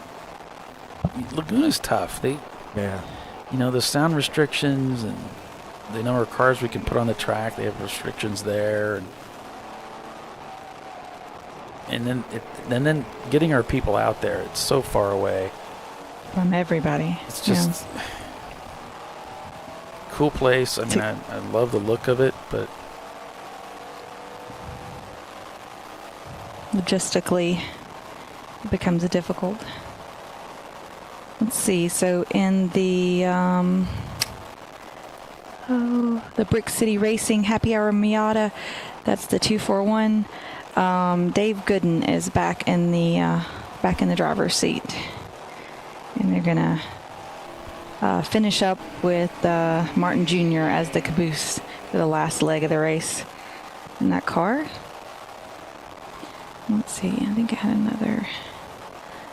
Oh, so the 901 car, we were watching them do all that work. They had a radiator leak, and they had to change it out. Okay. So that's what we saw.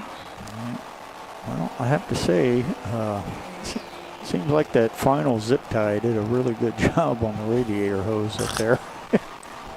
It does seem secure. I haven't seen it move once. This is the test right here, folks. We've been waiting for this. This is it.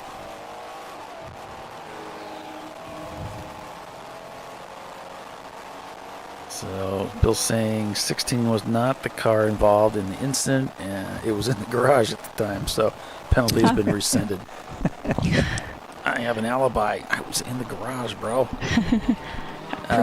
So if you're just tuning in to catch up on the latest news, Rotary Rocketeers retires with a broken suspension. That is the latest as the Z comes whizzing by the 901 Motorsport car. That thing's got some legs. It is quick, isn't it? Can get down the racetrack.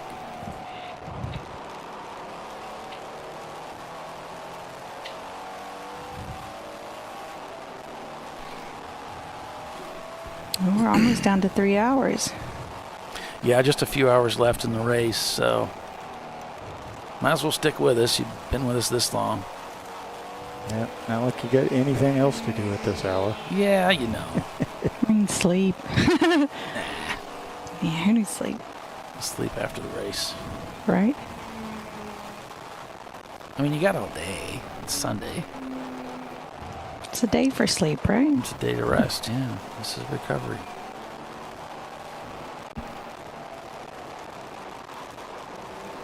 This is our pregame for BR, right?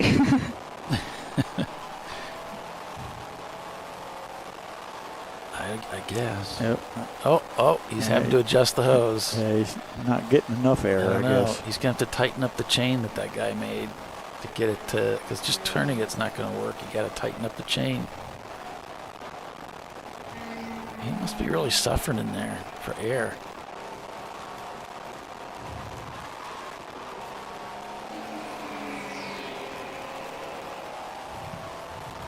I need a tube. I need something to get the air in there. All I have is this radiator hose. Well, strap it to the roof. Give me something. Okay. But he's out in the pit lane forever, so I'm thinking maybe he got hot sitting there. I can't imagine not getting hot sitting there. Tape an oil funnel to the end of it so you get a bigger opening. So you can catch a bunch of air, right? So we're going to break for commercial. Be back in a few. So stay with us. You're watching Champ Car Live. Flat Out Nemesis leads the race. We'll be right back. You know, I'd buy tires online, but then what? We've thought about it.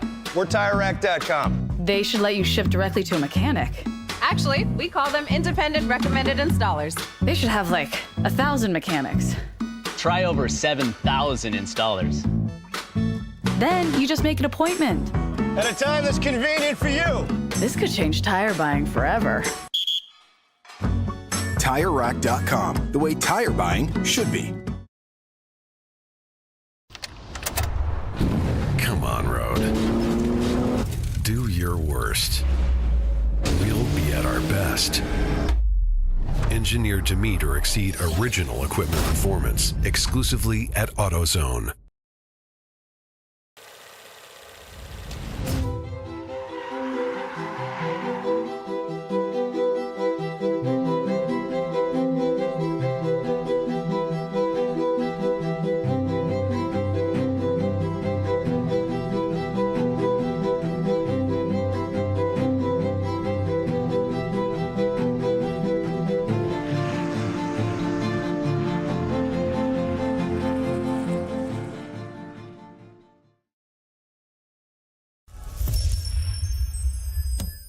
Frozen rotors from Diversified Cryogenics deliver increased performance and a higher level of safety while significantly reducing braking system costs. So to tell you a little bit about the durability of this product.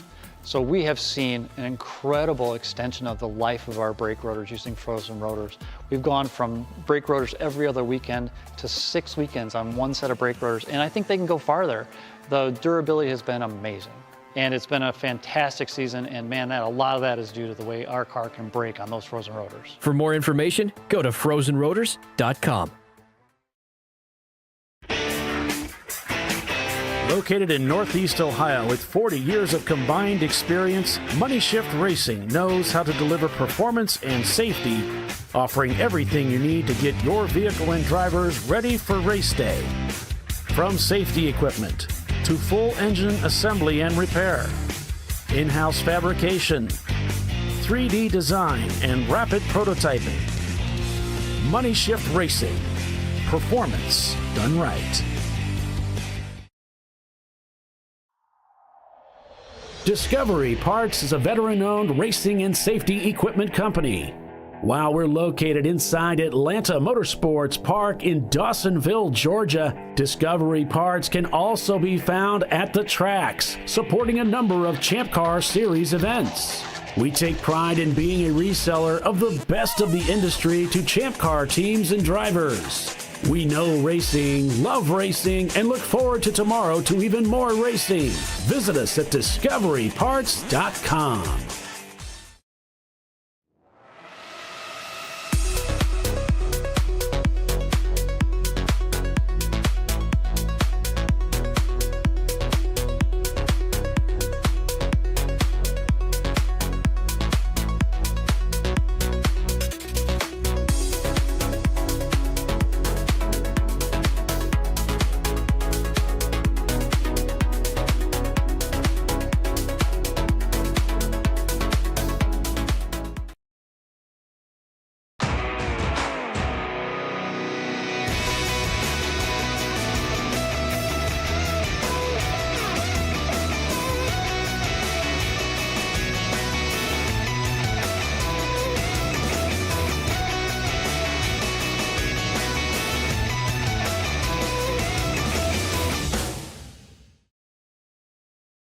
Sentinel is a comprehensive motorsports video solution incorporating live streaming, local recording, 3 cameras with picture-in-picture, flag status, and much, much more.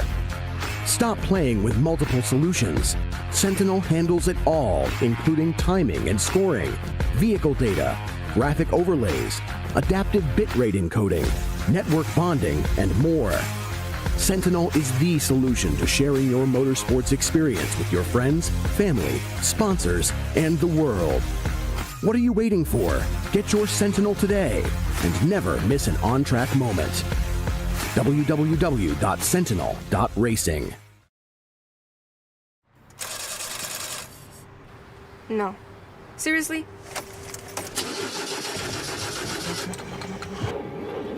Come on. No. You for real? Dale. Really? Wow. So maybe just a cable? We can help you. Welcome to America's #1 battery destination, AutoZone, your battery solution. All right. The game is afoot. 156 laps completed here at Sebring International Raceway for the 12 Hours Under the Stars. And we're back here live.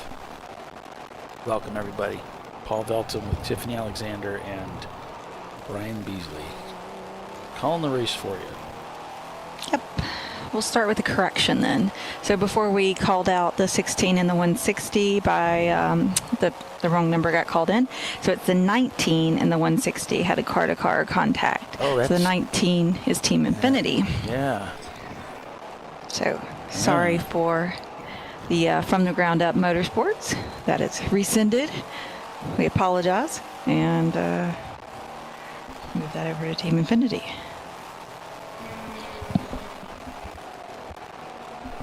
Yeah, we'll take a look at these cars by class since we just got back from break. Because it's sort of like a race within a race, isn't it? You've got your overall race, and then you've got cars classed. And a lot of teams race, they look at the classing, and it's important to them. Whiskey Tango Foxtrot leads A class, followed by Clark Motorsports. And then we have Glazed and Confused in third. And we move on to B class. Flat Out Nemesis, T-Rex 7 Motorsports, and Hera Flight Racing make up the top 3 there. And then we look at C class, the largest class. We have Average Joe's leading over Fing Dog Racing and TFC Motorsports. And then we go to the American Iron big displacement cars, and Floridian Motorsports leads that two non-American cars. The Floridian Motorsports and the Team Infinity lead Stranger Racing. That's your top 3 there in D class. And we go on to EC, the exception class for Champ Car. GMW's leading over Triple R Motorsports and Northsport. And then finally to F class, this year's newest addition to the classification of Champ Car.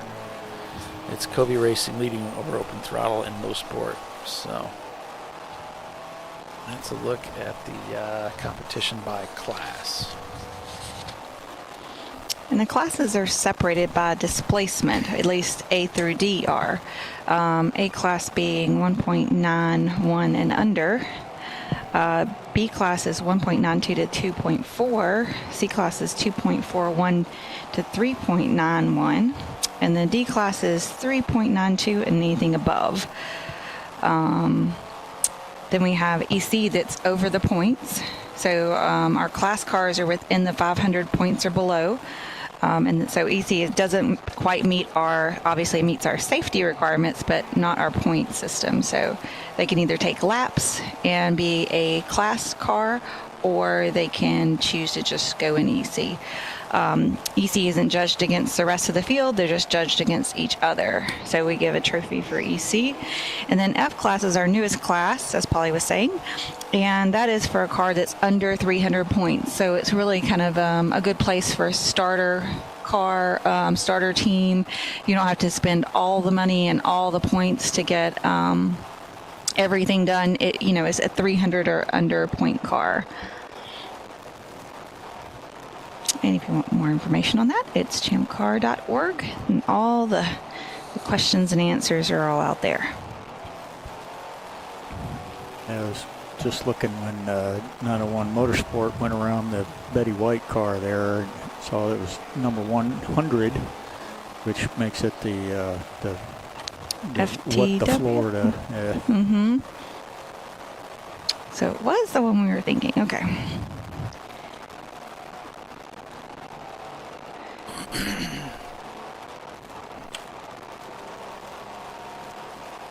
I'm glad we've solved that mystery. And Ed's letting me know that Lewis is currently in the car.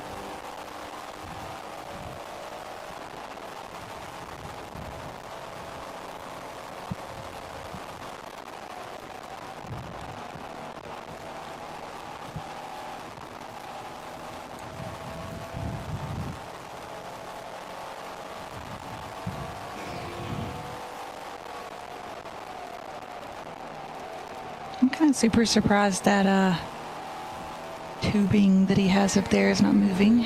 They really got that fairly secured. Good for them. Much better than it flopping around and driving Brett crazy. Yeah, I just don't know that it's actually getting any air. We didn't say it had to work. We just didn't want it to flop out onto the track or whack poor Brett in the head while he's trying to drive. Be a distraction. Yeah.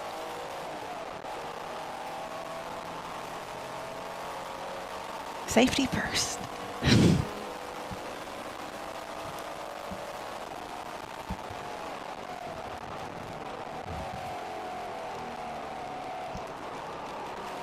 Uh-oh.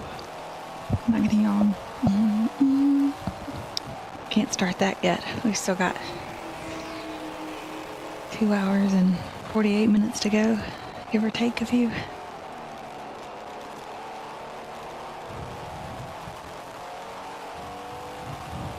Polly, you're still hanging in there. I'm proud of you.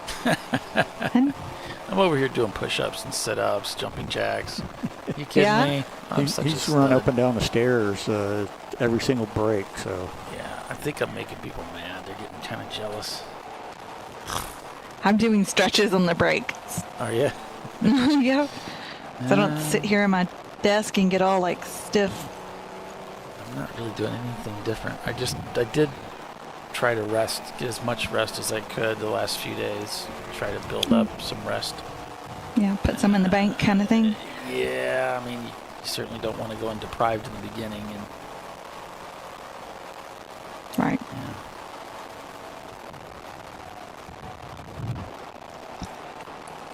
The hard part's yet to come. It's only going to get harder. If you think you're tough now, you just wait, pal. We'll see how you are in a couple Another hours. hour or two, yeah.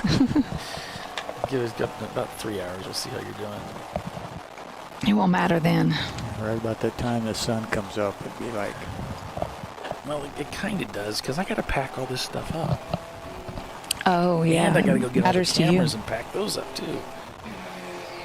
See, I can log off with y'all and crawl in my bed. Yeah, that's good. Thought this out. Yeah.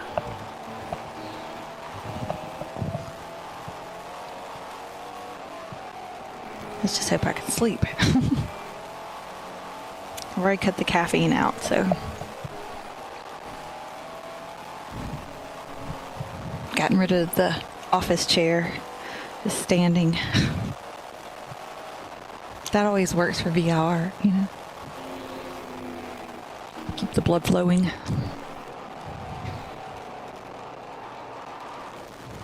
It's a good idea. I'll stand up for a little bit. Yeah, it's better for your back, you know? Mm-hmm. Yeah, I've got one of those really cool uplift desks at home that I bought. So you can stand up and work? Yeah. That's awesome. I bought it for Champ Car. I mean, that's why I bought it, so that for those long races, I found it was just, the better way to go about it. Helpful, yeah.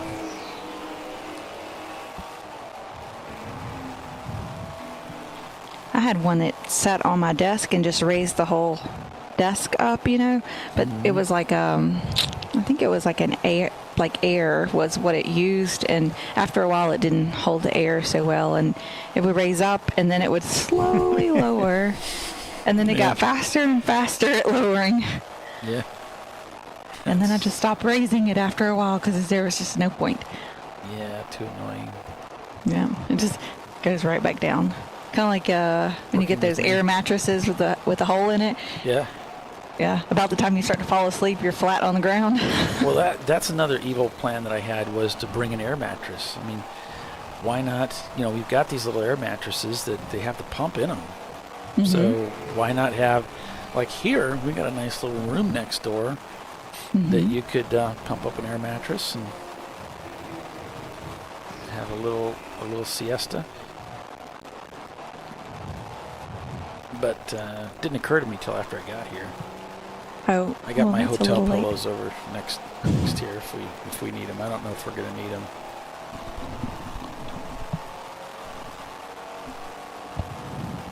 Well, he keeps on. Notice he sticks his hand out the window there every once in a while, try to get some air in. Scooping some air. Yeah. Must be getting hot inside that car. Yeah, he must be pretty uncomfortable. Just taking a look at AccuWeather right now. Yeah, it's 75 degrees out, but it feels like it's 83. And you know how it is when it's humid and you're inside of a race car and you're in your suit. You just don't feel like you're not able to breathe. I mean, your body can't get rid of the heat. Right, it's just radiating and staying in the suit. Yeah. And then he sat there in the car for so long before he went out, where he kind of probably superheated inside of his suit. I don't know if they had a cool shirt going or what. Well, they had a little battery-powered fan that he was holding, getting into the helmet, but that's it. Now maybe he had a cool shirt on too. You would think that would, the combination of the two would take care of you, but that usually just cools your chest. It's not taking care of the rest of you. And like you said, you're sitting there in a hot race car, and when you're driving, that's one thing. But when you come to a stop, all that heat from the headers, the transmissions get hot. Yeah, it just heat soaks the whole car, including the driver. The heat goes up, and it just fills in that cabin. It's just, you're just getting fried. It just starts to get to you after a while. I was driving a 350Z in another series, and it had an automatic. And you talk about the heat coming out the transmission tunnel. I bet, yeah. Yeah, when I was driving my Datsun, the suit that I had was a little short, and occasionally the skin of my leg between the sock and where the suit stopped, from being, when you sit down, how your pants ride up a little bit. Yeah, any exposed skin, as I was racing, my skin would touch the transmission tunnel. It was wicked hot. The headers come down there and everything, Seared your ankles or whatever. Your calves. It was hot. It wasn't hot enough to burn you, probably. It was like, ooh, wow, that's hot. Okay, I'm not touching that again. I've been in a Miata that's probably hot enough to burn you, and I've seen people come out of race cars where their shoes were melted. Yeah, Randy. I had Randy Post come and drive with us at the 14-hour at Daytona in that 350Z, and it melted his shoe. That'll teach him. Yeah, you were talking about riding with somebody and a professional driver and just realizing, wow, that's what it's like. Mm-hmm. So I tell you, the other thing that's incredible is getting somebody like that in your own car and having him go through and make changes to the car. Mm-hmm. Because I never came from a background where I had to go through car setups. Pretty much everything I've ever run is we either bought it with a great setup on it, like our ITC car, or when I had my ITB car built, we had a guy by the name of E.J. Trevette, and he used to run NASCAR, I think the Sportsman Series they called it back then when he was running, and he finished like top 10 one year. And then he was a chassis builder out of Atlanta for a long time with a company called Baird and Trevette. And he did a bunch of stuff for Hollywood as well, Smoking the Bandit, movies. Mm-hmm. So, he's truly forgotten more about, race cars and setting them up and building them and all that than I will ever know. He's done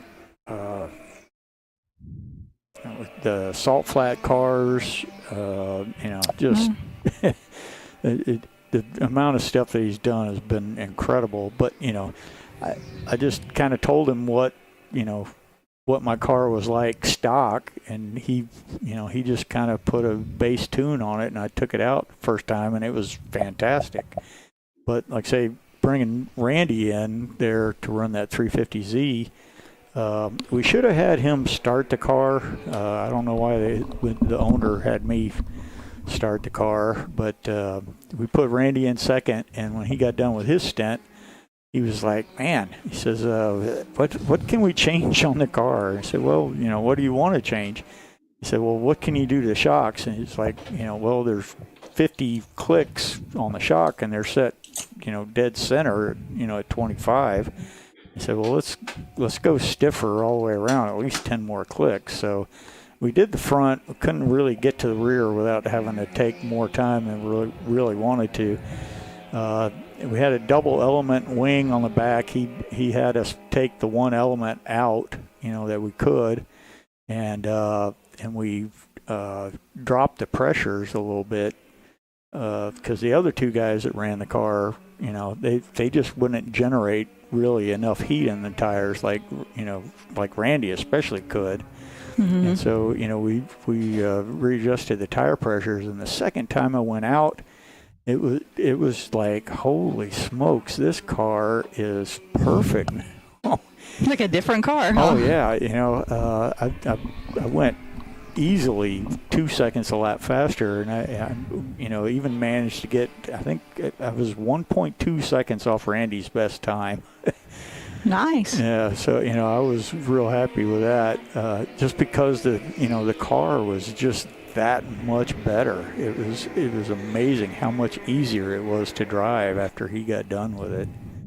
That's awesome. Coming through. Yeah, he's driven my 981, the 981S on track with me in it. I did a couple of laps with him in the car, and then we swapped out, and he did a couple of laps.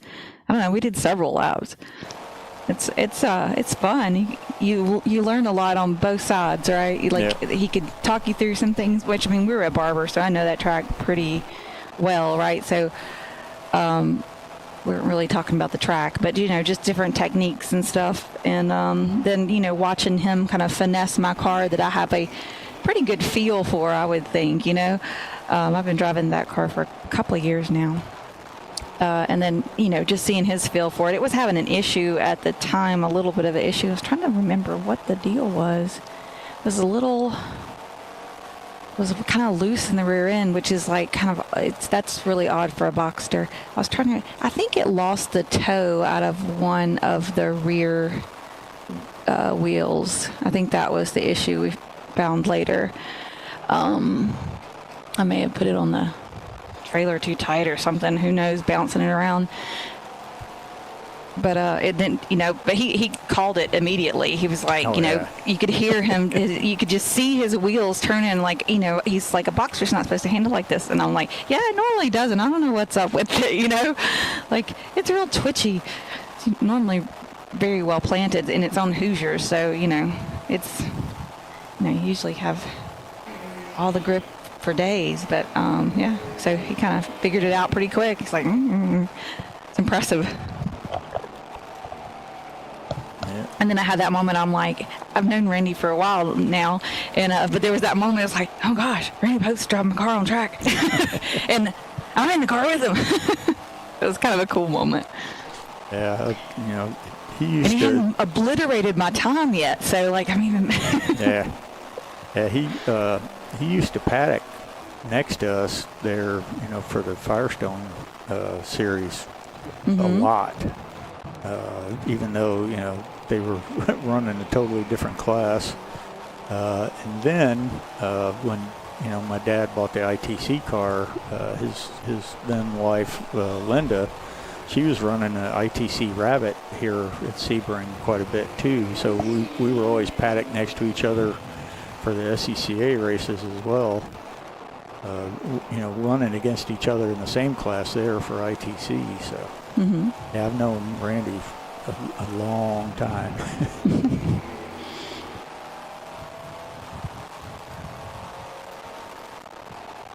He's always fun to hang out with. Yep. Yeah, some of the stories. He was good friends with another guy that I'd met at the Tampa World Challenge deal. That he had run a GTU class BMW, and his name was Mike Guido, and he was known as the world's fastest clown. So he had a suit that was made up to kind of look a little bit like a clown suit, and he would race with the actual makeup on. And he had and he had a nose, a clown nose, a little foam clown nose that was actually made out of Nomex that he would race with. There's quite a few videos of when he was running, I think it was the IMSA Performance Sedan Series, where the corner workers all had red noses on for the pace laps when he would go around. Oh, wow. But he and Randy, because Mike had a Trans Am that he ran in Firehawk there for a little while too, and he would get Randy to come drive, because they were both from Palm Bay there in Florida, and so he would get Randy to come drive that Firehawk car with him, and next time you see Randy, you need to get him to tell you the story of him driving Guido's Firehawk car at West Palm. Okay. So, yeah, I'll have to get that story. Those two together, when they start telling stories, it's something else. The one entertaining. The one where it was Mike and his wife and Linda driving the Randy's van to take the MR2 to the next Firehawk race. Was, I think they ended up sliding sideways through a truck stop or a rest area, and luckily slid in between two trucks that were there. There was enough room in between them that they kind of slid up in between them. Wow. When I can't remember if it was a tire blew out on the trailer or if it was somebody else's tire blew out, and they had to avoid them and ended up in the grass and sliding through all the things you don't want to be doing. Oh yeah. Nope, I see somebody taking a tent down there. Is that the Z? I think that's the Z pit there that's taking their tent down. They don't really need it anymore. I mean, it's probably not going to rain. Yeah, that's true. Might as well try to get a jump on it. Good point. All right, now we're supposed to be a commercial. Awesome picture. You're watching ChampCar.Live presented by AutoZone. We will be right back with the TireRack.com Champ Car Endurance Series, folks. Hang with us. Yeah, my money's on Daytona. Is that the yellow garages back there? There's the blue garages on one side, and aren't the other side yellow? The ones that are in the back of the pits? You're right. There's a blue and a yellow. Right. All right, folks. So, yeah, we'll be right back.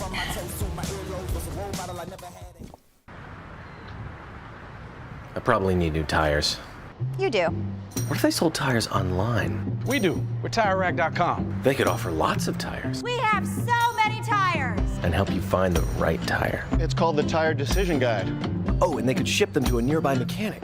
We shipped to over 7,000 independent recommended installers. This is an amazing idea. Sorry. TireRack.com, the way tire buying should be. Come on, Road. Do your worst. We'll be at our best. Stress tested to meet or exceed original equipment performance. Exclusively at AutoZone.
Discovery Parts is a veteran-owned racing and safety equipment company. While we're located inside Atlanta Motorsports Park in Dawsonville, Georgia, Discovery Parts can also be found at the tracks, supporting a number of Champ Car Series events. We take pride in being a reseller of the best of the industry to Champ Car teams and drivers. We know racing, love racing, and look forward to tomorrow to even more racing. Visit us at discoveryparts.com.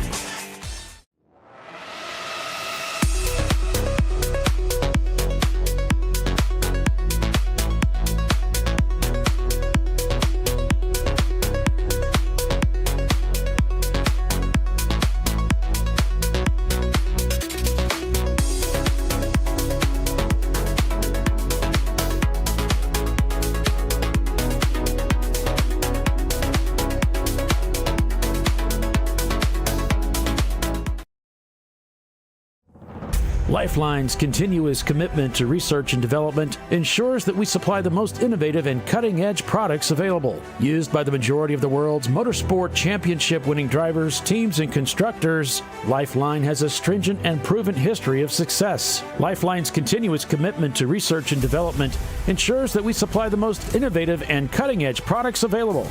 Lifeline's 0360 systems are the result of over 7 years of intensive research and development using 3M's Novik 1230 environmentally safe gas extinguishant. Lifeline uses only the finest quality components. For more information regarding our fire safety equipment and fire safety systems, please contact us at info@lifeline-fire.com. Located in Northeast Ohio with 40 years of combined experience, Money Shift Racing knows how to deliver performance and safety, offering everything you need to get your vehicle and drivers ready for race day. From safety equipment to full engine assembly and repair, in-house fabrication, 3D design, and rapid prototyping. Money Shift Racing. Performance done right. Sentinel is a comprehensive motorsports video solution incorporating live streaming, local recording, 3 cameras with picture-in-picture, flag status, and much, much more. Stop playing with multiple solutions. Sentinel handles it all, including timing and scoring, vehicle data, graphic overlays, adaptive bitrate encoding, network bonding, and more. Sentinel is the solution to sharing your motorsports experience with your friends, family, sponsors, and the world. What are you waiting for? Get your Sentinel today and never miss an on-track moment. www.sentinel.racing. Duralast, designed to meet or exceed OE performance, with 2-layer shims and OE-style slots and chamfers to eliminate noise. Backed by a noise-free guarantee when professionally installed. That's the Duralast difference, only at AutoZone.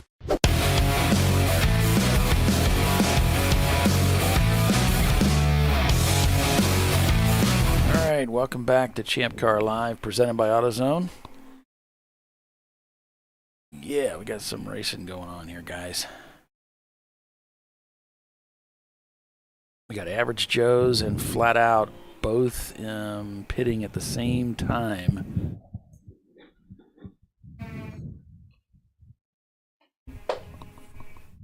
I think they've pitted at the same time a couple of times, so I wonder if they're basing their strategies off one another at this point, or for a little while now. Is that Fing Dog in too right now on that shot? Yeah, Yep. they've been in. I'm wondering about so Flat Out. Okay. Yeah, Whiskey Tango is kind of they're on a different strategy, it looks like, or they just haven't come in yet. So they'll drop back. They're currently shown in second, but they'll drop back once they pit.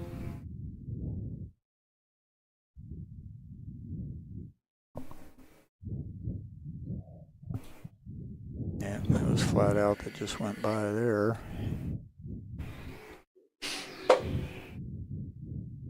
Yeah, and there went Average Joe's.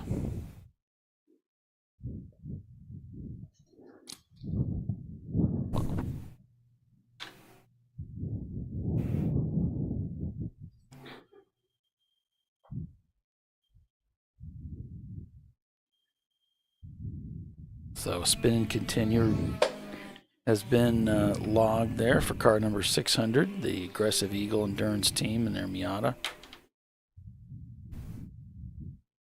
The meatballed the Venover Racing team. I don't know if Tiffany already reported that, or you did. No, I haven't. Oh, it's for exhaust falling off the car. I Is don't that think Fing so. Dog with the back end of the car in the air? Sure looks like it. Sure does. Yeah, I got But a I didn't flashlight going. And I thought the Fing Dog was further down, like right at the end of the pits, so I didn't think we were going to get them on camera. That does look like it, doesn't it? They're the only Boxster, so That does look like a Boxster. it sure does. Yep.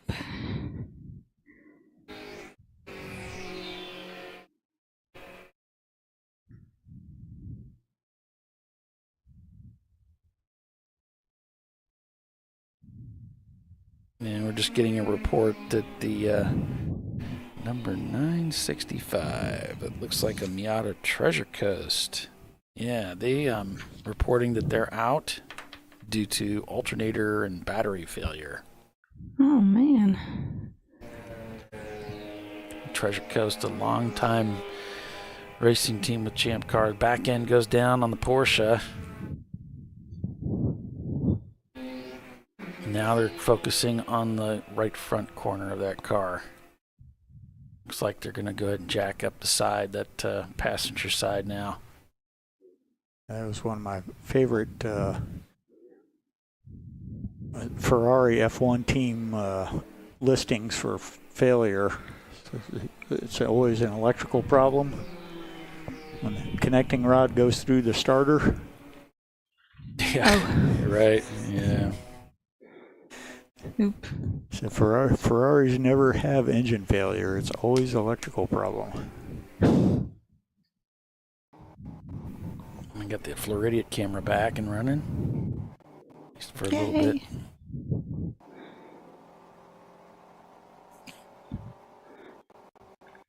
Here they come under the bridge here, heading towards 7. And they're currently running in 8th place. Maybe I got that wrong. Not sure. Yeah, that looks like the hotel that's there. 7. Ooh, there's a car there.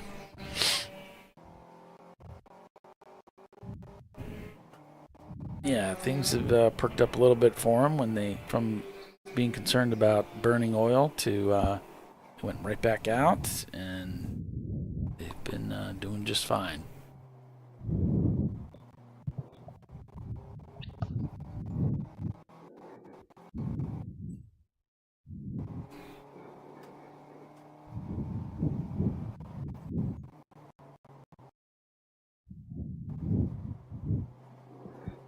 I was standing instead of sitting, so my little Yorkie decides that she's going to take my chair. She's like, well, you're not using it. I think I'll just lay right here. The Yorkie is my daughter's favorite dog. Yeah, they are awesome. Yeah. And little devious brats at the same time, but mostly awesome. The awesome outweighs the devious. There's like some cat to their like bloodline somewhere in there. Just like to mess with things. My Yorkie likes to get my shoes and separate them. So no matter where they are together, they will no longer be in that place together. She'll take one and go hide it in another room. It's always in a different room. It couldn't be in the same room. So if I leave my shoes by the door, one of the shoes is no longer by the door, it's in the bed. Or if the shoes are in the closet, she's gotten one out of the closet and carried it to the guest room. Or who knows where, or under the bed. Or in her little doghouse. Yeah. They'll be in her crate sometimes. Maybe it's part ferret. It's funny. She didn't chew on them. She just, I don't know. She just takes them. Yep. She wants a little piece of you with her wherever she goes. Probably so. So Flat Out Nemesis leads over Whiskey Tango Foxtrot. Average Joe's in 3rd. Clark Motorsports in 4th. Then it's Glazed and Confused. Momo Champ, Floridian Motorsports. Fing Dog, Open Throttle. Whoops, not Open Throttle. After Floridian Motorsports, it's Team Infinity Fing next. Dog, and then Team Infinity. Mm-hmm.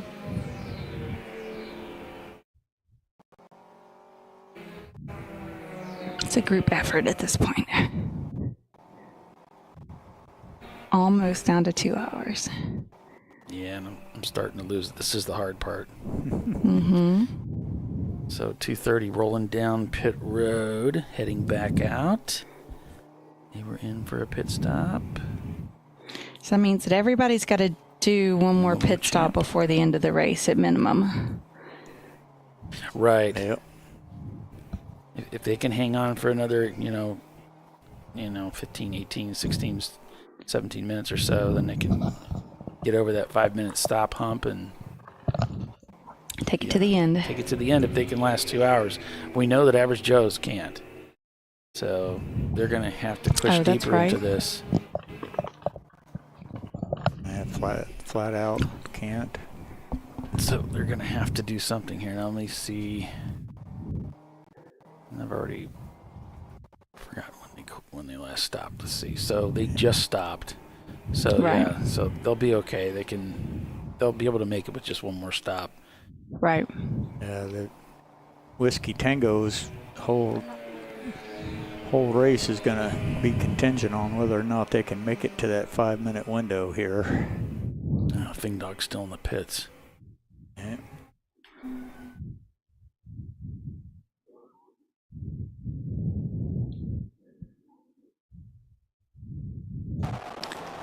So they've dropped from no, they're still shown in 10th. So nope, just dropped to 11th. So that would be 9th. I wonder what's going on with that car.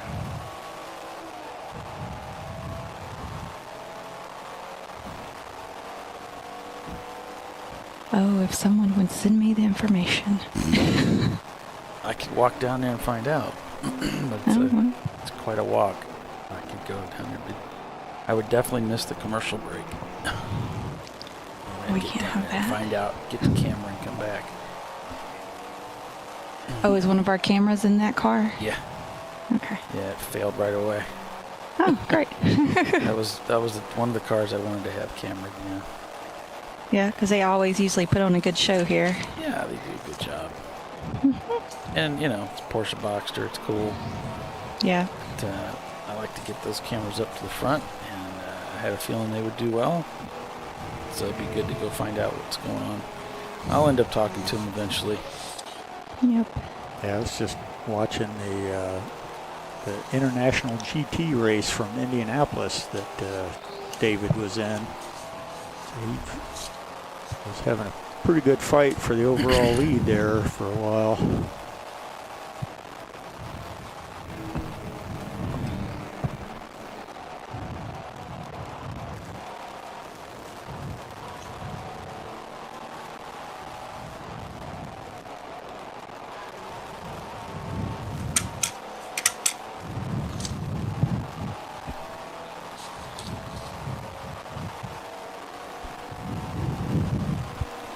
David Twatty was actually the first person I ever met at a Champ Car race.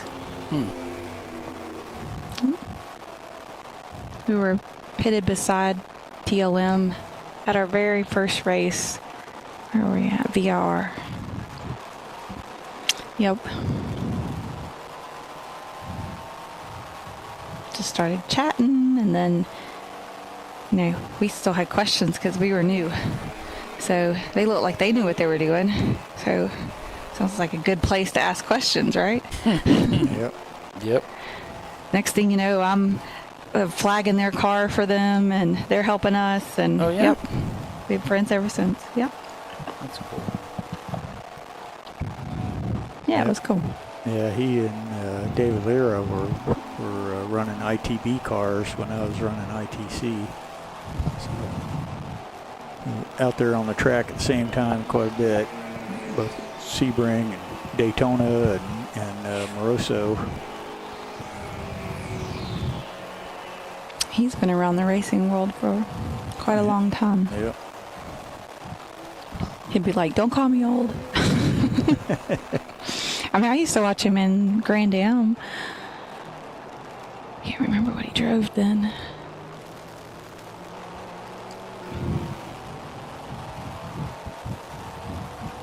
Yeah, I did my first Champ Car race with them, and that the 325i four-door that they had. Okay. So that car was an absolute tank. I did I think 3 Sebring 14 hours and 3 Daytona 14 hours and a 14-hour at Road Atlanta, and finished every single one of those races. Car never ever missed a beat. Now, That's impressive. I think David told me at one point that car finished 14 races in a row. Wow. Yeah, it wasn't the fastest thing out there, but it would run forever. That's cool. So the Porsche is not in the pit stall. So either they took it behind the wall, or they're back on the racetrack. I prefer to think they're back on the racetrack. So we'll see if they come back around here and clear that pit loop mark. And resume racing. Yeah, they had a 328i that they ran as well at the same time, and I remember he kept on trying to get me to run that 328i because it was faster. And but every single race we went to, the 328 never finished, and that 325 always did.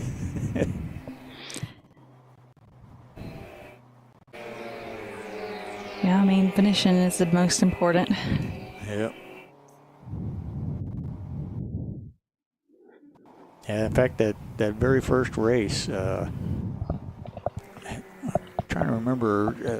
One of the other drivers ran a TA2 car, and the other guy had been involved with SCCA for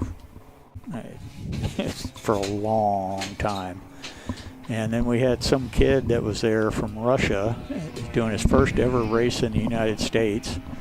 Oh, wow. I'll always remember because, David always puts the names on the back, the back glass there.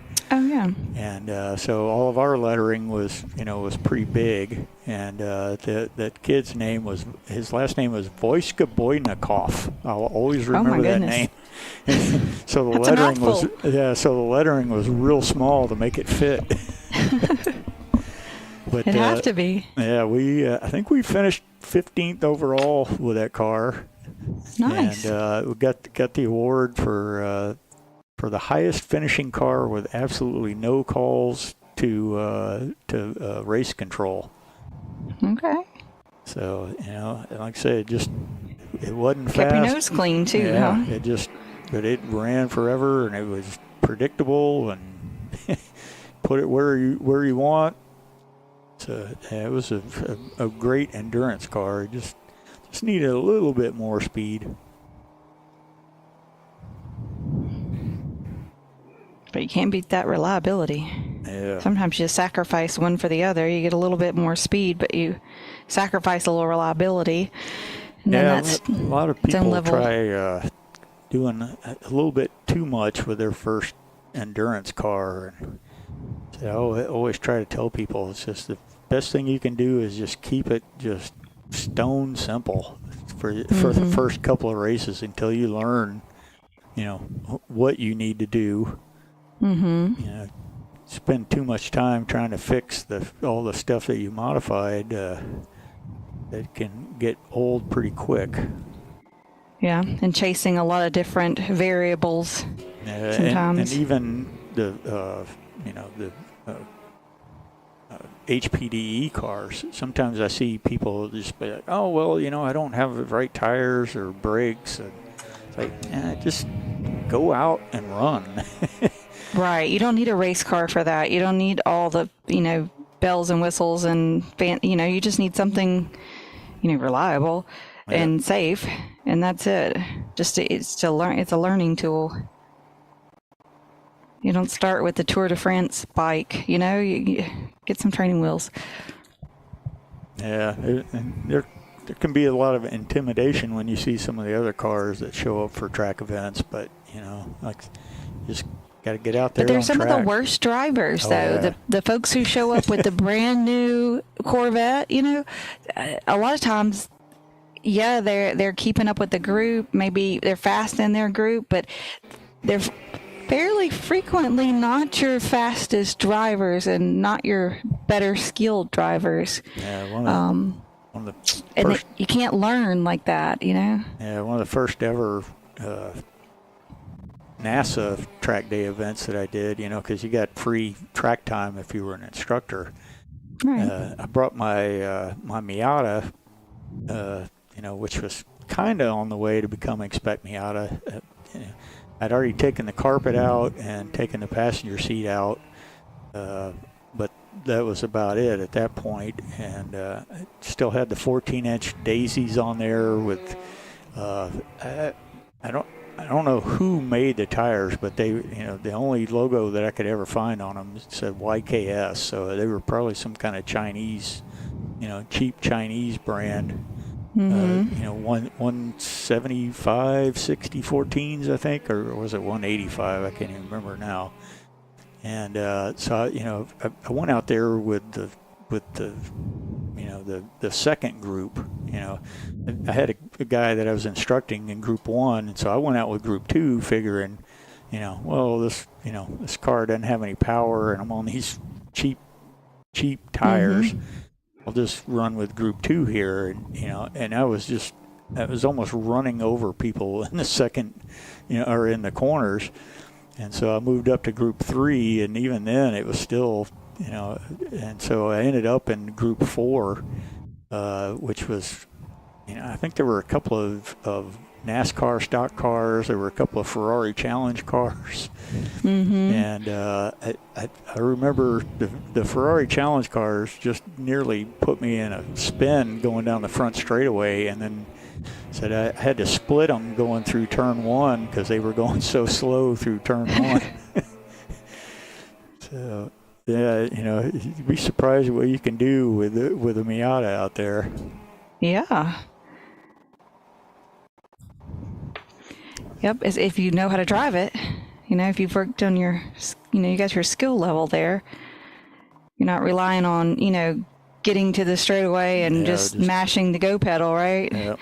And then parking it in the turns and everybody hates you. And getting back to the straightaways and going.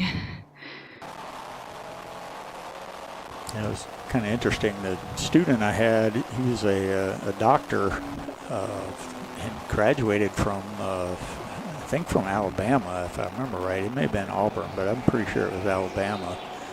And his dad had bought him a 2002 Z28 Camaro, but it was an automatic. It had, you know, chrome wheels. It had, you know, the leather seats, power seats, and it just, you know, every single option on there.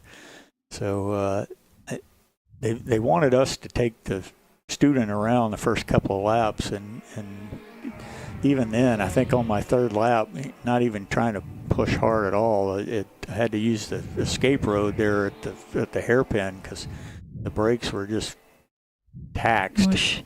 But it was a pretty good, you know, it was pretty good on the fact that, you know, it really drove home to my student that, you know, this place is tough on brakes. Don't get in trouble with them. So, yeah, it was a bit of a learning experience for him. Is that here at Sebring? Yeah. Yeah, when people are coming to the track for the very first time to do their first D, they're like, you know, always get questions like, you know, what tires do I need, and what you know, do I need to do to the car to make it, you know, this, that, or the other? Do I need to get a track alignment and all this stuff? I'm like, change your brake fluid. Please put high temp new brake fluid in there, and then the rest will probably be all right for your first day. Yeah, when I was that Corvette museum deal that they had here, I remember Andy talking about, he said, man, every single one of these cars I drive, these people have never ever used the brakes hard in their life. They think they have, but they haven't. And so he said when he goes out there in just the first couple of laps, the first lap is him just, you know, burning the gases out of the brake pads because they've never ever been used hard in their life. You know, so once he gets past that, then he can, you know, he could start using them a little bit harder. But, you know, it was getting past that point in the first place to. Yep, and then someplace like this that's, you know, heavy on the brakes, you want that fresh fluid so you don't boil the fluid and not have a good time. Or don't, you know, put stupid cheap brake pads on there. They just melt. Like, it's not really. Yeah, the hot setup when we had our ITC car was Ford made a heavy-duty truck fluid for like their 5,000 and 6,000 series trucks. Yeah. And it was, you could get like a pint of it for cheaper than you could get a quart of it, you know, of racing fluid. But about after 3 or 4 years, Ford caught on to that and started jacking the price up on it. Gotcha. Yeah, a lot of those companies are, they're real pleased with their high temp brake fluids. The prices they put on some of those is just ridiculous. $100 for a bottle of brake fluid. I'm like, what? Oof.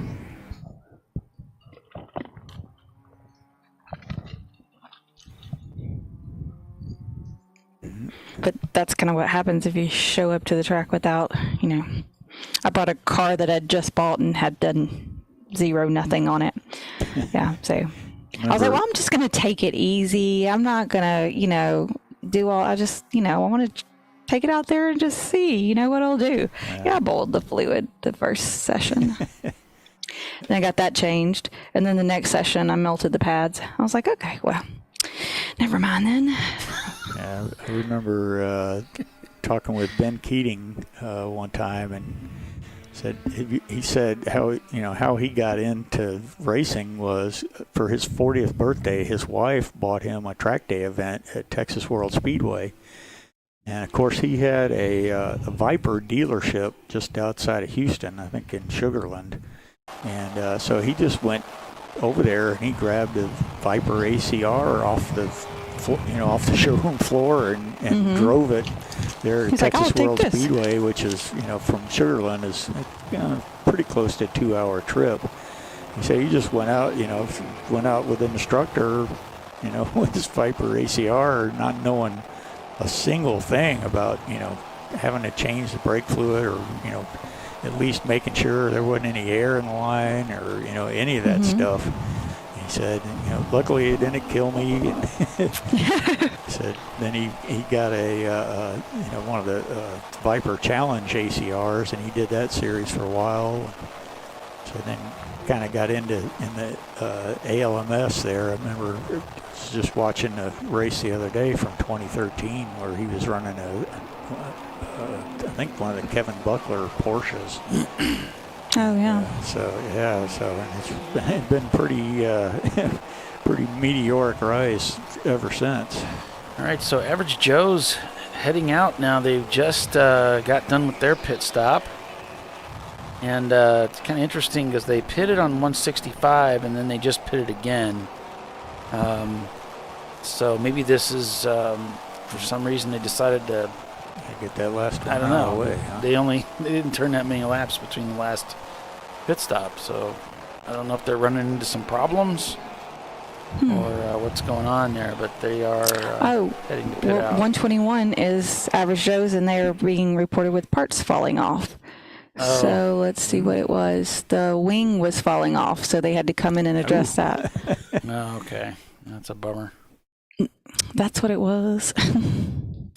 So Whiskey Tango back in the lead of this race by 8 seconds over Flat Out.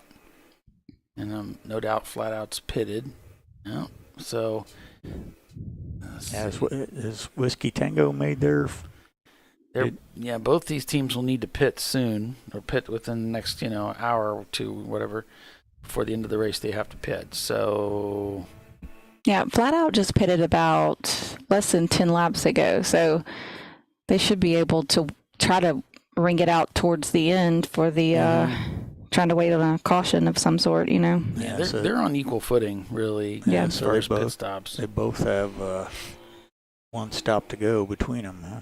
Yep, and they're both leading their classes respectively. In fact, right now with Average Joe's in third, they're leading C class. So the leaders of the A, B, and C are 1, 2, and 3 overall, plus leading their classes. So it's pretty interesting. Wow. And three different iterations of Mazda Miata. Yep, they're doing well. So Average Joe's should be leaving. We got the GMW shown in the pits, as well as Team Infinity. We got Fisted Racing, Open Throttle, and OVD Motorsports, all of them showing in the pits or having crossed the pit loop.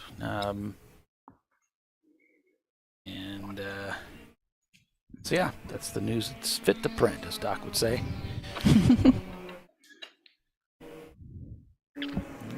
Well, I guess Average Joe's and Flat Out are both MX-5s. They just have different power plants. Mm-hmm.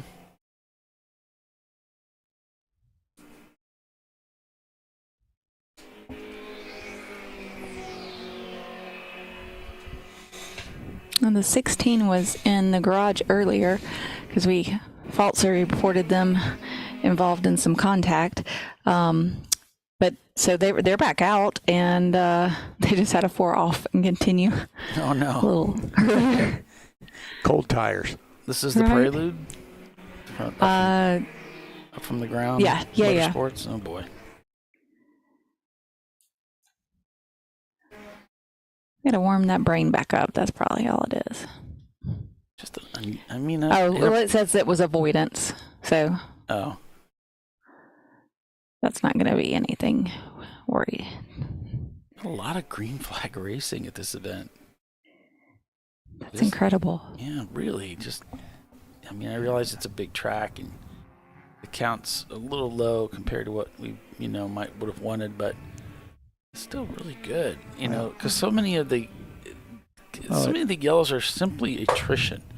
It's not because car-to-car contact or it's just the cars break down on the racetrack. Yeah, well, I mean, it certainly helps that it's not 140 out there inside the car, inside the cockpit. Yeah, I think so. Under the hood. And yeah, definitely. It's a lot easier on everybody being the way that it is right now.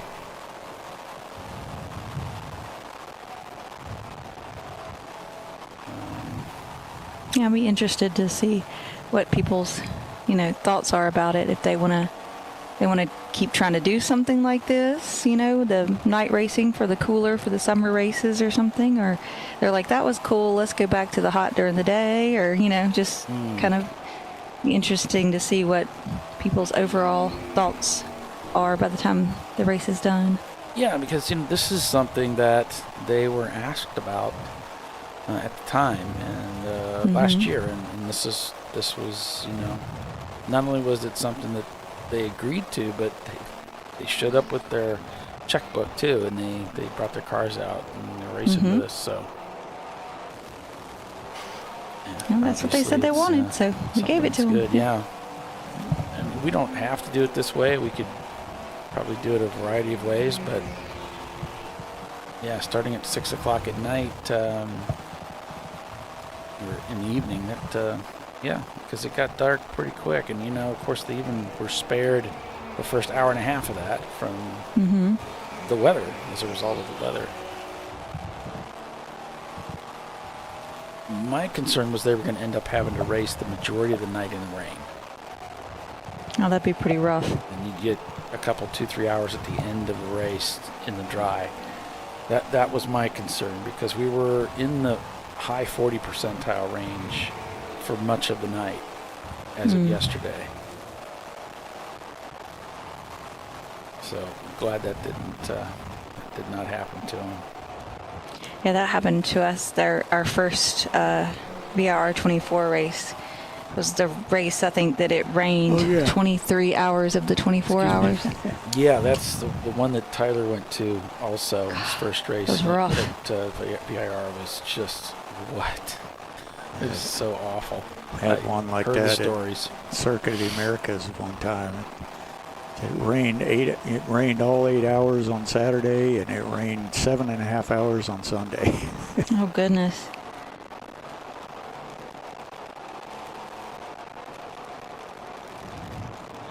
And then, I've been to so many VR races since then, and we've never had weather like that, ever again. So the weather's been pretty nice most of the time.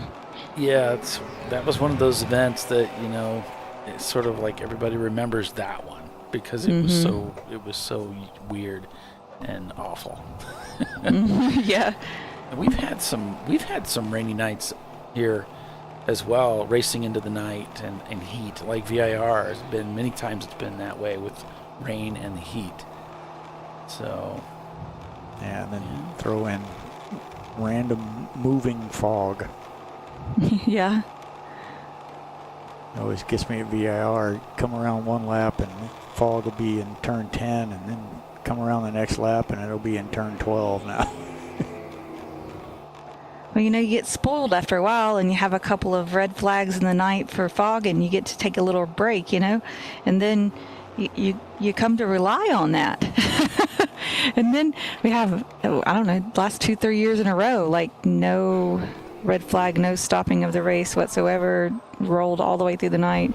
Weather pretty fabulous. And you're like, wait, where's my break? Yeah. I'm going to need a nap.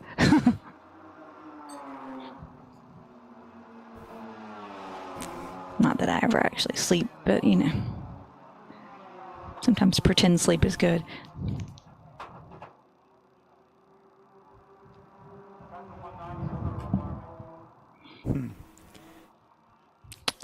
So 901's back in. As he's staying Seems in a the little car. early. Same as before.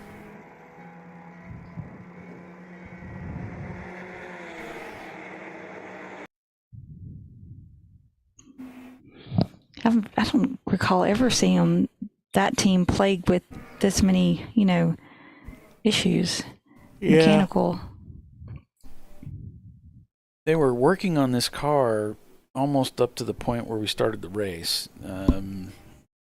And so, yeah, and they said, well, we fixed it. Like, well, okay, wait.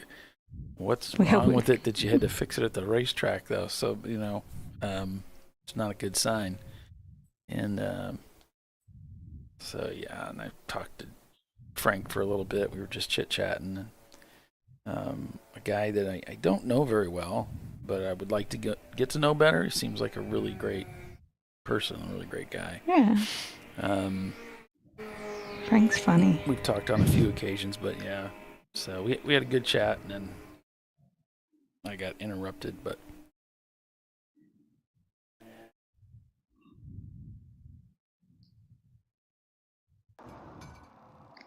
Yeah, you'd like him. Yeah. okay. Now the driver's getting out, which might be okay, in that they still got almost 2 hours to run here, so.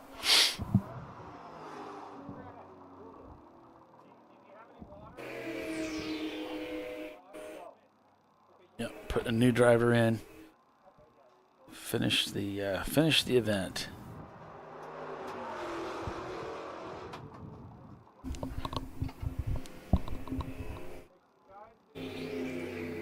I'm thinking that's Aaron, Brett's son, going back in the car. I think that was the plan. Well, that was the plan earlier when I talked to him. I'm guessing maybe they stuck with that plan. Maybe. Who knows?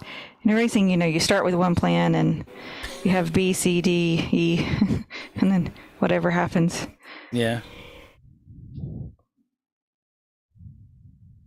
There's a great great episode from SpongeBob. One of my favorite character is the plankton, because he's a tiny character. And he's always trying to rule the world and take over everything. With this heavy, deep voice, and it's just, and he's talking to his computer wife. His wife is a computer.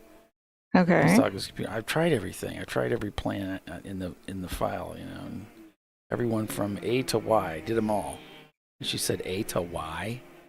What about Plan Z? Plan Z? He goes back to the file and he finds it. There it is, Plan Z. It's amazing. It's stupendous. And he sniffs it. And it's lemon scented. Plan Z can't possibly fail. I love that episode. So I rehearse that. I recite that to my wife plenty times. It's That's lemon fabulous. scented and it can't possibly fail. Plan Z. Anyway, where did that come from? Let's talk about racing. So, this guy must be having trouble starting it up too, huh? Yeah. We have issues. Yep, looks like they're adding more water. Yeah. It could be damaged, if they overheated it.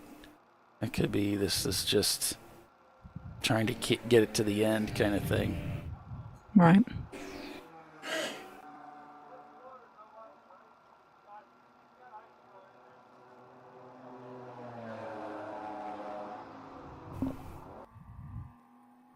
The balcony camera still has water on the glass from when it rained this morning. Well, at 6 o'clock, 6:30 and 7:30.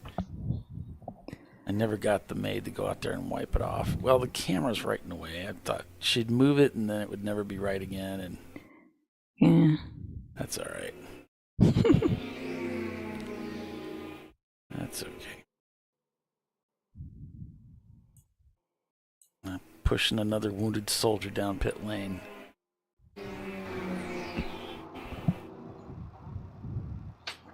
mean, we're under 2 hours now. Oh, yeah. An hour and 45. Yep. Everybody's going to try to make it to the end. You've come this far. Yeah, I tell Jenny, I say, it's the last, after I get, when I'm taking these big trips, it's like 9.5, 10.5 hours, these big trips per day. And it's like, once I get just under 2 hours, I'm home free. It's like, I feel like, okay, 2 hours is cool. I can do that easily, yeah. Mm-hmm.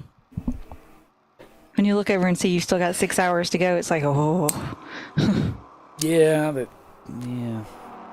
Sometimes that's a little daunting. Yeah, it's just making the last couple 2-3 hours to get to the last couple hours. I mean, 6 hours to go. I've only been at it for a few hours, so. Well, unless it's a 24-hour race. No, I'm talking about trips, but yeah. Oh, okay. You're talking about trying to stay up and everything, yeah. Yeah. Yeah. Like I noticed. I noticed as we were around 2 o'clock. Well, I noticed about 15 minutes ago, I was starting to get kind of dizzy. There's a car stopped on the run down to the hairpin there. Yeah, on Big Bend, and there's already an emergency vehicle there, so there should be something in the race log on it. Looks like it's car number 16 from the ground up, that Prelude that they just got back out of the garage. Yeah. That's disheartening. Yeah, that's not working out for them.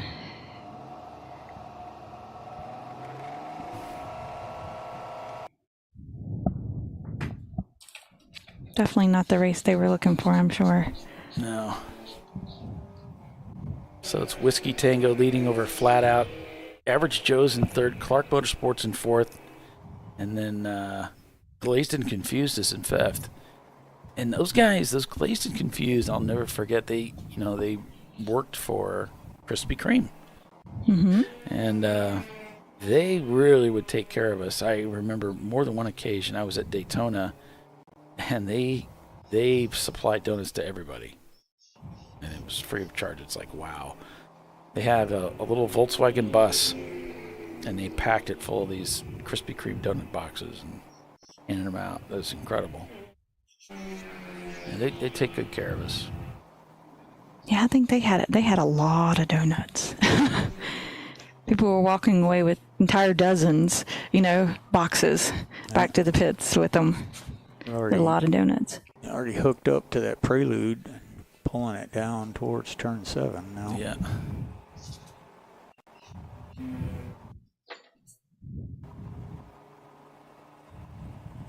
So 4:17 local time according to my clock. 6 o'clock is where the checkered will fall. But who's going to win this race today? It's Whiskey Tango leads over Flat Out, followed by Average Joe. And Clark Motorsports in fourth there. They're showing crossing the pit loop. 28 seconds, the gap from Flat Out to Whiskey Tango. And Flat Out is now running the slower lap times at 2:37 to Whiskey Tango's 2:34.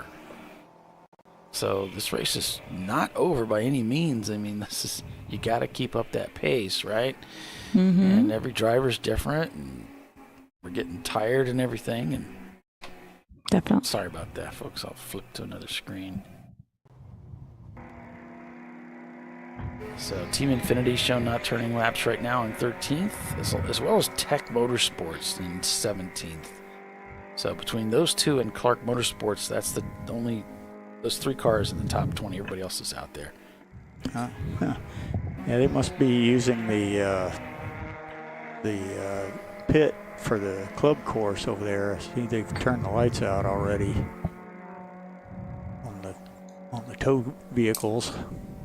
And I just noticed that Flat Out has continued to reduce the fastest lap time of the day. It's down to a 2:30.259, so they've knocked a few more tenths of a second off since the last time I looked at it. That's incredible. Yep. Nope, the Mustang there coming in with no lights. or no headlights, I should say. Right. Yeah, they may have Electrical. Section 8 Mustang with no headlights. That's not going to work. There's the shark car.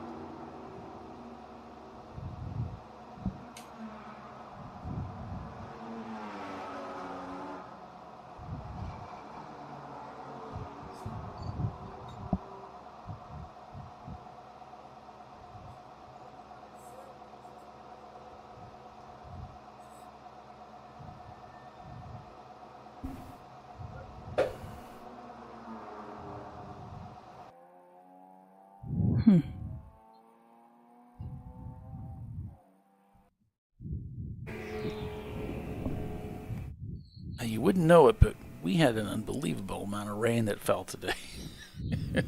And you look at that, it's like, really? Because I don't really see the puddling or anything. It's just gone. It's strange. I don't understand weather at all, because it's like, if it's really humid, where does that go? I mean, how does it end up back in the atmosphere? How does it evaporate when it's so humid and hot? I don't know. I don't know how that works. I've never understood how you can have 100% humidity in the air and still breathe it. Wouldn't that be just water? Or raining. It's just not 100% in every single place. It's 100% in its evaporated form. I don't know how they came up with that. It just seems odd to me.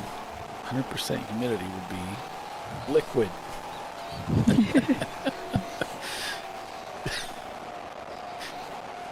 Down into turns 3, 4, and 5. Here we go.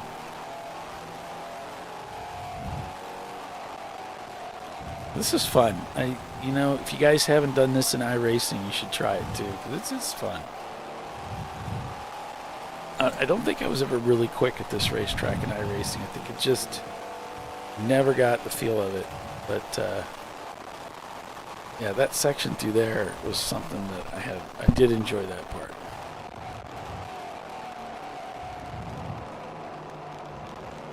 This is a fun track. I mean, it'll beat the crap out of your car and you, but it is a fun track to drive. And I don't know, in kind of odd ways. I usually prefer the Barber, NCM, Mid-Ohio kind of tracks. But I love this one. It's one of my favorites for sure. I keep nodding off. Y'all can't fall asleep on me now. Yeah. 901 Motorsport. A lot of tire smoke there. I wonder what this PBMRP means. 901 Motorsport. PBMRP.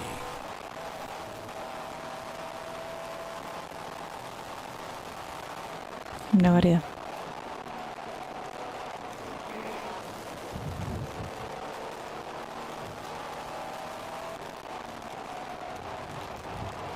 I wonder if it's some kind of secret model code or something. I think that's just E30.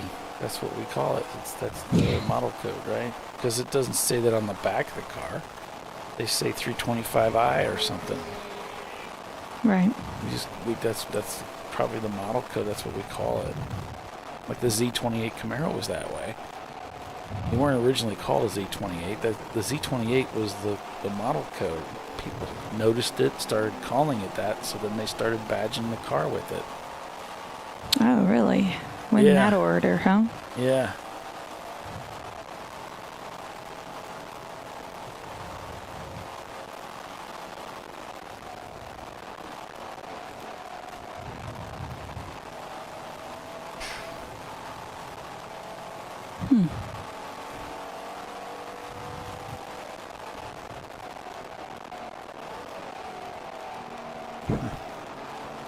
Grandstands there on the outside of 3. I had somebody ask me earlier how in the world to get to those.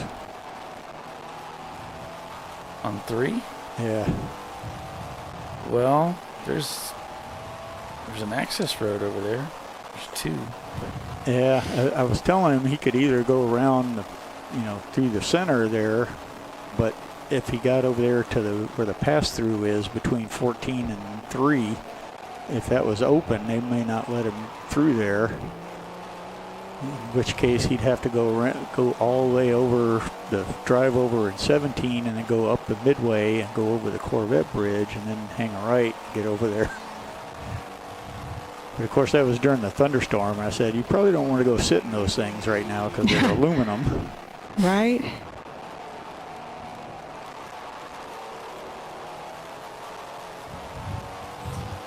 And you want to make sure you wait till the lightning goes by. Yeah. I remember when they first shortened up the course, there was somebody in a BMW in the Firehawk practice that ended up on that, going over the barrier there. He went in so hard. Oh. So Average Joe's, Whiskey Tango.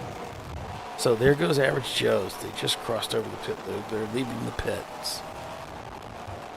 Whiskey Tango. They must have just pitted.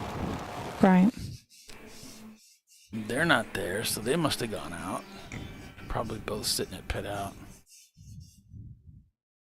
Mocking us by not being in camera view. So the Section 8 car, the 606, was black flag meatball for the headlights. We saw them coming in earlier right. Without headlights, yeah. No headlights, so yeah, you gotta take care of that, don't you? Yep. Yeah, was that the car that they were saying they were dragging lamps, and it was I thought it said something about the corner lamps were dragging or something. Yeah, the headlights or something. Yeah. Yeah, real early on in the race. I noticed there was the corner light on the right front was falling out yesterday. Oh. And so I noticed it when it was in the pits. Now, well, Clark Motorsports has moved up to 3rd there. Average Joe's made a stop.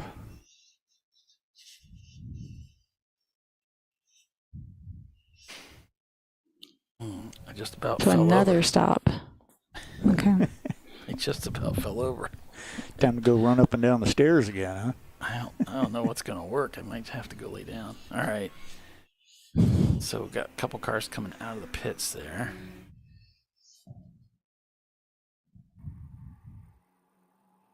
I'm not sure if that's condensation or what's going on there. There's a lot of condensation on the windows, especially in the hotel. And there is in this tower too. A little room next to ours here where Bill usually set up. The windows are all, there's condensation all over it.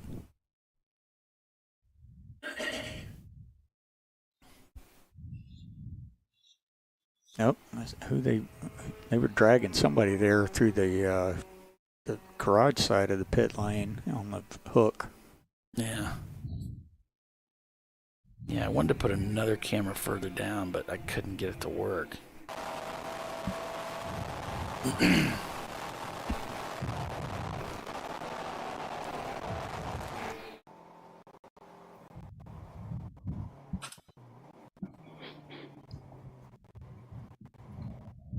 Let's see. Floridian is 6th.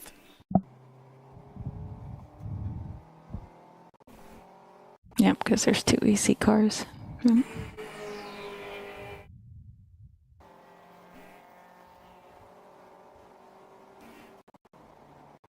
All right, so let's go ahead and take another commercial break, and we'll be back in a few minutes. So Yeah, you're watching Champ Car Live, presented by AutoZone here at Sebring International Raceway, the 12 under the stars. Stay with us. We'll be right back.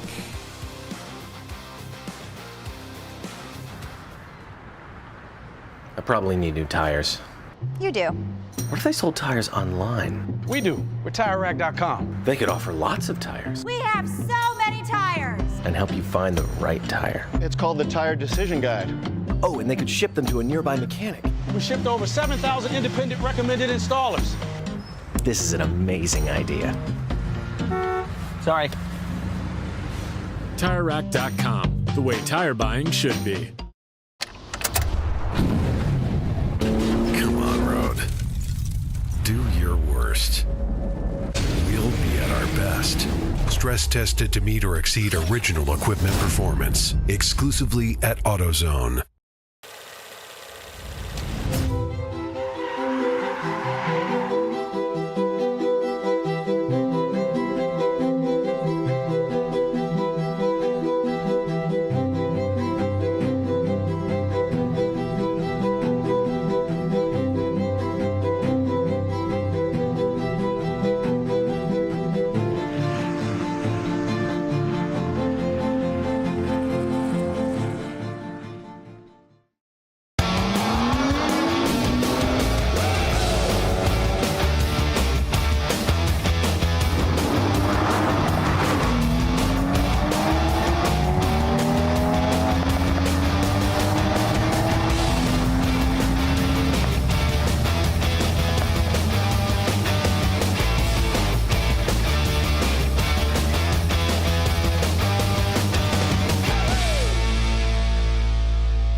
Discovery Parts is a veteran-owned racing and safety equipment company.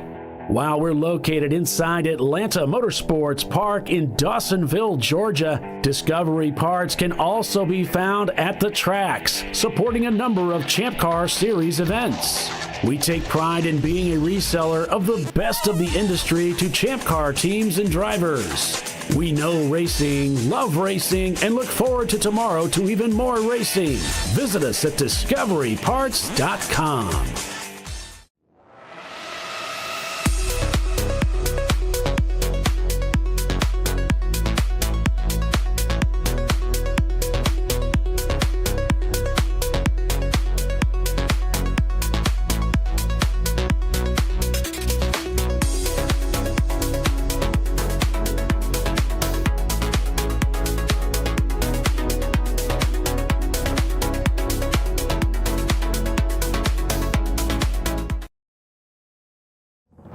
Lifeline's continuous commitment to research and development ensures that we supply the most innovative and cutting-edge products available. Used by the majority of the world's motorsport championship-winning drivers, teams, and constructors, Lifeline has a stringent and proven history of success. Lifeline's continuous commitment to research and development ensures that we supply the most innovative and cutting-edge products available. Lifeline's 0360 systems are the result of over 7 years of intensive research and development using 3M's Novik 1230 environmentally safe gas extinguishant. Lifeline uses only the finest quality components. For more information regarding our fire safety equipment and fire safety systems, please contact us at info@lifeline-fire.com. Located in Northeast Ohio, with 40 years of combined experience, Money Shift Racing knows how to deliver performance and safety, offering everything you need to get your vehicle and drivers ready for race day. From safety equipment to full engine assembly and repair, in-house fabrication, 3D design, and rapid prototyping. Money Shift Racing. Performance done right. Sentinel is a comprehensive motorsports video solution incorporating live streaming, local recording, 3 cameras with picture-in-picture, flag status, and much, much more. Stop playing with multiple solutions. Sentinel handles it all, including timing and scoring, vehicle data, graphic overlays, adaptive bitrate encoding, network bonding, and more. Sentinel is the solution to sharing your motorsports experience with your friends, family, sponsors, and the world. What are you waiting for? Get your Sentinel today and never miss an on-track moment. www.sentinel.racing. Duralast, designed to meet or exceed OE performance, with 2-layer shims and OE-style slots and chamfers to eliminate noise. Backed by a noise-free guarantee when professionally installed. That's the Duralast difference, only at AutoZone.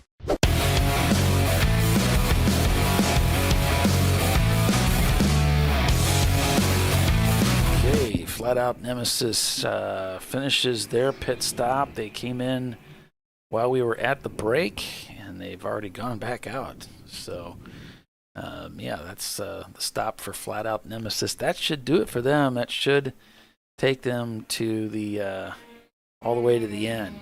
Same for Average Joe's. And I don't know about Average Joe's. He said he was getting an hour and 38 minutes. Let's see, where are we at on this clock? Yeah, I don't know. I don't know if they're going to He just recently stopped. Yeah, he stopped about, let's see, what are we working here? 187. He stopped around 182, 4 laps ago? Tiffany, yeah. So Yeah. I don't know if he can make it. He might have to stop again just to get gas. Might have to coast it a little bit. Yeah, that's another option, yeah. Yeah, it just depends on what he wants to do. If he wants to go for it, or he's definitely not going to win it with coasting it. He's going to have to dig in. But yeah, so Fing Dog is shown in the pits too, so I'm a little confused about that. Let's see what's going on over there. Okay, yeah, they've got that car back in. Oh, but the lights are going on. So maybe they too were kind of caught up in that rotation where they had to, in order to get it through the last 2 hours, they had to stop somewhere in here. Right. So this is their stop. So the 983 of Whiskey Tango Foxtrot had a 4 off and continue. there's a green me out of it just went by on the screen we're there. going caution, Tiffany. Oh. What's I wonder this what that's about. Yeah. I see flashing yellow lights over there. I see Average Joe's number coming up. 121. Oh, no. Yeah, they're headed towards 15 there with.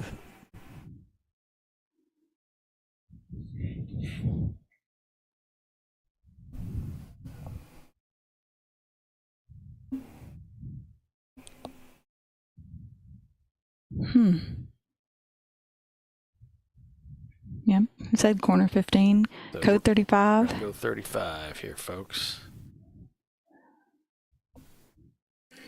So weren't they, or didn't they have some sort of call for something that was dropping off the car or something? They had parts falling off. The wing was falling off earlier. Let's see, about an hour ago, maybe. Let's see, 3:55. That would 45 minutes if you ago. were going through 14 and 14A there, and the wing came loose again. That could that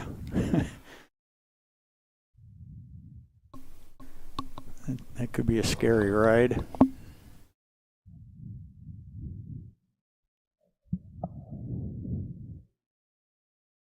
So Clark Motorsports has gotten back out. So it's Whiskey Tango, Flat Out, Average Joe's, and Clark Motorsports, and then Glazed and Confused. That's your top 5 for the overall. Oh, 121. Average Joe's had an impact in the wall. Oh, no. Yeah, like I say, when you're going through 14 and 14A, you're at a pretty high rate of speed. And if you lose a rear wing there, that could have some dire consequences. Yes. It looks like the cars are going extremely slow back there, too, in 14. They should be going about 35 miles an hour or below. Oh, well, yeah, that's true. Does look like you're watching a race in slow motion.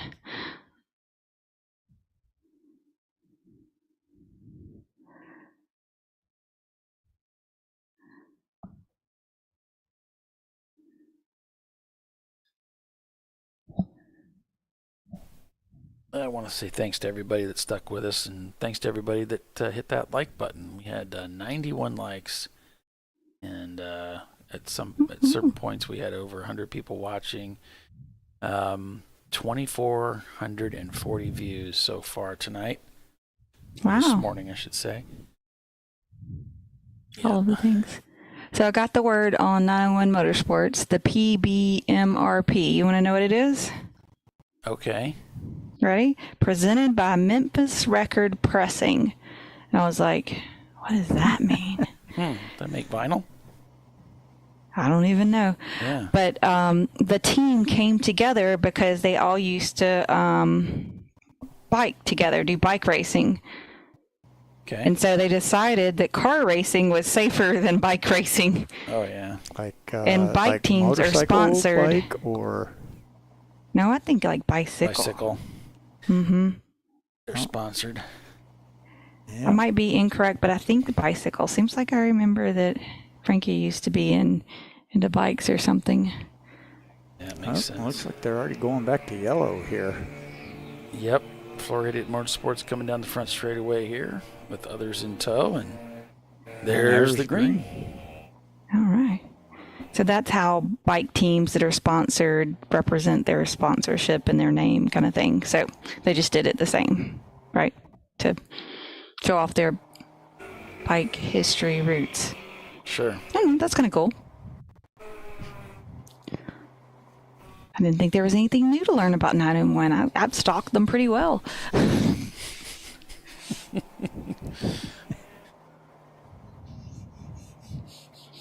I always like talking with those guys.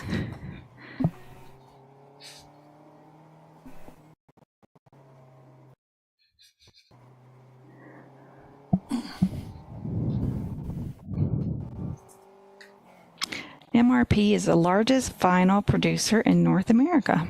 Just vinyl in general. Like PVC vinyl or? Yeah, I wonder. Because they said press. I thought, well, that could be vinyl records. Well, yeah, it said Memphis Record Pressing. That would make, Tennessee would probably records, yeah. Yeah, they're all out of the Tennessee area. So vinyl records. That's what we're thinking. Records, yes. Okay. I was like, he'll answer me eventually. It's a little bit of a delay. Oh, thank you, Brett. Oh, he's listening in. Okay. Yeah.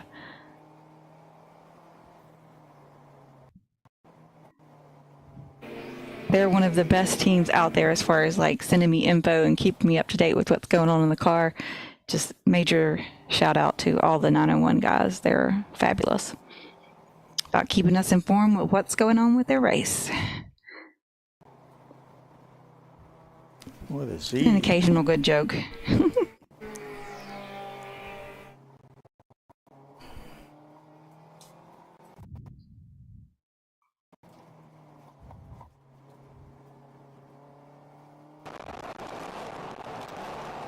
I remember one race they were doing really well in, and I think Brett was going back in the car at the end, and his son's got quite good, so a lot of times he's a little bit faster than Dad, and he's been taught well, and but Brett was going to go back in at the end of the race, and he's like, I'll take old age and treachery over, youth and just a little bit faster lap time kind of thing. Yeah. And I always thought that was hilarious. Yeah.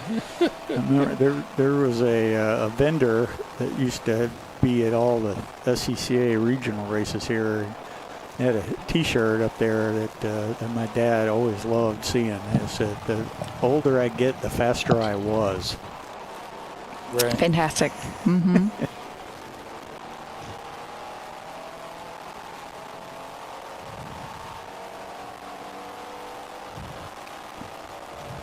Yeah, I remember when they introduced me to bench racing. Not what it's called. You all sit around and talk about it. Yeah. I was like, oh, they have a name for talking crap. Okay. We're going to have a beverage and talk crap. This is my favorite pastime. This is almost as fun as racing cars. The Z car is really kind of falling down the order here. And we wondered if maybe they packed up or something because we saw them kind of breaking camp. Oh, yeah, because Well, a lot of teams do that, you know.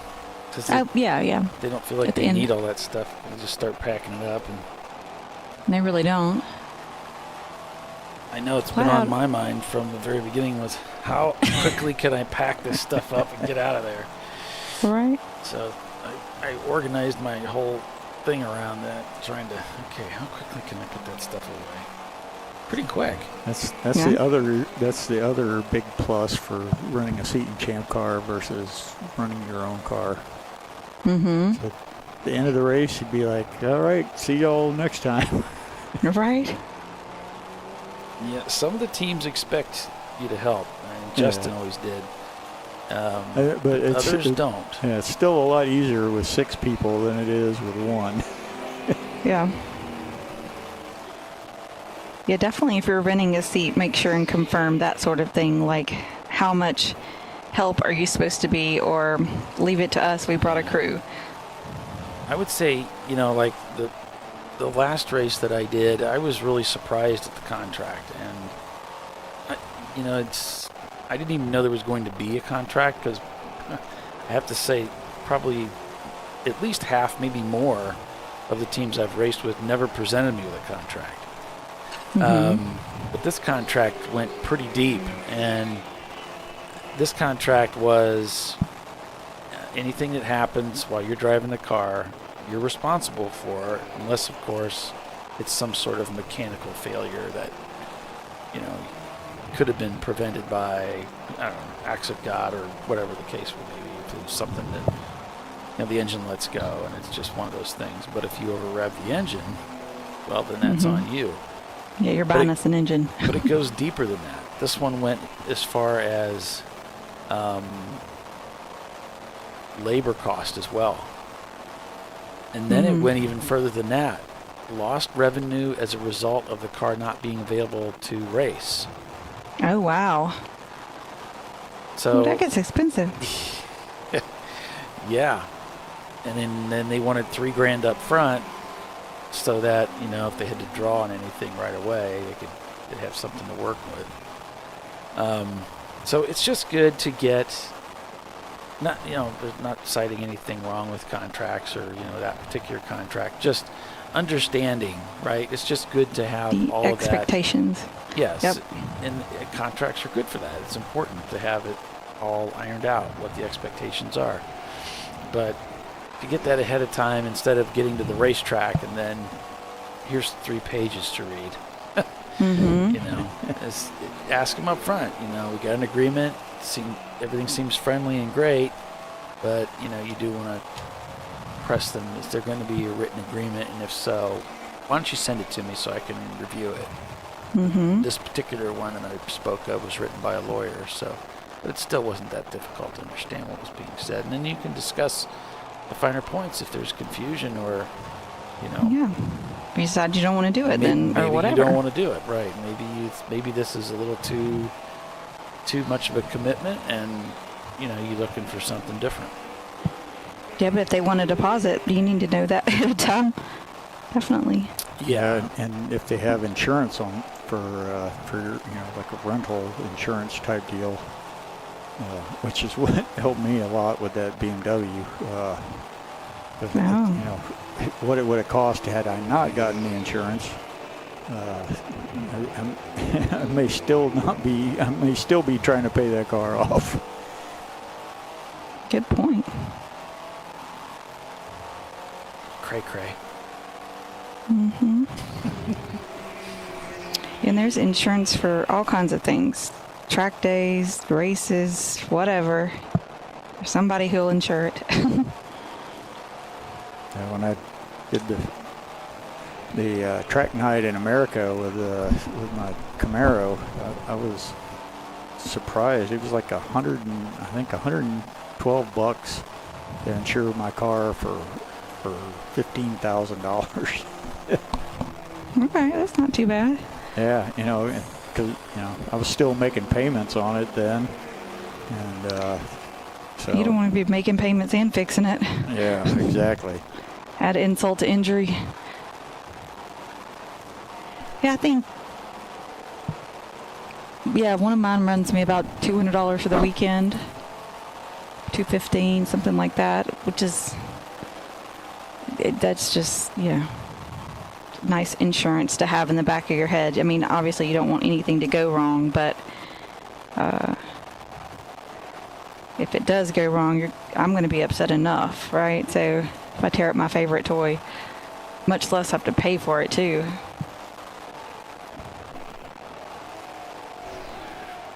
And actually, Mark Hicks was telling me that, what is the one? Is it Haggerty's?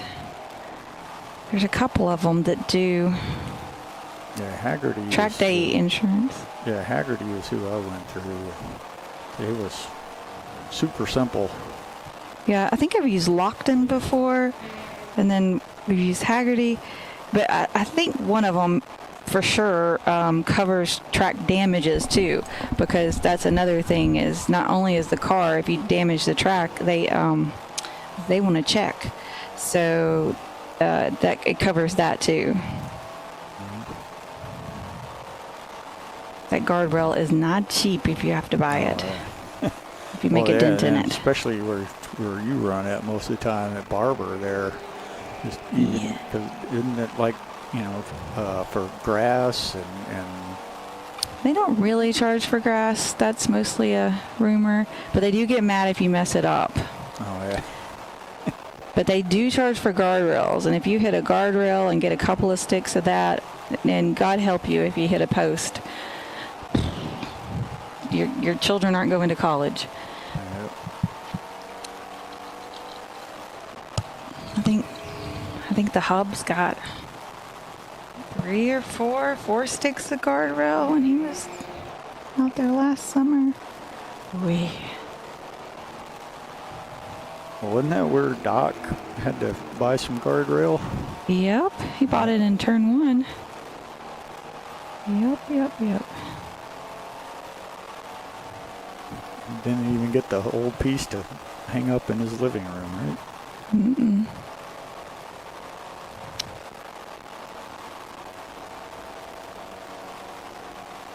Yeah, I've heard that go back and forth, that like you can get it, but it's cut in half. And then I've heard you can't get it because they can't give it to you because they don't want it to appear somewhere else or whatever. So I'm not really sure what the full story is because I've kind of heard multiple answers, but I still never see any guardrail after the fact.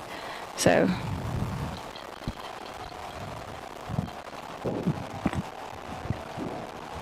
you think if you paid for it, you want to sign it and put it on your wall at least. Your wall of shame.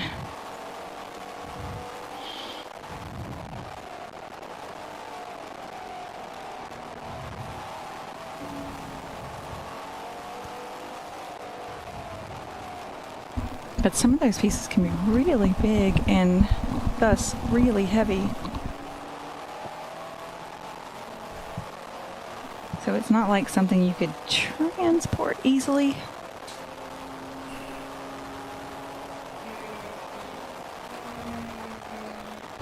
I want to say they said some of the sections are like 24 feet long or something. Doesn't sound right, but it was really long. See, that level 30 car was really moved up the order there. See, they're in 27th. So they off the track for quite a while there at the start.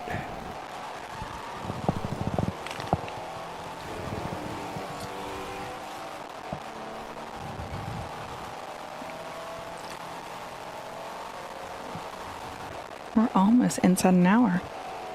Yeah, it's just, I noticed Average Joe's is still up in 7th. Yeah, but they're not turning not turning They aren't laps. turning any laps? No. So they've gone salmon over on Race Hero. Mm-hmm.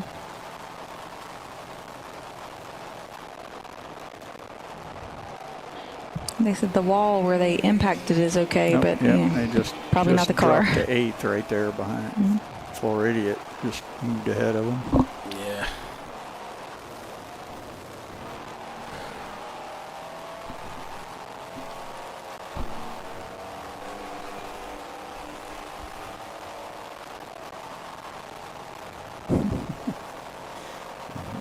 Oh my goodness. 901 driver waving at the camera or what there? I don't know. Lucas is telling us one of the longest endurance races was in 1971. The Marathon de la Route, held at the Nürburgring at 96 hours on the 14.2 mile course. 39 cars started, 16 finished. Won by an Alpine A110. 96. Yeah, with a whopping 138 horsepower.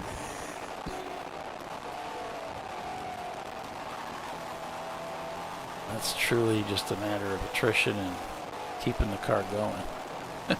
Yeah, now, I've read an article about how that A110 should have probably been what the 911 became. There's a few people that seem to think that that car was better handling than the 911 back in when they were compared side by side back in the day. Really?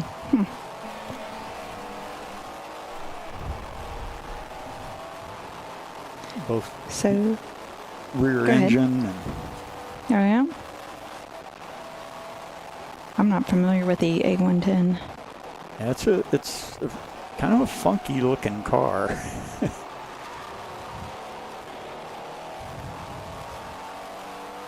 Let's see. I'm gonna type it in the old Google and see. Images. Oh, that's different. Okay.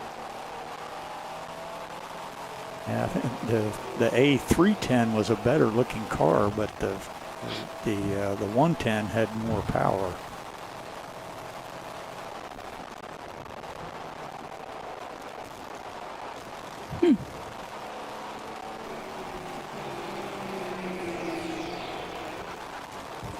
Learn something new every day.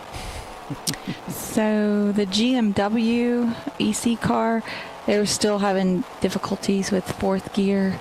If they get it in fourth gear, they can't get it out of fourth gear, or it won't go back into fourth gear. So they're just having to kind of momentum drive that car and not do a whole lot of shifting. The last driver said he drove it in fourth, pretty much his whole stint. Let's see, and Jeff Disco Ball is the owner, and he is in the car now, in the GMW. I remember one year in Kevin's 300Z, the transmission locked out on me, and I couldn't access second and fourth gear. Second and fourth? Yeah. Well, that's rude. Yeah, so it was interesting trying to drive that thing third and fifth gear. Usually you lose one gear at a time. Yeah, I forget what exactly he said happened. There was some little kind of slider pin or something that. Yeah, it's a shifter fork pin. Yeah, and it moved over and it blocked the gate on that side of the transmission. Yeah, I think that's the way that typically your transmissions are organized in there. You have one area that handles first and third, and the other one handles second and fourth, and then you have reverse. Well, we're going to take another commercial break here, folks, in the midst of that excitement. And be back, because we got another hour worth of racing here, don't we? And Momo Champ looks like they're servicing the brakes. So I'll be back in a little bit, folks. Stay with us. An important decision is afoot. This man is about to buy tires on TireRack.com. Tire Rack is the leading online retailer of tires in North America and a repository of advice and expert reviews. And it's done!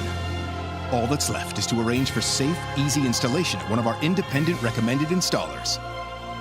Well, I guess he did that too. TireRack.com, the way tire buying should be. Come on, Road. Do your worst. We'll be at our best. Engineered to meet or exceed original equipment performance, exclusively at AutoZone.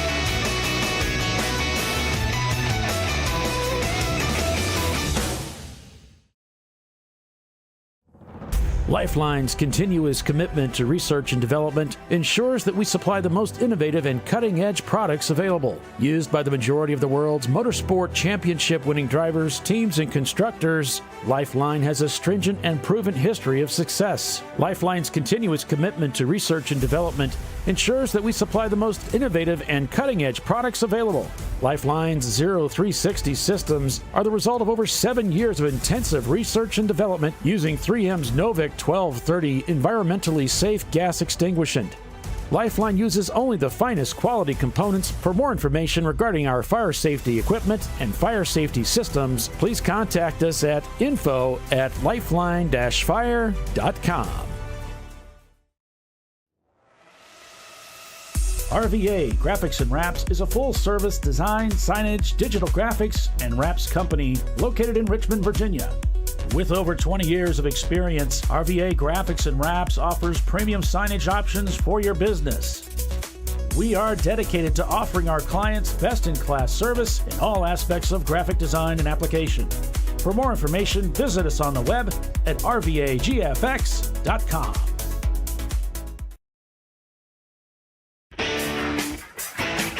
Located in Northeast Ohio with 40 years of combined experience, Money Shift Racing knows how to deliver performance and safety, offering everything you need to get your vehicle and drivers ready for race day. From safety equipment to full engine assembly and repair, in-house fabrication, 3D design, and rapid prototyping. Money Shift Racing. Performance done right. Sentinel is a comprehensive motorsports video solution incorporating live streaming, local recording, 3 cameras with picture-in-picture, flag status, and much, much more. Stop playing with multiple solutions. Sentinel handles it all, including timing and scoring, vehicle data, graphic overlays, adaptive bitrate encoding, network bonding, and more. Sentinel is the solution to sharing your motorsports experience with your friends, family, sponsors, and the world. What are you waiting for? Get your Sentinel today and never miss an on-track moment. www.sentinel.racing. Duralast, designed to meet or exceed OE performance with OE-matched friction formulations and fitment for 97% of cars on the road. Backed by a noise-free guarantee when professionally installed. That's the Duralast difference. Only at AutoZone.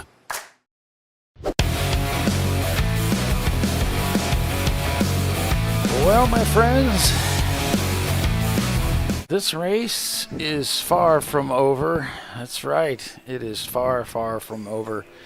it wouldn't take much for to have a major shift up at the front of the pack here, because we can see anything as we just did with Average Joe's with impact with the wall, and suddenly they are out of the running. Whiskey Tango Foxtrot once again has captured the lead of this race with a 2-lap, well, maybe almost a 2-lap lap advantage. and a half or so. Right, over Flat Out Nemesis. And then it's Clark Motorsports there in third, followed by Glazed and Confused and Floridian Motorsports. Anything could happen. This race is definitely still up for grabs, even though they've been at it for 12 hours. Okay, 11.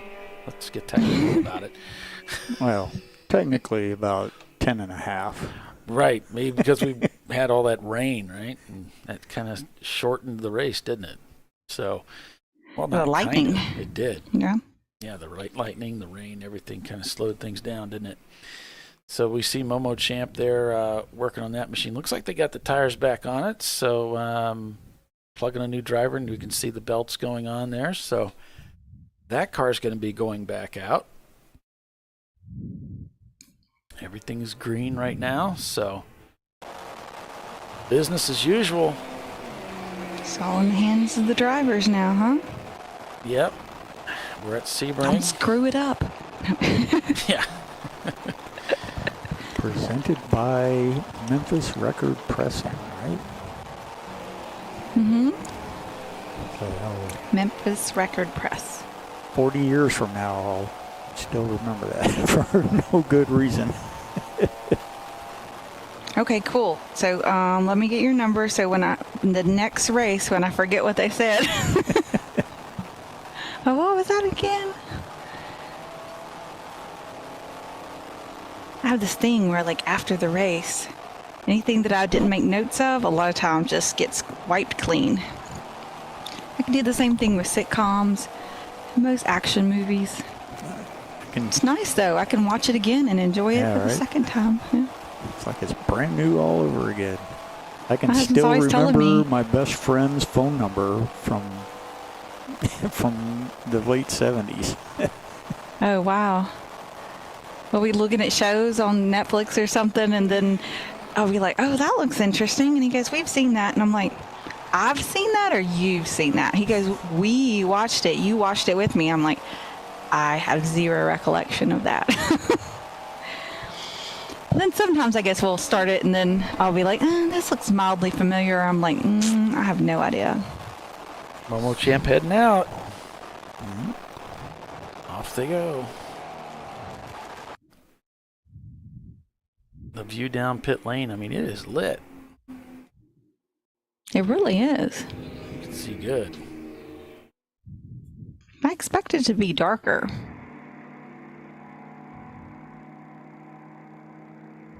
But it's nice that it's not, because we can kind of see what's going on somewhat.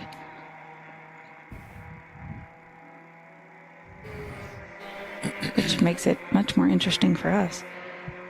Yep. Yes. Yep. Gas station ought to be closing up over there. Said in the drivers' meeting that the fuel pumps would be shutting down at 5 o'clock. Oh, an hour before the end of the race.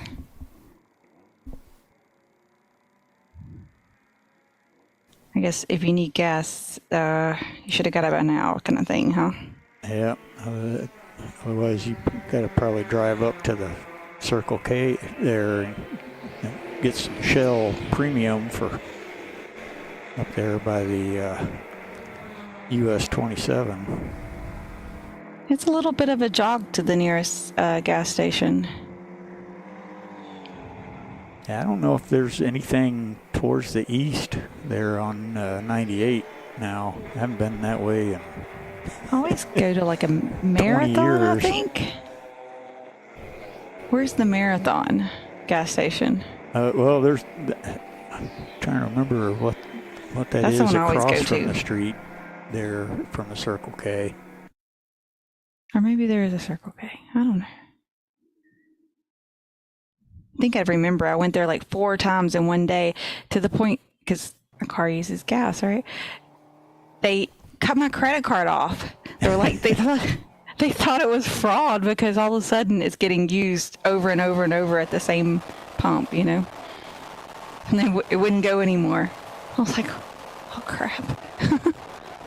I've got one of my cards. The bank will not let me get gas with it if there's less than $100 in the account. Oh, really? Yeah. Oh, because it's $100 clearance when they, when the card runs to authorize it. Yep. I think that's what that authorizes. Remember when the gas prices got so high and people would need to get more than $100 worth of gas, and then the cards would cut off at $100 anyway? Because that's all it authorized for, max. Yeah, I don't know. I thought it was strange. What if you only need to put gas for the lawnmower? You're just getting 2 gallons. But you can't buy it with the card because if you don't have $100 in the account.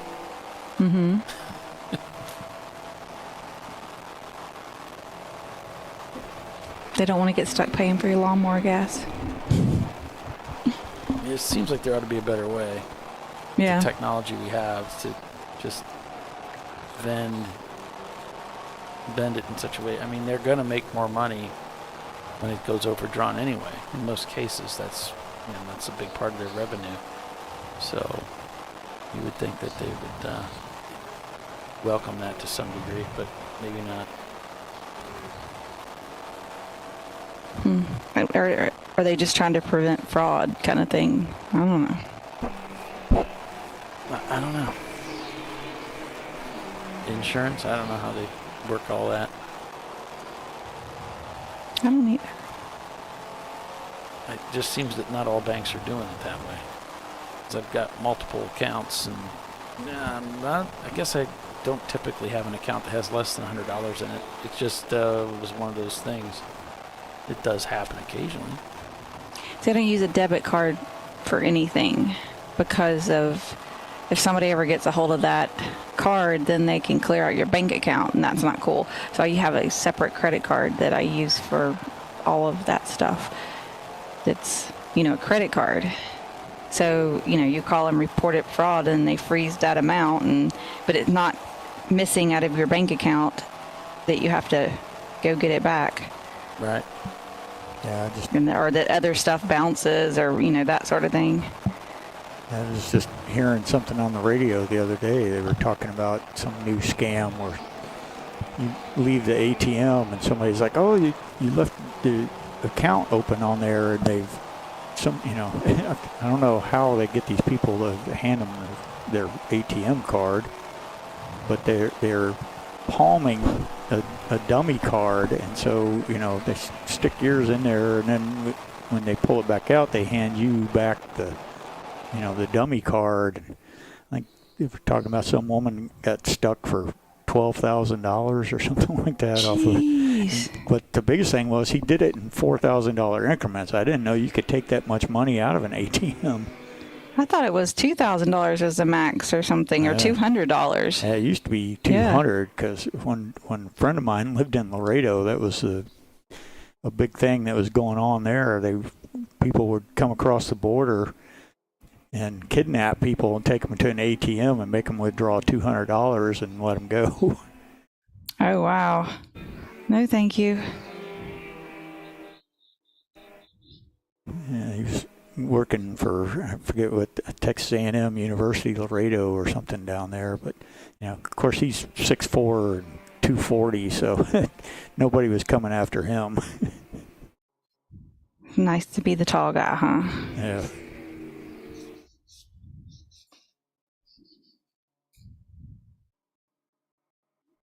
I just think if people can get this clever on their scams, why can't they just get a job?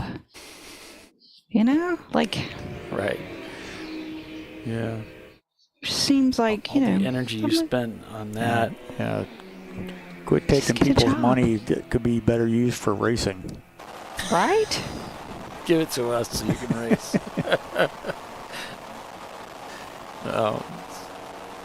It's just like, you could use all that energy to do something, productive and positive. You don't even have to be productive and positive or anything. You could just be not doing something illegal and taking advantage of other people. That'd be a good start, you know? Yeah, not destructive. Yeah. Don't steal money from old ladies and, you know, vulnerable people. Okay, that's my soapbox for the evening. You know, I did work in a women's prison for years, so I've had that conversation with many of them. Now, there's some of them it's like, I don't know, maybe stealing for the Circle K is as good as it gets for you, you know, like touched in the head a little bit. But like most of them, I'm like, if you can go to that extent to steal this money from this company and this, that, and other, you probably could get a job that pays really well and live a comfortable life if you just put, you know, half an effort into it. And they would look at me very strangely, like, what? Go to work and pay taxes? I'm like, yes. And live like, you know, legal and, you know, don't have to be worried about things. I don't know. Seems like it's simpler, less stressful. Foreign to them, like that was unusual, or be unusual for them. So I did have a girl tell me one time that she didn't understand why everybody didn't get food stamps, because she wasn't too proud to take the free money that the government's giving out. So she really thought that, like, it's for everybody, and some people just feel like they're too good to take it. She had no understanding of the system or anything, really. But yeah. Just the distorted She's like, I'm not too proud to take the free handouts, and I'm like, oh my goodness. So we had a long talk about, well, you know, how that actually works, and no, the rest of the country is not taking free money. It's not free money; it's our tax money that the rest of us are going to work to put in the fund that you're taking. She was like, what? How does that work? It's true confusion. Coming in here. Oh man, again, guys. It's a test and tune for them at this point. Oh, they're using the egg timers again. Uh-oh. Yeah. Flagtronics not using it or not working. It looks like it's counting. Could be a backup. Maybe they're having some trouble with it. But yeah, it does look like a good countdown, doesn't it?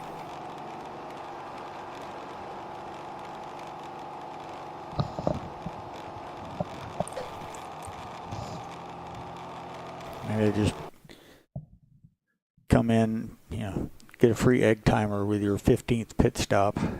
Mm-hmm. It's always funny as you get home with a broken race car and, you know, your ego's a little bruised, and a week later you finally go take it off the trailer. If you're tired of looking at it. And, oh, look at this. That egg timer's still stuck to the car. You get a free oven mitt. Mm-hmm.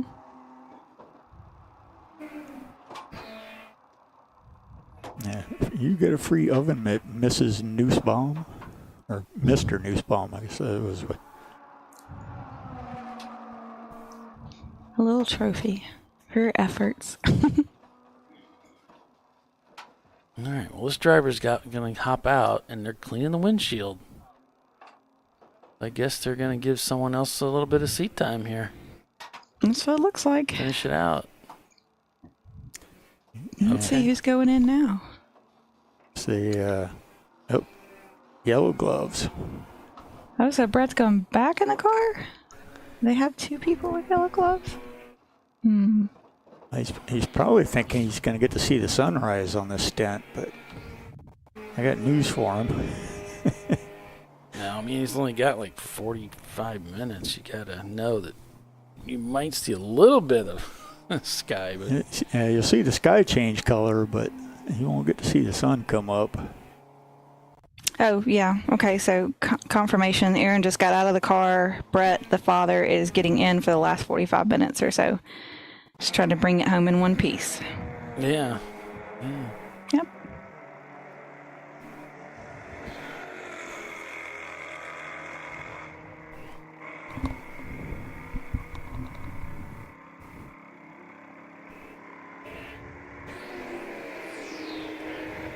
Uh-oh.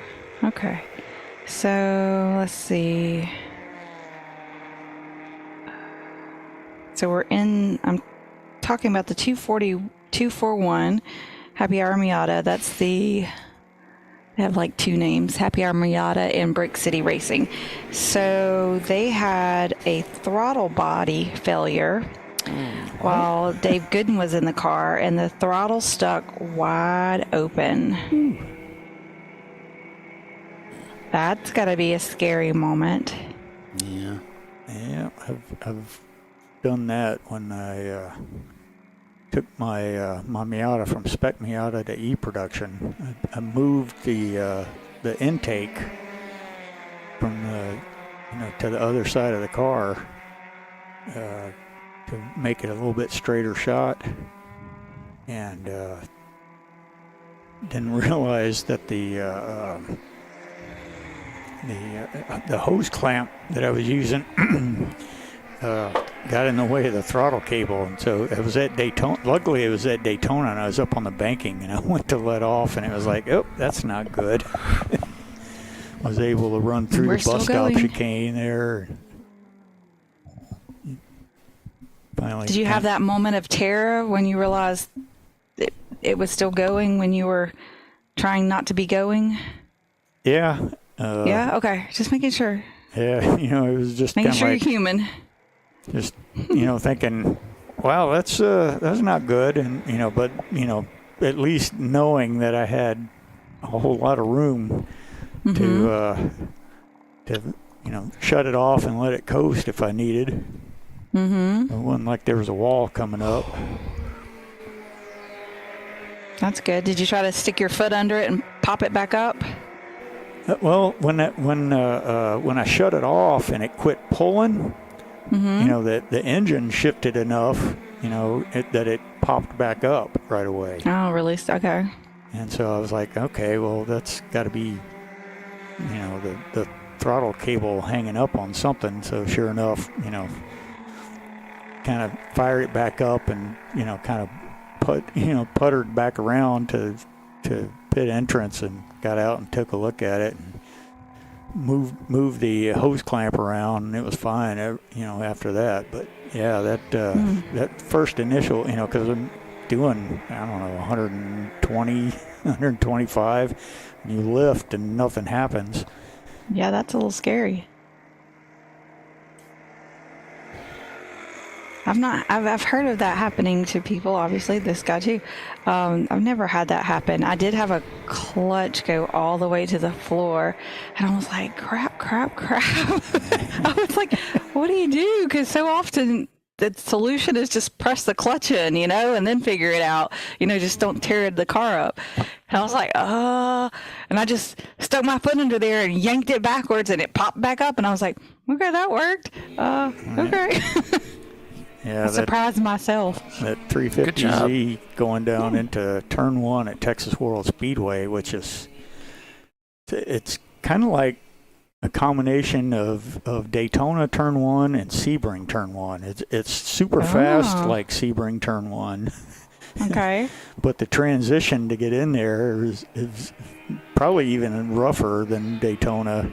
So it had a really angled transition to get in there. If you wanted the fast line, you could tuck way to the inside where the cars were, where pit lane was, and make it much smoother, but you weren't going to get through turn one the fastest.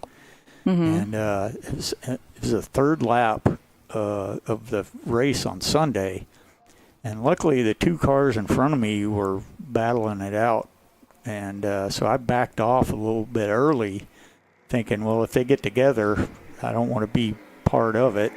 So I backed off a little early, and I went to hit the brake. Enough room to get around them, right? Yeah, and I went to hit the brake, and it went right to the floor. And fun times. Yeah, probably doing 130 through the tri-oval there, and then down into turn one, and you pumped it, right? Well, no, there was absolutely nothing to even pump. And so I just kind of threw it sideways as hard as I could, and that scrubbed off a good amount of speed. And by the time I got to turn 2, I could at least make turn 2 without having to dirt track it around there. And but yeah, when we had bled the brakes and made sure we had enough pad for Sunday, on Saturday night, the zip tie that was holding the brake line, the braided brake line up out of the way, it was very brittle from all the heat, and so moving it like that up and out of the way to check everything broke it. Yeah, and so when we put it back down, the line snapped it right away, and it was up against the tire and the wheel, and so 3 laps, 2 pace laps and then 3 laps at speed, just wore a hole right through the brake line. So yeah, it went right to the floor. That was a bit So did the exciting. brake fluid come out? Oh yeah, yeah. Okay. It was a big enough hole that as soon as I hit it, it pumped It squirted all out. like 90% of the fluid out. Nice. Not. So and I knew from talking to a friend of my dad's that used to race Formula Fords there that there was a pretty good sized culvert out there in the field in between turn 1 of the infield and turn 1 of the oval. That looked like the Floridians coming in. Yeah, Floridians Didn't it? and Section Okay. 8 both coming in the green Mustang. Sorry to interrupt you, Brian. I was just. So like I said, I knew there was a big culvert out there, so I definitely didn't want to hit that. No. There's the Floridians heading out down pit road, rather. I shouldn't say out. In. Mm-hmm. More in, yeah. More in than out. Definitely. There's Floridians here. Everybody's getting their car shined up for the photos at the end, right? Yeah, well, all the fortune and glory. That's what it's all about. It is what it's all about.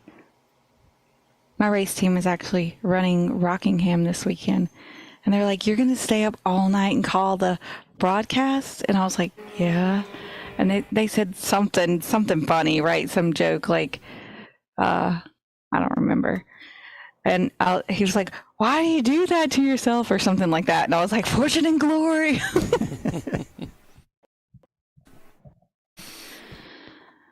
I don't know. He just doesn't understand the lifestyle of a celebrity, Tiffany. I know, right? That's the problem. They don't understand what it's like to be us. Yeah, the lowest rung on the totem pole. Oh, wait, we forgot about the other staff. Oh, the media. Oh, yeah. Those two, they can come in.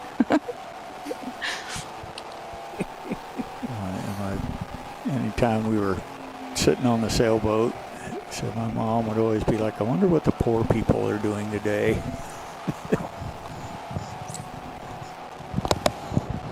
Not that.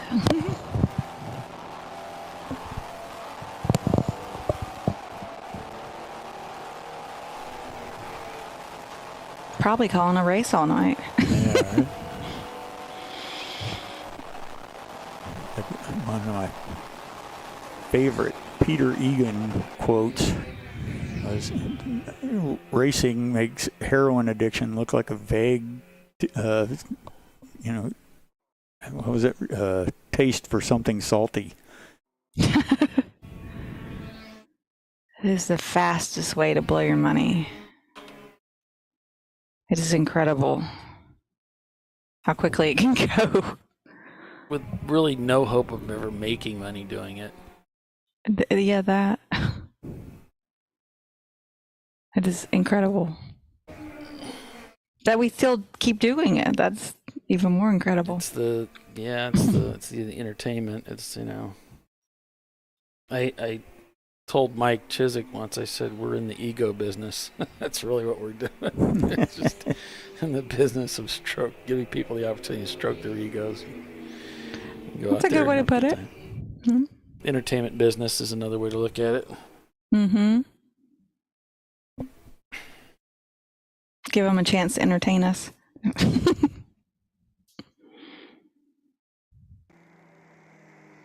I mean, just the maintenance of a track car, race car, even at the amateur level, can be, something you definitely want to split between 4 or 5 friends for sure that all have good jobs, which is, why endurance racing is kind of cool, because it's not just one driver, it's, multiple, and you can not running a seat, and make sure that all 4 of them understand that, you have to stay up until 3 a.m. in the morning and get the car on the trailer so you can get to the track by 7 a.m. Right? Well, you're going to find this hard to believe, but we are at the final commercial break for this 12-hour race. That's right. Woo! You folks have made it. So stay with us. We're going to take a quick break. We'll be right back to finish out this race at Sebring International Raceway. We'll be right back.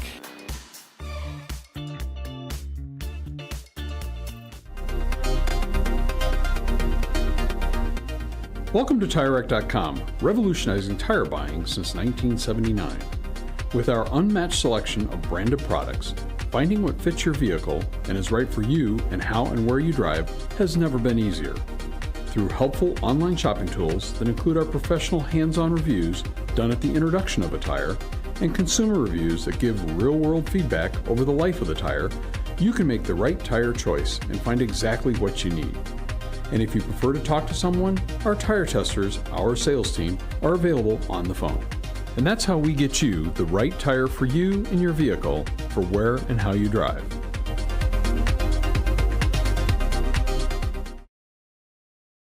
At AutoZone, you get what you need when you need it. Got a today job? Pick it up free same day at your local AutoZone. More of a tomorrow project? Order as late as 10 p.m. with free next day delivery. Getting the job done just got easier.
RVA Graphics and Wraps is a full-service design, signage, digital graphics, and wraps company located in Richmond, Virginia.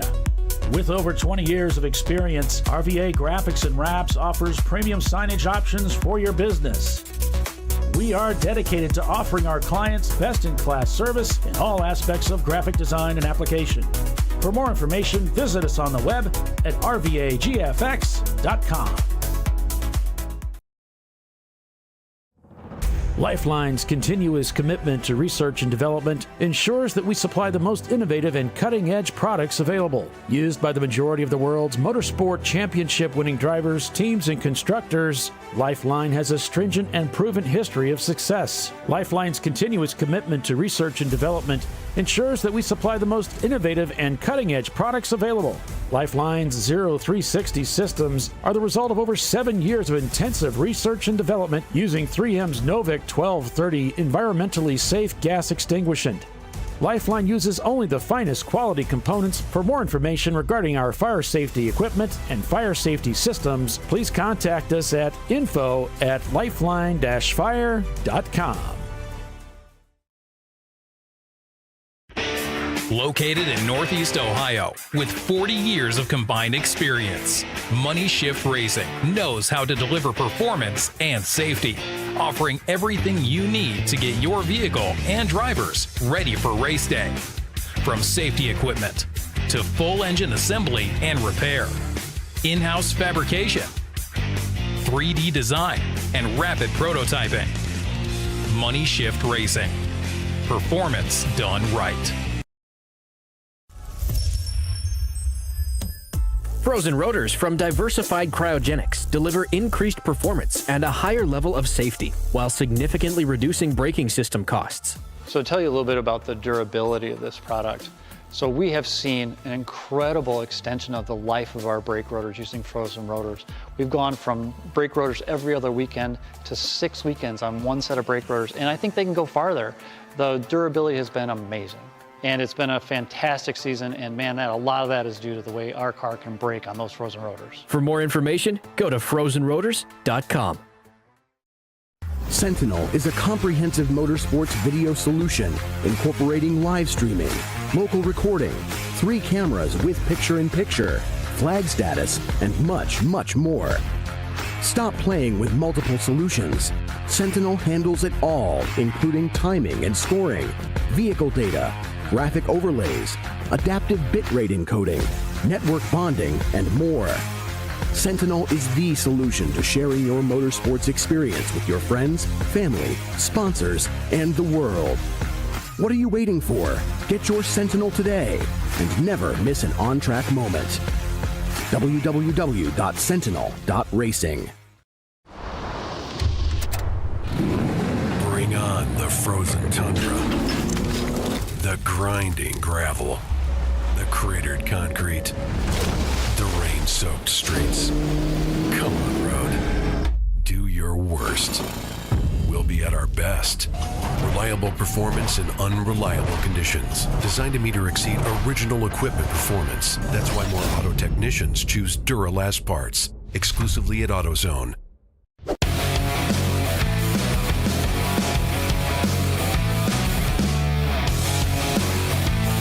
All right, folks. We found the final half hour of racing here. What remains of the last half hour of racing here at Sebring International Raceway.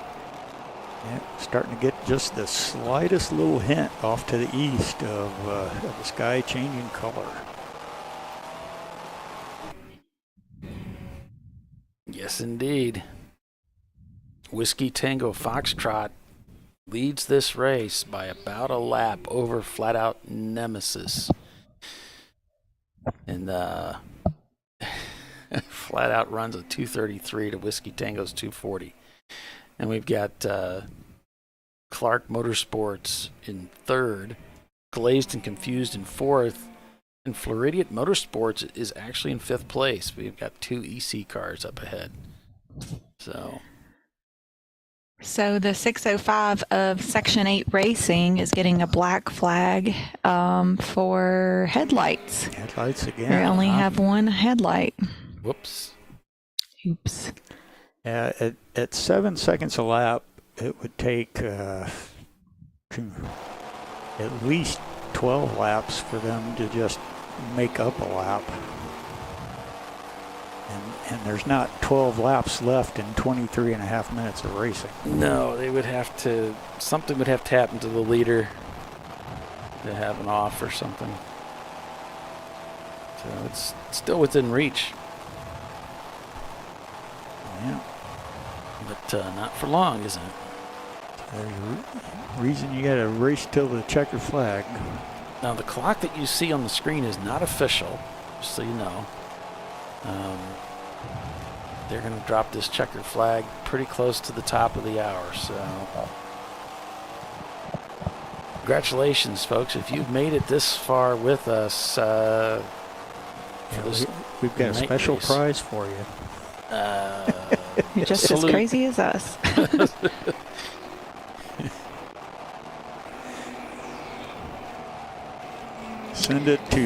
Send your request to Bill Strong, P.O. Box. Well, he doesn't have anything to do with the show, but you can send it to me, I guess. 93 likes. Thanks, guys. Appreciate that. 2,500 views. Oh, cool. Oh, yeah, look at the sky there. A little purplish tinge to it.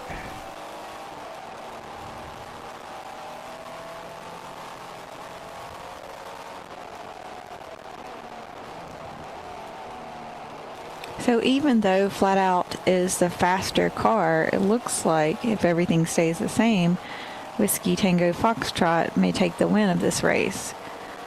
Yeah. Why would you say that is? Because they're a lap up. How did they get a lap up, being not the faster car? Fewer. I would guess that they had at least one fewer fuel stop.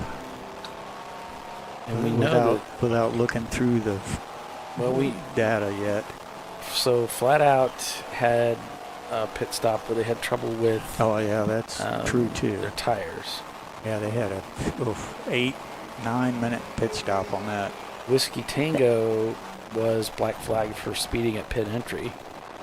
I mean, but Flat Out got a black flag for passing under yellow. So there you go. It's just